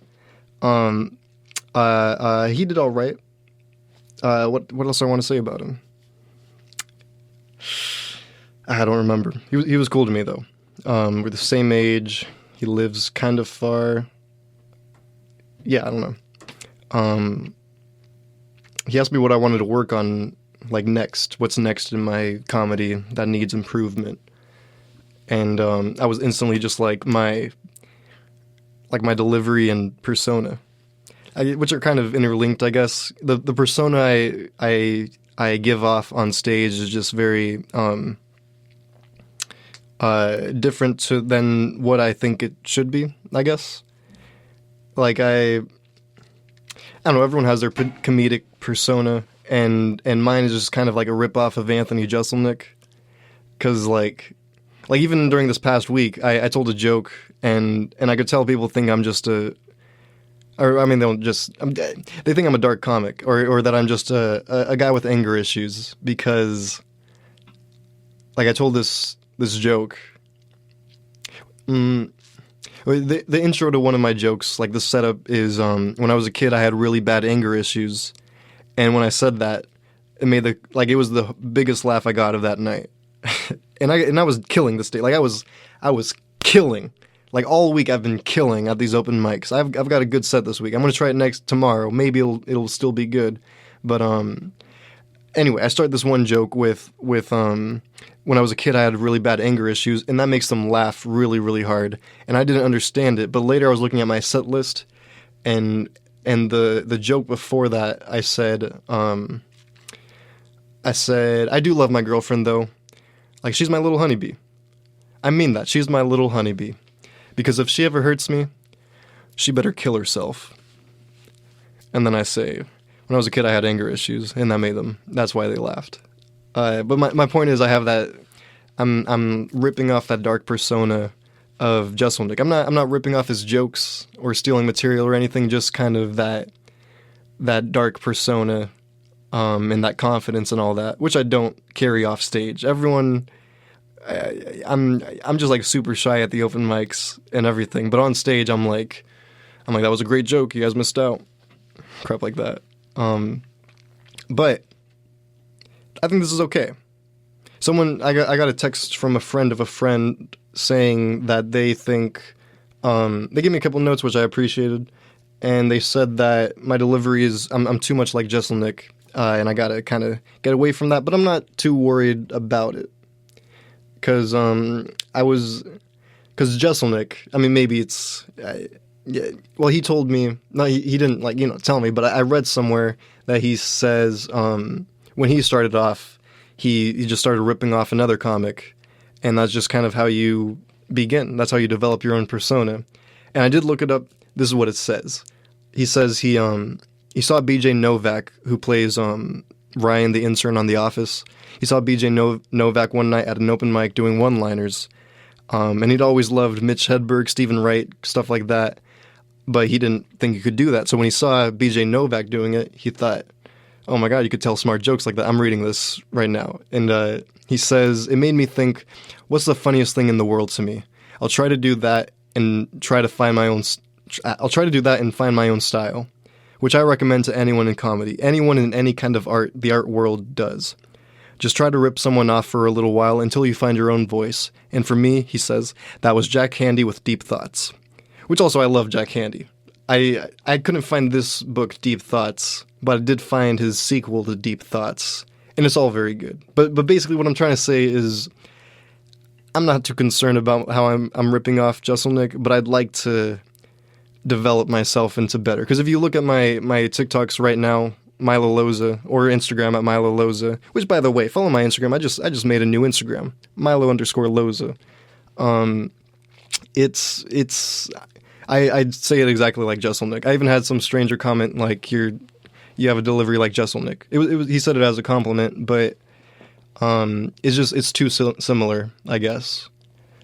But I think I'm sort of starting to stray into my own voice.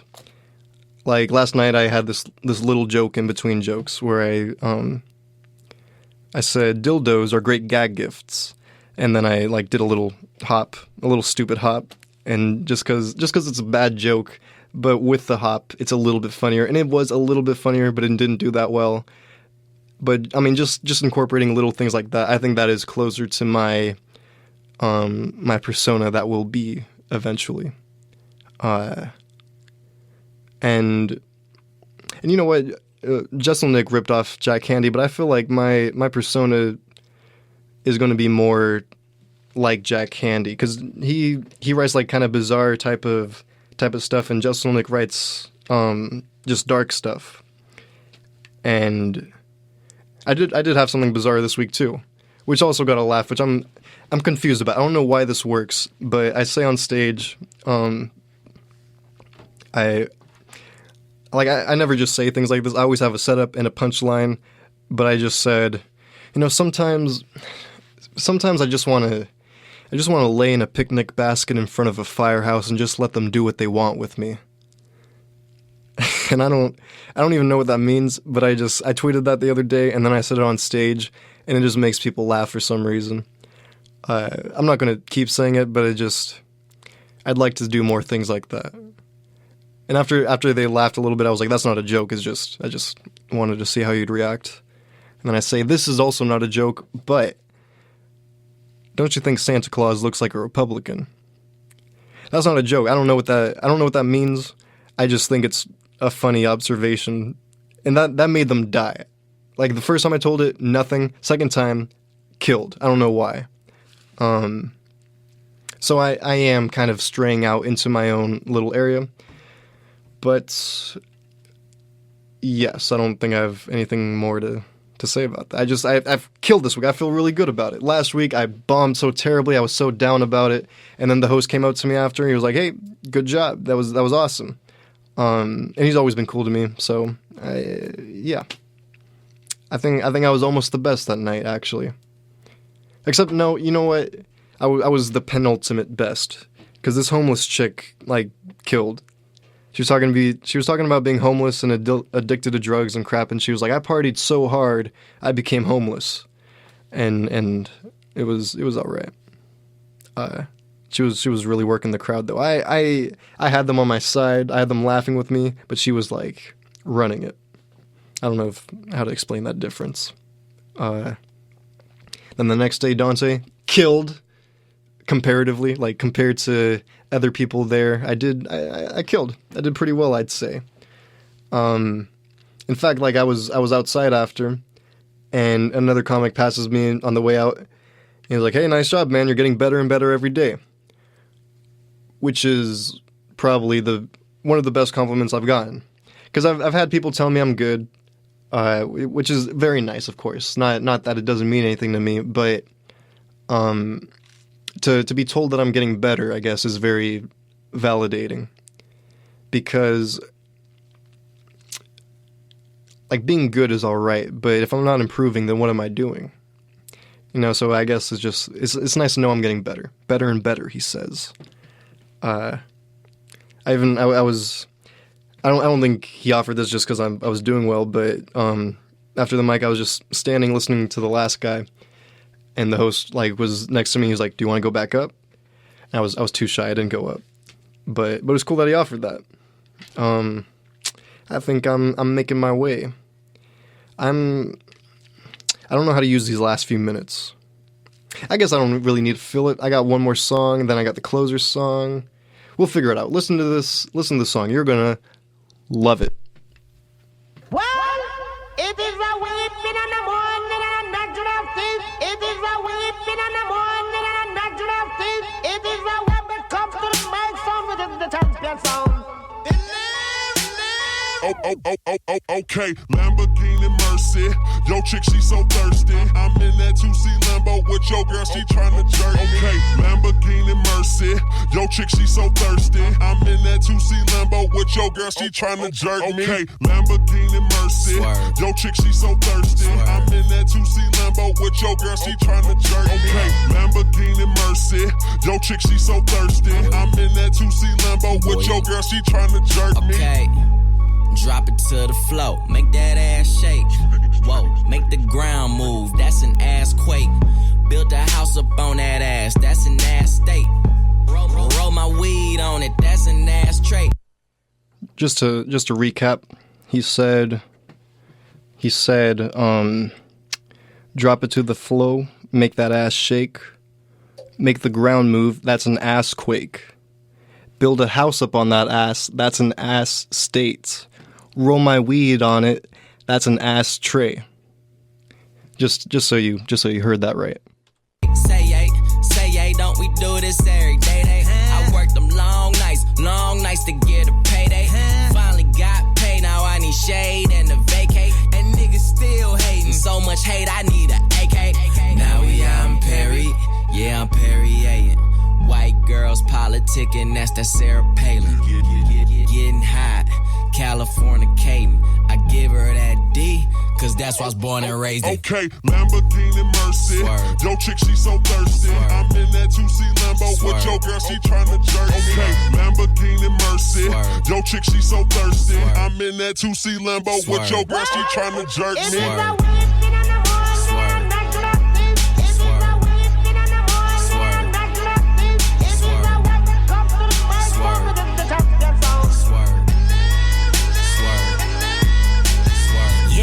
It's prime time, my top back, this pimp game, ho. I'm red leather, this cocaine, I'm Rick James, ho. I'm Bill dropping Miss Pac-Man, this pill popping asshole. I'm popping too, these blue dolphins need 2 coffins. All she wanted some healed money, all she needed some bill money. He take his time, he counts it out, I weighs it up, that's real money. Check the neck, check the wrist, them heads turning, that's exorcist. My Audemars like Mardi Gras, that's Swiss time and that's excellence. 2-door preference, roof gone, George Jefferson. That white frost on that pound cake, so your Duncan Hines is irrelevant. Woo! Lambo, Mercy, Lago, she go wherever I go, wherever we go, we do it pronto. Okay, It's like Lamborghini Mercy. Swerve. Yo, chick, she so thirsty. Swerve. I'm in that 2C Lambo Swerve. with your girl, she tryna jerk me. Okay, Lamborghini Mercy. Swerve. Yo, chick, she so thirsty. Swerve. I'm in that 2C Lambo with Swerve. your girl, she tryna jerk me. Swerve.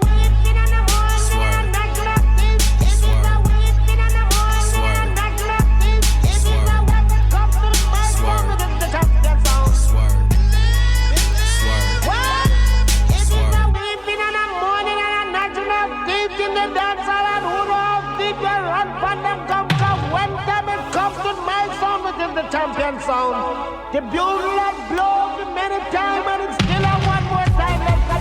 Let the suicide doors up. I threw suicides on the tour bus. I threw suicides on the private jet. You know what that mean, I'm fly to death. I step in Def Jam building like I'm the shit. Tell them give me 50 million or I'ma quit. Most rappers taste level ain't at my waist level. Turn up the bass till it's up in your face level. Don't do no press, but I get the most press, kid. Plus yo, my bitch make your bitch look like Precious. Something about Mary, she gone off that Molly. Now the whole party is melting like Dolly. Now everybody is moving they body. Don't sell me apartment, I move in the lobby. Niggas is loyal just to feel important. You gon' see lawyers and niggas enjoy. Okay, now catch up to my campaign. Cool the color of mayonnaise. I'm drunk and high at the same time, drinking champagne on the airplane. Spit rounds like a gun range. Beat it up like Rampage. 100 bands. Cut your girl, now your girl need a band-aid. Grade A, A1. Chain the color of Akon. Black diamonds, backpack rhyming. Cold signing by Louis Vuitton. Horsepower. All this polo on, I got horsepower. Pound of this cost 4,000. I make it rain, she want more showers. Rain, pouring. All my cars is foreign. All my bras is foreign. Money tall like Jordan. Okay, Lamborghini Mercy. Swerve. Yo, chick, she so thirsty. Swerve. I'm in that 2C Lambo with Swerve. your girl, she tryna jerk me. Okay, Lamborghini Mercy. Swerve. Yo, chick, she so thirsty. Swerve. I'm in that 2C Lambo with your girl, she tryna jerk me.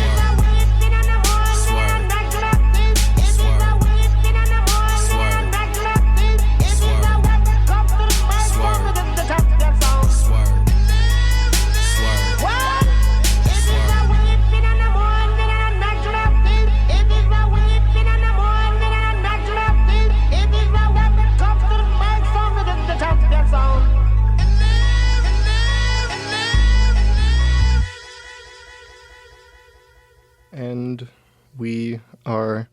crap. We are back.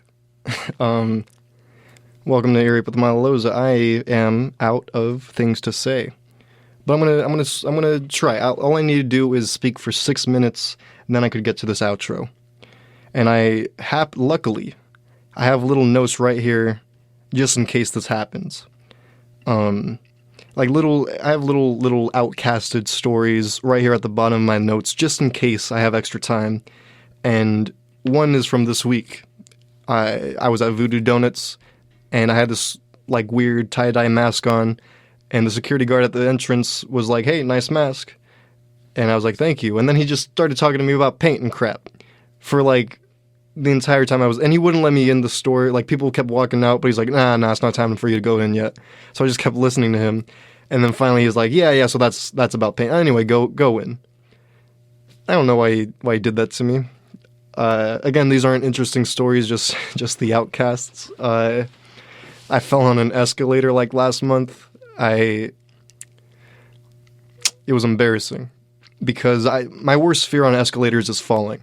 I always think when I get on an escalator I'm going to fall, and I almost never do. I never do. This is the first time actually ever, maybe since I was a kid. Because it stems from me being a kid. Because as a kid I was always like, how am I supposed to step on this if it is moving? And people got on in front of me, like 3 people, and then I step on and I like slipped and fell like really stupidly. Like, I didn't fall, but like I had to catch myself, and all 3 of them turned around and looked at me, and I just like looked at them, and they're like, "Did you just fall?" And I was like, "Yeah, I just fell." And they're like, "Ha ha ha, that's all right." I'm like, "Ha ha ha," and they're like, "You're one of us now." And I was like, "Ha ha ha, okay." And I don't know what they meant by that. Like, was I supposed to hang out with them? And then we got off the escalator. They went one way, and like I went the other. I didn't even try to see if they wanted me to follow them, but why would they say that? Why would they say you're one of us? What does that even mean? I don't know. It was that.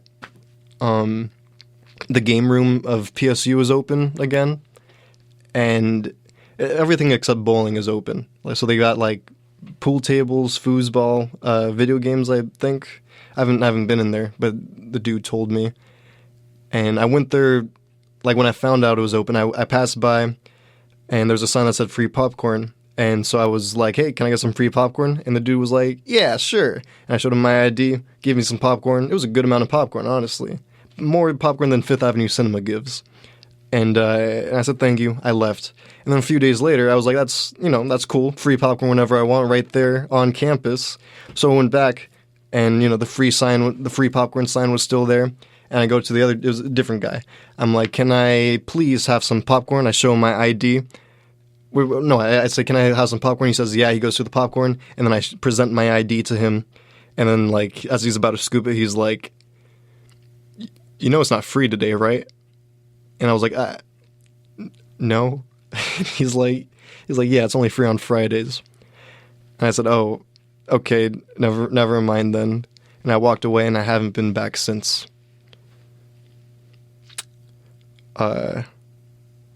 Samson Freestyle came out about a month ago, and I really wanted it. I was thinking about like financing one. I think that means when like you do it in installments, right? I was thinking about paying it because it was like $900, but it's the coolest thing ever. It's a projector, and it kind of like you could have it at any angle. It'll keystone properly to the wall as if it's properly set up. You know what I mean? It's got like a smart TV remote on it. You can watch Netflix and all of it right there. You could stream your phone to it, even your iPhone, like AirPlay onto it. You could adjust the screen size like up to 100. It's super cool, and it's a little speaker. I think it's the next generation of smart speakers, is what I read that somewhere.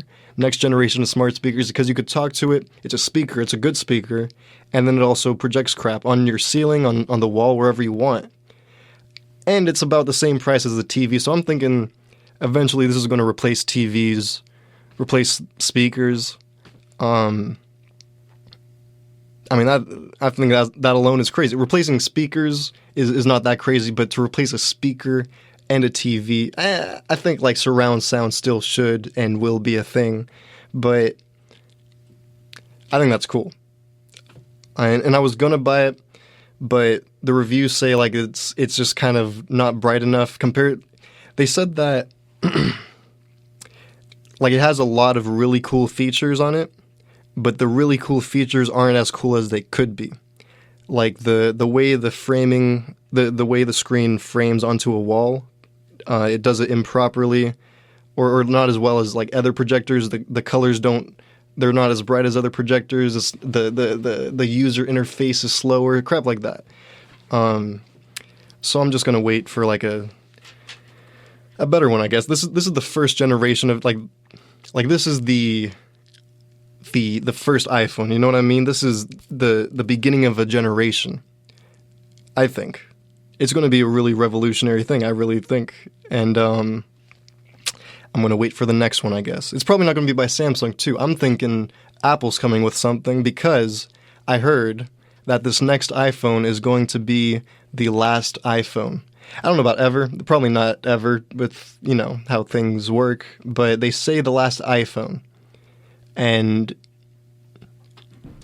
so I think they're going to focus on like their Apple Watches and AirPods being better, crap like that, and newer. What the heck is this? Why is that? Something just played. What? Did you hear that?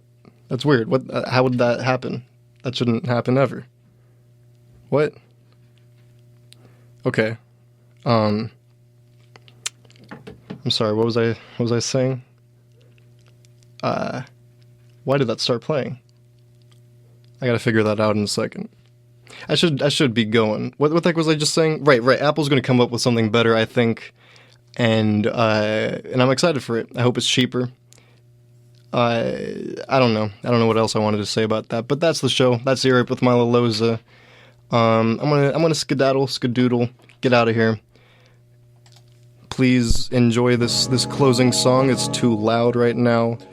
Tune in next week for episode 20. Episode 20 of Earape, Saturday at 10. Please have a good night.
Broadcasting since 1994, you are listening to KPSU. That's Portland's College Radio, and we're streaming worldwide. We're streaming 24/7. We're streaming right here, right where you are, at kpsu.org.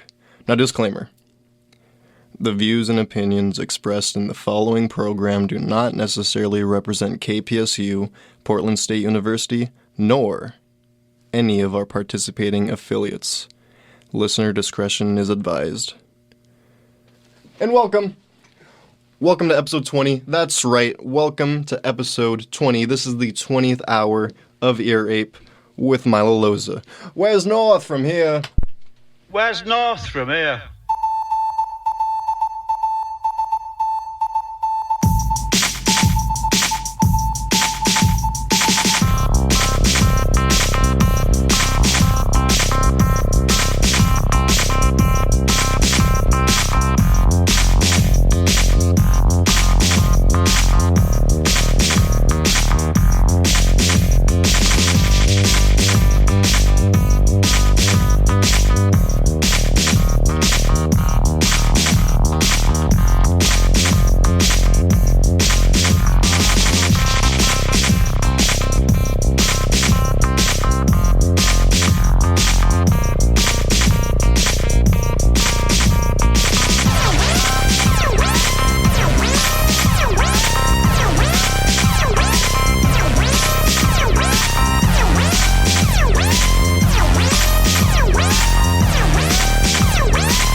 Glitter Breeze, Dr. M. Listen, you wouldn't credit, I believe you.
Welcome to Ear Ape with Milo Loza. This is Ear Ape. I am Milo Loza.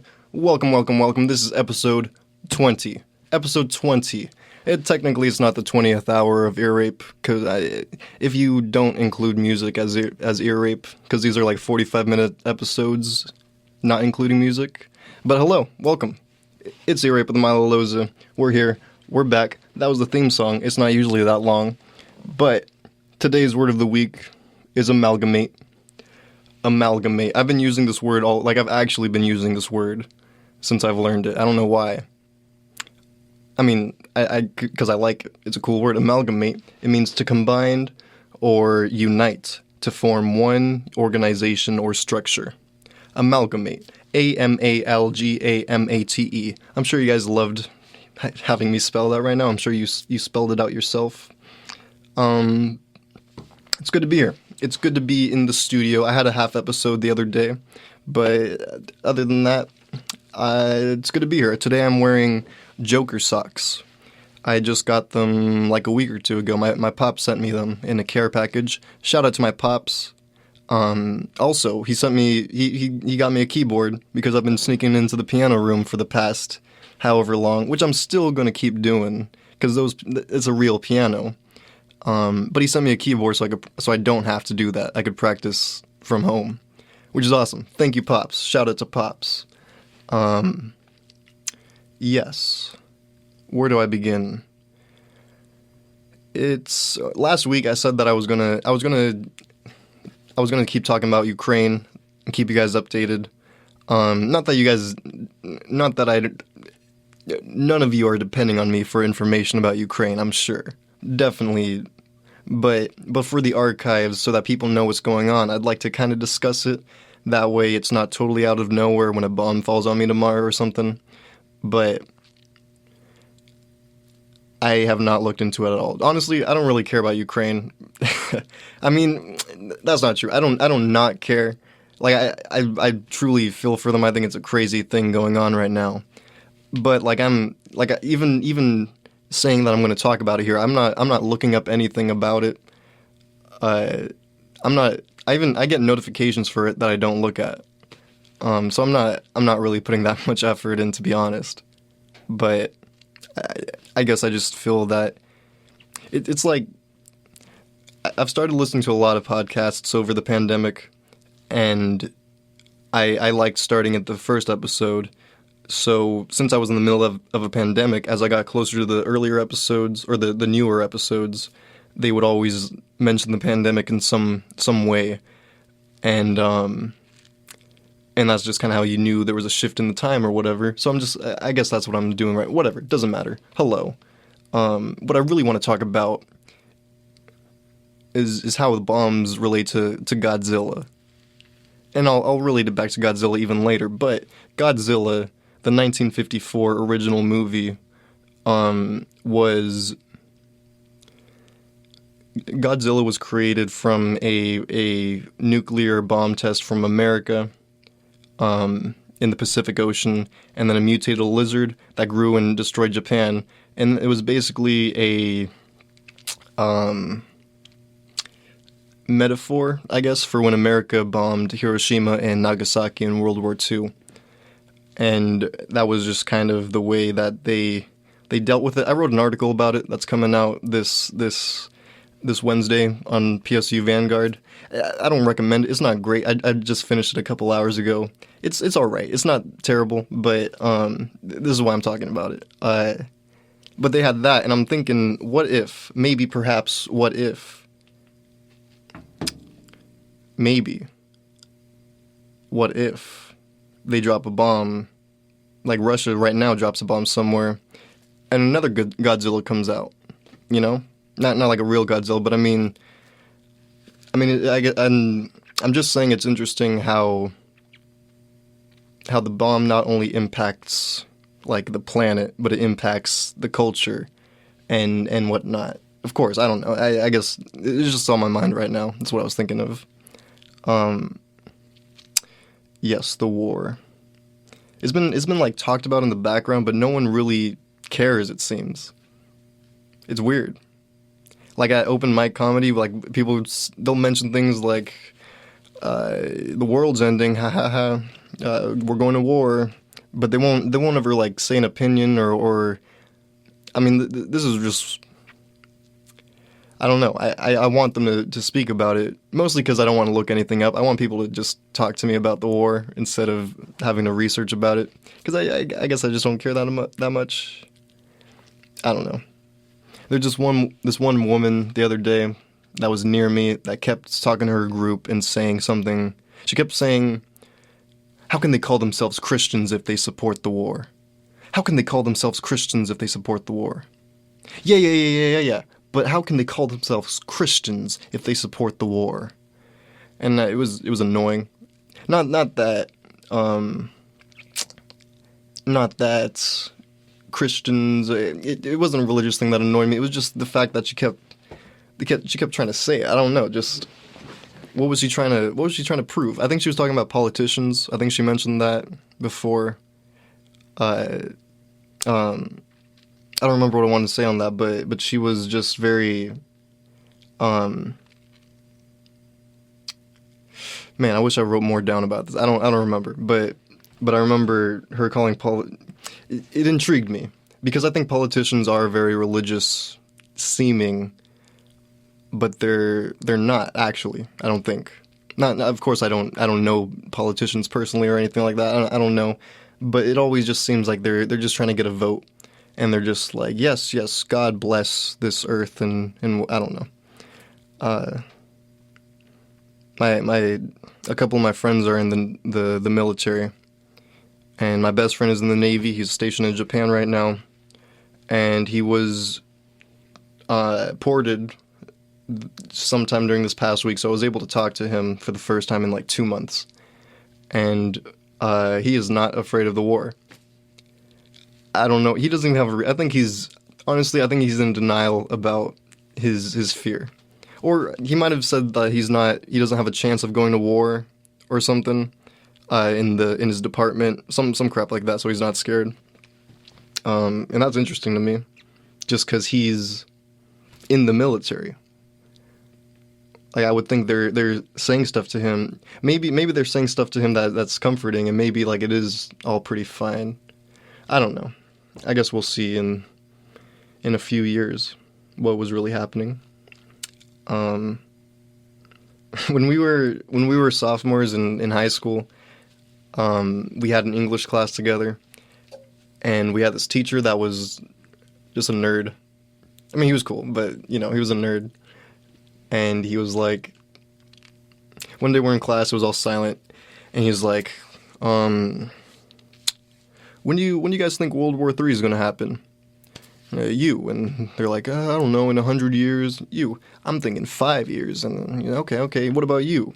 And people are just like saying their guesses on when World War III is going to happen. And he's like, well, guys, you're all wrong. When is World War III going to happen? It's already begun. And he said all dramatic like that. And I remember at the time it was kind of intense hearing, and it still is pretty cool information what he said. He said that there is going to be no more wars because all wars are wars on information now. Like, it's all the wars take place online and digitally, pretty much. And I'm not sure what he meant by that. Like, if he meant that wars are being fought by tens of people who are like spies and just undercover for each other's country, which by then, what was the point of that? Why are they even doing that? Like, it seems stupid and childish to have, not that this is even happening, I'm just saying if this is the case, to have spies be running around and exchanging information, and that's the war.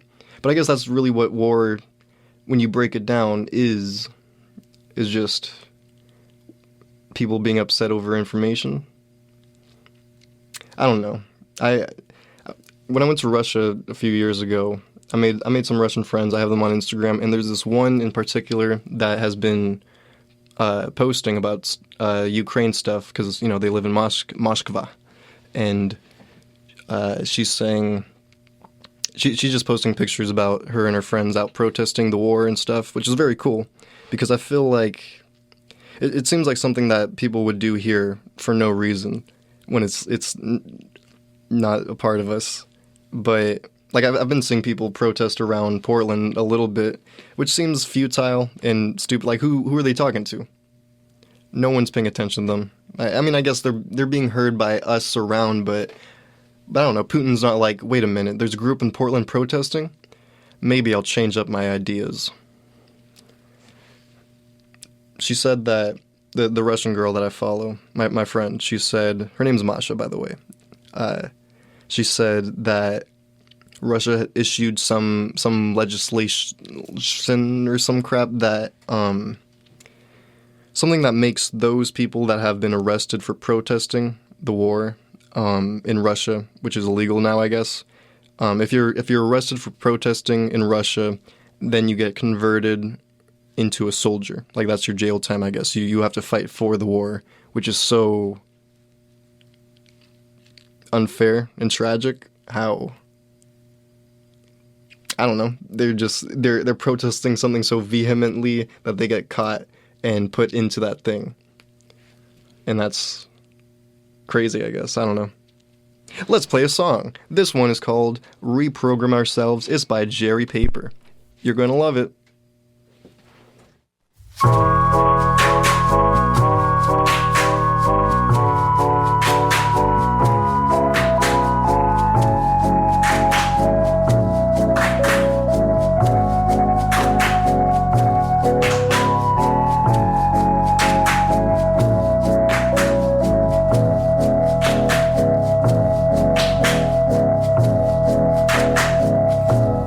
Can we reprogram ourselves for love?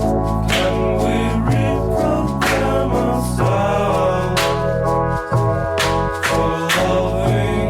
Can we reprogram ourselves for life? I don't know if we can. I don't know if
we can. I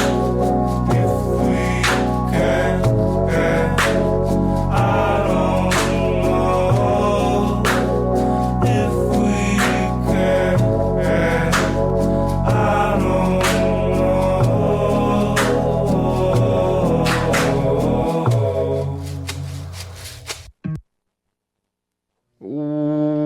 Welcome back to Ear Rape with Milo Loza. This is Ear Rape. I am Milo Loza. Welcome back. I am running out of time already somehow. I can't believe I talked about the war that long. I didn't even have anything to say about it. But really quick, I guess I just wanted to mention I've been listening to Colin Jost's book, A Very Punchable Face. Still, I've been listening to it for a while, just because there's certain moments in my week that I listen to it, and they're infrequent but regular, so I'm just regular, whatever, doesn't matter. But there's a section about Lorne Michaels that I really, really liked. Honestly, I'm not allowed to recommend this book, but I just might have to break that rule just because of how much I liked this one section. It was like a page and a half just about Lorne Michaels, and it was just ridiculous, I guess. The way it was written was just very funny, and I don't know if you have to know who Lorne Michaels is to think it's funny, but I don't know. I just thought it was so... One part that I wrote down here was, he said that Lorne is the kind of guy who gives you a Christmas present in July and says, "Oops, I guess Santa's losing his whittle mind." That's just funny to me, I guess. I don't know. But it's good so far. I like Colin Jost. I was reading it at a open mic last week, and this guy came up to me and was like, what are you reading? I showed him the cover, and he's like, "Oh, I shouldn't have asked." And I'm like, "What, you don't like Colin Jost?" And he's like, I mean, doesn't no one like him or something? I don't know. And I said, I don't know. He said everyone on Twitter says they don't like him, or at least they used to. He didn't. He had a very loose argument. But yes, I'm reading about Colin Jost from Saturday Night Live. Last Saturday, John Mulaney hosted, and it was so great. His monologue was great, but I've heard most of it because I saw him live a few months ago, but it was still great. That's all I wanted to say, I guess. It was good. I really enjoyed it. It wasn't as legendary, I guess, as I thought it may be. Not to insult him or the episode or anything, but it was good. I thoroughly enjoyed it. Yes. And I watched Euphoria. The finale came out last week, and it was okay. It was lackadaisical. Episode 5 of season 2 was crazy. It was just Rue running around, developing the plot, and going crazy and stuff. It was awesome. I loved it. It was a really great episode. I think the show has like a lot of really strong moments, but I don't know. I feel like it lacks a lot. But then again, it kind of needs that absence in a way. I don't know if this is going to translate well, but you kind of need the absence to balance out the excitement, I guess. I don't know. Just wanted to mention that. Great show, great episodes. Just, could be a little. I don't know. I don't have a very solidified opinion on that. It's intense. Moving on. I watched 3 movies this past week. I saw On the Rocks. It's a movie with Bill Murray and Rashida Jones, and it was really. I really enjoyed it. It was good. Maybe not one of my favorite movies, but I thoroughly enjoyed it throughout the entire movie. I really liked certain parts. I think it was very well written, well made, all of that. I don't know. I enjoyed it. I wouldn't recommend it, not only because I'm not allowed to, but just because it's no Forrest Gump, I guess. I don't know why I'm saying none of the movies I recommend really are Forrest Gump, but I guess it's just not one of those movies that everyone will like, but I really liked it. But I didn't love it. Moving on, I saw Batman, the new Batman that just came out like yesterday, I think. I saw it yesterday. And it was good, but it was visually good. The acting was okay. It was good, I don't know. I guess it was kind of like, to me, it was kind of like Monopoly themed Batman, because Monopoly themed Batman is unnecessary, but you recognize Gotham and the asylum and all, like whatever the Gotham state Park or Gotham Square Garden. I don't know, but there's, I guess, just the novelty of it being Batman. I compare it to Monopoly because it's like Batman Monopoly, but Batman noir. Like this is Batman in a noir situation, and it's investigative. It was a good idea to have Riddler have riddles and make it a whole investigation storyline, but I guess I just think it could have been done better. I don't know. I think it was a great idea executed good. A fantastic idea executed good. I read a review that said it was forgettable, which I don't know about forgettable, just because it's such an iconic character and it's hard to forget. But I guess if in 100 years when there's like 15 Batmen, I guess it will be a little forgettable. Maybe not. I don't know. It was good. It was okay. And then last night I saw Girlfriends, which is a movie I wrote a preview about for the newspaper this week. It got published. I interviewed someone last week about it, and it was cool. I enjoyed. I really, really enjoyed the movie. It had some really great lines. Like one I remember was one girl goes up to another and she's like, "What's wrong?" And she's like, "Everything." And the other one's like, "Is that all?" Just a good line. Good vibrations in the movie. Yeah, I really enjoyed it. Girlfriends, if you want to read my preview on it, which I don't know why you would, but it's on psuvanguard.com. It's nothing interesting. I wouldn't really recommend it, but just if you like seeing my words.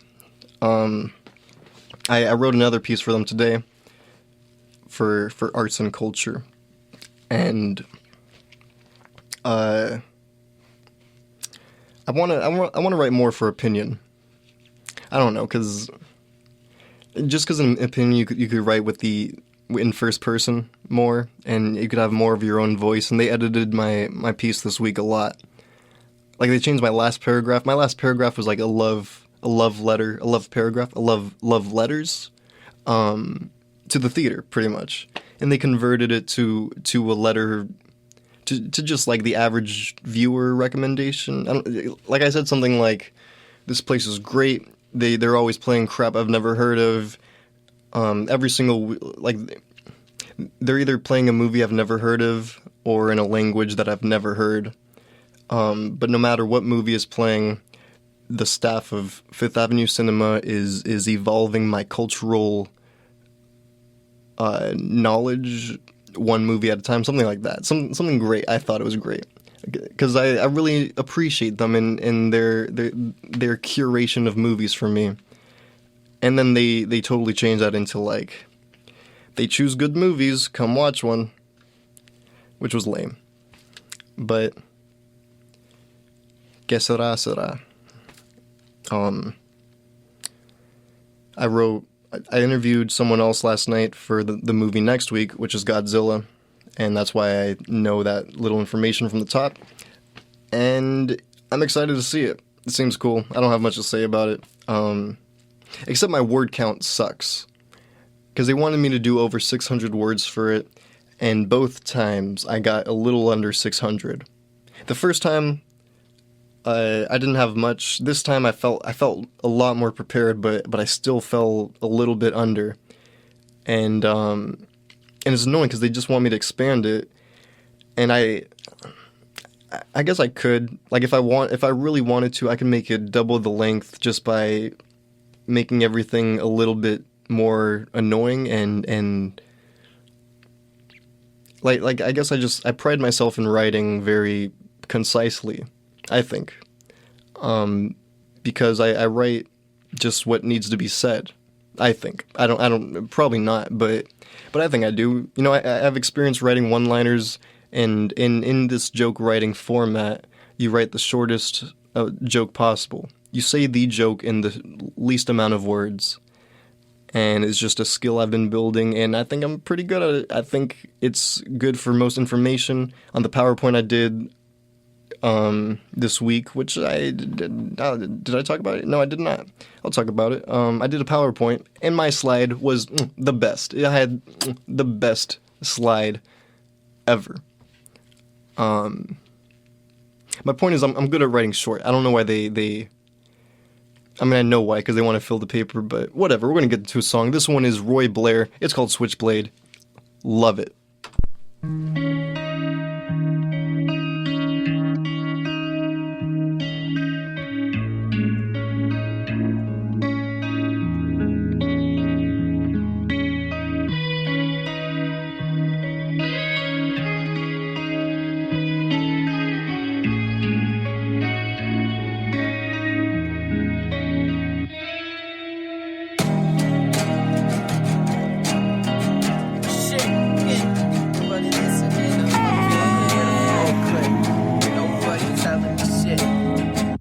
I ride it in my Fiesta on the top of a cop car, 'cause I'm a rock star. Nobody listening to me out here. All they do is OT out here.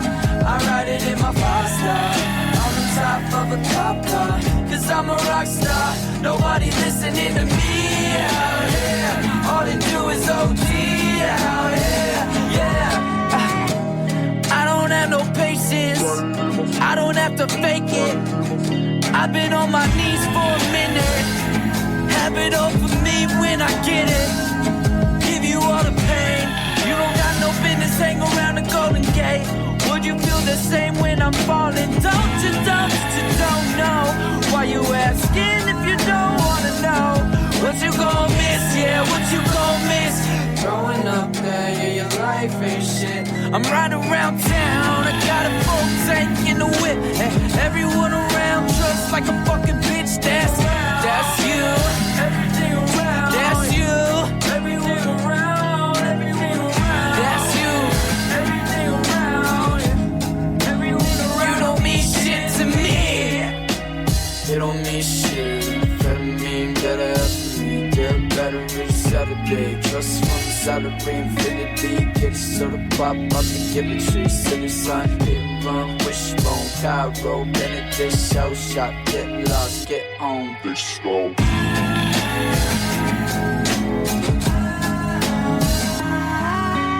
Rockstar, cop car, rockstar, be out here.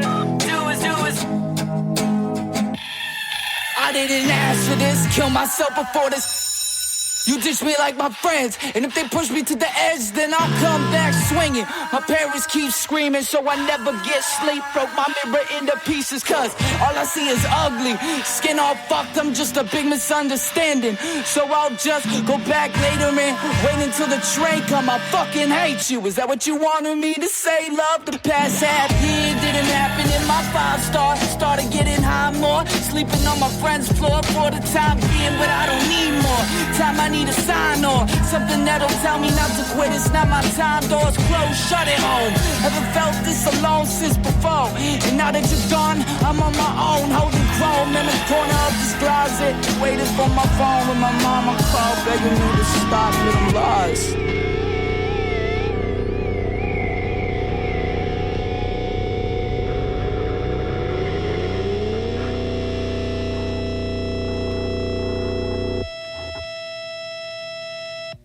We're back. It's E-Rape. It's Milo Loza. We're here. We're live. It's the show where we talk about my week, and let's do it. Let's talk about it. I had class this week, of course, as I do every week, except in 2 weeks I don't have class. Next week is my last week of class. And for my final in popular culture, we did a presentation, a group project, and it sucked.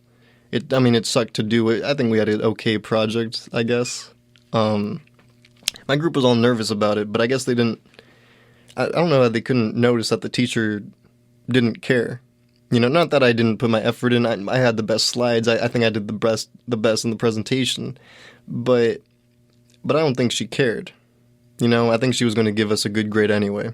You could kind of read these things once you've had enough teachers like that, I guess. Like There was this one video, and I don't know if I have time for this story. I'm really running out of time, but my senior year in high school, the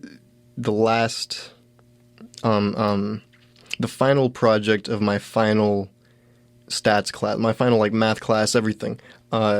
It was a music video with these people, and we filmed it the day before. I was just the filmographer and the editor and stuff. So they didn't really tell me anything. I just knew they had lines. I recorded it, I edited it, put it together. So I recorded it.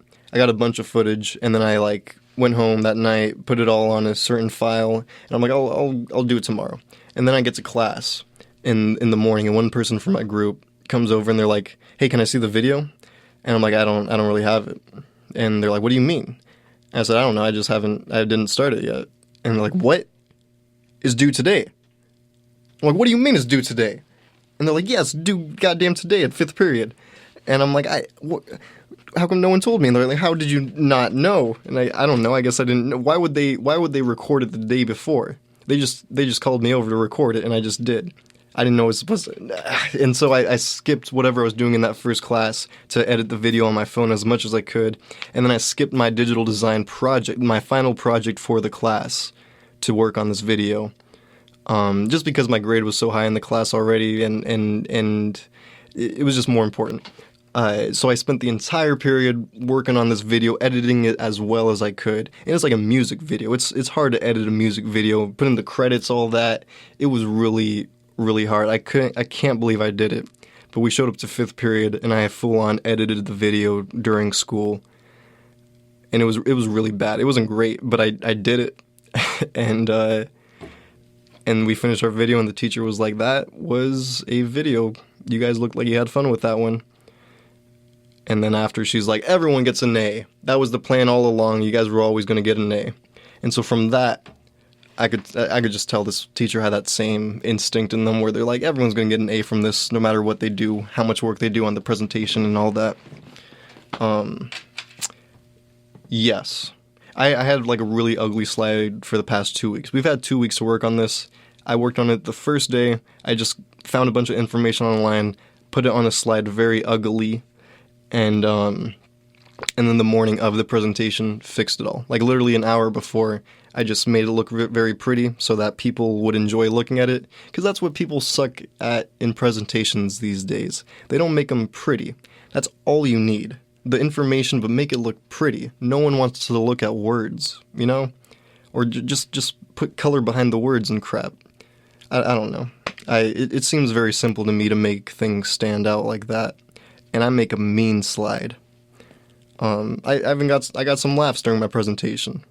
I started off being like, this is kind of embarrassing to admit, but I definitely like planned it all too, because I wanted to get just at least some laughs. But we went up, and I was like, I'll start. And I go, "Hello, this is our presentation." And I point to our names on the presentation thing. I say, "These are our names. I'm the M1. Let's get into it." And blah, blah, blah. But that got laughs. The teacher laughed really hard at me saying I'm the M1 for some reason. But it was cool. It was kind of like, it reminded me of doing stand-up, to be honest. Just because you get that kind of, your heart racing before you get in front of an audience, and I always procrastinate until like right before to figure out what I'm going to say up there. I don't know why I do that. Literally an hour before I get on stage, I put it together, or the day of I put it together, and it's usually the set is finished and ready to be taken to a stage an hour before I go to the stage. I spent a lot of goddamn time on that. In Spanish class, this is a stupid little story, but there was this girl behind me and my friend in class, and there's a girl in front of us that we talk to sometimes. She's cool, but the girl behind us is annoying, and we just never really talk. But I was talking to the girl in front of us during a break. It was cool. She's cool. And then the girl behind us out of nowhere just starts barging in. I forgot what we were talking about, but she was like, "Yeah, I just started being myself and liking myself, and and it turned out great. And I was like, that's great. And she's like, yeah. Back in middle school, I used to get bullied really hard, but then in high school, I was just me, and then I became like really popular really quick. And we're like, that's cool, that's good. And she's like, yeah, like everyone knew my name. And I was like, that's awesome. How was that? She definitely wasn't popular. You could tell by her face, but I was like, how was that? And she's like, well, I moved to a different school, so they're somewhere else. She pulled the whole, they go to a different school. We're in college. And then she was like, the school, she said that the school made a MySpace account for a mole on her face. And we couldn't see the mole because she's wearing a mask, so I've never seen it.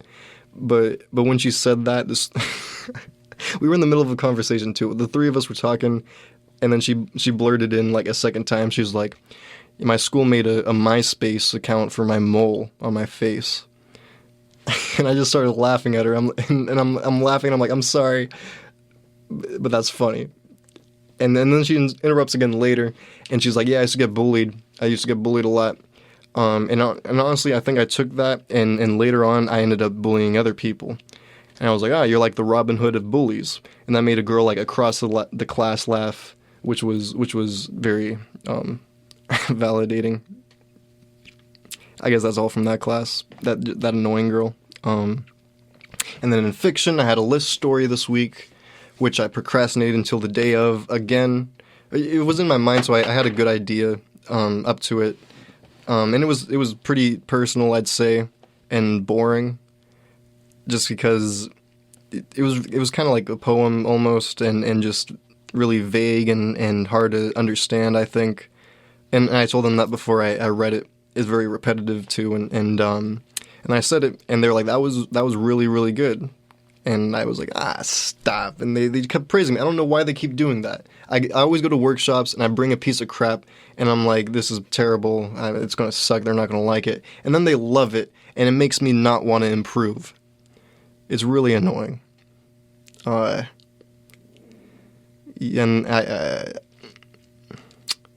Yes. I don't know. I don't know what I should do right now. Should I continue talking, or should I play this quick song? We're going to play a quick song. This is Tyler, the Creator. It's called Sir Baudelaire. Enjoy. The sun beaming. Y'all ready? Ayo. DJ the fuck. It's T, baby. Fuck. I don't think you're ready. Haley. Bunny Hop. I must say. Yo. I'm glad you found your way here. Yo. Cookie crumbs in the rolls. Jet fuels in their vests. Swim trunks in the trunk. Geneva water the best. The passport looking thick. The afro need a pick. My skin soak up the sun, ain't shaking hands with you bums. Bunny hopper, the new car doors, they lift open. The lake water, dry off with the French Open. I rub it in these niggas' faces like thick lotion. That big B is in motion. Cold peach cobbler dough, spit like a llama dough. Used to be reckless, you should see what them commas do. Newly full season, summertime, look like private school. Keep it low, don't want that shit to blow like Osama's shoe. I'm a true connoisseur, hotel concierge. Know me as that spaced out nigga with the chunky ears. UFC, that shit swole up. That's VVS, keep Vic safe. That's a mansion on that USB. It's T. Yeah. I hope you niggas been spending your time wisely. Call me if you get lost, baby.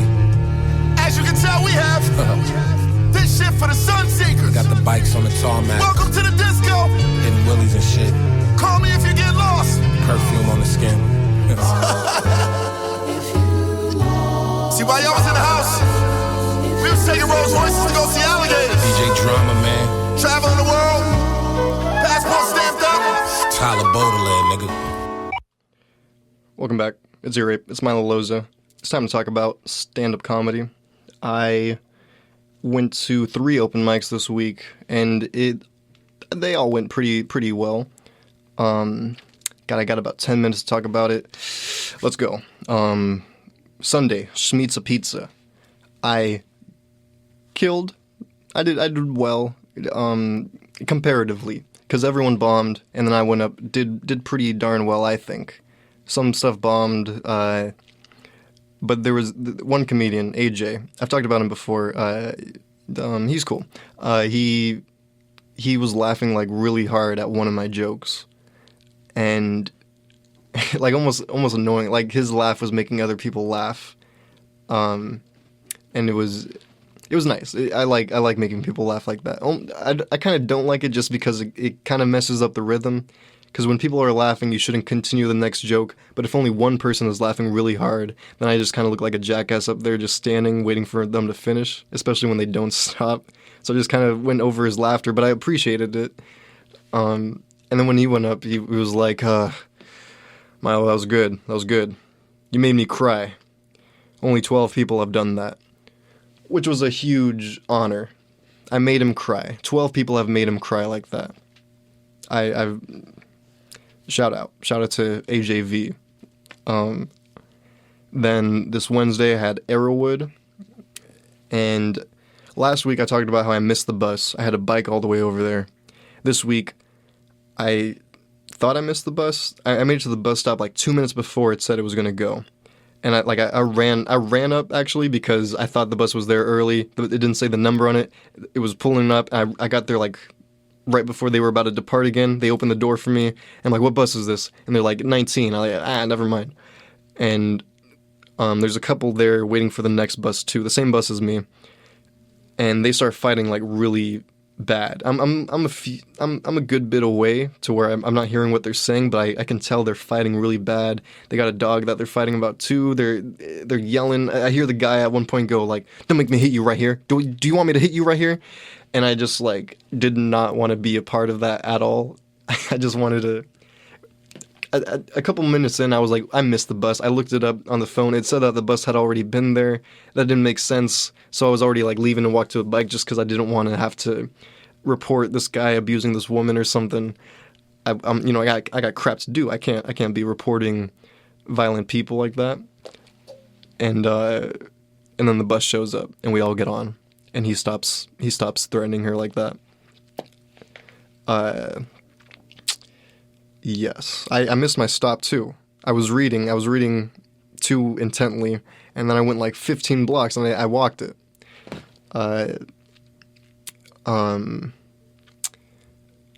And that one new comic that I was talking about last week, he came again, but he didn't go, which I thought was a little weird. He went to an open mic earlier that day. It doesn't matter. I don't, whatever. But he was there for anyone that cares. I did okay. I had this recorded because now I'm on Instagram and stuff, and I'm trying to get content out there. I'm trying to build a following and whatever. So I had it recorded, and I think I got a couple good things in there. Honestly, it was my worst set of the week. So it kind of sucks that that's the one that got recorded, but still pretty all right. And they had new art in the building. They have like a new artist every week. No, I don't know why I said that. Every couple months, they have a new artist displayed in the building, and it's really cool. But this time, this bi-month, they have like a really, really cool artist that I don't remember his name, but I just kept looking around his pictures for like the whole open mic, and they're just so cool, and they're so expensive too. Like, I think they go for up to $3,000 for some of them, for the big ones. But the small ones, which there's a couple small ones I really like, they cost like $110 for it with the frame. And I'm thinking of getting it just because I really like it. And I don't know, I've always wanted to get art. I've saved art in the past that I've thought I'll get this when I get a house or something, but I never really get it just because I feel I'm always seeing art I like. So I think in the future when I have the house, I'll start looking for art, you know? But the fact that this art is in an open mic that I go to every week, one of my favorite open mics, it just feels a little more meaningful to own, I guess. I don't know, I'm thinking of it. Maybe I'll buy it. Yes. And then the next day, Thursday, hell-themed bar, Dante's. LOL is the mic's name. I killed. I did pretty well. I think from what I remember, I killed.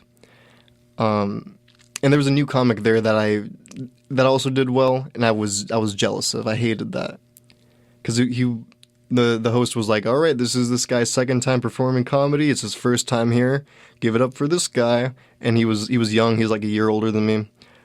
And he was good, damn it. I hated that he was good. I hate when people are new and good. Because, you know, it's just annoying. Because it's just like, maybe they have something that you don't. But he seems really cool. After he said, I gave him a little fist bump and said, that was awesome. That was good. Good job. And after he gave me a fist bump and he looked he looked rather in awe, if I do say so myself. Not to put words in his eyes, but he looked like he was in awe. He was impressed by me, so yeah. But I don't think I impressed the older comics. Like there's this one guy that I've never thought he liked me just because of the way he looks at me, but I think that's just the way he looks, you know? He just has a mean kind of looking face, but he's funny, he's cool. It seems. And he was on stage and he said something like shout out to the new comic here, because it was the guy's second time going. And he's like, where's the other new comic? And I'm looking around and I don't remember, because I'm pretty sure the kid was the only new comic there. So I don't know who he was talking about. I'm looking around too. And then he points at me, he's like, there he is, hey Milo. And I just wave back. And damn it, I'm still a new comedian. I didn't know that. That really threw me off. I guess I am, but I don't know, I figured I was in now. But it's kind of cool that I'm considered I'm a new comic. They consider me a comic. They also consider that guy's who's second time going up. But yep, I don't know. I'm losing energy right now. It's almost the end of the show. Oh, this is another cool point. During what joke was it? My neighborhood watch joke, which isn't a great joke, I don't think, but the joke is where I live we have a neighborhood watch, and I love the neighborhood watch. In fact, tomorrow it's my turn to borrow it.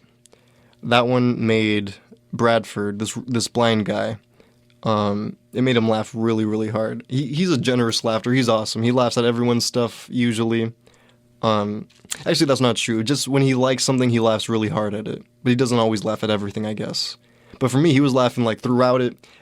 Honestly, I don't think I killed. Now that I think of it, I'm pretty sure I bombed, except the blind guy laughed throughout the whole thing, so it felt like I didn't bomb. Which is nice. Whenever I bring someone to open mic, or whenever someone says like, let me come to your open mic, I'll be a loud laugher for you when you go up. I don't want that. I want to make someone else laugh, some stranger laugh for me like that. I don't want to bring someone, because that's so weird. What if that's just so lame to bring someone and then go up and they're the only one laughing, but really hard. Like why am I even there? Why don't I just do that at home for the person, you know? Yeah, so he was laughing really hard at my stuff. And after that one specifically, the neighborhood watch one, he was like, Milo, you're my favorite. And I don't know if he just said it just willy-nilly, or if he meant it. But it meant a lot to me. Because I see him often. He's there almost every week. He's never been like, you're my favorite to people. Especially when they're on stage like that. He didn't just shout it out at people. So I don't know. I feel very... it's very cool. Shout out to the blind guy, Bradford. Yeah. I've been posting my stuff on Instagram and Facebook, I guess. It's like an amalgamation. I can't believe I didn't use that word. I've been planning on I thought I was going to use that word way more. It's an amalgamation of my material, and I'm pretty confident in it. I'm feeling pretty proud and ready, because I've been writing jokes for 3 years now. I've been doing stand-up for like half a year now, in total, and I have ear rape promos like ready. I've posted them on my Snapchat stories before, so they're saved somewhere. So my plan is every week I'm going to post 3 times. I'll post one stand-up set, and then I'll post the original joke that the stand-up joke came from, and then an ear rape thing, or just a miscellaneous thing for the third day. So my Instagram profile looks pretty, and on that third day I could just post whatever I want. It'll be an ear rape thing to fill it in when I need it to be filled in, which will be most of the time. But if I ever have something to post for that account, boom. Not that you guys care, but just so you know. I also made a Facebook just because Instagram can post there automatically, and that's like the only thing my parents and family use. So if they want to look at it, they could look at it too. Yeah. It's doing pretty well right now, actually. I've got quite a bit of followers for just starting out. Instagram pushes the content.